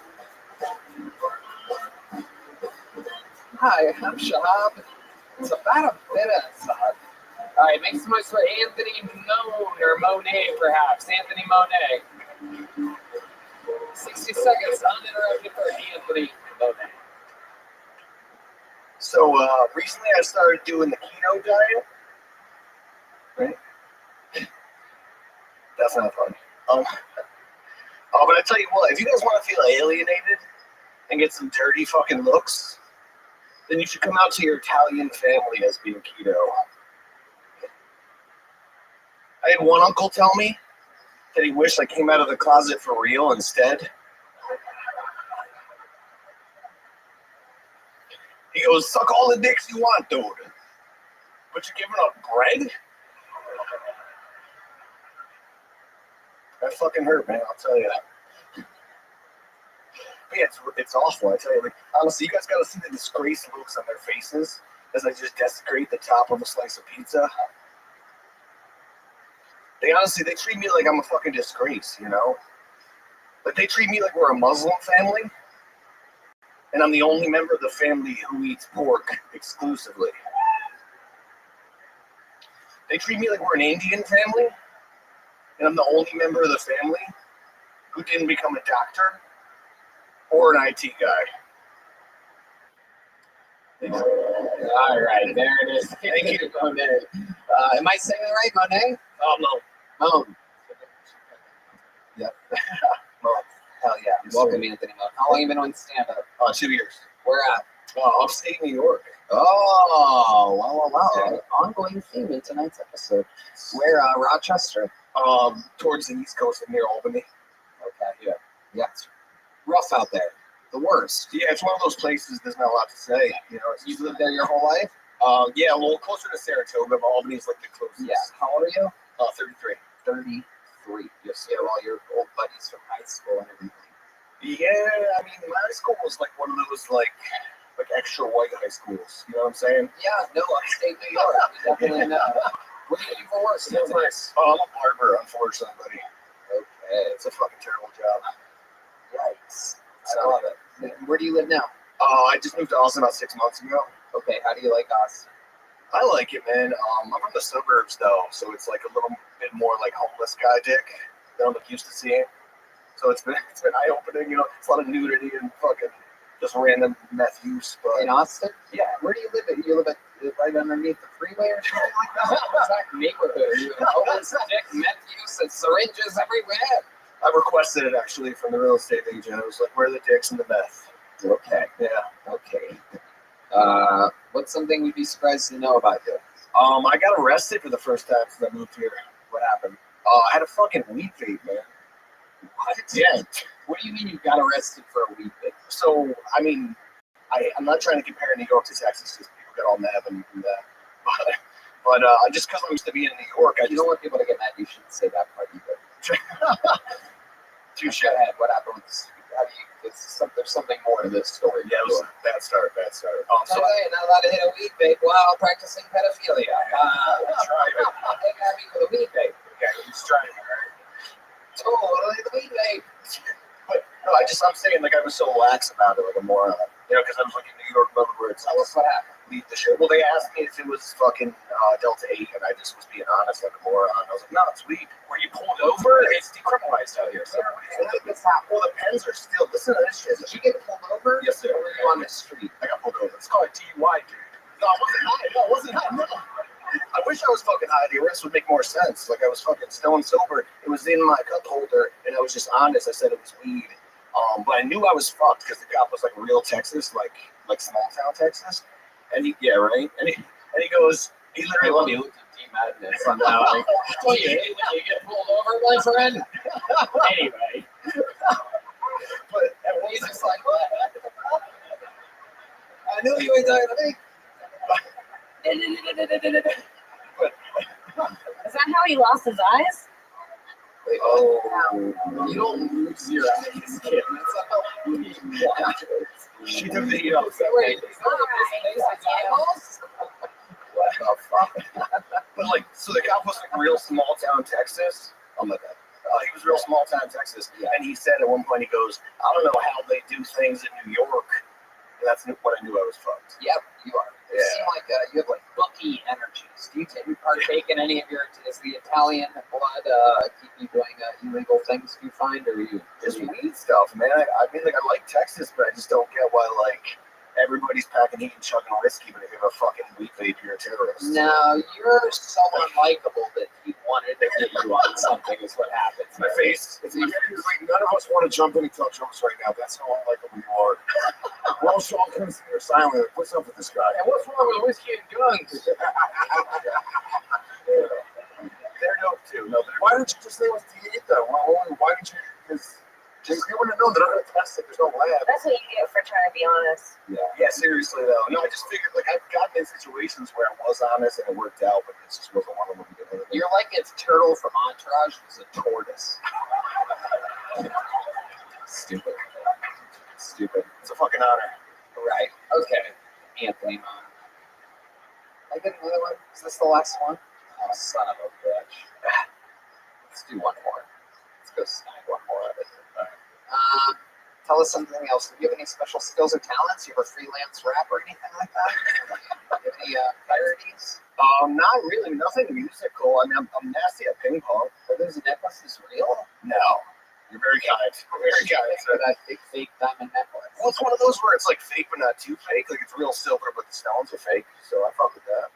He is honest. Yeah, seriously. Wait, no, that was a fucking fake. I'm going to test your diamonds. These are real. If you want to, bro, I'll sell you a test here. Bust it out. Bust it out. It's honest to a fucking T. That's what you did. It's really small. It's really small thing. Lie. What's your love life like, Anthony? It's not going well, buddy. Tell us about it. Tell us about a time you've blown it with a girl. Oh God. What's the most recent thing that you did with a girl? You probably tell by my set, but I like dirty jokes, and I think sometimes I jump the gun with the dirt. You know what I mean? You got to ease into that kind of thing, and sometimes God, the music's really setting the mood here. You're not supposed to acknowledge that. Well, the last girl I went out with here was like a lesbian-leaning bi woman. Was she like that when you met her? Or did she turn into that immediately after hearing some of your material? That's what it was. You're on your setup, she just starts shaving her head. Go ahead, I'm listening. I'm becoming a lesbian, but keep going. It's a skill. Yeah. But no, was. It was just awkward. So my Italian family, if you go off the bread, they're like, "Fuck you, dude." That was like Mexico almost. So how do you, there you go. So how do you know that? When did it all go wrong with that? So at one point during the meal, I used the word female. I can't remember what we were talking about. All right, dude. She said it was offensive. Please tell me more. I can't even imagine what this is like. Go ahead. She told me it was an offensive term. Yeah, go ahead. How did she And say then it? What do you mean? Like I can't remember the specific thing we were talking about. That wasn't listening at all. Whatever, bitch. It's like, so females belong in the kitchen? I didn't even get to that point. I didn't get to the point where I can tell the word female offensive. Listen, God. That's what I wanted to say. Trust me. I bet it is upstate New York, fully Italian. Yes, sir. But I can't remember what it was. But she was like real sweaty too, which I was just right. I'm desperately not right. Fuck yeah, Anthony Moan, get the fuck out of here, dude. Oh, the only drop of the night. Fun fact. Okay. Tortoise girl caught her book. Trey Campbell. Actually, he didn't. He already had. All right, get out of here. Get out of here. Anthony Moan, everybody. All right, your next comedian goes by the name of Michael White, everybody. Your last bucket full of the night. Michael White. Oh, shit.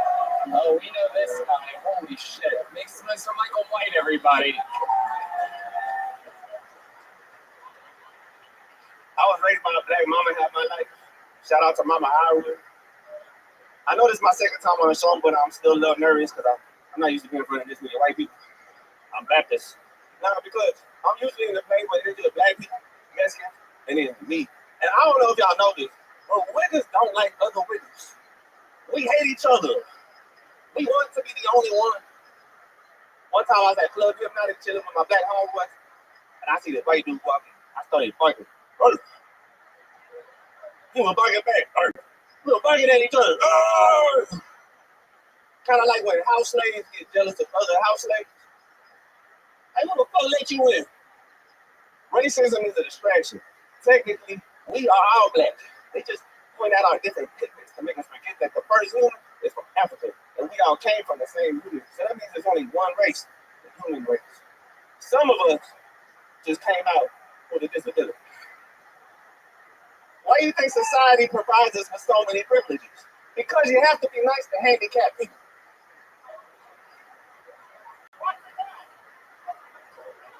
Madness getting wild. Hi, brothers. How about a hand for Michael White, everybody? A true performance, if you will. A little one-man show there. Louis, go ahead. There we go. Weird Braveheart speech in the middle of that. I don't know what the fuck that was, but I got inspired. I was like, yo, we're all wiggers. Man, it was unbelievable. Yeah, I was just confused because I don't see race. I just see everyone as white. Is that beautiful? It's very positive. That's beautiful. Glass is half full, Jeff. Holy shit. Michael White, you've been on this show once before. Instant legend. I remember you make spaghetti and you sell spaghetti. You are known for this. Are you still First of all, all three of them look like the dudes from the Rice Krispie Box. Okay. Look. No one wants your snaps, your crackle, or your pops here tonight, you son of a bitch. You stop it. I didn't realize the Keebler Elves had a power forward, but this is... Yeah, you look like Minnie Mouse's slave owner. I actually am Minnie Mouse's slave owner, so... Wait, do you make your mom spaghetti? No. First of all, I was selling spaghetti before MMD opened up their restaurant. It was 2020 when I started. It was like the end of the 21. My ex-girlfriend from Italy taught me how to make it. It's stupid. Oh, tell us about it. I already told y'all last episode, man. Go watch it. The Kurt Fox one. Okay, but how's it been going? How's the spaghetti business been going? Man, that last episode blew me the fuck up. Yeah. Everybody blowing up my DMs like, what is spaghetti? People from Canada, what is spaghetti? I'm like, stop it. Have you been selling it? Actually, I've been having so much support from family, like sending me money from Canada and shit. Are you asking for it? I haven't had to. When they hit you up, are you asking for money? Okay, I asked. You're digitally panhandling? Do you think that I could get an eighth of spaghetti? But my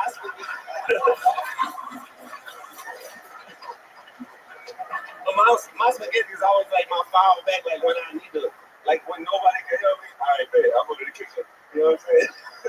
So I could be my own boss. Before, I've been a hustler all my life. Before that, I was selling CDs since I was 15. You seem like it. And Absolutely. whenever When did you stop selling CDs? And whenever, like, CDs became a thing where you couldn't really sell no more, people were like, oh, I want to scan your code. What the fuck is that mean? Shit like that. That's why I went to the kitchen. You know what I'm This guy comes hot Cheetos. Tell us about your living situation. What is that? Oh, it's cool, man. I'm broke in the suburbs. Yeah, what does that mean? You have a house, an apartment? I have an apartment. I got the smallest one. You live by yourself? For $840. Oh, shit. How long you been there? And it's in the suburbs. Mm-hmm. Corpus Christi, you can live in the suburbs for $800. You're in Corpus Christi? Yeah. That's what, like a 4-hour drive or something? Yeah, 3.5. Yep. You drive a little bit faster. I come every week over here. It's my 19th time and my second time on the show. I love that. I've been in one car crash. Okay, tell us about that. On the way here, man, it was actually a blessing in disguise because I got some money from that shit. And This guy is black.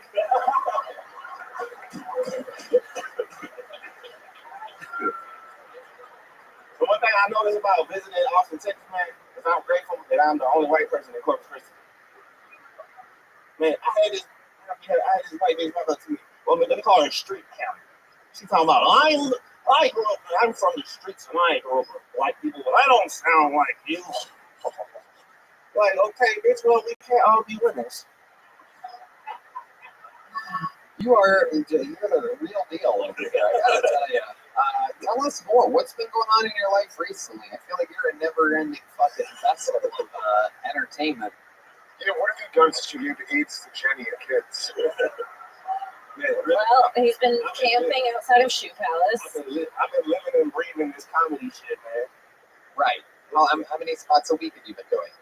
I've been there's this spot on Thursday in Corpus that's popping the most. I go there sometimes and I just been uploading my shit. I don't like driving out of town unless it's for some real shit like this. You know what I'm saying? Right. That makes sense. And you have what are you, a rapper or something? What's your special skill again? Yeah, I've been a performer since I was 13. I used to battle rap every Friday from 13 years old to like I was. You want to rap something here tonight? Yeah. Okay. Whatever you did last time, do something different. Yeah. How about we do the second verse of that song? Okay. Well, that song blowing up. Everybody's in it. Right. Okay. Releasing this special release of the second verse of Michael White with some Corpus Christi. Perfect. I love rap. Oh yeah. Y'all remember? Alright. So I'm gonna do the second verse on this song. I did the first one last episode. Alright. Hey. 88 is all I need. Check me out. I don't smoke the drink, but I don't know what that do. I'm just saying, 88 is all I need. 88 is all I need. I don't smoke the drink, but I don't be nice to people. Yes, I'm just saying, 88 is all I need. My 88 is. Middle finger to the middle lip here. And that's like the Oshman. I can be on this thing. I can tell it on. I really don't like the way this feel makes me feel. That room and appetite that makes my life feel boring as hell. I'm supposed to be the prince. Take that to liberty on top. If we get out of line, everything called the belt. I got speaking like a mother, but they say that you can go to the country. Had a lot of my childhood mentally in the prison cell, but they messed up. Now I'm out of my cage and trying to be myself. I was special ed and resource class. You shouldn't. I got school to waste of time and all I wanted to do was rhyme. So I sit next to the park, get caught out things, but they go back to my door. Stop my face and hit that nigga, but don't lie. I don't smoke it, don't get me wrong. I did it a few times. It's true, it's over, but the need is drunk up all my life. It feels good to be on 2 express cars, so that's how I say I don't smoke it, but I don't think I can for that dude. I'm just saying, my 88 is all I need. My 88 is all I need. That was the second verse. just one verse? Yeah, that was the second verse. Oh my goodness. Wow. Is there a third verse? No, it's just two. Okay, all right. Just checking. Dean, was that good? Yeah. I first want to hear because you don't see color. There you go. Congratulations. That is the 500th time that joke has been done. He probably still didn't know I'm like. I love it. Now, what did you say during that verse? Can we kind of slow it down a little bit? Okay, I want to hear what you were saying. Something about ADHD. Not the chorus. Let's get the chorus. We're going to do it to the beat or I can tell it? All right, like Let's that. go nice and slow. Oh, wow. Middle finger to the riddle pill. And fuck Dr. Al Smith, but tell my mama I should be on this pill after Tylenol. I really don't like the way this pill makes me feel. It ruins my appetite and it makes my life feel boring as hell. I'm too young to be depressed. This ain't natural. Let us be ourselves. And if we get out of line, there's a thing called the belt. I got spanking like a mother, but they said that it didn't help. They felt they had a lock up my childhood mentally in a prison cell. But then it messed up. And now I'm out of my cage and free to be myself. I was in special ed and resource class, I'm sure you can tell. I thought school was a waste of time, and all I wanted to do was rhyme. So I was sitting next to the smart kids. I'll be out there paper and go back to my notebook, stuff my face in it, and think of a dope. I was smoking drink, don't get me wrong. I've done it a few times. I just enjoy being sober more after being drunk up all my life. It feels good just to be able to express myself. That's how I stay high. Wow, I like it like that. Isn't that wild? It's so much more amazing when you can understand it. It's better. Yeah, it's better. It makes you smart. 50,000 times smarter. Tony, I heard you got dicked down by a man nigga while you were sleeping. Oh my God, wait a second. I just complimented him and I just fucking, what the fuck is that? This is Game of Thrones for you, everybody. Hey, I'm trying to make a fucking star over here. I'm like, okay, one more time, a little bit slower. Guy gets half a standing ovation. He's like, you got raped by a giant black man. What the fuck is going on? What is this? Yo, This is a whole business, and people. why I could fuck you and it wouldn't be that. Because my dick wouldn't fit. Looking like, what the fuck? No, you were doing so good. Oh my God. Self-destruction. This is why you live in an $800 apartment. You make terrible decisions. You had it all. I was about to announce he was the newest regular on the show. I'm kidding. Oh my God. I'm kidding. If you were in a movie, it'd be called AIDS Smile. Oh, I'm white now. Can I get a golden ticket? You know, I would love to, if you can do 10 minutes of rap on the secret show, if you want to. Oh, you can do comedy. You want to rap some songs? Thursday? Yeah, I would appreciate that. Oh shit, there you go. That's a gig. Michael White. Another great performance. I hope y'all know already. Everybody is saying it differently. They've been begging for my return because of my comedy. Okay, yeah, we got you. Relax there. Yep, all right, Danny Brown. There you go. All right. I'm a better comedian than all y'all. Y'all ain't even funny.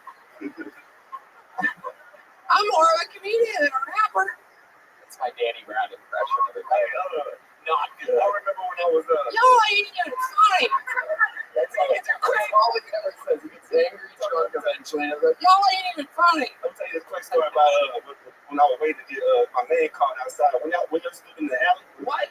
Remember when we used to wait in the alley to get for our names to get called? Do I remember when y'all used to wait in the alley? We used to wait where You said we. Not you, my man. When you had us. Yeah. Before y'all put us in a luxurious club and shit. Right. I don't think it's luxurious. It's poor choices. It's called poor choices on the alley should have been poor choices. The doily on your head is unraveling at a very fast rate. What happens when it covers your face? Does fucking Molly Marble come back out again? So I remember one time I was waiting out there and David Lucas Molly Matlich. So David Lucas came outside. He was like looking around, checking out the scene. I was like, yo, David Lucas, what's wrong with you? Looking at him like, You ain't going on a road trip like you stuck in the year 2005. Right. And then he gave you his T-shirt black. We almost got into a fight. All right, there he goes, Michael White, everybody. All right. Yeah. And then I went and made some spaghetti.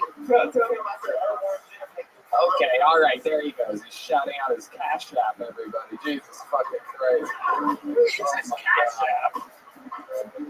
Well, ladies and gentlemen, you know, this is one of those moments that the fan base, all of you, everybody in the Kill Tony universe is going to remember forever, because William Montgomery could not make it tonight, everyone. He has yes, he has some type of infection or something like a sinus infection. So he's missing tonight. But in his place, we get to introduce the newest regular to Kill Tony. This is the man that will be opening every episode of Kill Tony, at least until May, when Rick and Hans Kim and Rick Diaz have their rematch. And if he wants to, I mean, who knows what can happen. But please, the point is, this is our first new regular announcement since the great Cam Patterson 7 months ago. You guys excited about this? Surprise, surprise, writing and performing a new minute every week from now on. He's going to be starting every show. A man who is a fucking mythical creature around these parts. Probably one of the best fucking comedians in all of Austin, Texas. Wild as hell. Just a fucking thunderstorm on stage when doing longer sets. Loved by everyone that has a good sense of humor. I can tell you that. This is your newest regular and new Kill Tony legend. Make some noise for the return of the great and powerful Casey Rocket.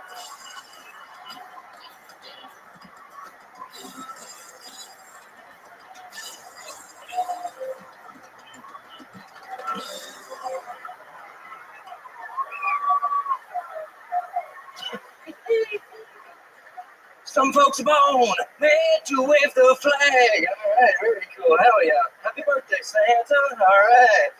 Very cool. God, I wish Santa was here to see that. Okay. He loves it when a good boy goes bad. All right. Hell yeah. Get lost. Yeah, I've had a lot of weird jobs in my life. I was a lobster in a grocery store tank for a summer. Great job, great benefits. All you can wear, rubber bands. I gotta get out of here. I promised my fiance I'd watch monster truck videos really loud while she's asleep, so. Babe, wake up. Grave digger's going berserk. Hell yeah. Just riffing. Cal Rifkin Jr. Hell yeah. Raw Riff Energy. RRE. What's that spell? Casey Rocket, thank you guys. Happy to be here. Holy shit. Yeah. The future has arrived, ladies and gentlemen. Casey motherfucking Rocket. Hell yeah. That's how you start an episode, right there. The man is a freak of nature. It is. Yes. You know what that sound means. The rocket has tongue stuff. Doing some tongue work. Hell yeah. Everybody likes it. Yeah, William's sick. He ate an apple tag. We were in Utah and I dared him to eat an apple tag. God bless him. He went through it. So, more of a man than I am. Pretty cool. It's cool to kind of see him just go for it. So. Oh my! I love it. Casey, welcome to the fold. An absolute freak of nature. Luis J. Gomez. I mean, he is Adderall personified. Holy shit, dude. I don't know Casey. He was at Skankfest, I believe, a year ago. I hear so much about you. At Kimfest. He was at Kimfest, which is the more important festival. I had him first. Doggy, this is my first time actually watching you. You're fucking wild. You're unique. It was so fun, dude. Like, just, it was almost choreography. I watch you just fucking own these people. They're idiots. But you were fucking really great, dude. You were really great. I'm very impressed with what that was. Oh, thanks, man. They seem really nice. You guys are nice. No, they're fools. In the green room here, there's 2 televisions that show each of the showrooms and what's going on the stage. I had Casey do a spot on my late night show, whatever it was, Wednesday or Thursday or whatever this past week. And I'm sitting there next to Ron White. He goes, man, that guy likes to be around a lot on stage, doesn't he? And I go, because the sound isn't on, we're listening to music, but you can see people moving. He's flying from one side, picking up the mic stand, fucking crap, all this shit. And I go, you've never seen Casey Rocket, Ron? And he goes, no, what's going on out there? I go, come on. And he showed him from the balcony. In about 10 seconds, Ron was fucking choking up tobacco from 1963. It was unbelievable watching his reaction. He got so excited and was laughing so hard. Oh, thanks. I actually name dropped you on Rogan as my favorite comedian.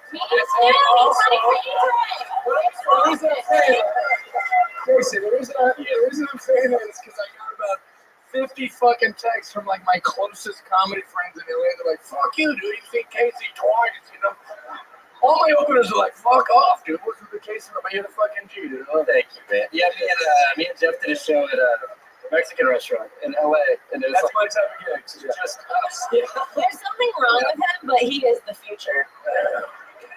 Like, I'm not kidding. Thank you. Thank you. Everyone's so nice tonight. You guys have been so nice. Hell yeah. Hold on, we gotta be more mean. Hold on.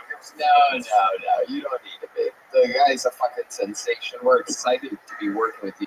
So the show has evolved. When it first started, Kim started the day that she started doing comedy. She started writing a minute, so it's so fitting that you're even here for the newest regular, because the whole thing has evolved to where I'm excited to even have you. Thank you. Thank you. I can't even imagine how many fun minutes and how much crazy shit we're slowly going to learn about your life through these interviews. We have a lot to get to. It's exciting stuff. It is exciting. I'm happy to be here. Casey Rocket, class 2013. So excited. Happy birthday, Santa. I can't say it enough. You're my biggest inspiration. Tony, do you hear Reddit clapping right now? Do you hear all of that? No, I don't give a shit. I feel like Casey is if AI got wet. Like sexually wet? Like yeah. Hold on, I should rub my voice. Hold on. This is AI. Just a peek behind the Get ready. This is AI if it was getting really, really wet. All right. Good morning. I'm so horny, baby. Yeah. Okay. Kind of funny. Oh, yeah. That was the least robotic he's ever been. It sounds really good. It sounds really good. I love it. So Casey, welcome to the fold.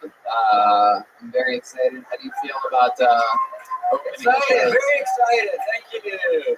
Yeah, this is cool.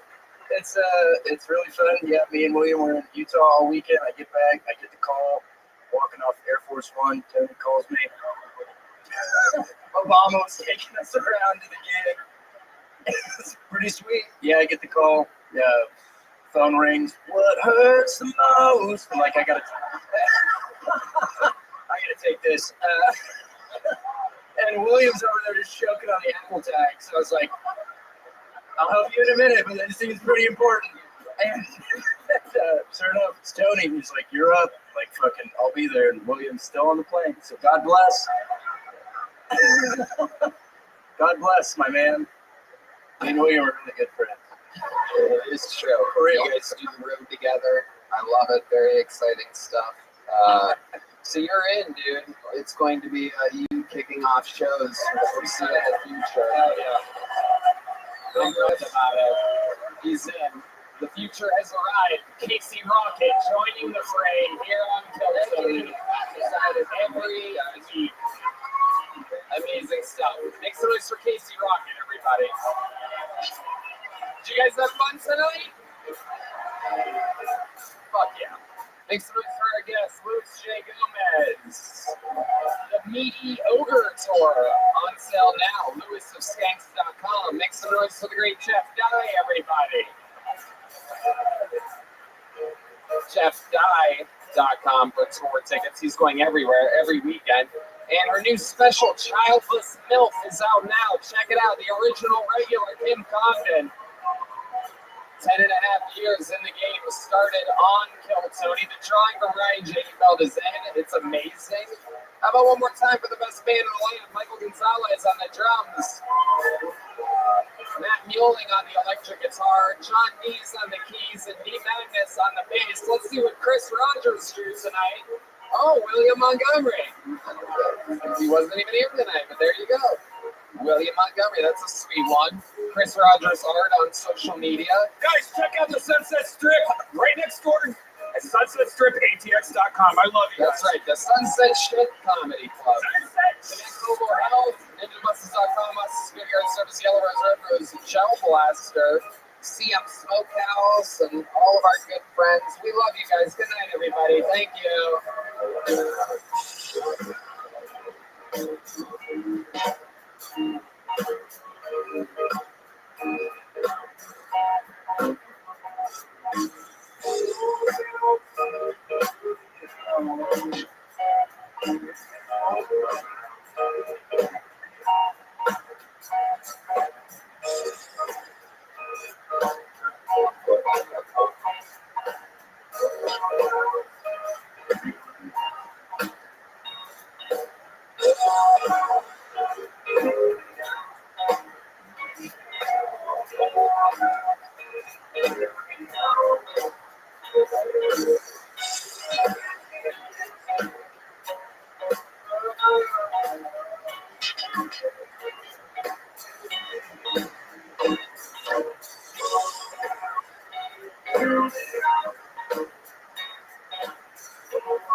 Sunset Strip Comedy Club in Austin, Texas is now open.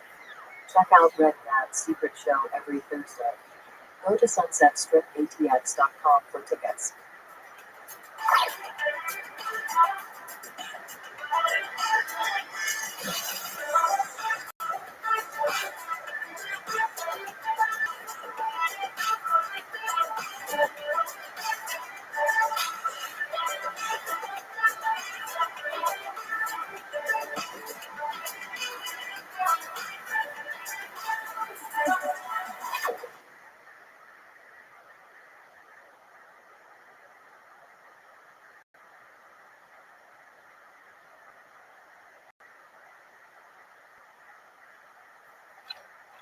Hey, y'all, the LA Forum is right around the corner, and contrary to a lot of people's rumors, there are still tickets available for that. The YouTube Theater 2 days later has sold out. Also, there's still a few tickets available for night one at Madison Square Garden, the two-night super mega event, the biggest in Tony's history. Travel, go there. We'll see you there. And I am on tour with stand-up comedy. Me and some of your favorite cronies from the show do our own stand-up sets. I'm going to be in Cleveland, Ohio, Pittsburgh, Pennsylvania, Boston, Massachusetts, Baltimore, Maryland, Salt Lake City, San Jose, Dallas, Houston, Texas, St. Louis, Missouri, Nashville, Tennessee, Fort Lauderdale, and Orlando. And then that is all of the stand-up on the road I'm doing until 2025. I'll be releasing that special just after May. We'll see you guys on the road. Nothing but love. Here is another episode of Kill Tony.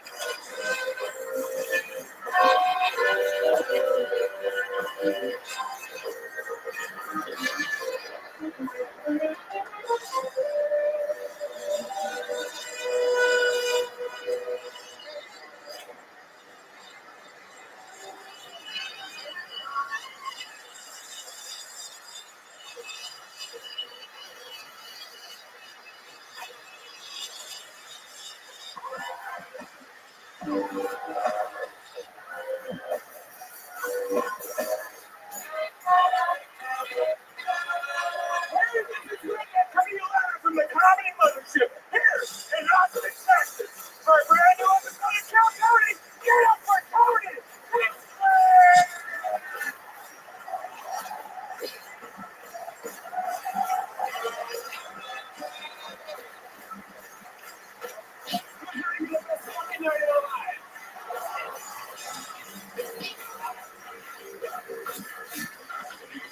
Hey, greetings, everybody!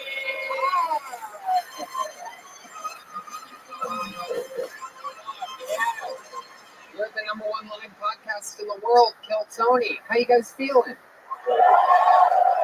It's brought to you by Red Rose, the Yellow Rose, Gel Blaster, CM Smokehouse, Austin Security Guard Service, NinjaBuses.com, the Great Hall Law Firm, Connect Mobile Health, You Get ID Trips. How about one more time for the best fan band in the land, huh? It's the great Carlos Sosa on the horns, Raul Vallejo on the horns, Fernando Castillo on the horns, Michael Gonzalez on the drums, the mobile mailman Matt Mueling on the electric guitar. Please, Sean B's on the keys. And hear no evil, see no evil, D Madness on the motherfucking bass guitar. The one and the only. Here's a little bit more from the amazing sponsors who made tonight's episode available for you here right now. The Sunset Strip Comedy Club in Austin, Texas is now open. Check out Red Band's secret show every Thursday. Go to sunsetstripatx.com for tickets.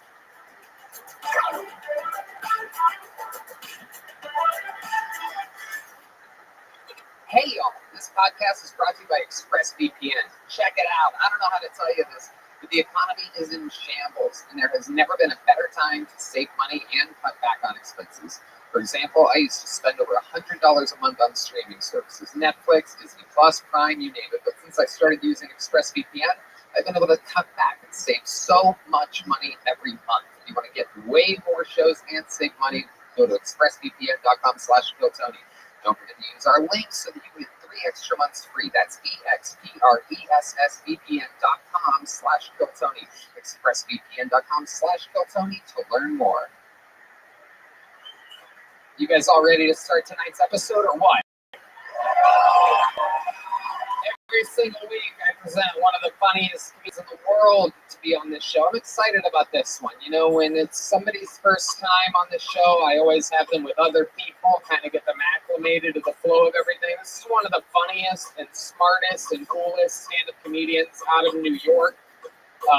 Amazing stuff coming from him. Specials out, bunch of great stuff. You guys are going to absolutely love him. His first time rolling solo on Kill Tony. Make some noise for the great and powerful Chill List, everybody. Yeah.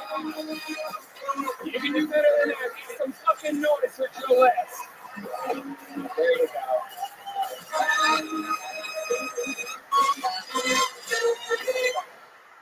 Yeah. Fuck yeah, the horn players are fucking on one tonight. I love that shit. Fill in the room.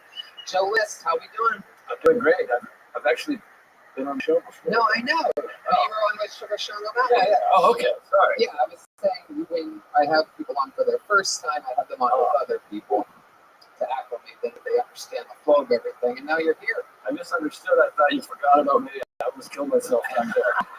I told the guy, I'm not going out. He forgot about me. I blew it. Joe, tell us what you got going on. What do you want people to go see? Where's it at? Big show, May 2nd, Los Angeles, Regent Theater. Fly in, come out, go see. I'm up against Burr, that crazy show. Bill Burr, Maniscalco, Nate Bargatze, they're all at Hollywood Bowl at the same time. And my show's on Skid Row, so I'm a little nervous. On May 2nd. I might bring in homeless people if no one comes, so please. Unbelievable. You're also 1 week before we do a fucking arena in Los Angeles, the LA Forum, May 10th. A little fun fact for you, the return to Los Angeles where it all started. It's very exciting. We're going to your hometown, beautiful Madison Square Garden, doing 2 nights, August 9th and 10th. Fuck yeah, that's a nice room. I've done it before.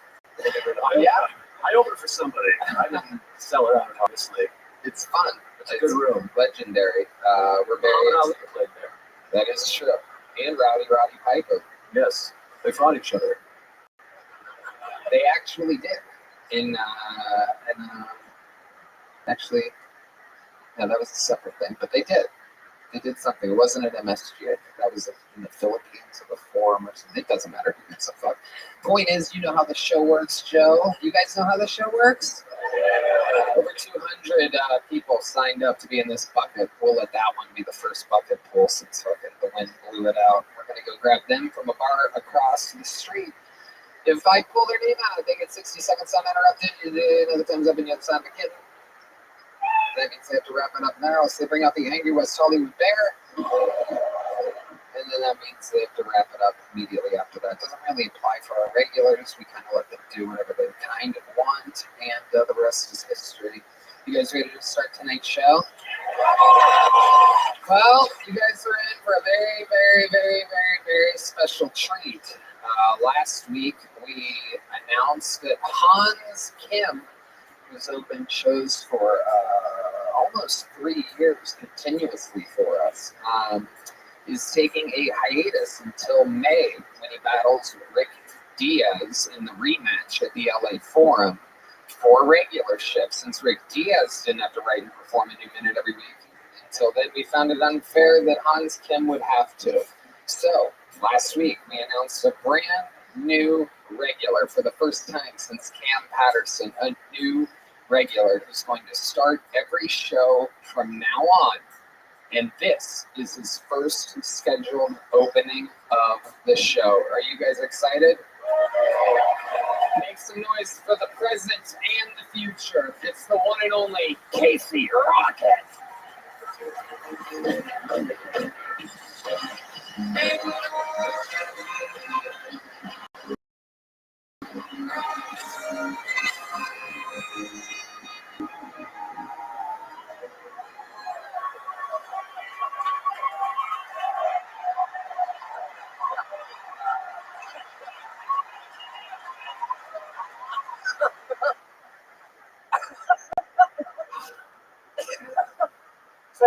Terry Bradshaw, Donald Shaw.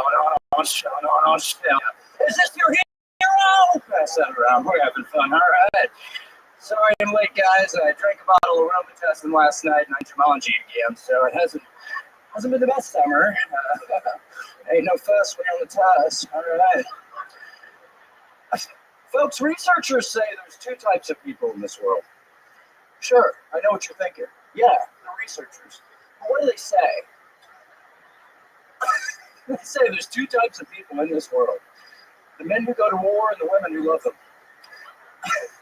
If you ask me, ladies and gentlemen, there's 3 types of people in this world. The men who go to war, the women, who love them. And the 3rd type of person, the type of guy who likes to cool down at night with a nice warm glass of Tuss.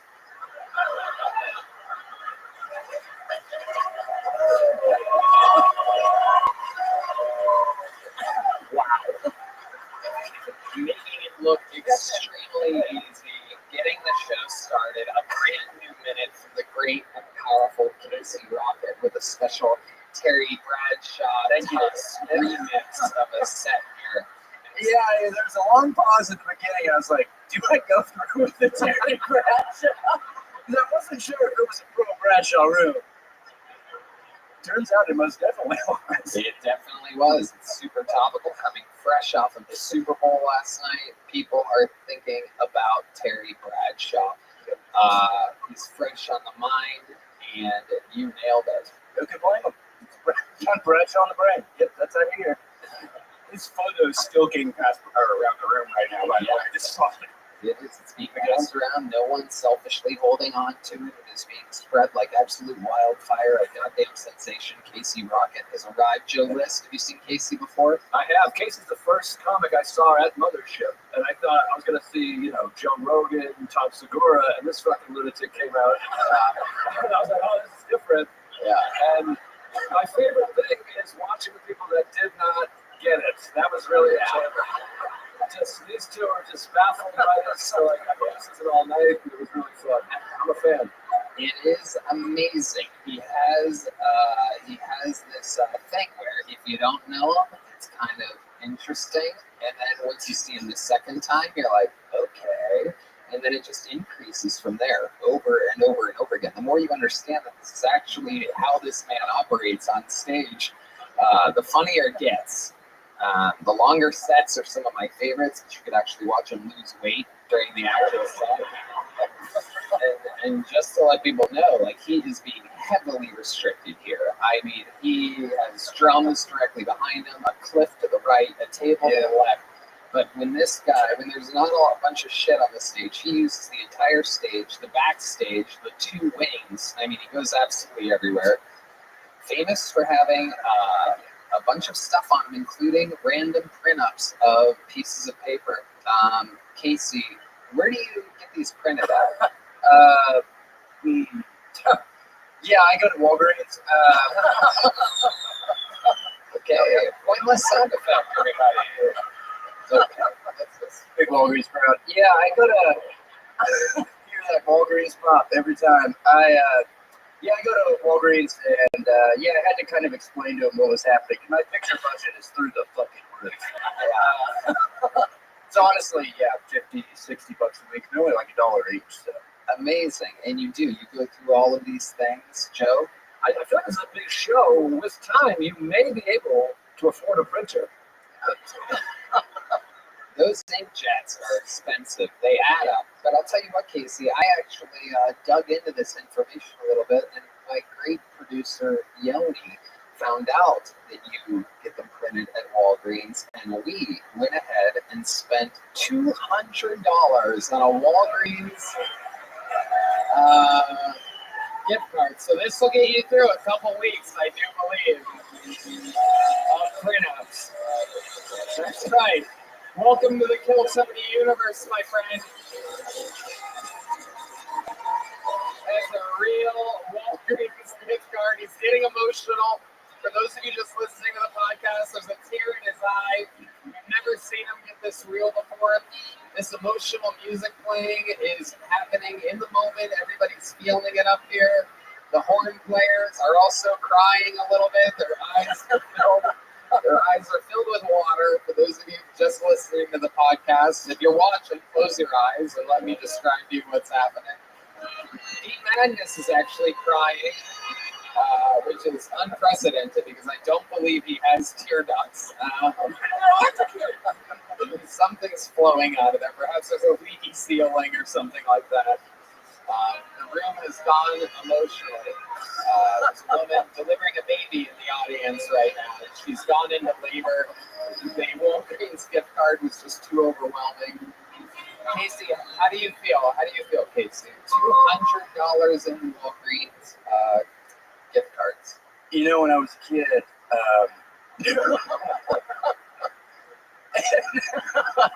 my dad said, Teddy Boy LaCroix, what do you...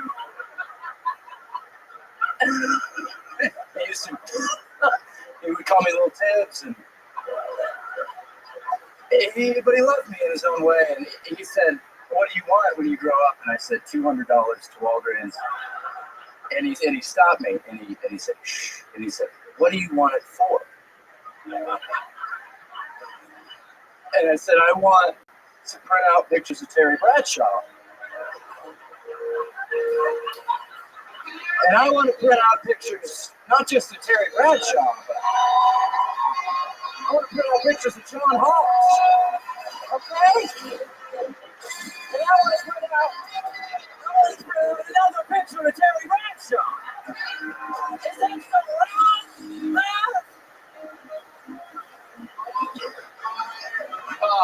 It's not about me, it's about you, it's about this country, it's about America. Wow. Oh, he's emotional again. Very emotional. Casey, that should get you through a couple weeks of printing pictures. $200 from the fine people over at Walgreens. We could not be more excited that you're part of this squad here. Your first scheduled spot opening an episode of Kill Tony, where we're excited about next week and every week moving forward. It's an honor, guys. So fun. This is really, really cool. Thank you. Make some noise for pretty powerful Casey, guys. Holy shit. And like that, it has begun. A partnership. At one point, considered unfathomable a union like this. But the Rocket has joined Kill Tony. We found him out of the bucket. The same fucking bucket that we found Cam out of, that we found David Lucas out of, that we found Hans, William, everybody. So any one of these bucketfuls could be the future of the show. Or it could be a completely mentally ill person who is threatening and dangerous to the core. Anything can happen. 60 seconds uninterrupted to your first bucket bowl. Nico Casablancas, everybody. We're going to meet them all together. How we doing, Mothership? How we doing? Damn, I have to follow Casey Rocket. That is nerve-wracking. Anyways, I'm sure most of you guys saw the Super Bowl yesterday. Of course, Reba McEntire with a beautiful rendition of the national anthem. Give it up for Reba McEntire right now. Yeah. I don't know if you know that when she actually got announced, Biden had actually signed an executive order to change the national anthem. Yeah, to a single mom works 2 jobs, she loves her kids and never stops. So apparently she didn't get the fucking message either. So but happy birthday to the Baja Blast! Fucking any Baja Blast lovers in the crowd right now? Give it up! 20 years old, 20 years old, Baja Blast. Nothing I love more than Baja Blast than fucking 20-year-olds. So that's what me and fucking Leonardo DiCaprio have in common. That and speaking N-word to Jamie Foxx. So that's my time. I'm Nico Casablancas. Thank you guys. Boo. I knew the second he said, following Casey Rocket. Oh boy, what a predicament. Could have gone up after anything and that would have happened. Absolutely anything. Dude, I love Casey Rocket. No one asked you. We know. We love Casey Rocket, and that's why he's on the show regularly, and that's why this is your one time ever, probably ever in the history. You spent most of your time saying give it up for things. We got Reba McEntire was about 10 seconds of your set, and then one guy, and God only knows what drugs this man is on. But one guy in the very middle of the room loved it. It was complete silence, other than one guy deep right there in the darkness. I can have it kind of spotted, but it's a very dark patch right there. And then you spent the next 15 seconds making noise for Baja Blast. Give it up for Baja Blast. So between Reba and Baja Blast, the audience made about 25 seconds worth of noise for those two things combined, in which then you segued into It's 20. It's 20 years old. Yeah, it's 20 years old this year. You said that you like fucking 20-year-olds. Correct. Which has nothing to do with Baja Blast. It's 20 years old. I fucked a Baja Blast yesterday. You fucked a Baja Blast? Yeah, I put it on my... Well, I didn't put that part on my TikTok, but... Oh my God. And then what was the final thing? You almost said something compelling. You say the N-word to what? Jamie Foxx. Me and Leonardo DiCaprio had that in common. We like seeing the N-word to Jamie Foxx. Django Unchained joke. Right. No better time than, Django Unchained came out about half a Baja Blast ago. So, Yeah. It's, not quite that in the universe. It's kind of a reach. Joe List, what do you think about this fat magician? Well, my mom just told me I was fat, too, so thanks. Thank you for that. Everything you say sucks.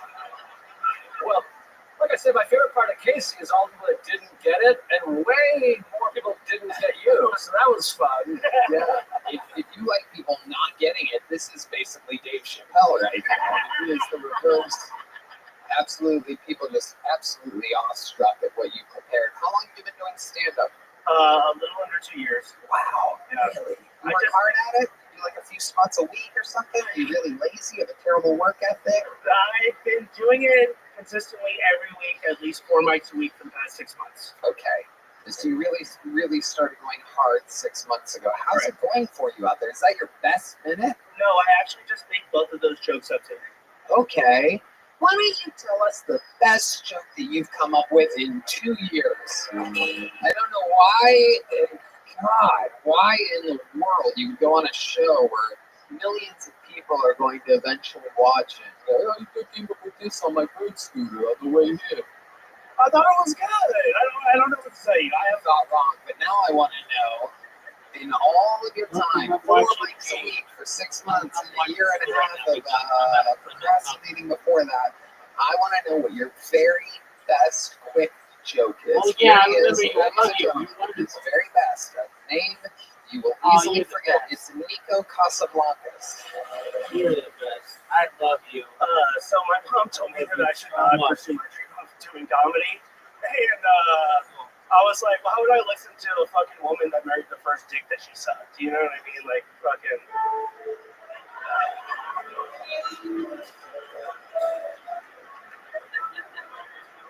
Your mom sounds wise beyond her years. Sounds like a brilliant woman to me. What do you do for work, Nico? How do you make a living? What kind of weed do you deliver? I am a consultant at a accounting company. What kind of consulting are you doing at a comedy bar? Are you making things less funny? Because I'm charging them more money to like Tell upsell us them what on you do in the things. company. So I just upsell people to bigger plans to make sure that they get all the shit that we're doing. It's software as a service sales. What does it have to do with comedy? No, I didn't say comedy. Oh, you didn't? Oh, you said you're a consultant at a what? At an accounting company. Oh, wow. I totally misheard that. Yeah. People don't understand. It's like I think you're just so desperate to hear comedy right now. Yeah, absolutely. It is true. And now that he mentions accounting, you do comedy like a accounting consultant. Thank you.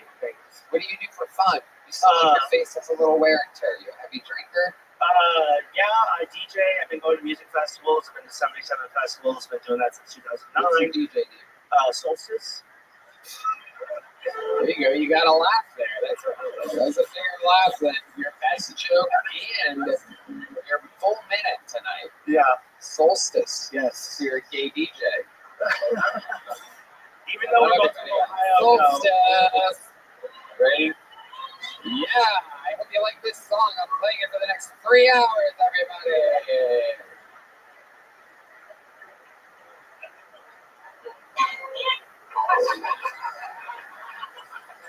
Why Solstice? Equinox was just too much. You were gonna go with Equinox?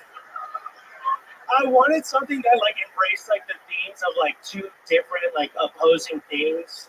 So I thought summer and winter would be good. I wanted to get deep in it because I have a passion for music. So What about funny and you? Something like. Holy shit, bro. What are some of the songs that you play? What do? You have your own music? Techno, you have your own style? No, nothing up right So you just play other people's music? Yes. Right. Yes. Okay.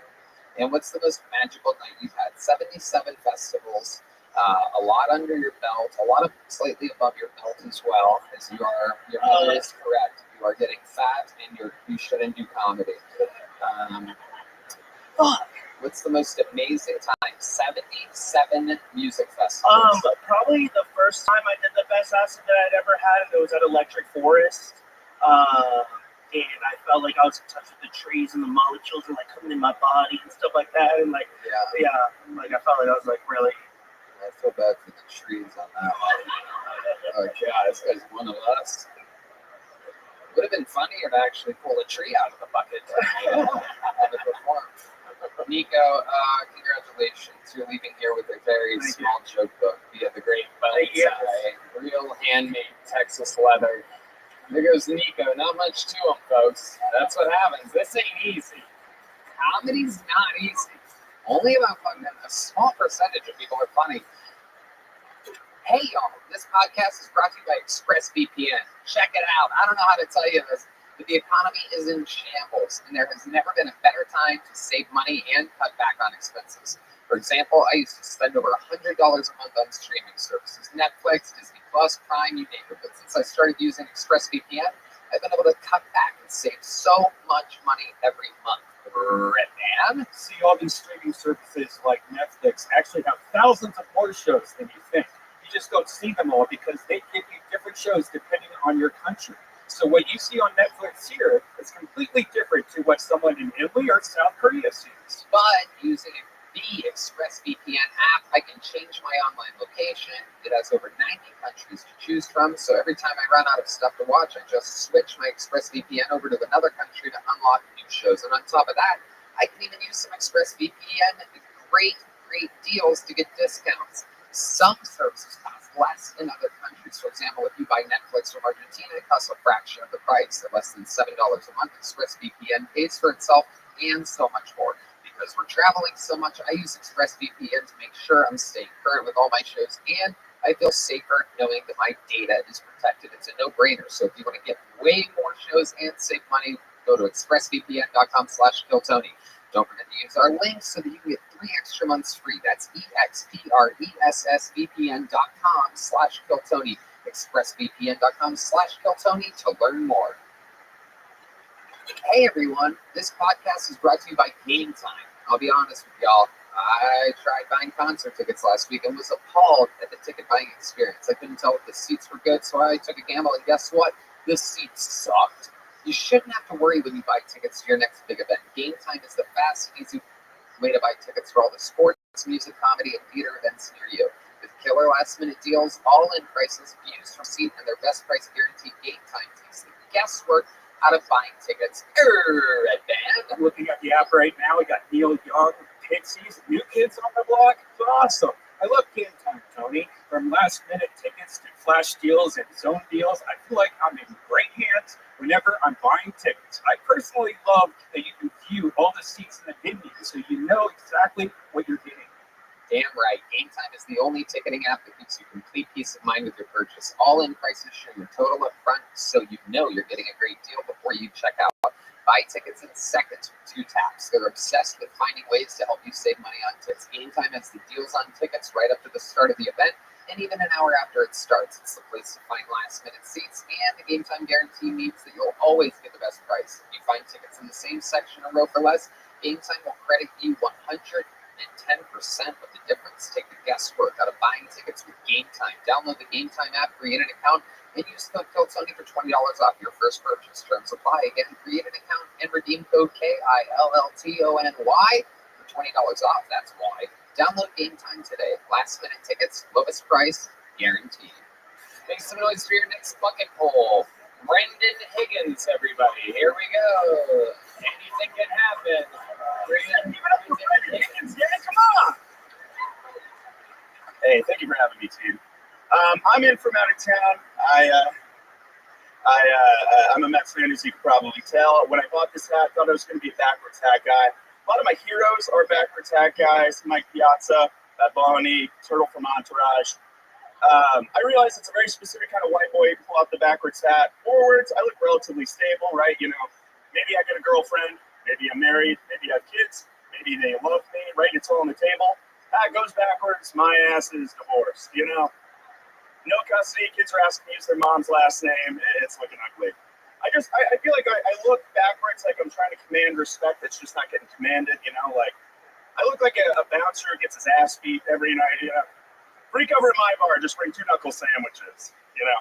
I look like a youth pastor who got fired for offering to buy the kids cigarettes. They didn't even take me up on it, you know? They were waiting for my ass to slip. It was ugly. I look like I always have a cracked iPhone screen, you know what I mean? Like, even when I get a new iPhone, they don't give it to me. They throw it down a flight of stairs, tell me to go get it, you know? The one thing everybody tells me over and over with the backwards hat. There you go. You get it. You went beyond your time. Sorry, thank you. Brendan Higgins, everybody. So let's talk Brendan. Hi, Brendan. There you go. Sorry. You thought that was it, huh? I did think I was thinking out of here, yeah. No. No, Brendan. It's not going to be that easy tonight. How you feeling? How does that feel right now? God, I can tell you I feel fat. Oh, my God. I had so much barbecue today, I didn't think I was going to get on stage. That's what did it. It was today's barbecue that an incredible amount of food you must have consumed. No, I was at 32 until noon. You go right ahead. There you go. Okay, Brendan Higgins, how long have you been on stand-up? I started in college in like 2014, but not, you know, every day. Right. Yeah. Okay.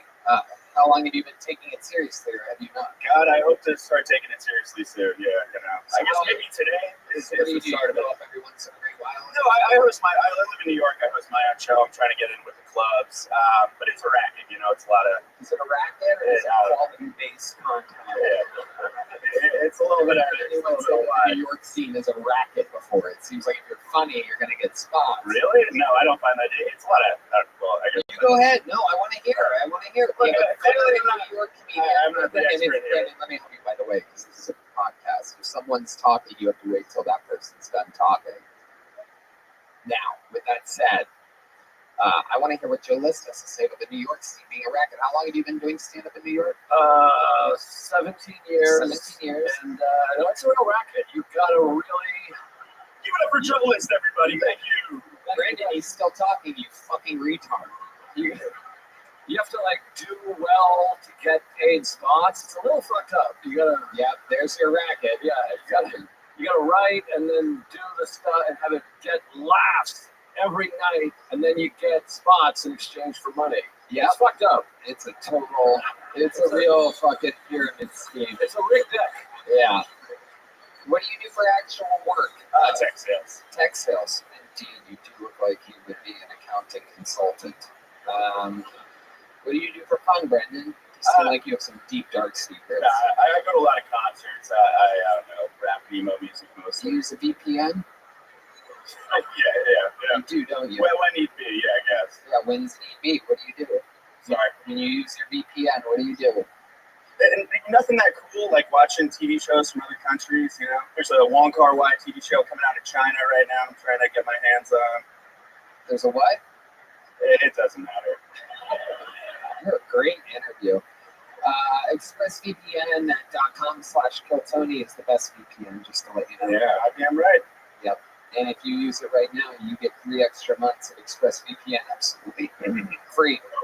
Sorry, when I'm selling my soul, sometimes phlegm comes out of my throat. A little guilt that comes over me. Tell us a dirty little secret about you. What would surprise us about you, Brendan?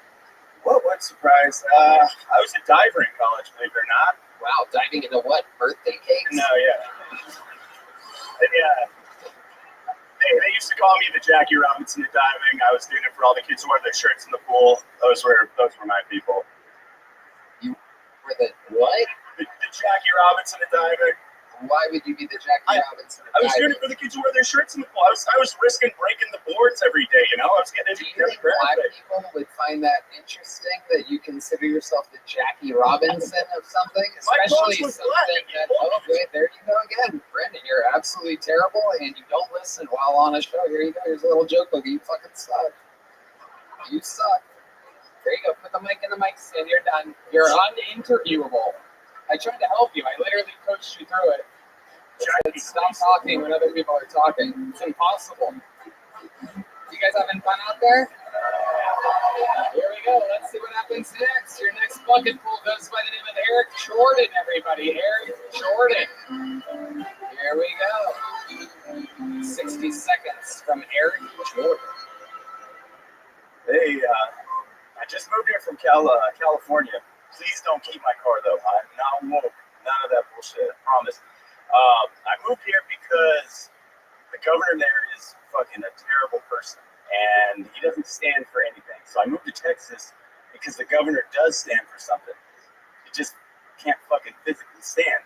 That's the sad part. But anyway, so at my job about a year and a half ago, I almost got fired for giving a kid a haircut in class because I'm a teacher. Apparently, it's illegal to groom a child. I had no idea. So that was news to me. So since I moved to Texas, I've been taking like 3 shits a day. I have no idea why. I guess it's P. Terry's. I don't know, because there's no P. Terry's in California, so that might be it. Every time I take a shit, I know it's pretty graphic. Every time I take a shit, it's just explosive. It's explosive. It looks like July 5th on Cesar Chavez Boulevard or MLK. That's it. Wow, we have this is a fucking tough one here tonight. Oh my God, Eric Jordan with straight booze from the audience. Clearly very inspired by a closer, inspired by the Great Red Band over here. When you're not laughing at a I shit so much joke, you know that there's no effort behind it whatsoever. My goodness, just shitting on.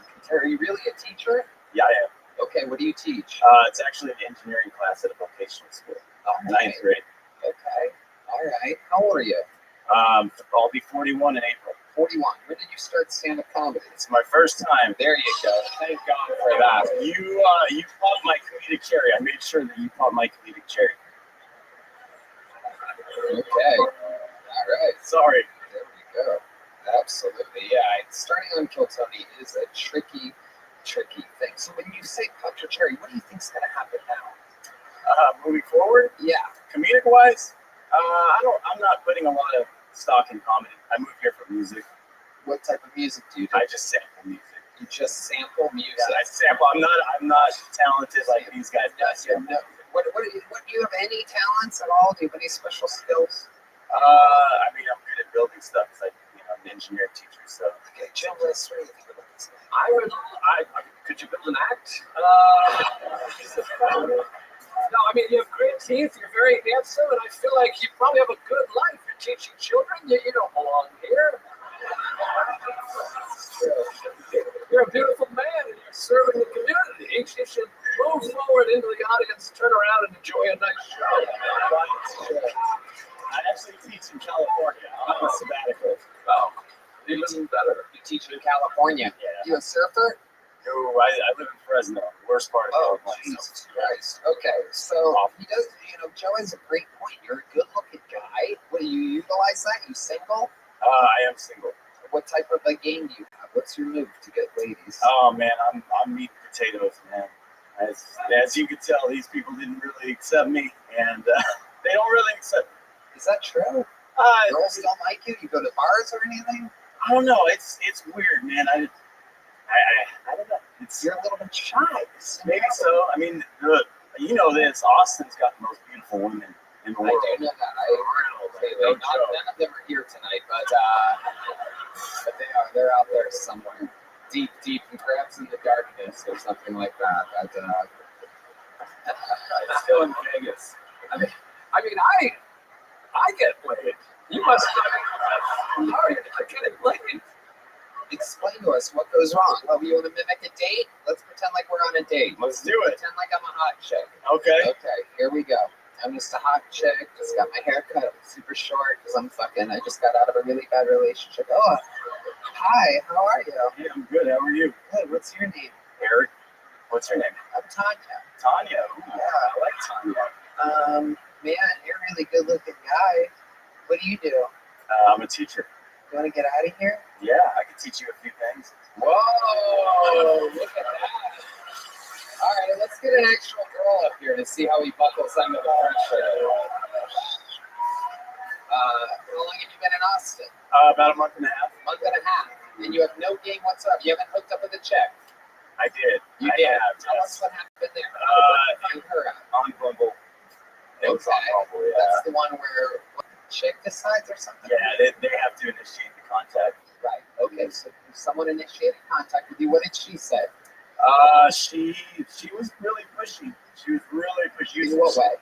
You could tell she was more like, she wants a relationship, and I'm not here for a relationship. Okay. Sorry. So what happened? You guys go on a date? Actually, she just came to my place. It happened, and yada, yada, yada. It doesn't sound We're like starting she was into a relationship. Pretty much sounds like she wanted to get fucked. Well, she did, but she wanted more than that. How do you know? What did she say? You're laying there in bed, you just busted it up. Where'd you come at? In a condom, or what'd you do? Hers or yours? You came on your own stomach? No, not on mine, on hers. Hey, it could happen. Yeah, of course it could happen. If you're in bottom position and they have to get up quick, sometimes you have to just fucking blow it where it lies. Yeah, absolutely. You have to play it as it lies. You know what I mean? You just have to go with it. It's fucking Happy Gilmore style. Absolutely. Rule 22A says play it as it lies. You have to shoot your load. I mean, no point in getting the fucking comforter and sheets all fucked up, right? Take a look, grab a fucking side towel, right? Paper towel. If you seem like you'd have some P. Terry's napkins next to it. Loaded with those. Whatever you got, whatever it takes. So perhaps a joke book you could wipe it up with. It's empty, nice clean pages there. I love it. So you on her stomach, and then you got a towel or something? I let her go to my shower. You let her. She went straight to the shower. Yeah, Okay. I was icky. I don't want to do that. Well, you got to wipe first. You can't Icky. add water. What fucking icky? It's your cum. It's not some other dude's cum you would wipe up or something. That would be kind of creepy, but it's yours. Is it your balls? That's true. That is very true. You consider it icky? Well, I don't want to touch it. You don't want to touch your own cum? It smells like first aid. Your cum smells like first aid? Aid? First aid. No, not AIDS. I knew you. You knew I was going to say that. You know I love it. I walked in the show for a long time. I popped your cherry. That's true. I knew you were going to say first dates. I shouldn't have said it, you son of a bitch. It's got the word aid in it. All you had to do was add an S, you quick-ass motherfucker. Did you watch the Super Bowl on Nickelodeon? I didn't like I don't get it. Why would you watch it on Nickelodeon? They had the Super Bowl on Nickelodeon, but it was all slime and SpongeBob. They like put it on a lot of graphics. Yeah, it's like icky, right? It's icky. The reach was for icky on that one. Okay. Okay. Wow. Most interesting thing, Joe. What do you think? I just think that your cum smells like first aid is way funnier than anything in that notebook. Yes. If you came out with cum smells like first aid, I don't even know what that means, but I'm like, I'm listening. Yeah. Yeah. Yeah. Okay. Yeah. That is hope for you. I just gave that new hope. Maybe this is 100% going out your throat. 41 years of life. It doesn't have to be funny, but just tell us something that makes you different than everybody else. Something that happened to you, or perhaps how you were raised, or some fun fact about your life. Well, I talked about I came out here for music, and I sample music, and you and I were kind of grew up in the same era. So I know, hey, I'm a big fan. I know you're a little younger than me. What are you getting at? Let's go. Well, I sample music, and I've been doing a lot of 8-bit stuff, so a lot of like old Nintendo games that you probably both grew up on. And it's different. A lot of people that have heard it have said, hey, where's it at? It's on my MacBook at home. Not here. Wow, you are a marketing genius. There it is. 3 little joke books in a row. It's a fairy tale. This is like a kid's book right now. 3 little joke books. 3 little joke books. I have a friend that's visiting. He's writing a children's book. Make some noise for my friend Willie Hunter up there, visiting from LA, Comedy Store legend, former multiple-time guest of the show. All right, this person is on the inside. You've seen 3 little joke books handed out tonight. Perhaps someone from your very own audience, a representative of you, will turn the tide for the bucket bulls tonight. Make some noise for the inside zone. Chef Scott, everybody. Chef Scott. I'm not seeing it. Where's Chef at? From the farthest corner, of course.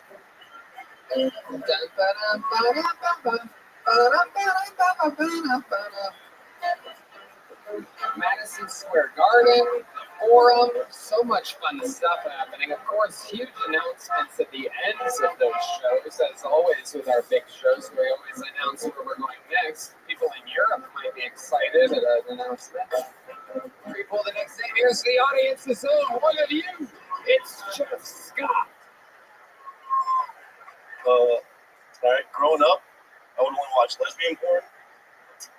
I didn't want to see another man's dick. I thought that would, give me the gay. But when I was younger, having the gay was a sin. When you see porn, well, that's where I learned all my sex moves from. So until I was like 24, I was out here scissoring bitches.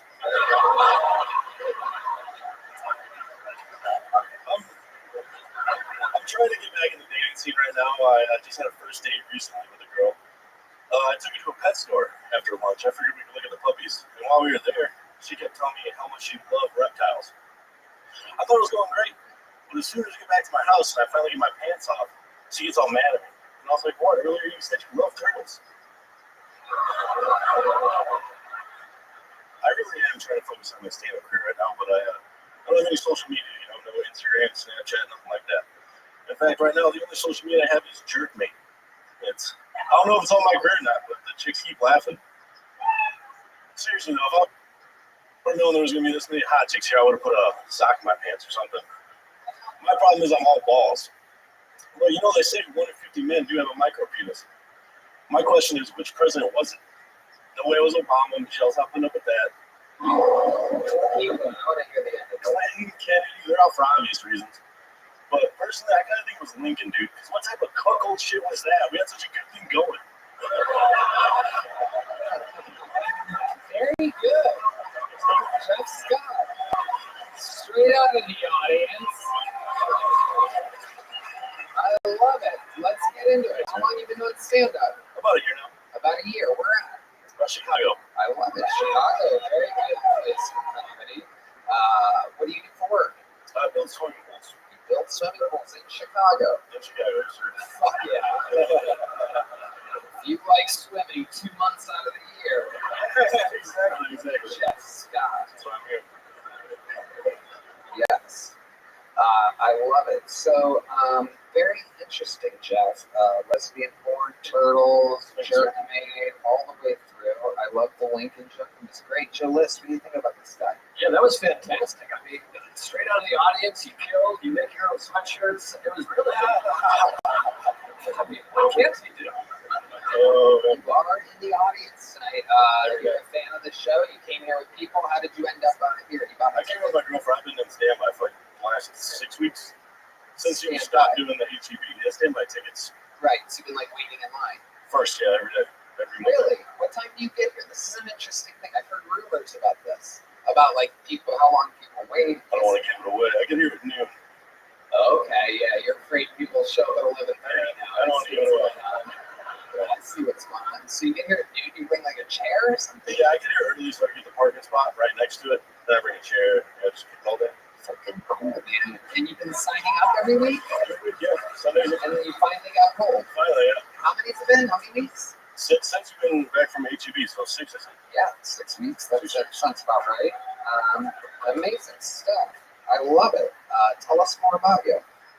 Oh, well, actually, I knew I was going to get picked tonight, so I was standing in line and a bird pooped on me.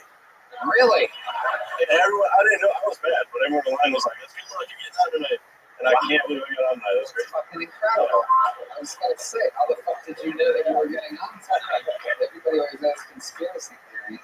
I'm very excited to find out. Right there, you can't see it. My girlfriend did a good job cleaning it up. Hell yeah. Absolutely. Incredible. Hell yeah. She fell in love with your scissoring abilities? Yeah, that's how I want her. Yeah. She's right up there. Yep. Oh, I know. I get it. I know how the architecture of the building is. It's definitely out there somewhere. I love it. So, how old are you? 31. 31. What have you been doing with your life up until this point? You've been building swimming pools? Swimming pools, loving it. Plumbing, electrician, all the fun stuff. You're a man with many talents. How long have you been with your girl? 13 years. Wow. Incredible. My goodness. Look at that. She's done more for turtles than the elimination of plastic straws. That's incredible. I love it. Incredible stuff. What does she do? She's a wedding planner. Aw, adorable. And you guys aren't married? We're not married, no. 13 years. 13 years. We're not big into it. We're not big into it. Yeah, right better than this. You made a wedding planner for 13 years? Yeah, that's true. I hope you do that as a bit. All right. Yeah, these are really good. You literally can't. The first 3 bucketfuls definitely can't write anything like that. And here you are in the interview portion, just absolutely smashing with better premises than anybody came up with before you, other than, of course, the great Casey Rocket. Hit Terry Bradshaw right on the head multiple times. You can't beat that. You can't beat that. Can I ask you a question? Absolutely. Has there ever been a proposal on Kill Tony? There was one in Sydney, Australia, and between a chubby white guy and an Asian girl, and then there was one on New Year's Eve. You'll never believe it. Chubby white guy and an Asian girl. She didn't prepare a minute though, right? No, she doesn't. She doesn't do stand up. Right? You don't want to bring her up here, do you? We don't. If you want, she'll come up. She loves attention, so. Oh, shit. Oh, my God. Wow. I see why you've been dating for 13 years. Holy shit. I love that you know she loves attention, but still won't propose and give her away. Is there a reason why you haven't proposed yet? I guess we're not big into it. No kids, no marriage. ready to go to the deep end? Swimming pool builder? Sons of bitches. What about the tax break? I guess. Doesn't make a lot of sense. Good question right now. What about the tax break? What's the longest set you've ever done? Like 10 minutes. 10, 15. I would love to have you for like a 5-minute set on the Secret Chef. Yeah. Secret Chef. And guess what, my friend? 6 weeks in the making, the first big joke book of the night. Jeff Scott, everybody. He's Jeff Scott Jokes on Twitter or Instagram or one of the two. Jeff Scott, famously the name of a 30-year Comedy Store piano player legend who passed away during the global pandemic. One of the reasons why so many people left the Comedy Store and LA, he was really the guy that was a staple there. So his spirit lives on in new comedian Jeff Scott. One more time for your own Jeff Scott, everybody. Hello. This podcast is brought to you by ZipRecruiter. Look, people, daylight savings time is upon us. And you may be asking yourselves, what's the point? I'll tell you. To give us more daylight from March through November by setting our clocks forward if you feel like there are more hours in the day. But if you're hiring, it doesn't necessarily help you find qualified candidates for your roles any sooner. There's only one way to do that. ZipRecruiter. And right now, you can try it for free at ZipRecruiter.com/KillTony. Man. I love ZipRecruiter, Tony, and I tell you that at least 3 times per week, completely unprompted, I love that ZipRecruiter works around the clock to find qualified candidates for you. Once you post your job at ZipRecruiter, they send it to 100+ job sites so you reach more of the right people, and hiring the right people is so important. Isn't that true? Isn't it fun working with people that are great at what they do? That's right. Red Band ZipRecruiter's smart technology also scans thousands of resumes to identify people whose skills and experience match your job. So spring forward with a new hiring partner, ZipRecruiter, and find top talent sooner. See why 4 out of 5 employers who post on ZipRecruiter get a quality candidate within the first day. Just go to this exclusive web address to try ZipRecruiter for free. ZipRecruiter.com/KillTony. Once again, that's ZipRecruiter.com/KillTony. ZipRecruiter, the smartest way to hire. And now the momentum shall flow as we switch to one of our esteemed, brilliant, unbelievable regulars. Ladies and gentlemen, I present to you a fucking phenom. You know him. You love him. He's an international superstar. Kill Tony's own Cam Patterson, everybody.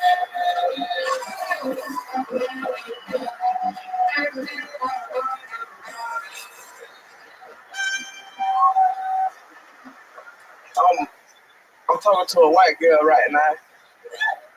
Obviously, we in Austin. That's all we got. So I'm having a good time. But the weird thing about it is she was like kind of raised a little bit. So she say nigga a lot. And I like to say nigga a lot. That's my favorite word. But she said it more than me. You know what I'm saying? And usually when a white person said nigga to my face, I would be upset. But we fucking so she get a pass. But I really want to bring around my parents. You know what I'm saying? I really wanted to meet my people. And I don't want to say nigga around my dad. Because then he going to have to fuck her too. You know what I'm saying? That's just the law. That's how that works. That's how that works. Imagine my granddad was there. He got to fuck my girl too. And I want all white men to understand something. You can say nigga also. I'm not that. You can also say nigga. Would you like to say nigga, sir? If you want to say nigga, all you gotta do is get fucked in the ass by a big ass black gay man. And you earned it also. That wasn't a great ending. All good. I love it. Hey, I did that exact same ending, and the little boy that did the exact same thing. I still tried. That's good. That's exactly what it's all about. Going for it. You have expendable minutes. You're allowed to do whatever the fuck you want. You're here every week. It's fucking not an easy job whatsoever. And you're doing it. You disguise that punch about your dad having a fucker too so good. I didn't see it coming, and I knew that you had something funny coming. But still, you got me. Hey. Yeah. Fantastic stuff, as always. Joe, you like saying the N-word. What do you think about his son? Yeah. No, I love it. We're the same favorite word. No, I'm a huge fan of Cat. I watched him in the Little Boy the other day. He blew the fucking room apart. I'm a fan. I don't know what else to add. Yeah, hilarious. You really are a goddamn sensation. Where'd you meet this white girl at? She from the city. We pretty cool. She's from Orlando City. Oh, from Orlando. Okay. And what does she do? What kind of hair does she do for a living? Cornrows or braids or? Is she a stripper? No. No. She's a professional dancer on a pole sometimes. Yeah. Amazing. Sometimes there's a pole there. Are the strip clubs in Orlando, are they fully nude? Yeah, they get ass naked. Of course. It's Florida. As it's coming out of my mouth, I'm like, it's Florida. Bucket naked. Bucket? Bucket naked. Bucket? Oh, naked. Damn, super naked. Yeah. Wow, I can't even imagine how much more naked you could get. Regular naked. Like, what are they doing? Shaving their pubes up there or something? Yeah, it's I crazy. love it. I love it. Absolutely incredible. Joe? It's just funny. Normally when someone says, you know what I'm saying, you almost always do. But in that instance, I actually didn't know what you were saying. I was like, I have no idea what you're saying. Did you say bucket naked? Bucket naked, like super naked. Like bucket. Yeah, like bucket naked. You get what I'm saying, right, boy, nigga? What you're adding? You understand it? You understand? Boy, nigga, get it? Yeah. He understands. His head is bucket naked. The audience can't see, but this is handsome Ari Shafir. You look like a very attractive artist. It really is. Yeah. It's incredible. Like, well, you Jewish? You got what do you think this is? World War II, bro? Come on. Everyone thinks I'm Jewish, but I'm not. Not even everyone thinks I'm Jewish. Everyone says I'm Jewish. People are like, you're a Jew. Yeah. Goddamn Jew. What are you? You went to Catholic school? Yeah, a lot of people went to Catholic school, you fucking Jew. Anyway, Catholic school, what does that matter? I love you. Oh, look at that. Look at that. A little Ash Wednesday for you, Catholic school boy. No, mark on his forehead now. You gotta get canceled. Hand lotion ASAP. Hey, Yoni, we have any fucking Vaseline? We got a thumbs up from Yoni. Hey, man, you get a case of gift card. I be going to Walgreens all the time. Oh, shit. I'm always at Walgreens stealing a whole bunch of shit. Yeah, you're looting, dude. You don't need a gift card, dude. You're just allowed to do whatever you want as long as it's not behind the plastic cases. You know how it works. I love it. So you met the stripper in Orlando or out here? Yeah, in the city. Okay, Yeah. in the city of Orlando. Yeah. I love it. Next city over here. Was it this last time or you knew her from before? Day before. Okay, so Yeah. you've known her a while. Yeah. Does she have a good stripper name? Nah, I don't know it. You don't know her stripper name? I don't like to ask about her child life. Her job life. You come home, baby, and enjoy yourself. You know what I'm saying? That's right. You only know her by her real name. Yeah, I don't even know that, but I love her. You are. You are. What's your most favorite thing about her? Does she do something special in She your got a bed? fat ass. Oh shit. Love Baby, that. real happy. Come on, now talk. Love that. What's your favorite thing to do with a woman with a fat ass? You like to hit it from behind? Or Yeah. from outside? You ever put your thumb in this booty? I ever did that? You put a Oh, he just pointed to the girl. Look at that. That is incredible. I do believe she likes that. thumb in that booty, he get it. And that nigga shoot deer. That nigga understand. Oh yeah. For sure. He get it. He puts the buck in bucket naked. You know, true hunter right here. The slayer of deer. I love it. Cam, you did it again. I mean, absolutely unbelievable. You're a fucking absolute specimen of what should go on there with appearances, energy, charisma, writing, execution. One more time with the great and powerful Cam Patterson, everybody. The best, the man, the myth is on tour with me all over the country right now. We're finishing it up. It's going to be done in May. A few more giant theaters to go. Be supposed to be your next bucket pool. His name is Roy Mendoza, everybody. Roy or Ray Mendoza. Here we go. Oh, Austin, Texas. How the fuck are we doing out here tonight, man? Y'all looking beautiful. I'm a local, by the way, just so I know. So give me a little extra love. Come on, give me a little extra love. No, by the way, me and Cam have a lot in common. He loves saying the N-word a lot. I actually say the N-word for my breakfast. I have my bacon and eggs and the N-word 5 times and brush my teeth. That's just my natural regimen. But anyways, on a serious note, guys, I just came out of a very long-term relationship. So, it's been tough. My ex was actually my nephew's ex. So, obviously, I can see I'm Hispanic, if you haven't seen the mustache yet. But I have, I guess, some trailer trash genetics somewhere along the way. So it's been difficult, because I almost became a great uncle to myself. So it's been interesting. It's been interesting. But yeah, man, this is beautiful. This is seeing Joe List people like this out here. It's inspiring. Trying to do my thing out here. I'm trying to get some Louis C.K. money out here. All right, thank you guys. That's my time. What the fuck? What is going on? Is it Ray or Roy? Roy, brother. Roy. Okay. So, how long have you been attempting stand-up comedy? I have been attempting stand-up. This is my second open mic. My first time I did an open mic was at the original Cap City back in like 2018. So, what made you come back here tonight? What made you have this grand return? Just being a huge fan and nutting up because I'm a local from here, and I said, you know what? Y'all been here for so long, I need to nut up, come out here and at least do it, get that out of my system. And how do you think it went? Not great. I felt like it went better at Cap City. Yeah. There was like 14 people, and I made like 2 of them laugh, so it felt a little bit better. Yep. Yeah, man. Yep, that ratio is a lot better than what you do here. Exactly. So much to say. It seems like maybe you're a fan of mine, so I thought you were fantastic. Everybody go see 4th of July. It's a great movie. This is the best comedian on the show. He knows what he's doing. If he needs extras and Mexicans, maybe. There you go. Shut up, Mendoza. Shut up, Mendoza. At first, you came out like you looked like a guy that does a lot of comedy, but there's a lot of wasted time, I think. Yep. It's And yeah. Yeah, but you look like a comic. Like you're standing and I got a generic Mexican ass vibe with it. So I can definitely ask for Frank Castillo, a lot of other Mexicans out there that are doing the same thing. So. Yeah.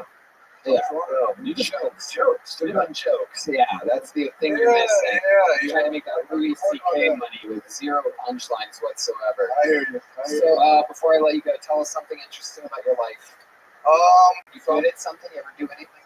Yeah, man. So I was trying to refrain from saying this, but I've been a drummer since I was a kid. Really? Since you were a kid? How old are you? What? How old am I? Yeah. I am 32. 32. And how old were you when you started playing the drums? I was 3 years old. Okay. You're god awful at comedy. If you lose this, will you never do stand-up again?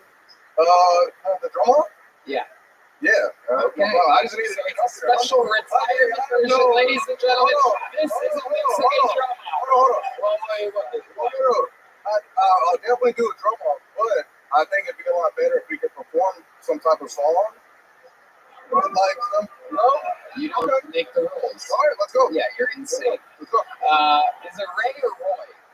Roy. Okay, Roy, you know how this works. You're going to do a drum solo. You're going to keep it a little around 30 seconds or so or less.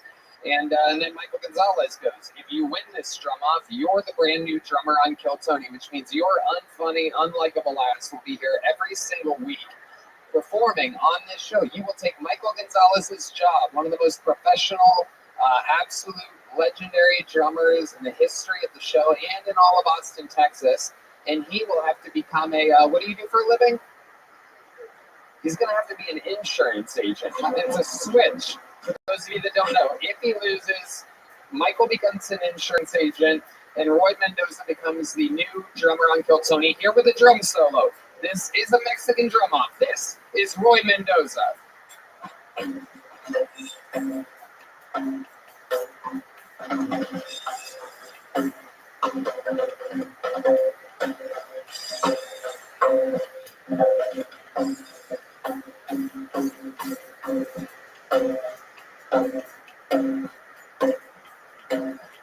Alright,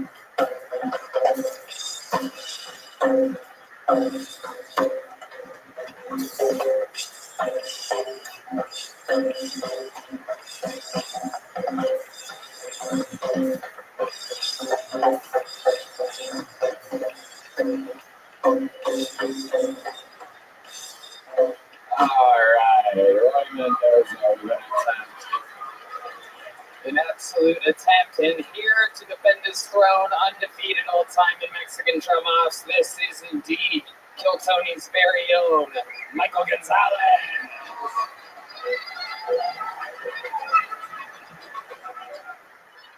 Here he is ripping the ladies soccer team of Austin, Texas, and clearly representing a little bit of Genghis Khan on his head, everyone. This is Michael Gonzalez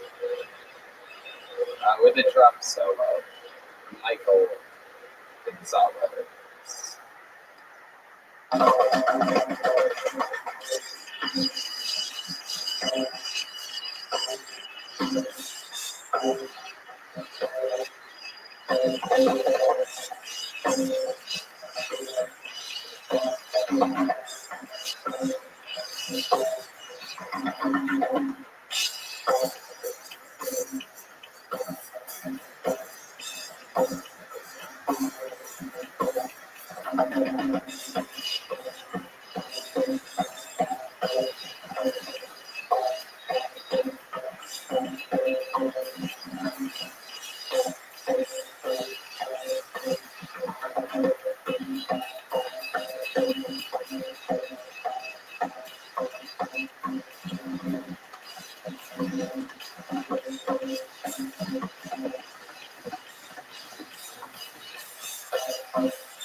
Oh, God.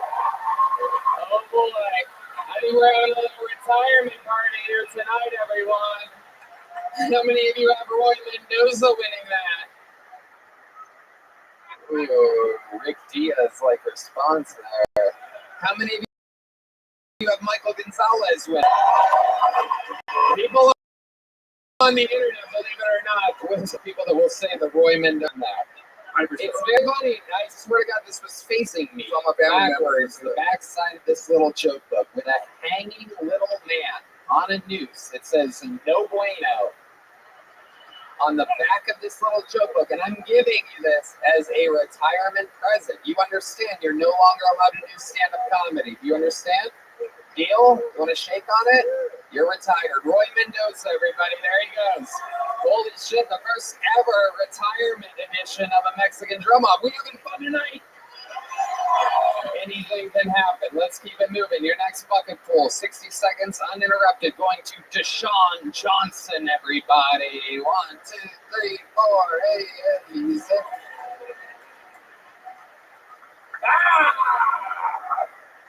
I don't have any jokes. I just came in to scare white people. Rawr! What's going on? It's Black History Month, and I can't celebrate it because I'm not a real nigga, as you can tell by the size of my pants. Some bitch outside said I was the first nigga she ever seen with a thigh gap. That fucking bugged me. I can't celebrate Black History Month because I'm also a nigga that went through an emo phase. You know that shit. My mom's a cunt, and my dad is, no? Okay, fair enough. Yeah, I don't have any jokes. I just came here to find a white girl with a fat ass and a good credit score. I'm trying to make waffle colored niggas. Can we make waffle colored niggas, please? I'm trying to fuck my way into a cottage. Does anyone have a cottage? Do you have a cottage, sir? All right. Fair enough. Does that mean the nigga's done? Fantastic. It does mean that a man is done. Yeah. Deshaun, I gotta tell you, that was absolutely fantastic. The best bucket pull of the night, not from the inside. That was great. I love it. You disguise your punchlines by saying you don't have jokes, and then you do a joke.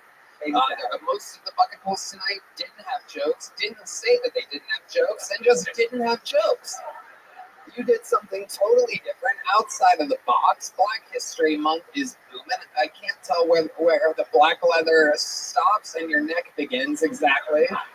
You are quite the, you are a beacon of Black History Month. Truly, I can't think of a better representative than you. Yeah, you feel comfy up here, obviously, right? Absolutely. I'm right at home. Yeah, man. Yeah. I'm from Canada. That's probably why. That's true. I'm really not a nigga. So you're comfortable too. I was born and raised in an all-black neighborhood, and you are from Canada. So who would have guessed? Exactly. Would have guessed. What part of Canada are you from? I'm from Toronto, Canada. I love that. Toronto, Canada. The rare black Toronto. Man. Yeah. I love it. What was it like growing up in Toronto? Fuck. It was difficult. Yeah. A lot of people such as yourselves, you know, calling me niggers and so. Really? They do that in Canada? They apologize immediately after? No. I mean, I was outnumbered too, right? So there's not much I can do. Right. So yeah. Okay. Yeah. Tell us more about your life. What do you do for, how old are you? I'm 28. Wow, 28. Okay, beautiful. And what do you do for work? I'm a scammer. I scam white people for a living. I'm a retired scammer, so everything's fine. You're fine. How do you do it? What's your scam? Tell us about it. Hey, come on. It's a fun show. What kind of watch you got on? This is a good interview. You can't scam me out of my Rolex. I don't see that's impossible. Wait, where'd it go? Holy shit. I'm tricky. I'm tricky. Okay, so what was the scam that you were doing? I'm curious. The thing is, I'm really a scammer, so I can't really talk much about it.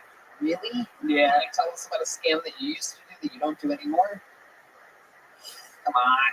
Give me fucking something here. These interviews are tough tonight. God, these people are... All right. Fuck, okay.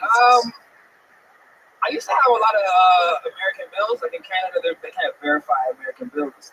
So I used to tell... I actually got arrested for this. This is great. There's no double jeopardy there. Yeah, so I get a lot of counterfeit bills. I buy like fucking a lot of leather shit. A lot. I believe that. You are rocking the leather pants, the leather jacket. Yeah. I did get arrested for it. How did they catch you? I was driving one day, and I just got pulled over, and they're like, "Deshaun, you've been wanted since fucking October." It was like I've been wanted for 2 years, and they just arrested me, and sat in a holding cell and ate crackers and shit in a holding cell. Yeah. Canadian police are nice. I never had any bad run-ins with the police or anything. Yeah, Canadian police famously nice. Very nice. I once shot a nigga in the head with a BB gun, and that was... See, that's the difference between Canada and America right there. Yeah. The difference is the word BB before the gun. You know what? It wasn't the same up there. It wasn't a BB gun. It was like, you know the fucking guns they used to like put down inmates? So it was like a real gun. Oh. It was like a fucking 6-story issued gun with like a metal pellet. And then I shot, this guy was beating on my hand. And then I shot him. Then I shot him in the head. And then the police came and I told him that I had a BB gun and he told me to hide it. The police officer told you to hide it? The police told me to hide it. Was he white or black? He was white. Unbelievable. Look at that. Because he knew that that guy was a perp. What? He was a perp. He was a perpetrator. He was a bad guy. The nigga that beat on my hand, or who was a perpetrator? Yeah, yes. No. He was not a perpetrator at the time. He was bleeding and everything, so it was like, it's pretty fucked. Yeah. I was the perp, but I was the fucking perp, Tony, and I just police in Canada suck. That's my point. The perp, I do believe, is the name of the criminal in this instance. Perp is also the name of your favorite drink. I think we're getting all confused here. This thing is tricky. Okay, I am tricky. Yeah. Tell us more about you. You're so likable, very, very funny. How long have you been with stand-up? 5 months. 5 months. That's it. Incredible. Very, very good. How long are you in Austin for? I just got here today. Okay, you got it. So white bitches. Oh, you got a girl, you got a nigga, she's all good. It's all good. He puts his thumb in her butt sometimes. Hey. Hell yeah. So how long you been on stage? As long as I can. As long as I can. And are you doing any scams while you're here? Hopefully not. Hopefully I can get some sets. Hopefully I can, actually do real work. Right. And get better as a comic. Yeah. And throw that life away, man. I don't need anything else. I have everything. I have all the fucking. You've been doing this for 5 months and you love it? You think I fucking love this shit, bro. This shit is amazing. Wow. Like, this shit changed my life. This shit's really. Yeah, you seem like you're going to be doing this absolutely forever. 1,000%. Incredible. Show this. I mean, I thought it was hilarious. For the first 30 seconds, I thought you were fucking naked. I really did. I was like, listen, I respect you, Joe. When I'm tapped into the streets, nigga, I will hire a nigga to stick a pipe in your ass, dog. Fucking relax. He eats crackers like you in his jail cell. It's not offensive. I'm just saying I thought you were nude. That's funny. Someone's not leaving with the watch. They came in there. You. What kind of watch you got on, nigga? holy shit. I don't have a watch. I'm not a watch guy. You can have my wedding ring. I don't want it anymore. No, it was hilarious. I loved it. I think you're great. Thank you. You know, pick me up. What the fuck? He loves you. He's a big fan. He loves you so much. He's been smoking your thumb since he got out there.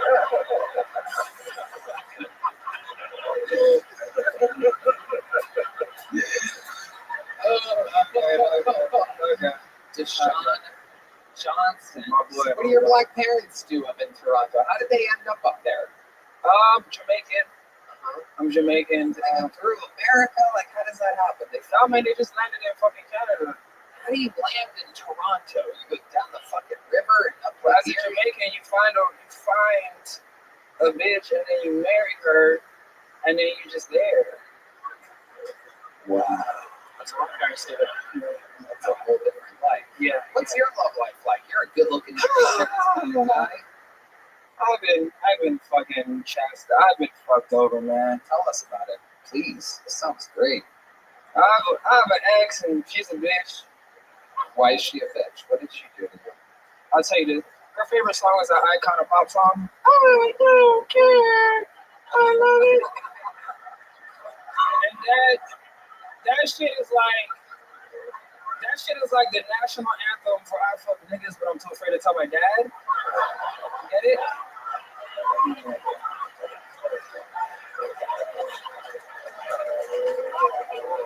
I was trying to fuck my way into a white dad for years because they have time for their kids and shit and boats. Wow. Last time I seen my dad, last time I talked to him, he said he was 5 minutes away. That was 30 years ago. Wow, you are very, very funny. How did your relationship end? Did she break up with you? You break up with her? She fucked a nigga named Chuck. Oh, no. Hi, Megan. Megan can see this. Fuck you, bitch. Yeah. And you know what? I'm just going to say it because I'm with you. Fuck you, Chuck. Yeah, nigga. Fuck you. You son of a bitch. Yep. And he did this at her place, or were you guys living together at the time? No, I accidentally put on some leather pants afterwards. We weren't living together. It was How'd you find out about it? I went through her phone, nigga. I went through the bitch's phone. Yeah. I don't give a fuck. I was in a spit take, and then I got control of it. Then you called me the N-word, and I almost did another spit take. Yeah, nigga. You almost fucking got me twice with that mouthful. Went through her phone. It was crazy. I mean, what did you see? I saw that she saw the nigga named Chuck. You said she just said Chuck. No, it was because I had. Oh my god, do we have to do this right fucking out? I swear to God, you haven't been here, but this is the best fucking interview of the night right now. Everybody else was scared. They didn't want to be honest. They gave me nothing to work with. This is the hardest hosting job in the world. What I do in front of a bunch of fucking strangers, and you're making it fun and easy. I appreciate that, nigga. Now tell me what happened. Absolutely.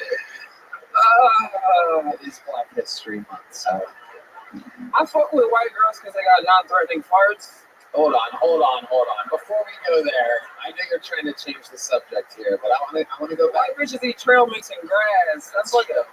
That's true. All right. You know what? Favorite kind of ground meat they love? Chuck. Okay, so chuck meat.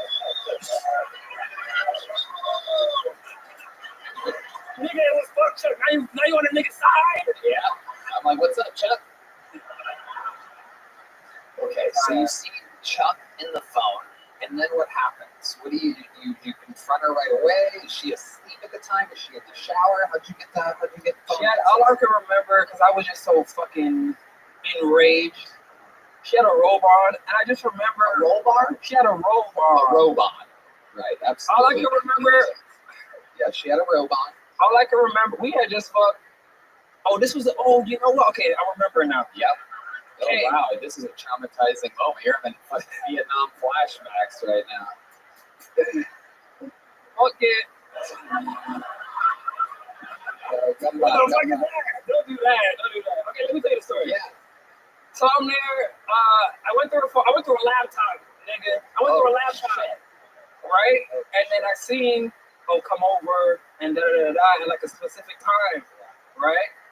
And previously she had told me she had just kissed Chuck, you know, and I just kind of let it, right? Because at this point in time, dude, I was fucking sad. I was traveling all the way back and forth. It was a long distance relationship. Yeah. So I was traveling all the way back. Montreal.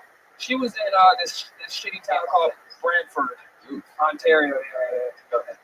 So I had went through her iPad while she was in class because it was university at the time, and then She was at cosmetics school. She's white. She's a teacher now. Oh, I forgot she was white. That makes sense. Good old teacher. She's a teacher now. Teacher of things. Go ahead. You're really good at making callbacks to things from earlier you don't know about. It's okay. Just trust me. I like you. I got you. Okay.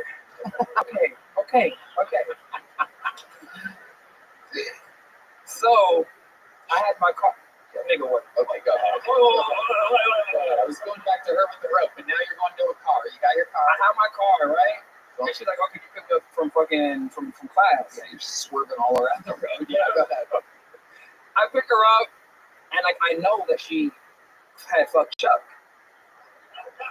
And I'm just there driving. I'm like, oh yeah, everything's fine. Like I'm like, real. I'm psychotic. So yeah, I'm psychotic. Yeah. So I'm just driving them back like everything's normal. We get back to the house, and I say, you know, I'm gonna fuck this bitch one last time. Oh, that's fuck her one last time. Oh, that's why she had the robe on. Right. You fucked her one last time. We fucked one last time. I get my fucking leather jacket on. Yeah. I fucking put my leather jacket on. I get up, and then I head for the door. She's like, where are you going? I said, nigga, I'm gone.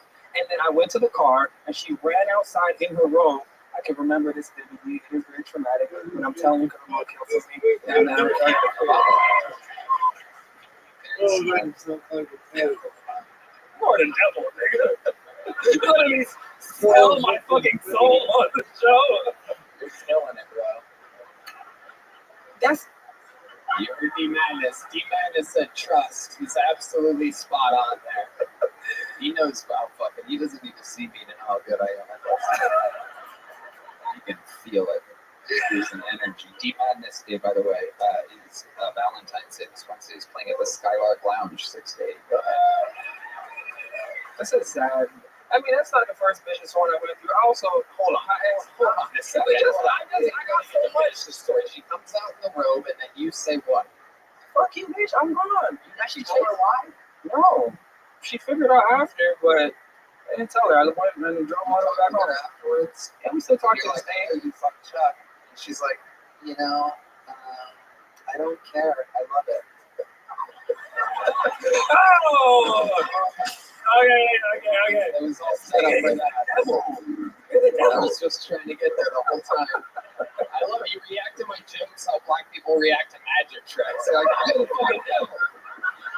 This guy's got demon powers. How did he get to that joke? How the fuck you run away right now if you knew which direction you go? If I wasn't on Kill Tony, I would have ran away. Yes. Oh, yeah. I also went to another vicious song. Yeah. I'm gonna talk to you all fucking night. I drove. We went all the way to Mexico. It was her birthday, right? What is right, white lady? So you went to Mexico. Went to Mexico. Everything was fine. Everything was great. You know, nigga, I'm that nigga. So yeah. So me too.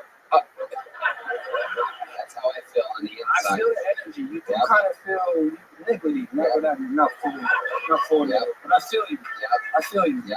I got 2 black organs. My heart. No, nothing. Mexico, right? Fucking, we're in Mexico having a great time, going zip lining, doing all these white activities I've never done, like swimming and shit. So we're fucking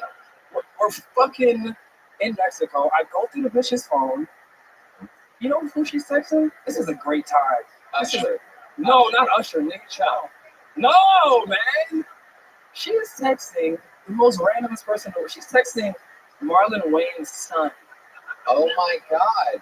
Sean Wayne. Yeah. And this nigga, this is a little nigga. He's like 17. Yeah. And she's, you know what she said to him? He's like, what are you doing? He's like, what are you doing in Mexico? And she's like, oh, I'm on a girls' trip. Oh my God. Fuck you, Natalie. Oh my God. She's like, I'm on a girls' trip. Look at all these leather pants. I swear. Deshaun Johnson. Anything for Deshaun? Are you crazy? You shouldn't be. Well, no, I'm just saying because of ExpressVPN, I will allow you to come to the club if you can do a 5-minute set Thursday. 1,000%. I'm here. There you go. 5 minutes. Good luck. And it's the double gun, Boneside, Big Joke Book. Welcome to the family.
Here on Kill Tony.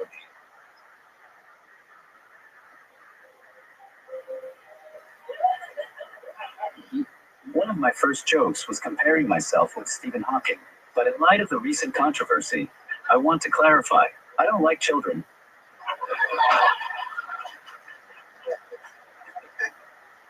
The closest I've ever been to Epstein Island was Chuck E. Cheese.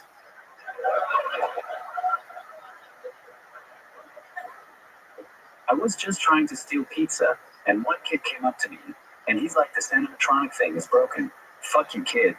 This is why I don't like you guys. I could never keep up with all the kids running around. Hawking must have had turbo on his fuck chair.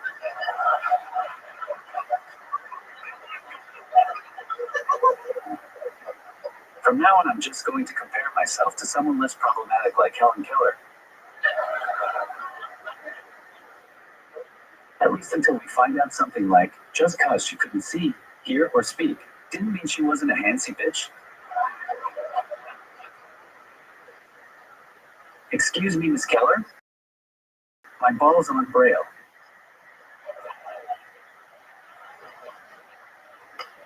The great Aaron, right down the barrel.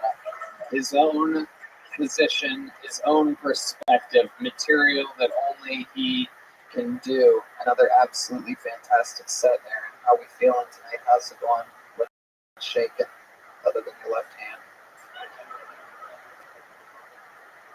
Oh shit. Oh my God.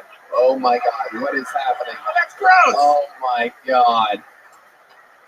Oh shit. That thing So this week is actually my 1 year Kill Tony anniversary. I Oh, want to try something different here. Can I be real for a sec? hold on. Repeat that again. You don't have to type it all the way out, do you? Oh, you do. I want to be real for a sec. Yeah. Growing up in my situation was really shitty. I wanted to be understood, and nobody wanted to listen, and it made me depressed for 25 years. Then I started therapy and comedy and got on Kill Tony, and now I'm making a living having fun. People care what I have to say, and it's partly because I work 80 hours a week like I have 8 arms. But it all started here. You're always doing what you can to help, and I really appreciate that. Damn. Don't touch me, ever, for the rest of the history of the show. Don't touch me. Wow. Thank you, Aaron. That's very, very sweet of you. I mean, absolutely unbelievable. The type of love that I feel from you, I really can only describe and by typing it through a phone and having a robot voice speak back to you. I'm speaking the language of comedy, which turns out to be my real voice, from a guy who has always wanted to be heard. Thank you. You're like the Jesus of the special needs community. Please don't die. If you die, we are all fucked. It is true, except I actually exist, unlike Jesus. But I do. I text with you quite often. You are one of the nicest human beings, a true Canadian, not like that last guy that was up here. Have you ever seen him do stand-up? Deshaun Johnson? He's from Toronto. Funny guy. You don't remember him? The one black guy in Toronto? You were too busy crossing the other side of the street when you saw him? They're all black, dude. Yeah, he's like, Deshaun's like, there's no way I can get the watch off this guy's left wrist. I don't know what's going on here. Lockdown. That shit is more crooked than Hillary Clinton. I don't know what's going on there. Is that thing reaching? Is it stay the same? Has it always been at that angle? It's kind of going backwards. It's getting tighter. Yeah, it seems like you're trying to grab your own wrist right now. It's some type of jujitsu or something like that. It is absolutely incredible. The clock is about to strike 3:30 here on your left hand. Here he goes. He got my 3:30 joke. That's what that was. Little Canadian. There's a transaction currency exchange. Can you get me a gift card for stem cells? We might be able to actually do something. We are friends with the great Brigham over at Ways Too Well, which actually famously injects stem cells into people and heals them rapidly and does miraculous stuff. The reason why Aaron Rodgers was ready for the playoffs and the Jets not completely blown it is because of Austin's own Ways Too Well. I would be interested to see what would happen if we injected your wrist with stem cells. It seems like it couldn't fucking hurt, that's for sure. I'm pretty sure it's not going to get any worse. Is that something you'd actually want to do? Yeah, okay. Let's fucking try it. That'll be a fun episode. Just keep some Narcan on deck and fucking do a GIF animation. Like, hey, holy shit. Hold on. Deshaun Johnson's inside is to get back to his seat real quick. Look at this fucking white guy. Oh boy, it's a long walk.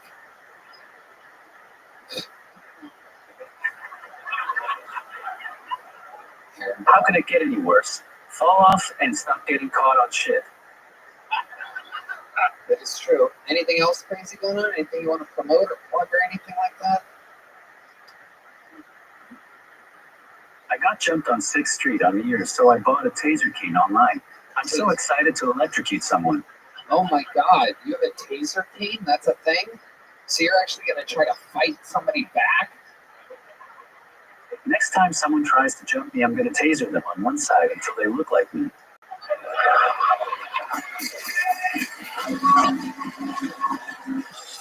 Unbelievable. Pretty soon all of 6th Street is going to look like a scene from a zombie movie. Everybody can say it. Hell yeah. D loves it. Aaron, you're a freak. What else? On the way here, a crackhead comes up to me, and this is not a joke.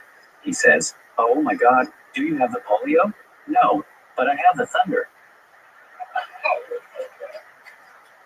What? I don't get that one.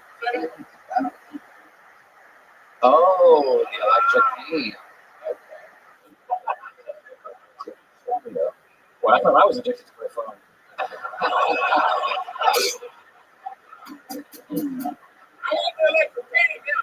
All right, D-Madness is out of control. I'm pretty sure I saw Joe this action bar play. I'm pretty sure I saw Joe this naked at the Chuck E. Cheese. Naked in the ball pit. Oh, you son of a bitch. Is this true, Joe? He's ratting you out over here. One time. Okay. Aaron, If they found a way to combine me and Joe, we might make one full person.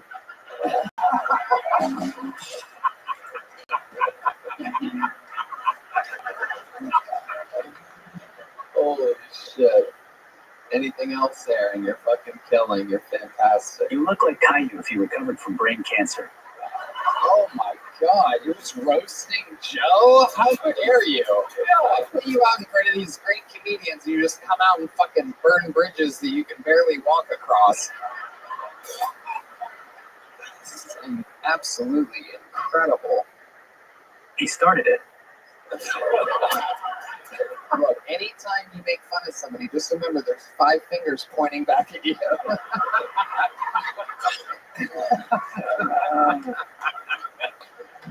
Anything else there? For the love of I'm God. sorry. Do you want a hug? Sure. All right. Hell yeah. Absolutely. Oh, absolutely adorable. Aaron Belisle, here we go. You gonna plug something or promote something? This weekend I'm going to be in Halifax. Then I'm going to the Ohio area. March 21st I'm at Wise Guys in Vegas. And then Wichita. Come out and get your tickets at mutecomedian.com. Mutecomedian.com. No doubt about it. Go see them. Support these fucking gangsters that we have. Reigning, defending, golden ticket winner, one of the few, the proud, an absolute lightning cane of jokes. One more time for the great Aaron Belisle, everybody. We are. We started a little late. Your next bucket full goes by the name of Daisy Hart, everybody. Daisy Hart.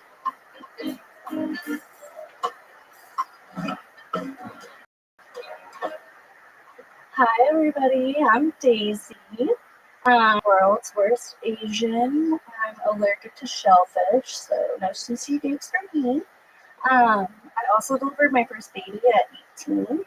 I'm Asian. I already ruined that one. It was since I'm not actually a Mexican. Once I delivered at 18, it was an emergency delivery for one of my friends, and I made the horrible life decision of becoming a nurse that night because I delivered a super preemie baby. And 10 years later, lots of trauma later, I learned through therapy that I can try to make a joke about my life and hope that it comes out funny. But looking at your face, it's not coming out funny tonight. But also, I had some one-liners like, guys that do yoga, are you guys able to suck your own dicks? Because I'd really love to learn how to do that so I can increase my hyper independence, as my Uber driver told me it's called. But my doctor says it's really just a control freak issue. So that's why I like to do things where I'm in control, like making boys into sissies. So there we go. Okay, Daisy Hart, welcome. I love it. Treating this like a true therapy session up here. Yeah, free therapy for the week. I just skipped last week. Okay. Hi, Daisy. How long have you been doing stand-up? I actually have only done like a burlesque comedy, like sexy sort of thing at Poor Choices one time, like last year. Okay. What made you want to come here where there's millions of viewers with no real practice?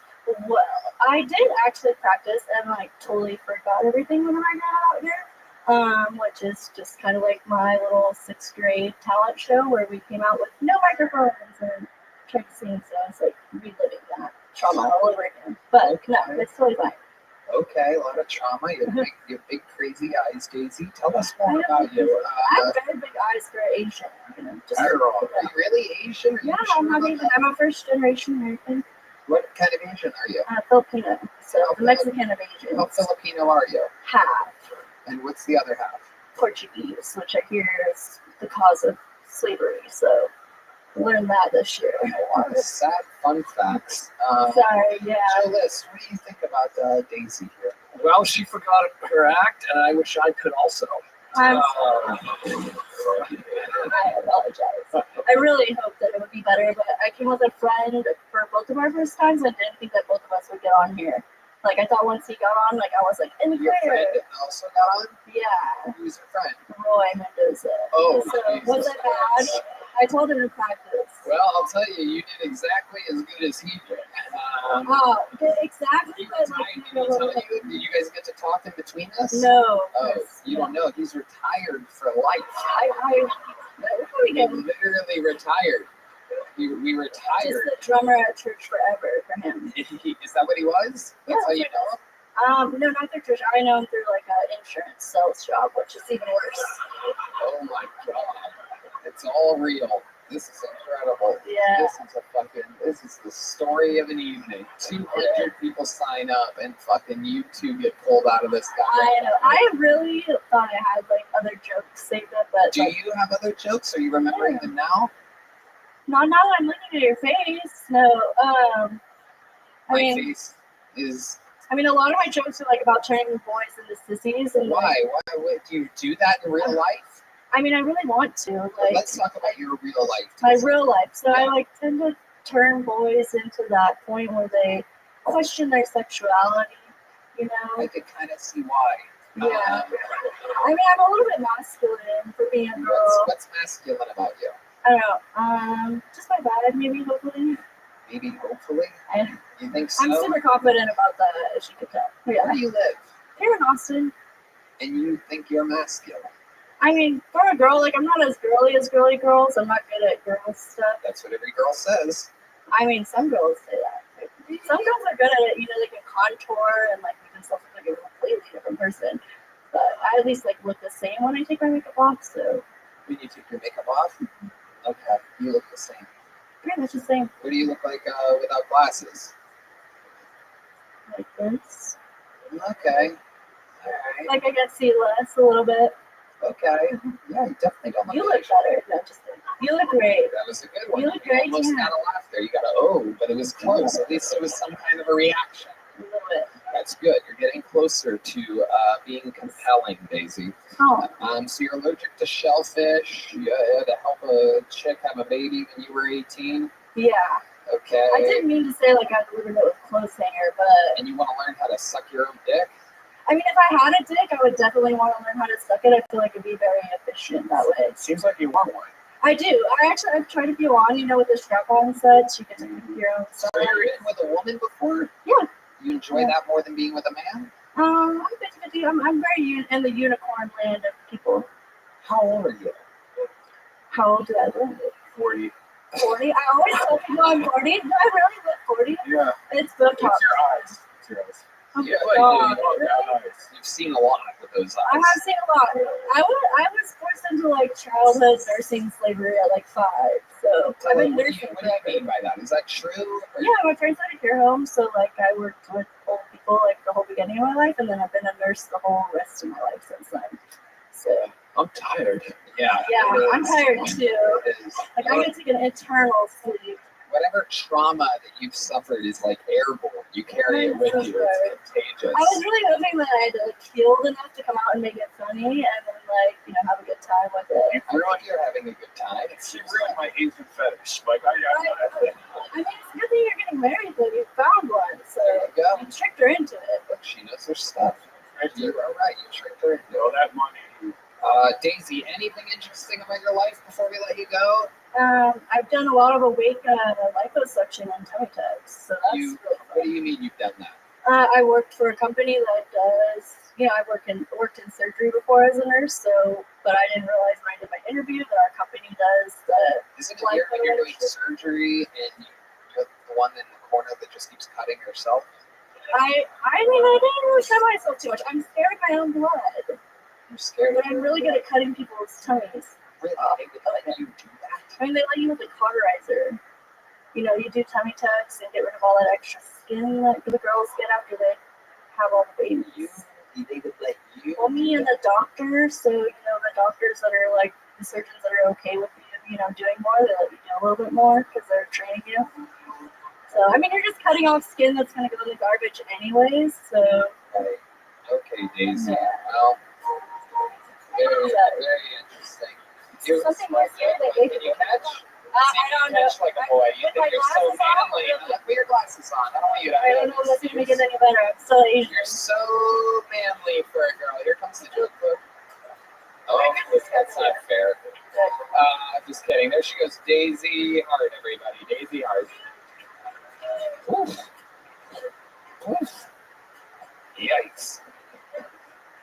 Okay, your final bucket full of the night, ladies and gentlemen. Make some noise for Cody Odell, everyone. Cody Odell.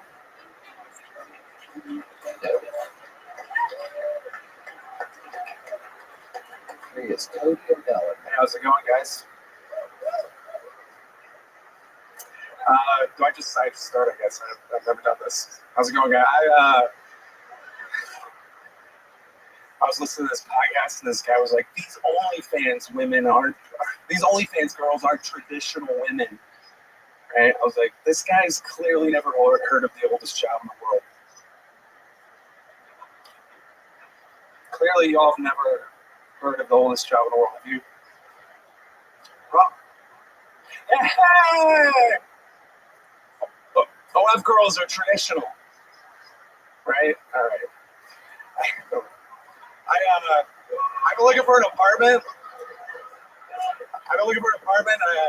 I saw a listing and it said the walls were painted agreeable gray, and I have a problem with that. You know, like we don't even agree on how to spell gray.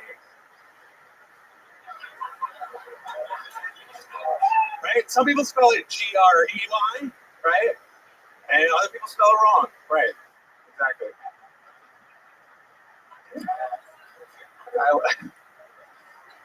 There it is, the absolute maximum amount of time for Cody Odell. Cody, how do you feel right now? I feel like I could have done better, but yeah. That's an honest answer. I could have done better. Cody, how long have you been doing stand-up? 14 years. What do you mean? What do you mean you've been doing it for 14 years? I did my first Cap City room in like 2010. I've been around. I lived in New York for a while, came back. I know I'm a musician mostly before I did comedy, and then my band quit. So 14 years. Okay, Joe, you ever seen Cody Odell up there? No, I've never seen him go before. I'm interested that your whole band quit. That's, I don't know. I don't like to be a mean guy, but that's really the worst sentence that I've ever seen ever. From a band, person in a band, or just any person. Oh, any person. That was tremendously bad. I know. I don't know if I can try to be that bad and succeed. Shows like I'm not good at being mean, but watch this. That was really fun. I love that reaction, Joe. That might be one of my favorite reactions to anybody doing anything ever. Like you're literally like, I've never seen it before. Like you're cracking up. It was unbelievable. Cody, I think I've seen you around town playing music. What do you do musically? I'm a drummer and vocalist. You're a vocalist? Yeah. Okay. Can we do like a song? You can, the song that these guys can do? Do what? Starting. This is going to be one of those moments where you realize this guy should never try stand-up again. This is one of my favorite songs. Can we make a deal real quick before we do this? Because I can tell this is going to kill. I'm going to do the opposite because I am in full control and the creator of the show. I want to do the opposite of what we did with Roy Mendoza. I think that if you do great, you should retire from stand-up comedy. Do we have a deal? Can we possibly retire you from stand-up here today? I was literally sitting over here in this bar, and I was thinking like I sold out the love of my life for comedy, and then I came in here. This was No, it's Hold on, fine. man. I'm just like, hold on, Cody. I gotta do it. I guess it's like infected me. Stick with me. When you say you sold out the love of your life for comedy, what exactly do you mean? Because I think it's the only thing you're ever going to sell out in your entire life. Just like pursuing comedy. I did it like wholesale because of that. Well, I became an asshole, so I ruined the relationship. How's it become an asshole? Going out till like 4 o'clock in the morning in New York City and getting fucked up. Wow. I quit drinking like almost 2 years ago. So it's something you'll never stop doing is stand-up comedy. I'm gonna do it because I love it. I don't care if I make it like in a sense. I know I'm funny. I may have not had a good set tonight, but there's been people that have had a great set and it fucking sucks. So you guys are great. I love you all. Thank you. But yeah, I mean, it's I long enough to not get bad on what's all of this. Cody, stick with me. You don't want you to have a mental breakdown live in front of 1 million people. I'm going to help you do this. When you say there's people that have had a great set and then they suck, you mean like they only have a minute of good material and then they come back and they get rougher? I'm saying like I've seen somebody do it for like 4 months and murder a room.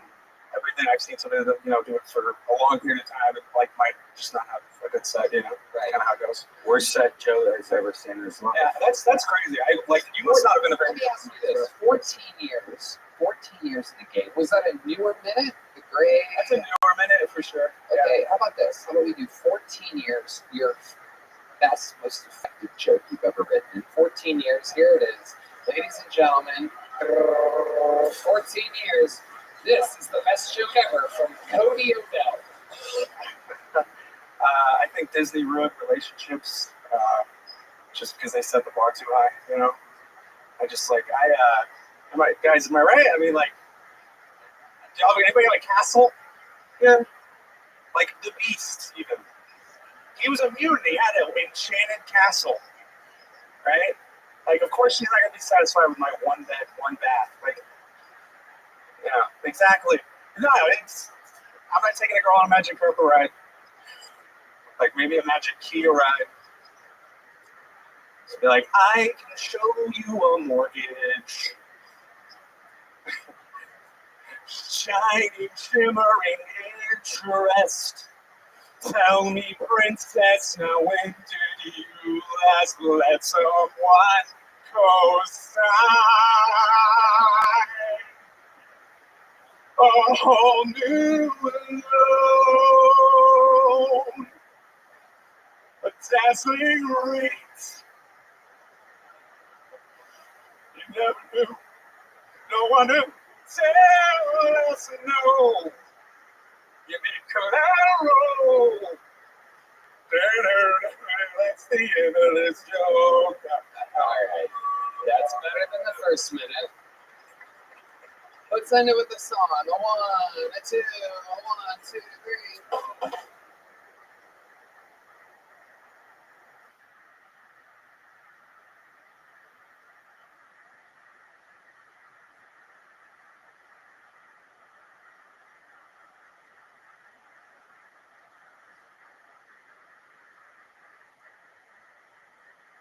All right. Okay, Cody Odell. Honestly, before I thought you should retire from stand-up and be a musician. Now I think you should retire from both. But here you go with a little joke book. There he goes, Cody Odell, ladies and gentlemen. These musicians, something else. Go to MatthewTM.org, check out Matt Muelling's new single, and go to johnbees.bandcamp.com and check out his whole repertoire of music there. Again, D Magnus Day is Valentine's Day. Check him out at the Skylark Lounge, 6 to 8. All right, Jesus Christ. The last 2 bucket pulls. I'm sure there's a few people watching online that have killed themselves and won't even get to see the final comedian of the night. He's a legend.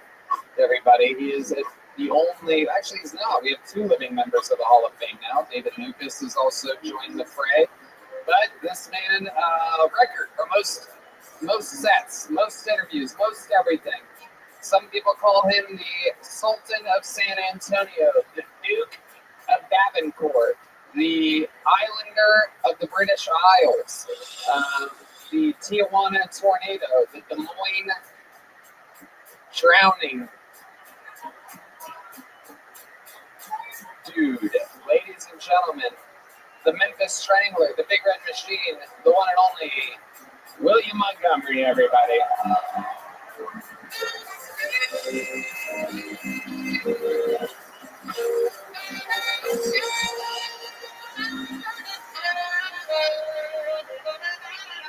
I just would like to first off say, Cody, the singing wasn't that much better, you fucking idiot. And I swear to God, I felt a little threatened when he was like, oh, some people have good minutes. I'm thinking, dude, fuck it, kill yourself. Okay. They recently found 3 Chiefs fans frozen to death in their buddy's backyard. Apparently, right before they died, one of them said, wouldn't it be cool if you watched the Super Bowl with Toby Keith?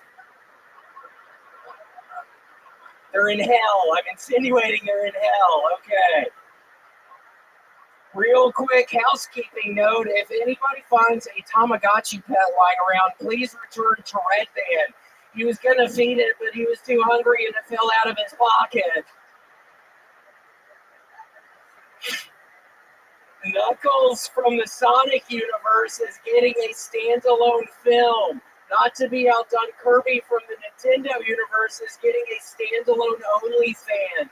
Apparently, Kirby has a special talent that I had to see to believe it. Yeah, it's true. Kirby swallows that shit whole.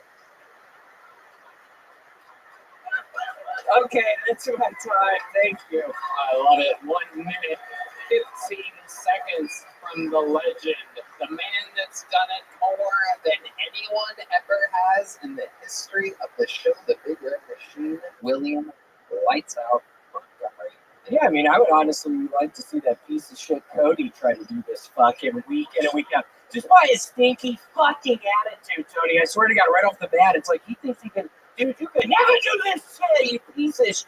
I'm back there fucking getting way too high. I hear that fucking idiot come up on the stage. I'm literally worried about Tamagotchi pad from Red Band. That's all I'm thinking about. Okay. He kind of did have a terrible attitude. That part did stand out to me where he goes, some people have a good set and then they suck. Like, it's like, well, yeah, but you want to have more good sets than bad sets. But do the American fucking Tamagotchi. Seriously, it's these fucking delusional fucking weirdos in this fucking place. I love it. Oh, your mustache blew up just then. You get it. It almost blew off. That's incredible. I didn't know you could do that. Well, it was actually a $400 surgery I got this past Thursday, Tony. What did they do exactly? They added more hair. They got hair from the back of my head, from the back here. There's hair, yeah. And yeah, they did an implant. They started out, I'm thinking about implants on the top of my head, Tony. I was actually... have you thought about perhaps taking some of your beard hairs and putting it on the top? Tony, I look like a black person. They're all frizzy. Move on, aboard. No, but yeah, Tony, it can work. That mustache is flying every which direction tonight. It is amazing that we've done this publicly for so many years, and every week you find new things. This mustache thing is killing me. You don't think it's funny, you fucking idiot? I've been looking at you this whole fucking time. You seem like a real weirdo. Oh. I see your nasty looking slouching right beside you now. You know who that is. That's a great actor, Edward Norton, right there. I don't know if you know that. He was the Incredible Hulk. Holy shit. Yeah, it's a star-studded audience. Great Matthew McConaughey's watching from the look. I'm this white trash retard. Matthew McConaughey. Not in I didn't even know he was there. You fucking idiot. Shut up. It's a star-studded audience. A lot of hip people been getting into Kill Tony lately. Yeah, I actually got a letter. Tony brings that up because I got a letter from the founder of Vitamix. He He's a really nice old man these days, but yeah, he wants me to be their new sponsor. Not to bring it up because of the sponsorship, but yeah, the vitamin is like the dude. He's a fucking legend that I grew up. Tony, I did this weird thing. When I was in Salt Lake City, I started buying coins and infomercials. Oh God, no! I swear to God, no! I bought $500 worth of coins, and if I sell each one individually, they're gonna make me $2,000. I got a couple of them. I spent $1,000. I have 4,000. How much did you spend on the $500 worth of coins? I don't know. I spent $1,500 of it. You spent $1,500 on $500 worth of coins? Yeah, if I sell, no, it's worth. I bought 2 packs. It was worth $4,000. So I'm looking at tripling my money. Wow! And are you planning on doing this coin by coin? Perhaps the audience members. What's your plan of executing this exactly? I don't know. I gotta figure it out. I did just recently start. I've been a big eBay lurker for many years, and I finally started to make my presence known on eBay. I'm posting everything. I'm doing these pictures of these coins. I started drawing as well today. I've been really good at drawing the Kennedy half dollars. I have so many half dollars that are about to be in the market on my eBay site, but you can't honestly. I have an eBay site. I don't know. I might have to hang all this up. Where can people find your eBay site at? Williams Coins on eBay. Just Williams Coins is my shop. Okay. There's going to be a lot of people looking up Williams Coins. I implore you in the next 3 weeks to actually build that eBay. The way you looked at me made me think that you may have been kidding, and I took it a little serious. Yeah, did you think that was funny, Edward? You fucking idiot. I hated you in the Hulk, you dumbass. Why did you have to destroy... Oh, by bad news, there actually is a Williams Coins already. 24,000 items sold, 534 followers, and bad news, they have much better coins than you have. Than you are offering. Tony, that is my actual eBay site. I wanted to get it out tonight. I have been selling coins on eBay for the past 10 years, so I was trying to think of a creative way to get it out there. But yes, that is actually I've made a lot of money on that. So wow. That is incredible. I had no idea about this coin business. I'm always finding out new, very interesting, intriguing things about you. Such a compelling subject. You were out last week with a sinus infection. Would you like to tell us about that? I'm going to be honest with you all. At the very beginning, I can always tell I'm starting to get sick when I just start getting so hungry. I have this insane appetite. I'm starving. Just walking around the apartment, just look at what do I have, fucking macaroni in here? I got macaroni, but hold on, where's the milk in here? And it's like, wait, I got the milk. Do I have the butter in this fucking bread? And then I just get so starving, Tony, and I have to start walking around. And then I start eating peanut butter crackers, and I'm like, oh, yeah, sure enough, I got a sinus infection. I'm coughing everywhere. I'm eating peanut butter crackers everywhere. Waiting to call your ass, Tony, and I'm scared to death. I'm going to think Tony's going to be so angry. You didn't wait till the last minute. You waited until about 20 minutes before the show started last week to let me know you were really stalling. I was, and hold on, why was that so funny?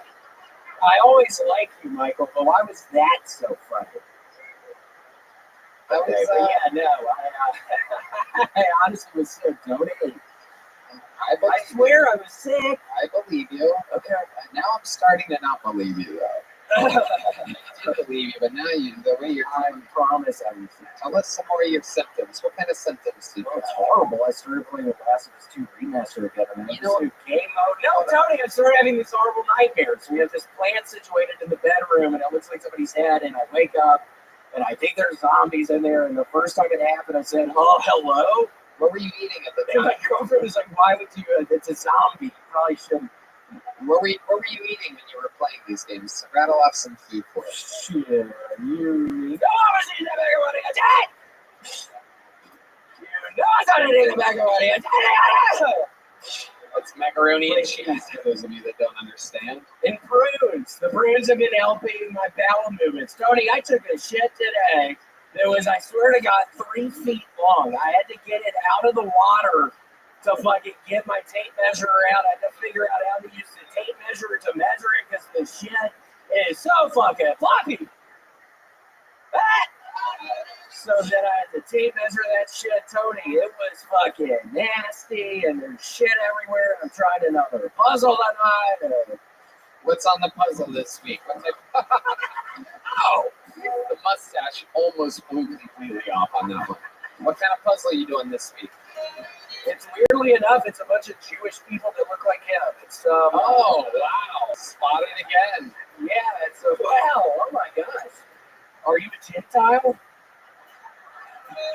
And you're Jewish as well? Okay, cool. Wow, that almost hit the ceiling on that one. The mustache is climbing up the walls. All right. Hold on a second here. William, what are you passionate about this week before we let you go? Joe, what have you seen William before? What do you think about this performance? Many times. I love to tell me straight. No, I love it. I'm still rattled. Tell me what you. I'm still rattled from the last guy. I'm not going to sleep. I feel terrible. It is incredible. No, you asked me a question about what you thought about my set. I don't really give a shit about that fucking idiot before you.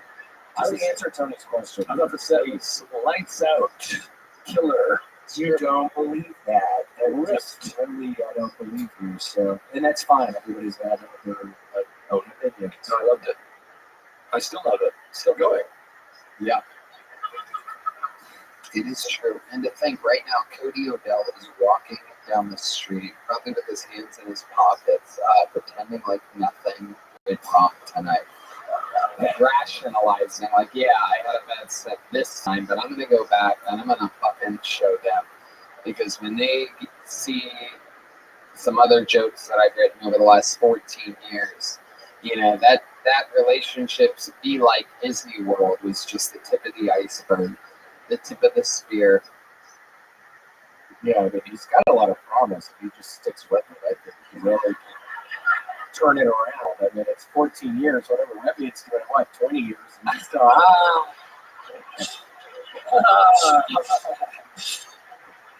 What are you going to hear about the dolphin pussy again, you dumbass?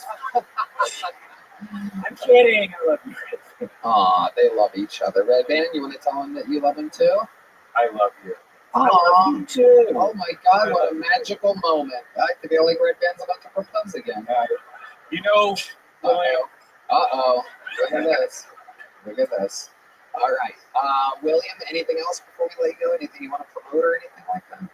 Just everybody is so sweet. Anybody's ever got to hear you is so sweet. Tony, we are fucking, I am balls deep in those motherfuckers right now. That's honestly, I was so scared about getting decided. So it's Valentine's Day. I've been doing a bunch of happy Valentine's Days messages to people. It's been a whole lot of fun, and I greatly appreciate it, but it starts turning into my biggest fucking nightmare when it seems like every fucking thing that comes out of my mouth. Okay, I don't know where I was going. Okay. Abort. Where are your tickets on sale at? You have some upcoming tour dates, correct? Yeah, you can just find it on my Instagram. Yes, we're going to a number of places. Excited.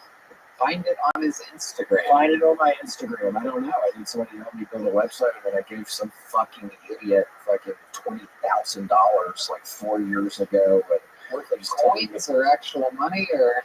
No, it was actually money. It was Traveler's Checks. And he was like, so now he has my fucking domain name. I was trying to get William Montgomery Comedy. It's turning into a fucking, I'm about to sue his fucking ass. It wasn't Deshaun, was it?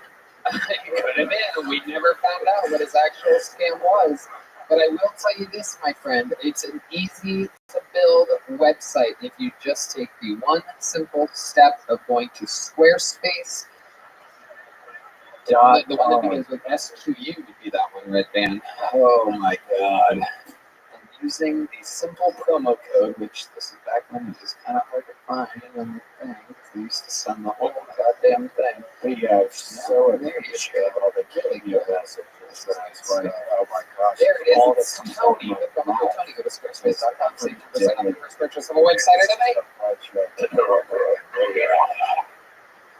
Okay. William, anything you're passionate about? Yeah, I've been. You gonna eat some mac and cheese when you get home, maybe? Yeah, probably. Yeah, gotta heat up the oven. The microwave stopped working.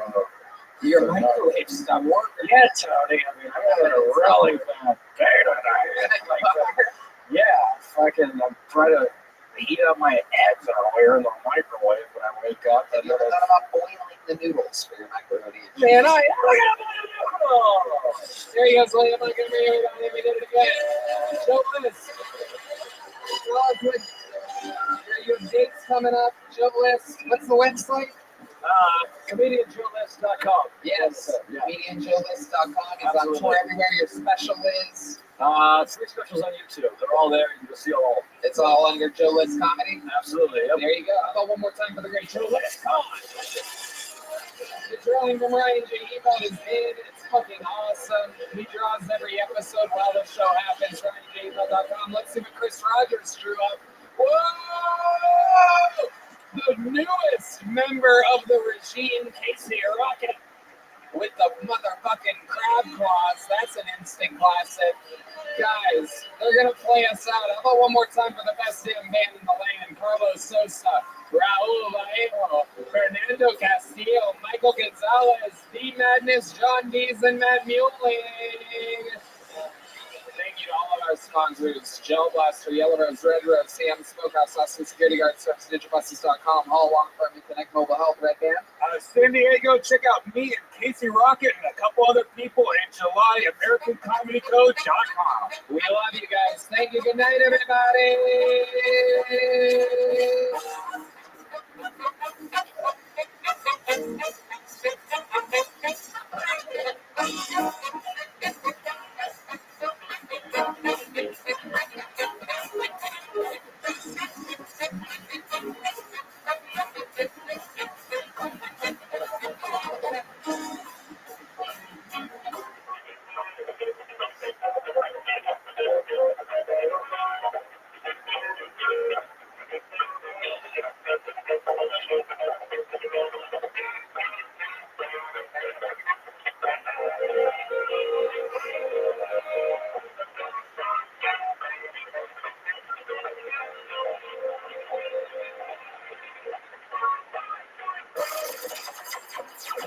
Sunset Strip Comedy Club in Austin, Texas is now open. Check out Red Band's secret show every Thursday. Go to sunsetstripatx.com for tickets.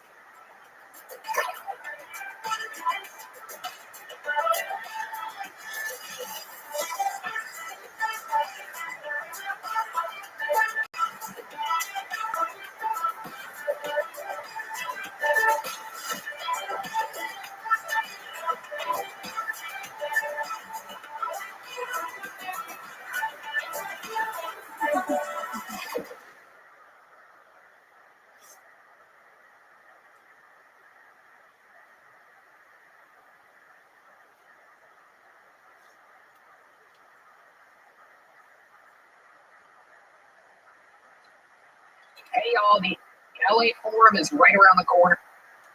Contrary to a lot of people's rumors, there are still tickets available for that. The U2 Theater 2 days later has sold out. Also, there's still a few tickets available for night one at Madison Square Garden, the 2-night super mega event, the biggest in Tony's history. Travel, go there, we'll see you there. And I am on tour with stand-up comedy. Me and some of your favorite cronies from the show do our own stand-up sets. I'm going to be in Cleveland, Ohio, Pittsburgh, Pennsylvania, Boston, Massachusetts, Baltimore, Maryland, Salt Lake City, San Jose, Dallas, Houston, Texas, St. Louis, Missouri, Nashville, Tennessee, Fort Lauderdale, and Orlando. And then that is all of the stand-up on the road I am doing until 2025. I'll be releasing that special just after May. We'll see you guys on the road. Nothing but love. Here is another episode of Kill Tony.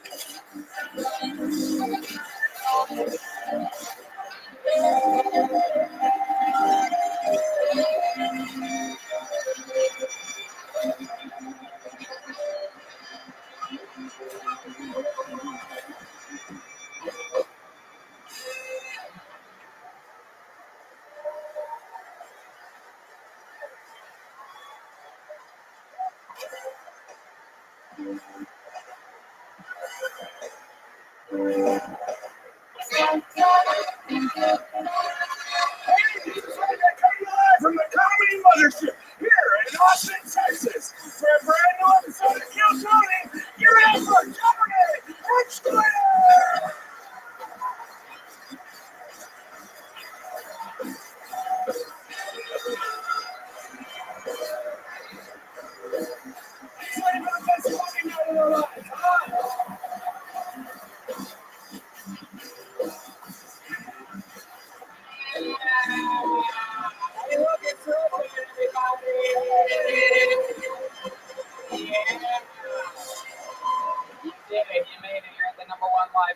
best in the world, Kill Tony. You guys excited?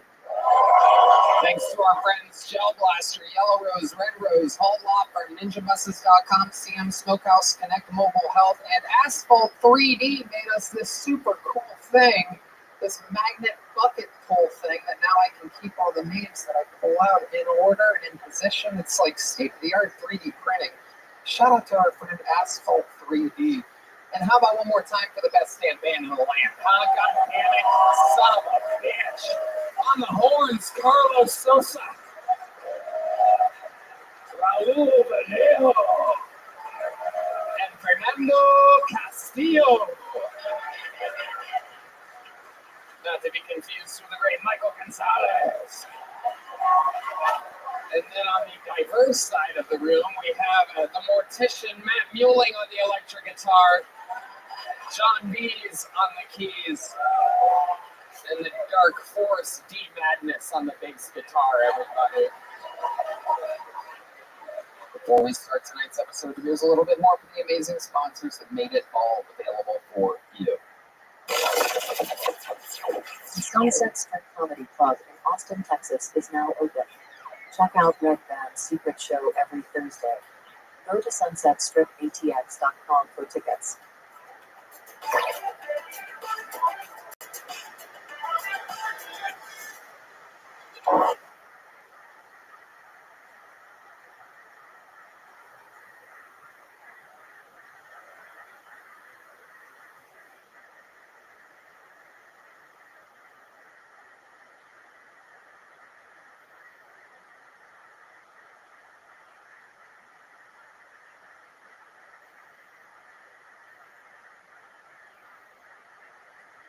You guys ready to start tonight's episode, huh? Every single week, I have at least one of the funniest comedians in the world on the show. This week is no different. I love this show because I take great pride in not only pulling names out of the bucket and introducing people to comedians that are getting their start or perhaps breaking into the industry, but another one of the amazing things that I think we do here is we introduce to you or remind you of some of the great fucking existing comedians that are about to change the goddamn game. This is one of those guys, an absolute monster. You know him from his hit podcast, Matt and Shane's Secret Podcast. Ladies and gentlemen, this is the great and powerful Matt McCusker, everybody!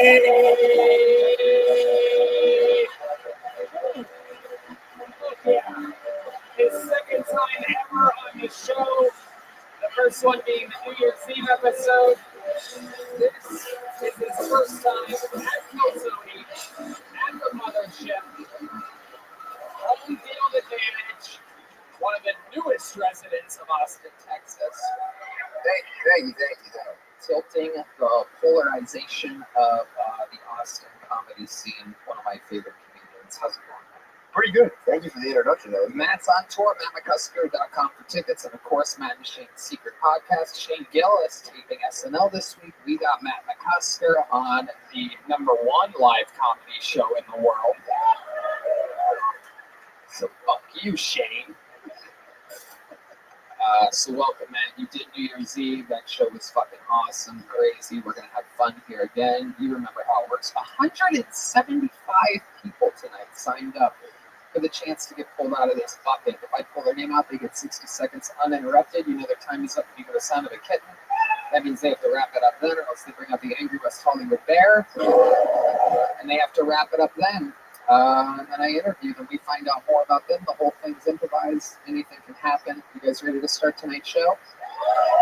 I pull the name out. They go. They grab that person from the bar across the street. More choices, which is what we're going to see a lot of people make tonight. And we will begin with one of our regulars, everybody. Now, some of you might not know yet, but there is a new regular that starts every episode of the show. He's a goddamn force of nature. You probably know him from his hit appearances on, of all things, Kill Tony. I present to you one of the top young rising comedians in the world, Austin's own. This is Casey Rocket.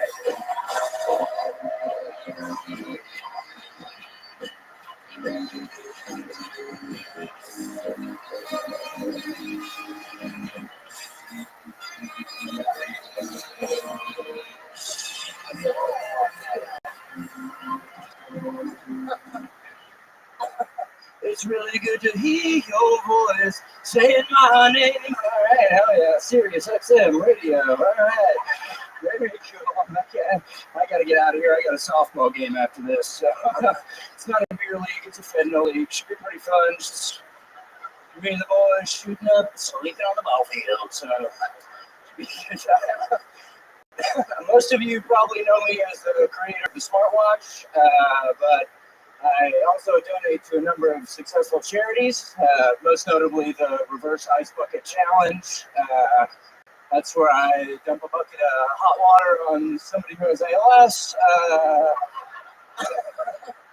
Easy money. Oh, yeah. Yeah, there we go. Look at this guy rubbing his eyes. You're not dreaming, sweetie. This dude's fast as fuck. All right. Come on. Yeah, boss.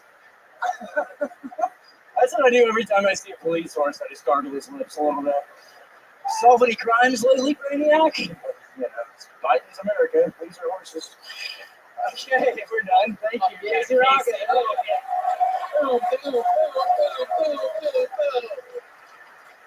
The fucking mighty machine of Morocco, Casey Rocket, has arrived at another brand new minute. Thank you. So much goddamn fun. Whee! All right, yeah, fun. You know why I thought you were all gonna yell like that too. Okay. I feel good. Okay. You are a fucking phenom. This weekend, for the first time ever in my stand-up comedy history, I took Casey Rocket to a massive theater to open up for me, and it was unfucking believable. If you think he's fun in large, sold-out comedy rooms, you should see him in an unbelievably huge, sold-out theater.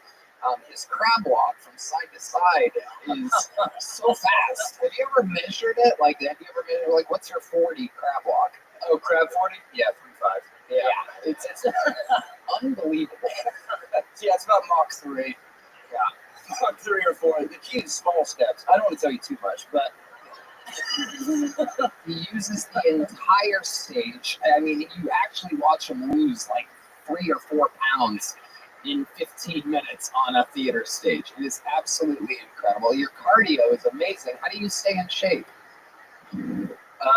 One day at a time, just spending time with my friends and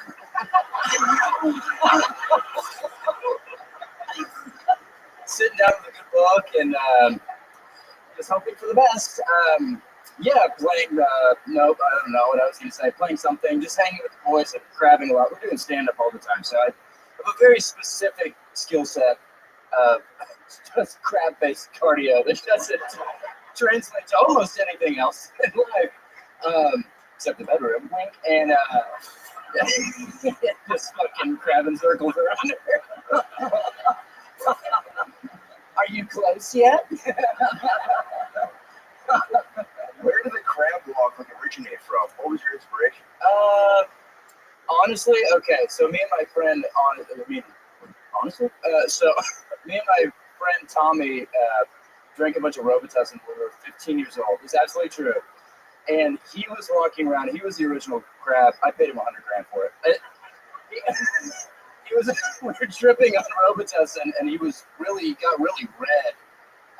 He got flushed, right? Because it's like poison or whatever. And like, but at the time we're like, "Oh, you're so red," and he was walking around going, "Crab boy."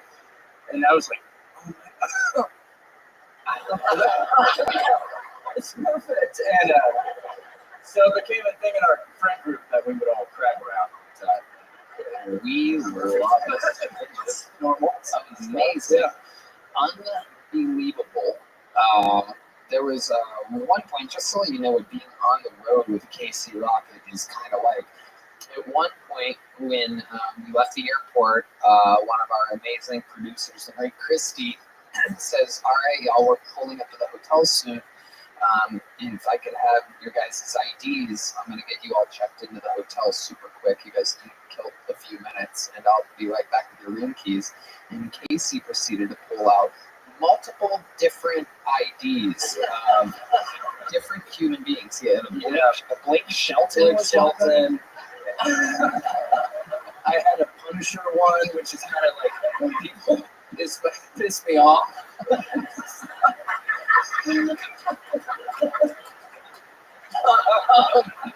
Yeah, Blake Shelton. There was a what's her name, Billie Eilish. Yeah, so it was a bad girl license, is what it says. Yeah, I'll bring it, but yeah. It is amazing, Casey. You are a sensation. Absolutely hilarious all the time. He has a very interesting diet. You want to tell these people what you eat for breakfast? What was it? Nitrogen bar. Space stuff. Nitrogen bar, gumball, Add a butter. Yeah, the nitrogen bar is really big though, so mostly just one of those. Yeah. Just a reminder how stupid Redman is. And just then he goes, "Really? No, you didn't really eat a nitrogen bar. He's doing comedy." No, I thought that was an actual like protein bar. Yeah, like a bodybuilder. What is a nitrogen bar? It's not something that's just. I mean, what's a joke? It's a fake. Well, there could be a protein bar called nitrogen. It sounds like a protein bar. Yeah, I don't know. It sounds like some kind of other thing. Yeah. Did you ever hit the oxygen bar at the boardwalk? Where's that? They used to sell oxygen at the boardwalk at the Jersey Shore. Oh, okay. Yeah, I've never been to the Jersey Shore. Have you ever done a vodka shot that's like they make it air? When you breathe it in, Yeah, you breathe it in. Not the same thing. You freebase it. Yeah, you freebase it. Yeah, like a freebase. That's more my speed. Oxygen. What if it was straight up?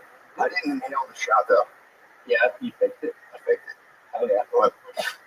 Oh, it's so cool, guys. I'm so drunk on oxygen. I love it. Well, Casey, what a great way to get the show started. You did it again. You're an absolute phenom. So much fun on the road. Can't wait to get you back out there more. Big stories for great and powerful Casey. Thank you guys. Like that, it has begun. I pulled the first name out of the.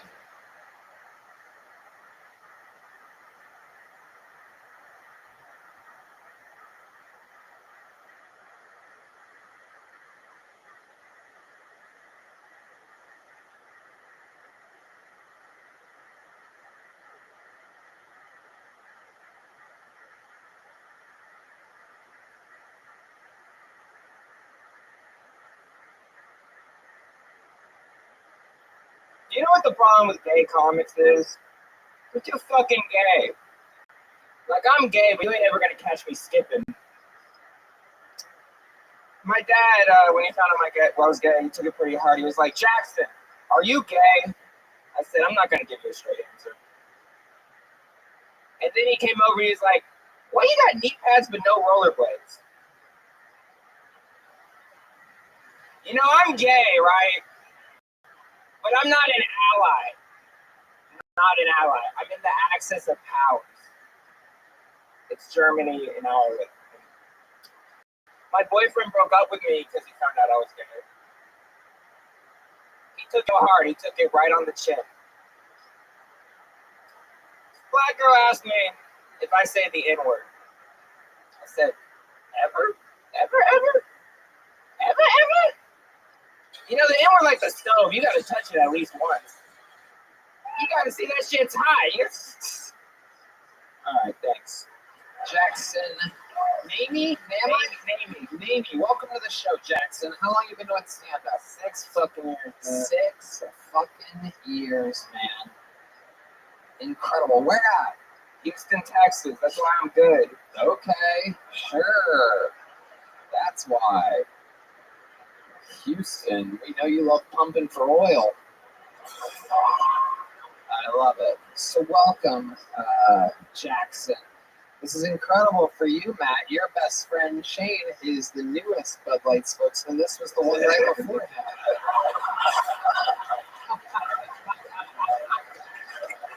He does look like one of those newfangled trans school shooters. No doubt about it. Liberal arts school shooter. I love it. Jackson, what do you do for a living? I work at a hair store. A hair store? Old ladies come up to me. They're like, "What can I do with my weave?" I'm like, "Nothing can have that mop on your head." Oh, shit. You're a bad hair salesman. Geriatric. Damn. That's fucked up. Are you gay? Nope. Keep dreaming, Jackson. Keep dreaming. I'll let you jerk off to the podcast though back at home. I love it. So, how often do you come to Austin to perform? This is my first time. Your first time. Wow, 6 years in Houston. This is your first time coming to Austin, and you got pulled out of the bucket first. What are the fucking odds? You're a lucky little gay guy, aren't you? Tell us about some of your escapades. You said you're not that gay, but you seem gay as fuck. I'm gay as the day is long. Yeah, and the day might be longer than any of us know. If that's how gay you are. It's like a 48-hour day right here. So tell us about it. What's the gayest thing you've ever done?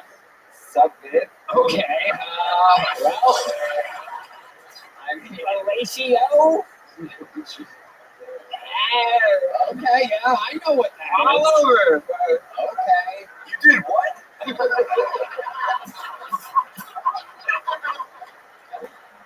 You sure you don't want to try it? No, I'm positive. Not even HIV positive? Or? Yeah, keep treatment. Again, you're just really you're so gay, dude. It's incredible. Usually I'm so gay on this show, but you came and you make me look like fucking Red Dad. You make me just look like a perfect error. Yeah, exactly. Oh, man. Jackson is here. So Jackson, what else do you do? What do you do for fun if you're not being gay or doing stand-up?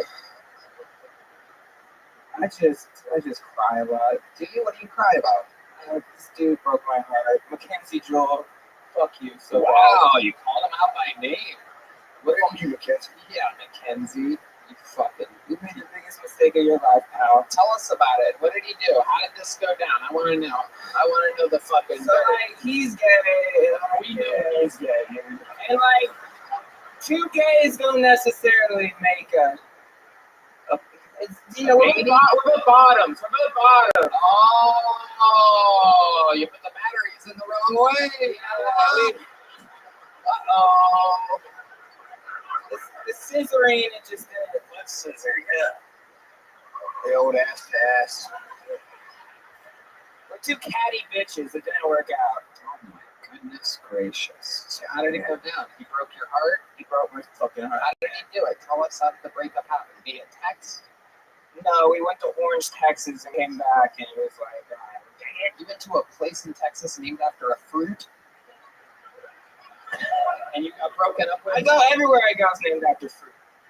All right, you're tagging good jokes with bad jokes here. You're knocking them down.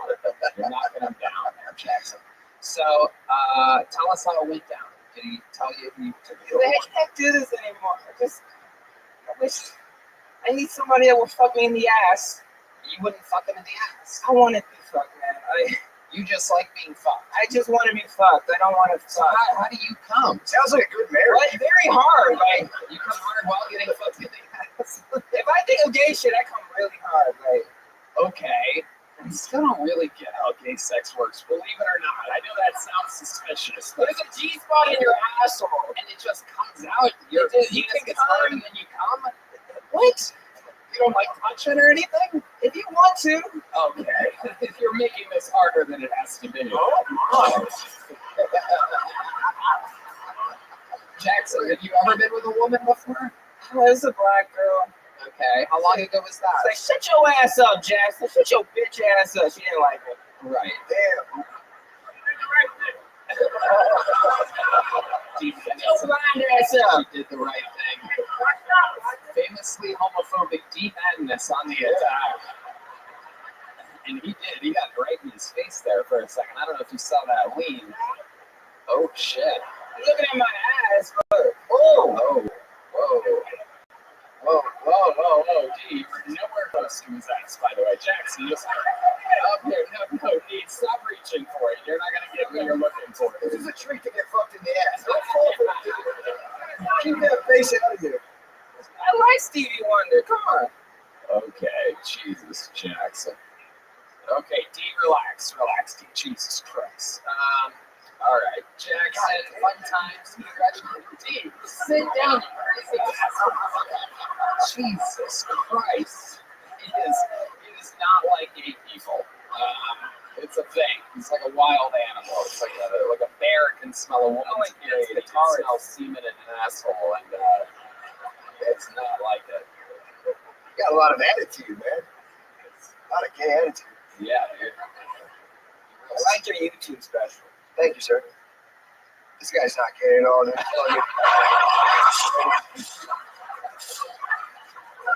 My special was like conversion therapy. Just like, You think I still have hope? Like I can find the light. I can. absolutely. Okay, tell my dad that. He needs help at the end. I'm gonna phone your dad. We're on the tunnel. Ever since I've been gay, my dad just work on the fence all day, man. He don't even stop. It's not even broken. He just hates me. He works on the fence. I'm gonna fuck him on the fence. I'm gonna phone your dad. Don't worry. How old are you, Jackson? 23. Do you still live with your parents? Yeah. Okay. Nice. And what does your dad do for a living? I don't fucking know. You don't know what your dad does for a living. Okay. I don't know. Where's the gay away? I don't know. He's fucking. Okay. I'm gonna let you out of here. Alright, so there you go. When they stop answering, that's when the fun ends. Jackson caught the little joke, but not easy for a gay guy to catch things. But he did it. I don't know if you know this, D Madness, but this podcast is sponsored by Squarespace, the all-in-one website platform for entrepreneurs to stand out and succeed online. Whether you're just starting out or managing a growing brand, Squarespace makes it easy to create a beautiful website, engage with your audience, and sell anything from products to content to time. All in one place, all on your terms. I've used it a few times, Tony, and I'm obsessed with Squarespace. There's no other website building tool I turn to when I need to make a sleek, professional-looking website. With Fluid Engine, a next-generation website design system from Squarespace, it's never been easier for anyone to unlock unbreakable creativity. Start with a best-in-class website template and customize every design detail with reimagined drag-and-drop technology for desktop or mobile. Stretch your imagination online with Fluid Engine, built in and ready to go on any Squarespace site. That's right, Red Band. You can easily sell custom merch and create a passive income stream that engages your audience and scales your brand. Design your products and production inventory, and shipping is handled for you, saving you time and money. Plus, sell your products on an online store. Whether you sell physical, digital, or service products, Squarespace has the tools you need to start selling online. No doubt about it, I love how easy Squarespace is to use. Making a website has never been easier thanks to Squarespace. So head to squarespace.com for a free trial. When you're ready to launch, go to squarespace.com/KillTony to save 10% off your first purchase of a website or domain. That's squarespace.com/KillTony.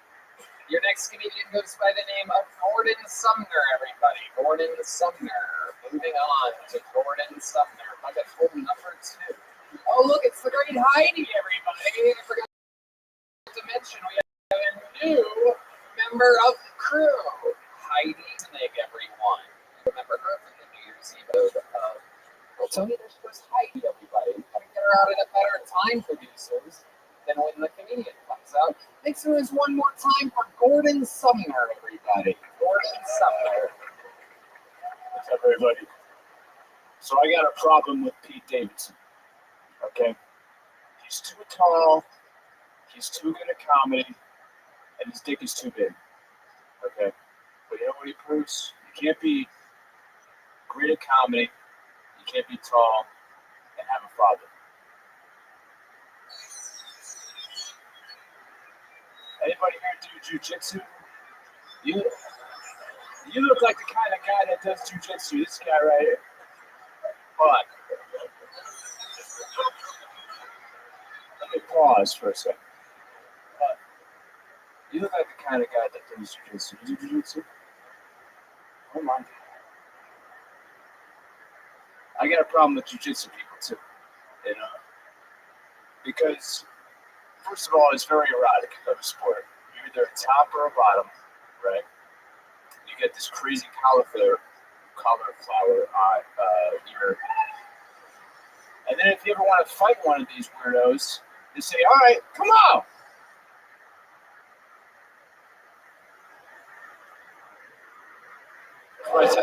There we go. Gordon Sumner.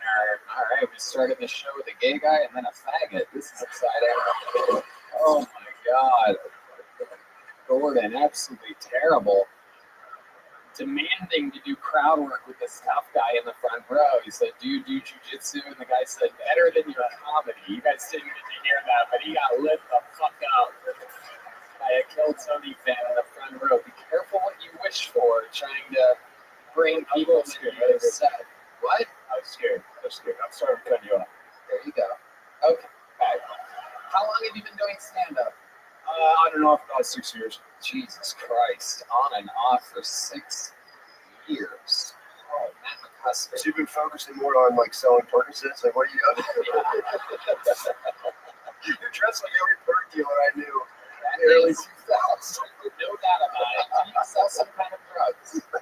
I used to, Yeah. What kind of drugs did you sell? I can't. Well, there's no cops here, right? Coke, weed, right on. Yeah, Coke. Okay. So you think there's a cop here that's going to get you for drugs that you used to sell? Or do you still sell them? It's not. I love this. Answer the question. Where were you last Friday? It is. It's like I think it's the hair dye job because it's like blonde, but it's not bleach blonde. It's like the concentrated lemon juice. Remember when people used to? It might be on the land right now. It's in disguise. It's a Connie boy from The Outsiders. There you go. Super topical reference for the young kids. Good God Almighty. He's on the run from that 8-ball he sold 3 years ago. He's on the run. Gordon, what do you do for a living now? I'm unemployed. What was what was the last job that you had? I used to drive trucks. What kind of trucks? Not quite a CDL level, but like below that, you know. U-Hauls? Yeah,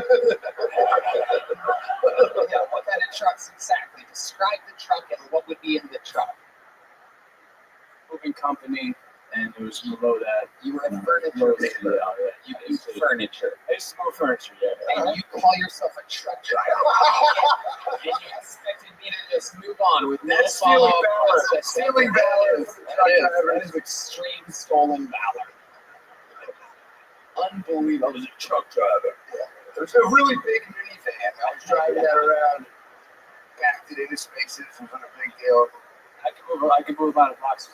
Did you get fired from the moving company or did you quit? I quit. How long ago was this? It's like You've been unemployed for a year? Yeah. So how do you survive? Describe to these people realistically, being honest. Fucking genius. That's how it's. Okay, very good. So how do you do it? There's some officers here tonight, actually. There are some I officers. saved money, and then I just decided to. You save money while doing comedy. I You rap save- too. Oh, you're a rapper?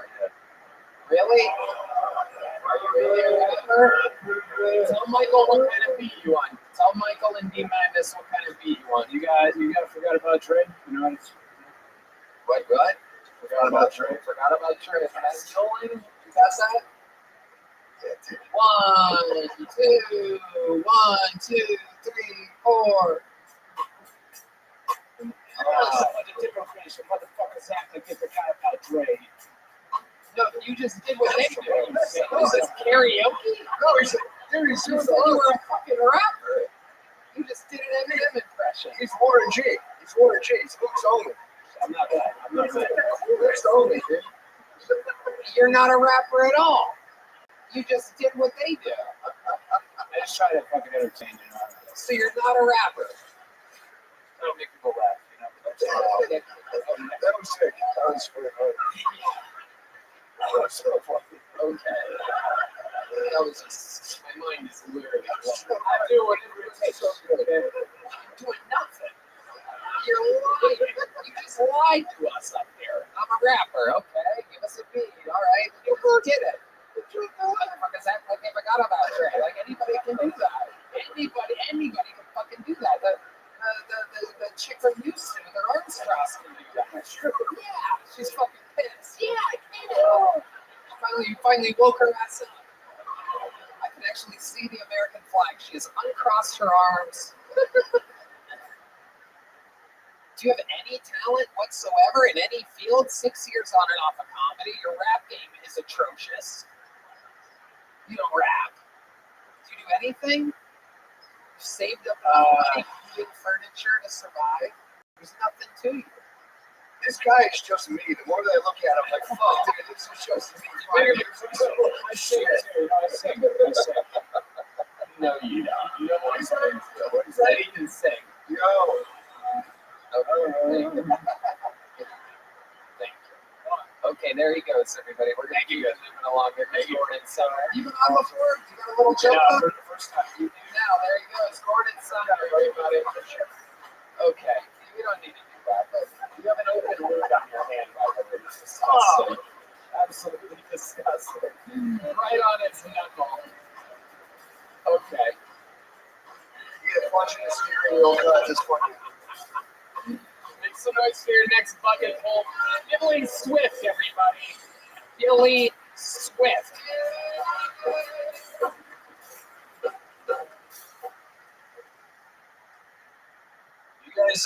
You guys think anybody's ever taken a Viagra recreationally? Like no sexual purpose. Just a guy wakes up, he's like, I don't know, man, I want to look good today. You know? I think we should normalize that shit. You know, all these chicks getting half-price coffees with their tits hanging out. I want to pop a Viagra and try buy a 2008 Toyota. You know? Oh, you sure you can't take $1,500 off the price? Well, how about me, big boy? You know what I mean? 3/4 chub, get a quarter off the price.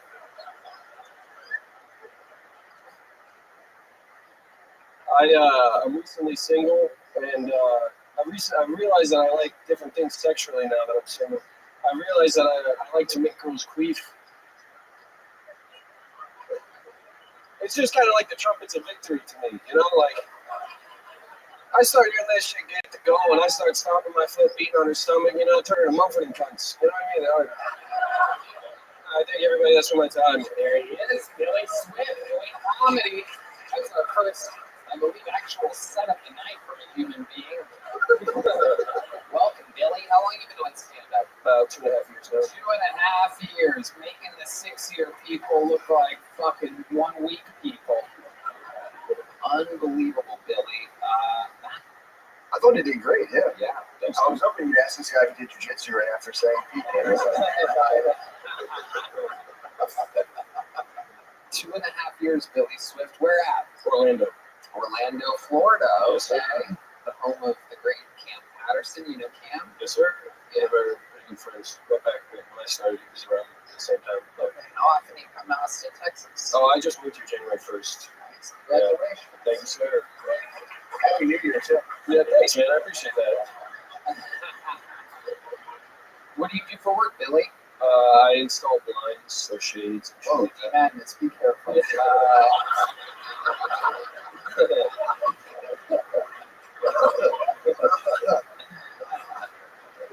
He qualifies as both a blind and a shade. If you call them shades sometimes, these types of people, you know what I mean?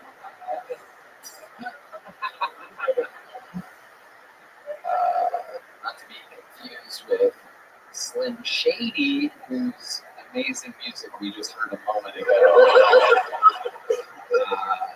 So Billy Swift from Orlando, you moved here and you're installing blinds here? Yes, sir. Yeah. And everything's going good? Yeah, it's going great. I love the city. It's awesome. What do you love about Austin, Texas? Tell these people watching all around the world.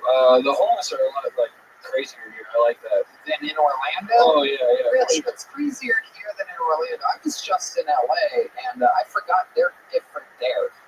It all really depends, I think, what drugs are on the streets. A lot of people with blankets over their heads, publicly urinating. San Francisco they shit on the streets for some reason. Tell us about the Orlando homeless. What are they known for? They're fucking chill. I mean, they don't really do much. You know, they're more heroin guys, so they take naps and stuff. Yeah. Well-rested people. Yeah. Out there in the heat of Orlando. Yeah. The most magical place on earth. In Orlando, I lived there for 6-7 years. Then when I moved here, I've never seen a homeless pair of tits before I came here. and I've seen so many. They're a lot. Yeah, they're not bad either. Oh, there you go. Clean them up a little, you know. There you go, Red Band working on new material. Hey, those tits aren't that bad, lady. You want to have to make this one? Exactly. Hop in the back with me. We'll let it drive. You got a nice place, mister.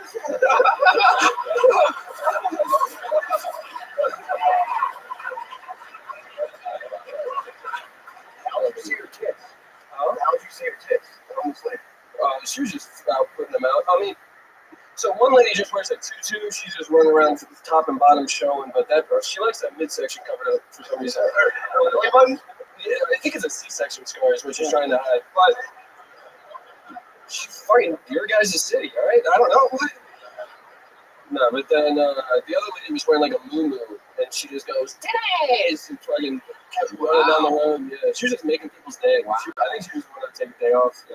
Wow. Just get back. Yeah, just get back to the community, you know. Y'all motherfuckers be giving me dollars and shit. This is the one that you see. Which is your home. Is it the muumuu one? It's the one that's covering up her stomach. I've seen that. I thought yours was the muumuu since you respond to that kind of language. Since you're a cow. I got it. Okay. Billy Swift, what do you do for fun when you're not installing blinds or doing stand-up? I used to train MMA, so Really? Yeah. Oh my God. Wow. I wouldn't have guessed that. MMA. Oh, yeah. The bag? Oh, shit, dude. Just kidding, bro. Yeah. What kind of MMA do you specialize in?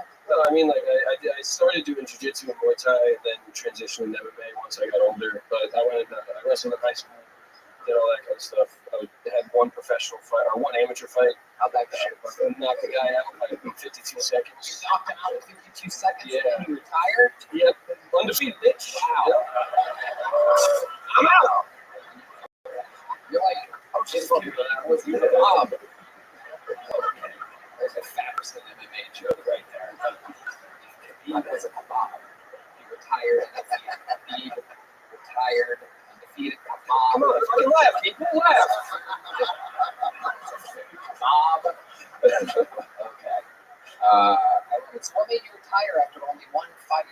I just got burnt out, man. I was doing construction, and then I trained from like 4th grade. My dad was a professional fighter, so he always had me training with him. And then I just started from 4th grade, wrestled all the way through high school, took it seriously. And then I got old and just decided to stop. It's a shame the first bucket whose father was a professional fighter. You gotta be straight in the euro.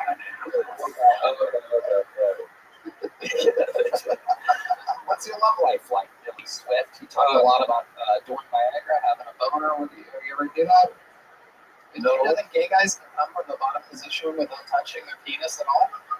It's like a magician's trick or something. I just get fucked and they get hard and they come. That's a weird Wim Hof method. That's how I do it. I'm hosting a show. I try to do it in front of 1 million people. That's how these guys come. I'm like, how do you come? Like, what do you need? By getting fucked in the ass. I'm like, what? You're saying you didn't know what I see what the guy is. Right? Like, there has to be something, right? Yeah, sure. Yeah, you've never heard of getting milked before? Dude, you get milked. Yeah, dude. Really? Yeah. This is the fucking weirdest ploy, dude. I know you're lying, all right? You know exactly what we're talking about right now. He's like, no! I have no idea. That's why I'm so busy eating pussy. I have no clue.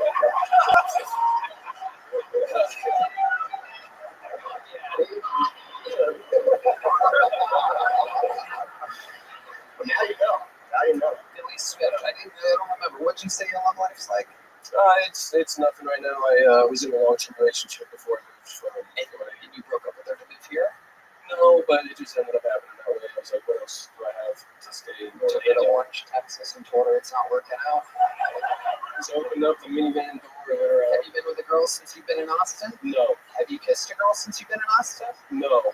Really? Yeah. Well, you know, we have a little history on this show. We have some of the best female fans in the world on this comedy show. They know how to play along. So if there's any girl out there that wants to come give this very funny man his first Austin kiss, let's do it. You guys think we should, huh? There's the red light. Anybody out there? Is it fucking nobody? Yes! No, this girl. Come on now, you fucking don't milk it. I just learned what milking was. You go all the way down. She's actually a pretty girl. Yeah. Billy Swift's about to get a deal on a car. Oh my goodness. All right. Billy Swift getting his first Austin kiss. Here we go. Oh, that was a weak kiss. That was a very weak kiss. Come on, give him a real kiss.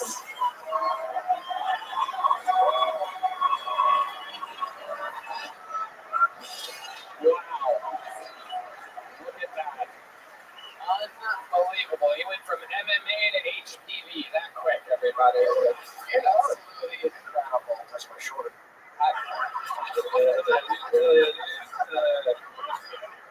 do you feel, Billy? Your first Austin kiss? Her lipstick tasted good, or whatever the fuck that was. That's pretty alright. That was alright. That was an open cold sore, my friend. The Austin special, baby. Sensation. That's a little one. You gotta risk it for the brisket. Yeah. Billy, anything else crazy we should know about you before we let you go? I used to have a tit. I used to have one titty. Well, explain to us more. So, when I used to be a fat kid, and then I hit puberty, and I thought like a cool way to like show people I'm fucking tough is to get titty twisters and not like flinch. So I just stand there and fucking take that shit, and it gave me like calcium deposits, pretty much cauliflower here in my tit.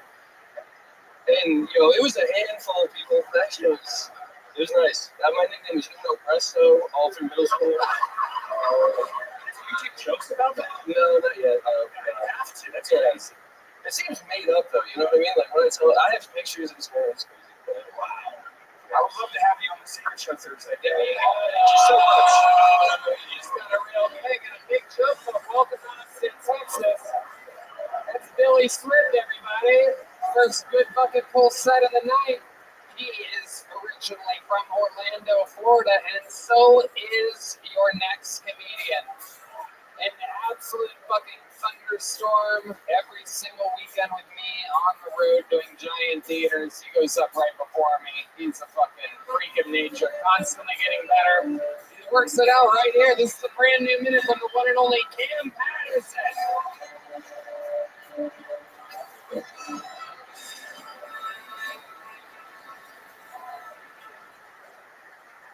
Billy just kissed my dick. All right, that's a big second joke. All right, let's get it started. I don't do crowd work no more shows.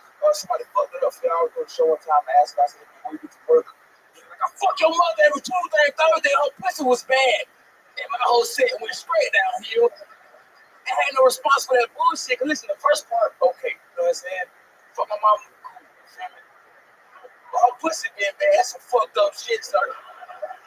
I would like them. Oh, I got great pussy. That's what I would like to think.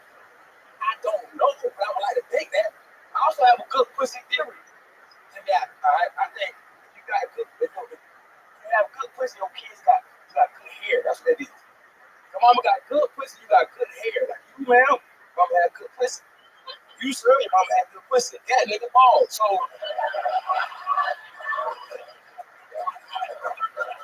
you tell me, baby. Exactly 1 minute. Boom, boom, boom. That is how you do it. Cam Patterson has done it again. Unbelievable new minute. Welcome. How you doing this, huh? Yep. Yeah. We are. D-Madness is smiling. You're straight. Well, hell yeah, I got your back, D-Madness. No more games, but I love gay people. What are you going to say, John?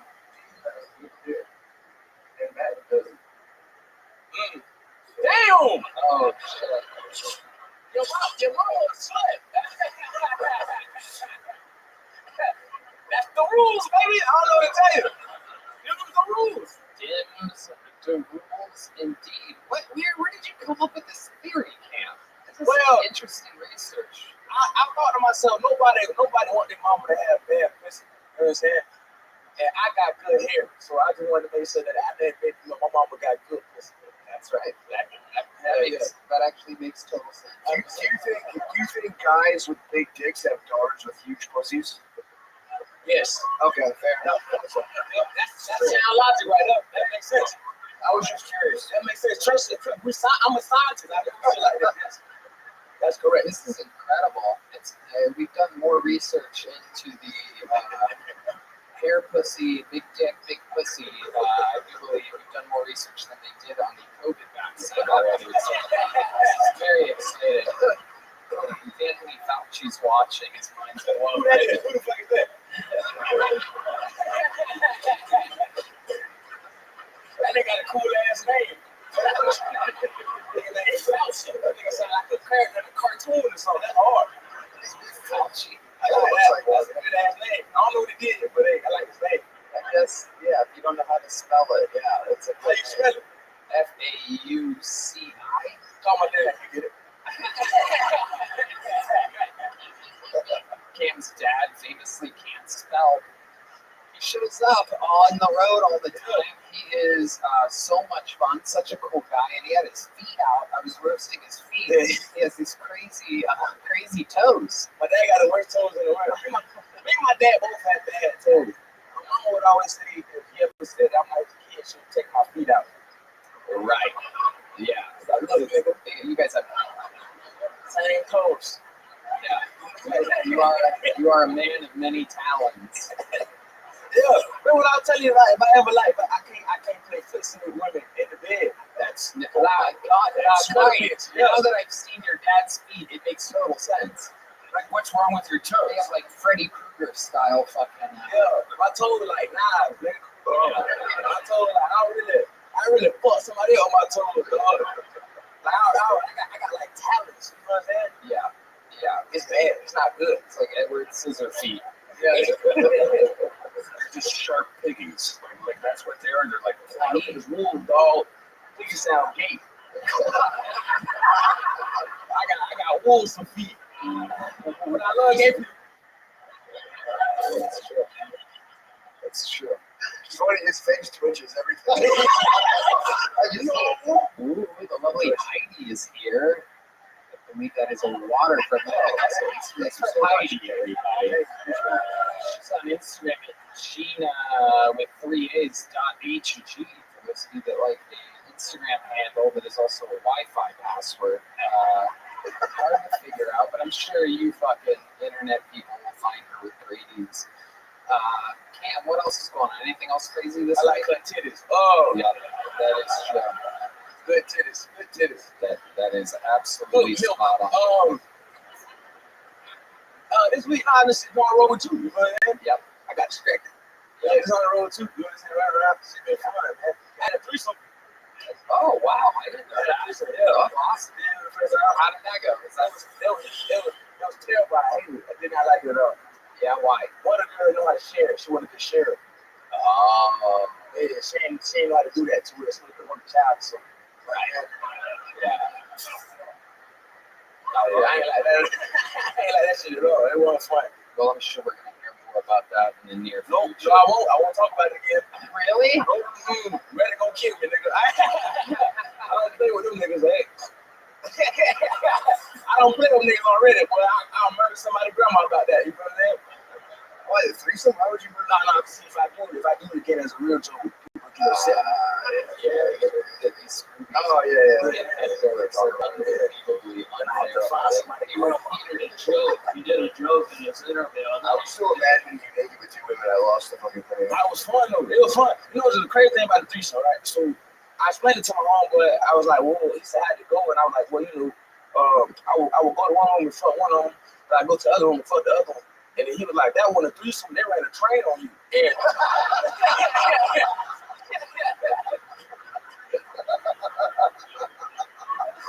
I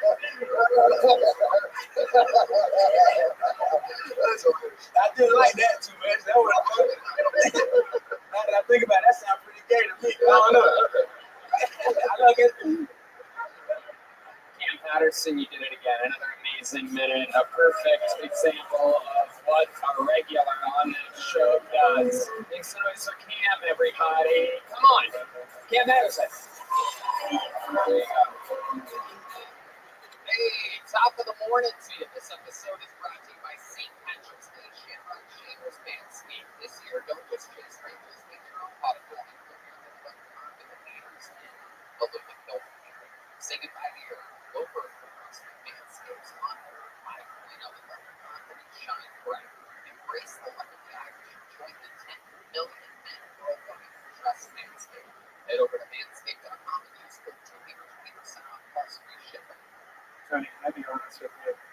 My St. Patty's Day of the past were terrible. I would try to shave my head, like my whole body, head to toe. Go to my local pub and drink a big green beer, clean and smooth. It was my St. Patty's Day wish. But guess what? It never happened. Because the razors I used couldn't do the job. That was my life before Manscaped. This St. Patty's Day, I'm going to enjoy a shepherd's pie completely hairless. Thanks to Manscaped. Completely disgusting. Meet your new lucky charm for St. Patrick's Day. The Lawnmower 5.0 Ultra with strip comes with 2 interchangeable multi-gen safe blade models. No doubt about it. They are next-gen skin-safe blade has one for a classic trim and a new foil blade to go smooth wherever your heart desires. You know where my heart desires. Equipped with dual LED spotlights, you can navigate your shamrock packaging piece, or you'll make a mess. Fear not. This wonder is born. Shaded by the misty moors under a waterfall, even during a rain dance. Its compact case makes it an ideal companion ready for any adventure or last-minute plans. Whether you're sculpting your beard or cleaning up your neckline, there's always the right tools for the job. That's 20% off and free shipping with code Tony and 20% off and free shipping with code Tony at manscaped.com to save Patrick's Day. Make sure you work with what you got on this. Alright, onward we go, back to the bucket. We're facing a dangerous real quick. Just 60 seconds for Angelo Seville, everyone. Here we go. Angelo Seville. I thought I got molested one time. What else? I just found out my dog's gay. You know, I got him from the shelter, and I started to think he was gay because he kept doing a lot of gay shit. But what confirmed my suspicions was, I took him out, I fed him, and I left to work. But when I got home, I opened the door, and he was sitting on the couch, and this time the peanut butter was on his nuts.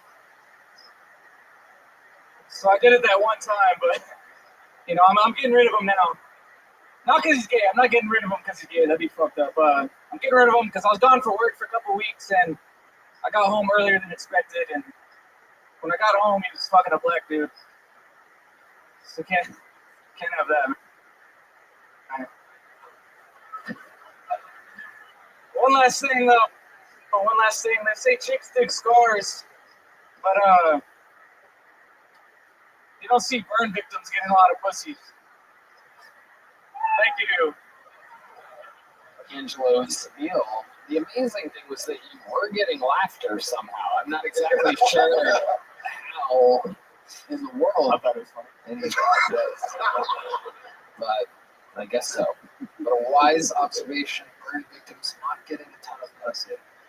Yeah. So Angelo, how long have you been doing stand-up? A little over a year now. Where at? Started about an hour north of here, up in Temple. Come down to Austin occasionally. But okay. What do you do for a living? I'm in the Army. What do you do in the Army? I'm a medic. Okay. Have you served overseas? I went to Kuwait, but that was mainly just like standing around in the desert. Wasn't anything cool. We're still waiting for a punchline. So we're just standing around in the desert because there's not much happening in Kuwait anymore. Not at all, no. Yeah, the war ended there a while ago. So why did they send a medic to Kuwait? It was during the pullout of Afghanistan, so there's a lot of refugees going there. But the Kuwaiti government didn't want them there, so they sent them away as soon as I got there. So I played a lot of volleyball. You played volleyball. Yep. Desert volleyball. Yeah. A little sand between your toes. Yep. Okay. What else do you do, Angelo? I like to paint. Okay. Paint a lot. You gay? No. Why do you say it like that?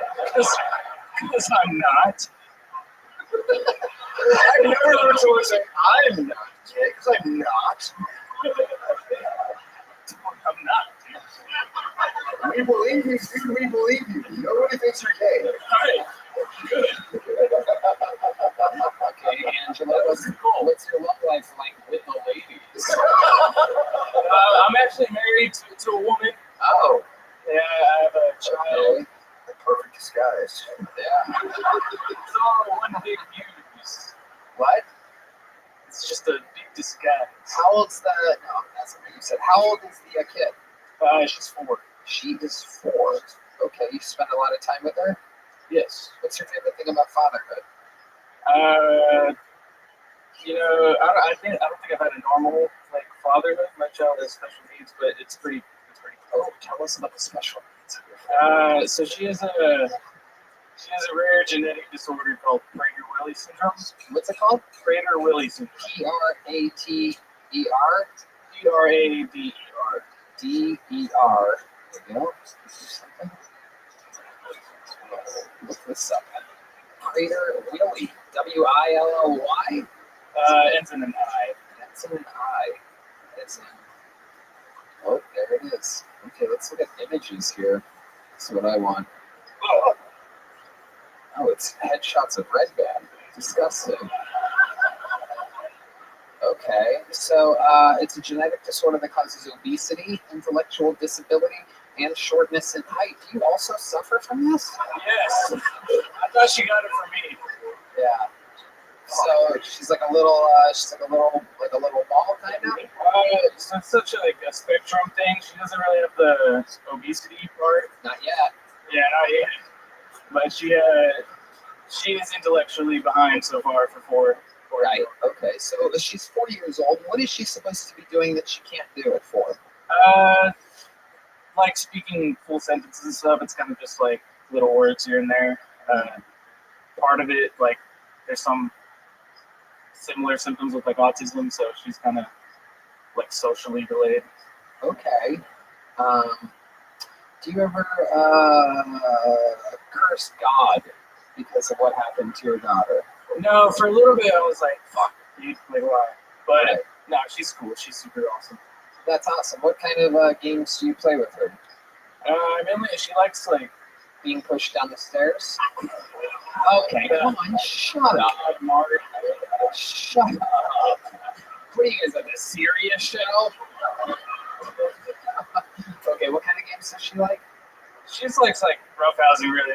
She likes being picked up and thrown around. She giggles. Yeah, I love it.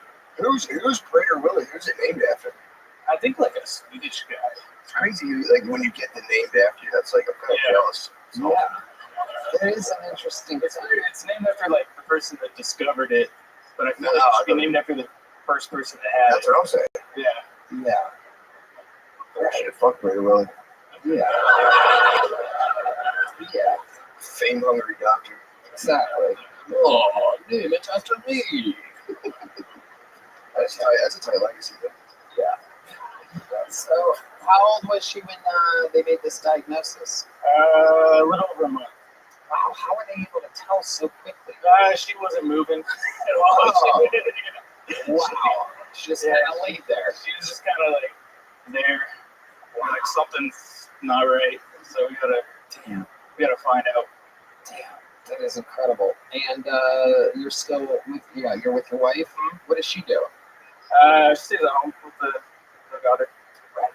I mean, it seems like that'd be a pretty easy babysitting job, though, since she doesn't move around. Yeah, well, actually, now she's all over the place. But okay. Yeah, she's doing good now. That's good. Yeah. Congratulations. That's fun. What else do you do for fun, Angelo? Do this, stand up, like to shoot, paint. What do you shoot? Gel blasters? Shooting ropes. No. Not guns, like a straight guy would do. Yes, there you go. Now he is proven his straightness. It wasn't the child, it wasn't the. Now that you can shoot guns, we know. Battle nurse. That's right. An army of one. Okay. All right, Angelo. So 1 year in stand-up comedy, do you think that's your best minute? I think that was the most like punchlines I could pack into 1 minute. Okay. I think. All right. How often do you get to perform? I was doing it for like 4 or 5 times a week for a while, but the past 2 months I haven't done any. Why? So I just bought a house, and then I've just been busy with work and that. So right. Work. And you're still in the Army. Yep. What do they make you do here? It's pretty like lame actually. I know. When there's no like, there's no war or anything going on, you just kind of like count stuff, make sure everything's still there. Right. Okay, find a war for you. That'd be nice. Yeah. We might have a good one. That'd be nice. Get you out there. I don't want you being bored. You're like ready to go, huh? So if we do go to war, you're the medic. Yeah. That's awesome. Okay. Hey, well, thanks for that. Yeah, thanks for being a medic. No problem, guys. A real straight hero. Anthony Seville. There's a little joke of my friend. There he goes. Angelo Seville. Thank you, everybody. We're going to keep it moving along here. You guys having fun out there? All right. Make some noise for your next comedian, Mike Ryan, everybody. Mike Ryan is next on Tell Tony.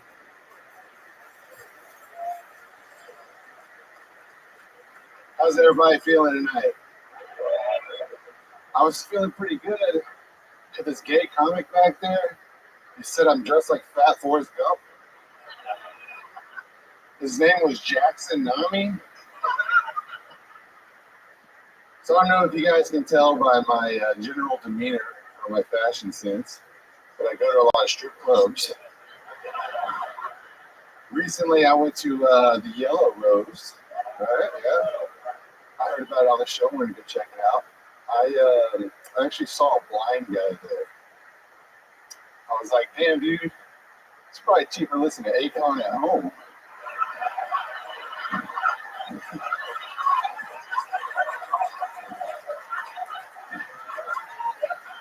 He was singing really loud. He was like, I see you winding and grinding up on that pole. I was like, no, you don't. I felt pretty bad though, because he did like 600 singles at the cigarette machine. Thank you.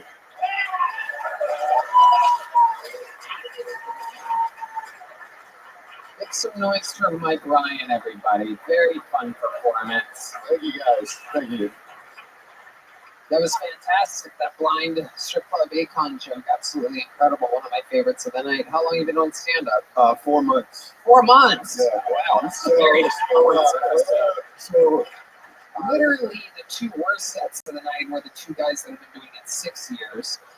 The next best set was 2.5 years, and you're at 4 months. Yeah, so I worked with a guy, and he told me about this show.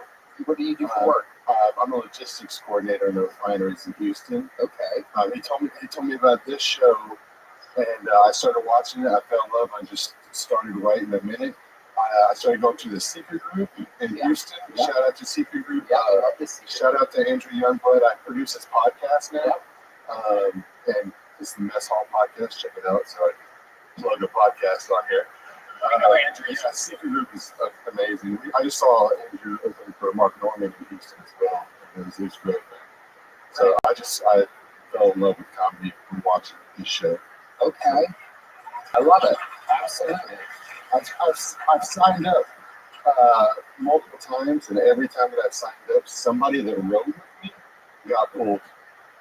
So Will Loden, Trey Campbell's a good friend of mine as well. Okay. Like he's been one of the guys who's helped me out a lot. Okay. I recently had him in my podcast as well. I love it. How old are you? I'm 36. 36. What's your like barn or shed vibes from it. No, I have a house. Your own house? Yeah, I have a house. Well, so when my wife left, I moved in a roommate, but because I didn't want to live alone. Okay, how long ago did How you like me now? Oh yeah, there you go, big winner. Absolutely. Absolutely. So when did your wife leave you? She left in June. So I got married in October, and she left in June next year.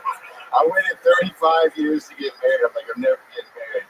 I met her, fell head over heels. We got married. 6 months later, I came home. She's like, I don't want to be married to you. Why didn't she want to be married to you anymore? What's the real reason? So my best friend and best man, he actually died on my wedding day. Wait a second. So I just kind of emotionally shut down. Oh my God! How did he die on your wedding day? Murdered.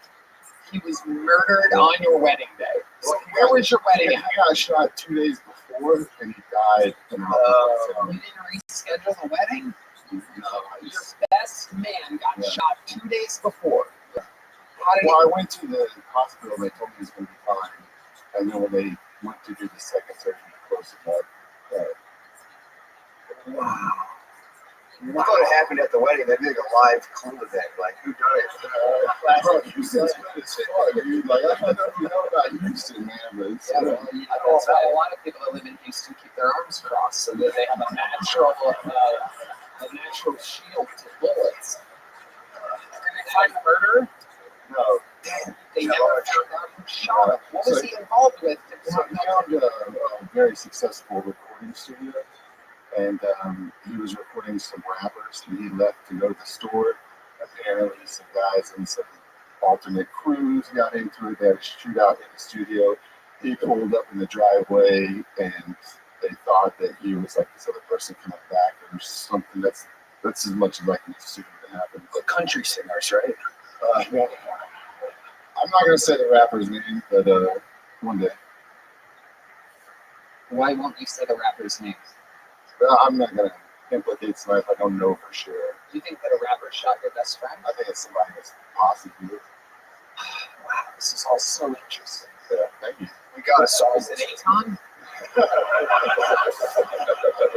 I fucking love you, Tony. Aw, sweet. Hey, Jackson loves you too. Boy, I'm the man.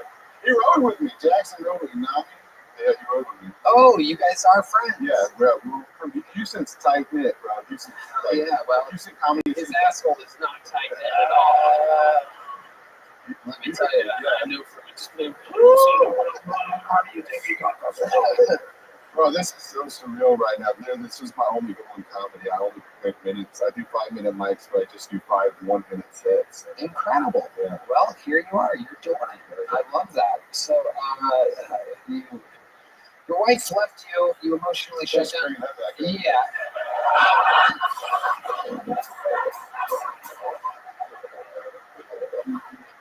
You communicated with her at all? Yeah, she texted me today.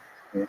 We're still friends. Like, that's the thing is, she's younger, and when she said that she didn't want to be with me, I loved her enough to let her go. Like, I didn't want her to be unhappy and just stay with me just to do it. She's got her whole life ahead of her. You're a sweet man. Thanks. Look at you. Thanks. Incredible. Guess what? If she comes back, she's yours. Yeah, that's true. That's what they say. If they come back, it's time to kick your roommate out. You have any other? You have so much charisma. You do other things on stage. You have any other special skills? So I used to be a rapper. No way. No, you gotta be funny. I'm not doing it. I'm not doing it. No, you gotta be kidding me. So I rapped over dubstep. This was when. Not you forgot about Dre? Yeah, no. So when dubstep first became popular, I was one of the promoters in Houston that was doing dubstep shows, and I also emceed over it. And I had a fairly successful local career, playing on a few festivals, stuff like that. But you never believe by looking at me, huh? We absolutely have to get at least a sample. You can improvise. If you don't do good, it's okay, because we know that we're just putting you on the spot. The whole thing's improvised. 1, 2, 1, 2, 3, 4. That's dubstep. Times be subliminal. I used to be a criminal, but now I'm hopping on this like I'm going like the mineral. So take it like it's literal. Real talk, real walk. If the haters talking shit, his body's lined in white chalk.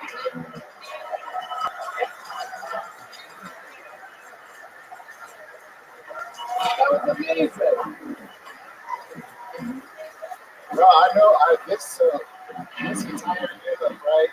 I've been growing the mullet out to get on this show. This whole thing. You grew the mullet out just to be on the show? This is not me, bro. This is not me. I'm good, dog. I'm telling you, bro. Like my hands are tattooed, man. I have to fucking tell you, bro. I love it. I love it. H-Town, baby. Oh my goodness gracious. Wow.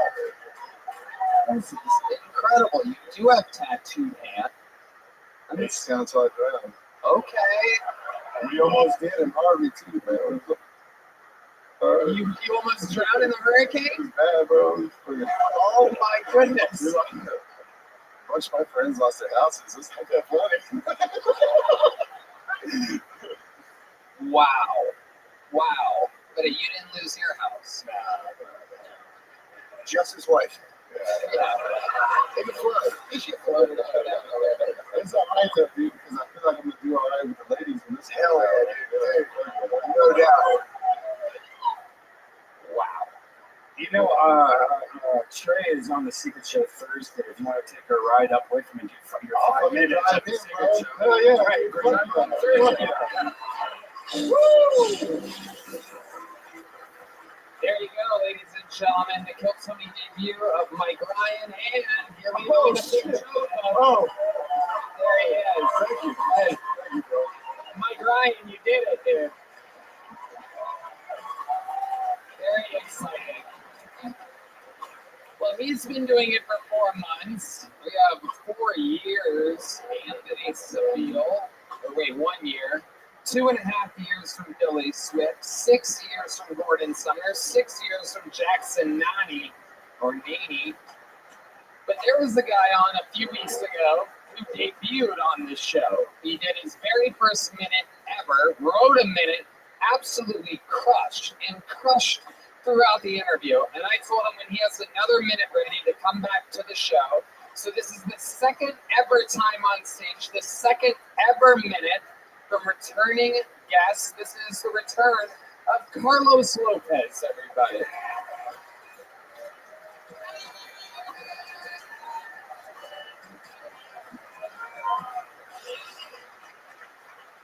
Howdy. Well, my name is Carlos. My pronouns are he, y'all. And they try to cancel me for that. Well, she hit.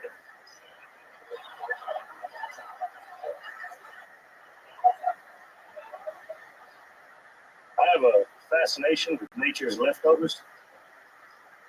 There's something about single moms who just gets my juices flowing.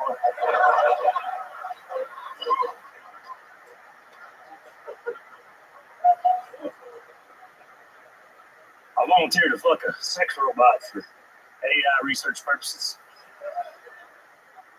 I'm proud to say that not only does artificial intelligence finally understand human emotions, but I'm the one that's tied the feeling of disappointment.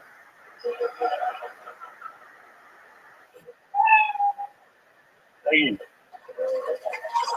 Beats, one after the other. Carlos Lopez, with a grand total of 2 minutes. It's like 2 rock solid minutes. How do you feel, Carlos? Fucking incredible, man. Thank you for having me. You have so much swagger to you, so much fucking cadence, such a powerful presence on stage. You drive horses around in an actual truck, not one of these fucking furniture movers. You're a real fucking cowboy out there lugging around horses. Tell us more. I just live on the road, man. I've been blessed to see the whole country. Most people where I grew up, they don't ever leave town, much less see her, and I get to see it. I'm just blessed, man. Living a good life. There you go. God loves white people. Carlos, you mentioned having a love for single mothers. What is it about single mothers that you like so much? What is it? Can you always tell when they're single? Well, I know they put out. That's actually a good, yeah. Yep, great answer. They're very loving and nurturing. I can use that in my life, you know. Yeah, you're out there taking care of the horses. God damn it, time for someone to take care of you. Yeah, and if they're shitty moms, I don't have to worry about them sticking around. That's right. Absolutely. They'll leave you even after your best friend gets murdered on your wedding day. That's how it works. That is how it works. This is real life. I love it. Carlos, you ever been married? Hell no. Hell no. Just out here hauling horses, slinging dick, and dodging babies. There he is. There it is. Oh shit. We woke him up. Goddamn it. Dude, how did the cowboy community take Brokeback Mountain? Were you guys pissed or like does it happen up there if you're out there with your boy for like too long? You guys get cattle fever? Hell no. I ran the cell phone because I have to before that. Hell no. Did you ever see the movie? Oh, it's very poetic. Yeah. That's a perfect answer. Hey, the best line is after they fuck. He's like, well, I ain't gay. He's like, well, I ain't either. That's just motherfucking dumb. He's some Brady already there. He's some Brady.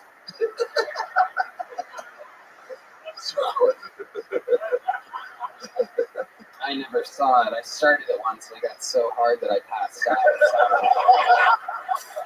All the blood left my brain, and I was smitten. That movie just made me want to go eat a pussy. You know what I mean?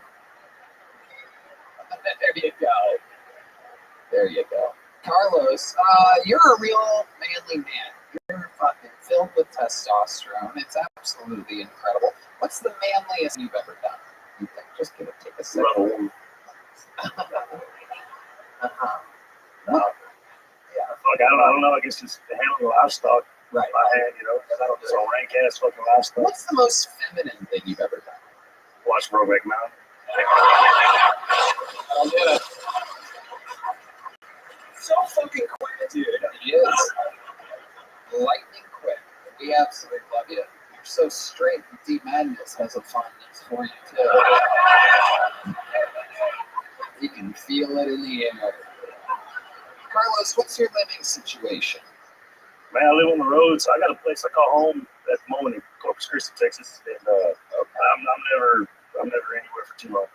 Oh God, you're so cool. Everything's like unbelievable. Never anywhere for too long. God, unbelievable. You talk to the horses sometimes? Fuck yeah, the best conversations I ever had. Yeah, I operate on a yay or nay, and I like that. Yeah. Straightforward. Did you ever get horse lady pussy? Yeah. Oh, horse lady pussy. Okay. Yeah, it's not horse pussy. I mean, if you would hate a horse pussy, hats off, cowboy. That's a lot. That's physical feat. No, horse lady pussy. Horse lady pussy, some of the wildest pussy. Hell yeah. I bet, brother. Some of that old. You ain't scared of that. You're just trying to hang on.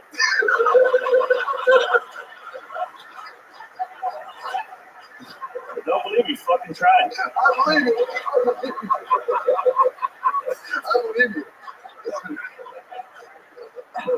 It's absolutely incredible. What's your favorite position to have sexual relations with a woman in? Anyone with a woman, that's fine with me. Never quick to make a stick, I ain't too big. Wow.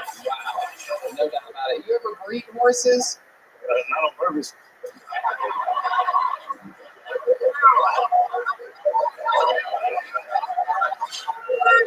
This is what made us fall in love with you. He's got answers for everything, this fucking guy. It's absolutely. There may have been a time it turned out we weren't supposed to once or twice. It was not me. Wow. Now, wow, that is incredible. What else do you do for fun? What is I know you're out on the road a lot. You never took one place too long. Rodeos. Wild rodeos. Have you ever done a rodeo? No, I'm not a rodeo cowboy. No. But Rodeos, wild women, and one-night taco stands. One night taco stands. Every fucking thing he says. Violent bones.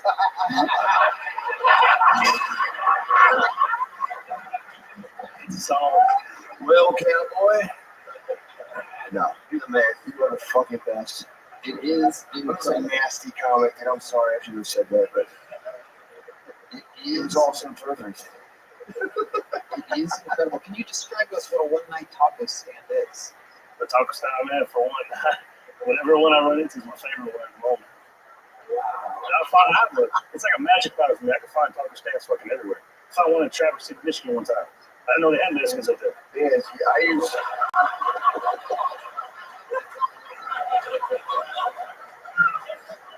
usually use Google. I can locate them pretty easily as well. I just check into my phone. I find them everywhere I go. What kind of cell phone do you have? I want to know what a cowboy's cell phone is. It's a notebook. It's a broken one now. Wow. Broken iPhone.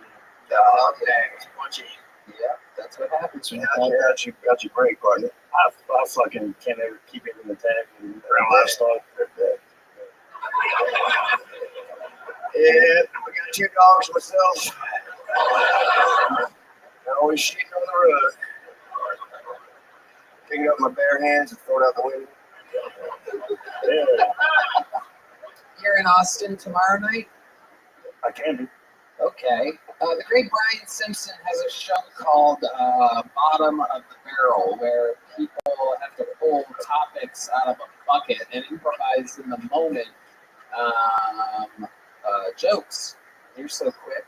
I want to see how that goes for you. So the late show tomorrow night, Bottom of the Barrel, here at the Mothership. That's an official slot at the Comedy Mothership. Not the fucking secret show. This is the Mothership. Is that okay? Yes, sir. Yes, sir. All right, there he goes. Carlos Lopez, everybody, making his second ever appearance. Only has 2 minutes, but he's going to be improvising tomorrow on Bottom of the Barrel. Late show here at the Mothership. Pull another name out of the bucket. Whoa, Heidi. Make some noise for your next bucket pull. 60 seconds uninterrupted from Jason Vest, everybody.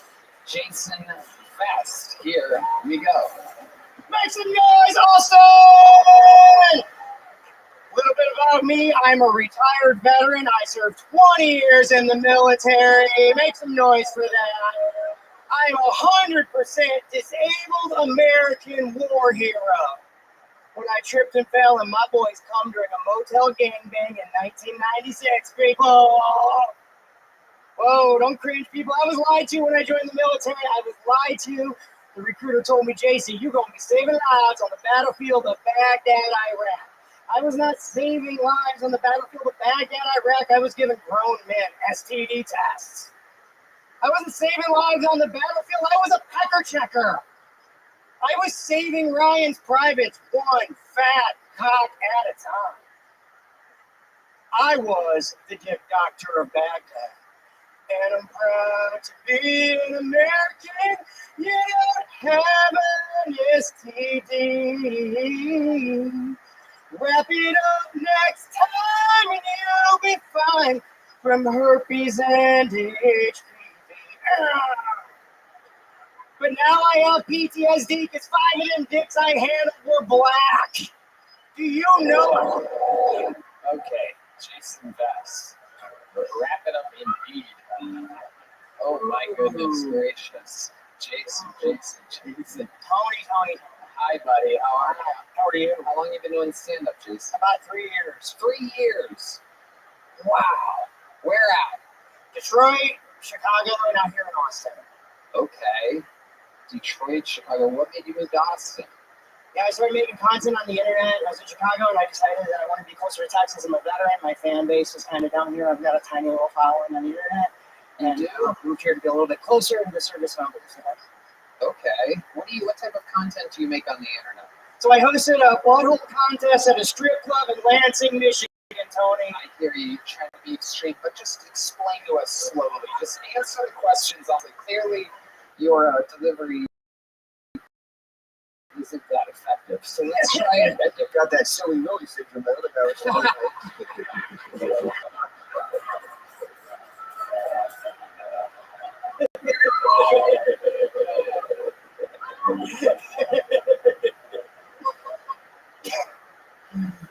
old Prater Willie up here. We finally found him. This is the guy. So, what type of content do you make? Nice and slowly and calmly. So I promote events on the internet at strip clubs across the country. And what are these events? I hosted the 2023 Prettiest Butthole in Michigan competition. And that's women's buttholes? All buttholes. I said prettiest butthole in Michigan. Who won? A woman from Lincoln, Nebraska drove 16 hours to Lansing, Michigan to show us her Cornhusker butthole. Wow. There you go. There's Red Band's fart noise for the episode. He was really excited about that one. It was a thing of beauty. Okay. So, Jason, 3 years, and what's the best set you've ever had? Do you remember that night? Where was that? I think the best set I ever had was New Year's Eve last year in Saginaw, Michigan. Ooh. What happened there? What did you talk about on stage to make things go so well? Well, I did what I did here, but said people laughed, Tony. Oh, that's right. People in Saginaw, Michigan are retarded. I almost forgot. It's unbelievable if that worked in front of a real live audience. That is incredible. But yet I'm not surprised. If it would work anywhere, it would be Michigan. All right, Jason. So how long have you been in Austin? 1 month. 1 month. And how's it going for you? What do you love about Austin? I don't know, it's cheap to live, it's better Chicago, like Pflugerville, just north of town. I love it. Ooh, Pflugerville, the home of Ryan Redway. Another one of your people here we found. That Colorado guy. Aw, there you go. Okay. And Jason, you're gay, right? No, I'm straight. I've been there 17 years. What? Not straight as hell, man. Really? Hey, fun stuff is fun stuff. It don't mean you're gay. I'm just adventurous, Tony. Come on. I think don't ask, don't tell is thriving in the military, right? Have you ever been milked before? No, but I milked someone in Iraq. I handled dicks in Iraq. Tony, I gave grown men STD tests. I've milked a dick in my day. Doesn't mean I'm gay. So wait, how do you milk a dick doing an STD test? So when I gave this dude an STD test, he came into the clinic and the doctor said, you got to milk his dick a little bit to get the sample because you have to put a rod in it. And so then when I got done with the exam, the doctor asked me, he's like, Jason, how did that exam go? And I got milked it, I got a sample. He's like, you didn't milk that guy's dick. I just made that up. It was a fucking joke. You jerked that guy off for no reason.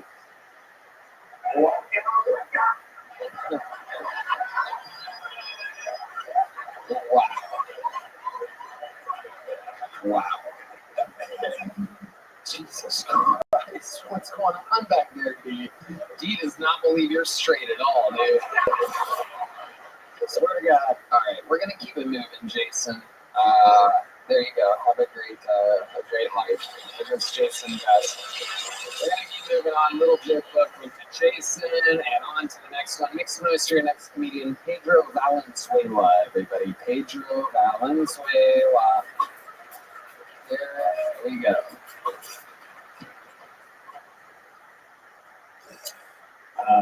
Kamala Harris looks just like my mom. That's exactly why I can't trust that bitch. You know what I'm saying? Like, I trust Kamala Harris like I trust Biden with Barron Trump. You know, he's going to touch that kid. That's all I'm saying. He's probably going to touch him. I think it's funny how people that like Donald Trump, they'll never admit that they actually like him. Like, they'd rather say something worse. Like, I asked my boy, I was like, hey, man, you like Donald Trump? He was like, yeah. I was like, what'd you say? He was like, no, actually, what I said was, I like watching dykes get jumped. He said that. That was me. I don't like it.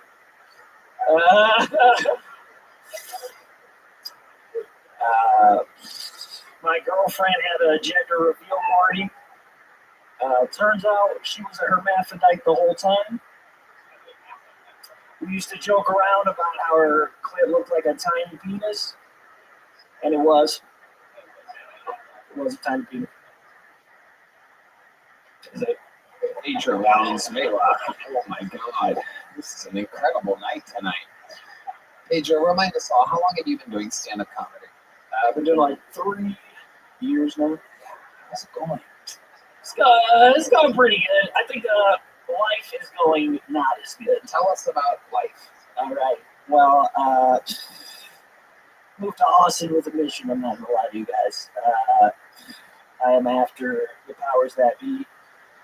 What the fuck are you? What is going on, dude? I knew that this was gonna be a problem, but people think it's crazy. But trust me, shit is wild out here. I've seen a lot of things. I'm getting you out of here. Just go. Pedro Valenzuela. It was a very easy question. Unbelievable. Go Pedro. Matt McCusker is going to go pee. That gives our inside comedian enough time to make it to the stage. Perhaps one of your very own human beings could leave tonight with a set of the night from a non-regular. Some rough bucketfuls tonight. Coming from the inside, make some noise for Matt Cohen, everybody. It's one of your own people. Matt Cohen, are you here, Matt? Is there movement from Matt? Oh, here he comes, everybody. Oh, that's a guy going back to his seat. Matt Cohen, we're getting, okay, from the farthest away possible position. Is he walking towards the stage? And now I present you the inside zone. Matt Cohen, everybody. All right. So, all my jokes are on my phone, and they won't give me my phone. Not a joke.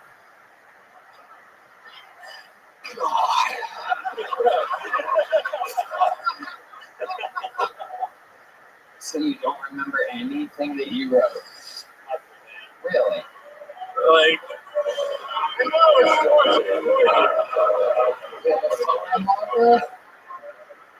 this is your phone. Congratulations, we got it unlocked. Yeah, he doesn't seem excited to have his phone unlocked right away. It's off. It's okay. It's okay. Let's just do your interview now, and then we'll do it afterwards. How long have you been doing stand-up? This would be my first time. Right. And where are you from? Tampa, Florida. And what do you do for work? I'm a marketing director. Always the funniest people. It's all smoke and mirrors. What's your love life like? Pretty good. I'm happily married. Do you have any special skills or talents? Have you ever done anything on stage before? Special talents, you have to ask my wife, but she's not here. Okay, that's great. Is she locked up too? A lot of excuses. Okay, YOLO. Here we go, ladies and gentlemen. 60 seconds uninterrupted. He signed up for it. Make some noise for Matt Cohen, everybody. Thank you. So when I was in 7th grade, I had a friend named JT, and one night on the phone, JT asked if he could sleep over at my house. I said, sure, cool, no problem. Well, he said, when I sleep over at my house, at your house, I got something to show you. I'm like, okay. We were really into rap music, and I had the double disc album of Bone Thugs and Harmony, The Art of War. I was like, thank you. So I was really excited to show him that CD. Like, we were gonna listen to hip hop music together. That's what white boys in 7th grade did. Listen to rap music and sleepovers. So there's a big buildup. It's coming. So it's Friday night. He's at the house. We're sleeping over, hanging out, listening to Bone Thugs and Harmony, Art of War. I mean, listen to everything. We listen to all the hits. Body Rock, Thug Love, Look Into My Eyes. You know it. So last song plays, JT says, I'm ready to show you my surprise.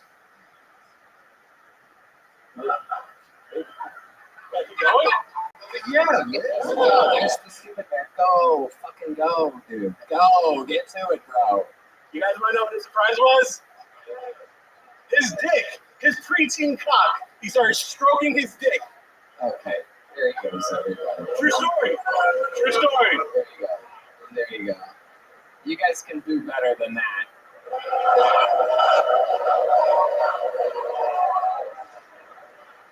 Unbelievably terrible. You listen to music with a buddy and then he jerked off in front of you. That's the whole thing. What? It was traumatizing. Okay, very good. Before I let you go, most interesting or compelling thing that's ever happened to you in your entire life, ever, your whole life, you get the reference from right now. I took a trip to Israel and climbed Mount Masada. It was pretty badass. Oh, God. Wow. Way to get the crowd on your side. Okay, there he goes. Matt Cohen from the inside. There he goes. Go.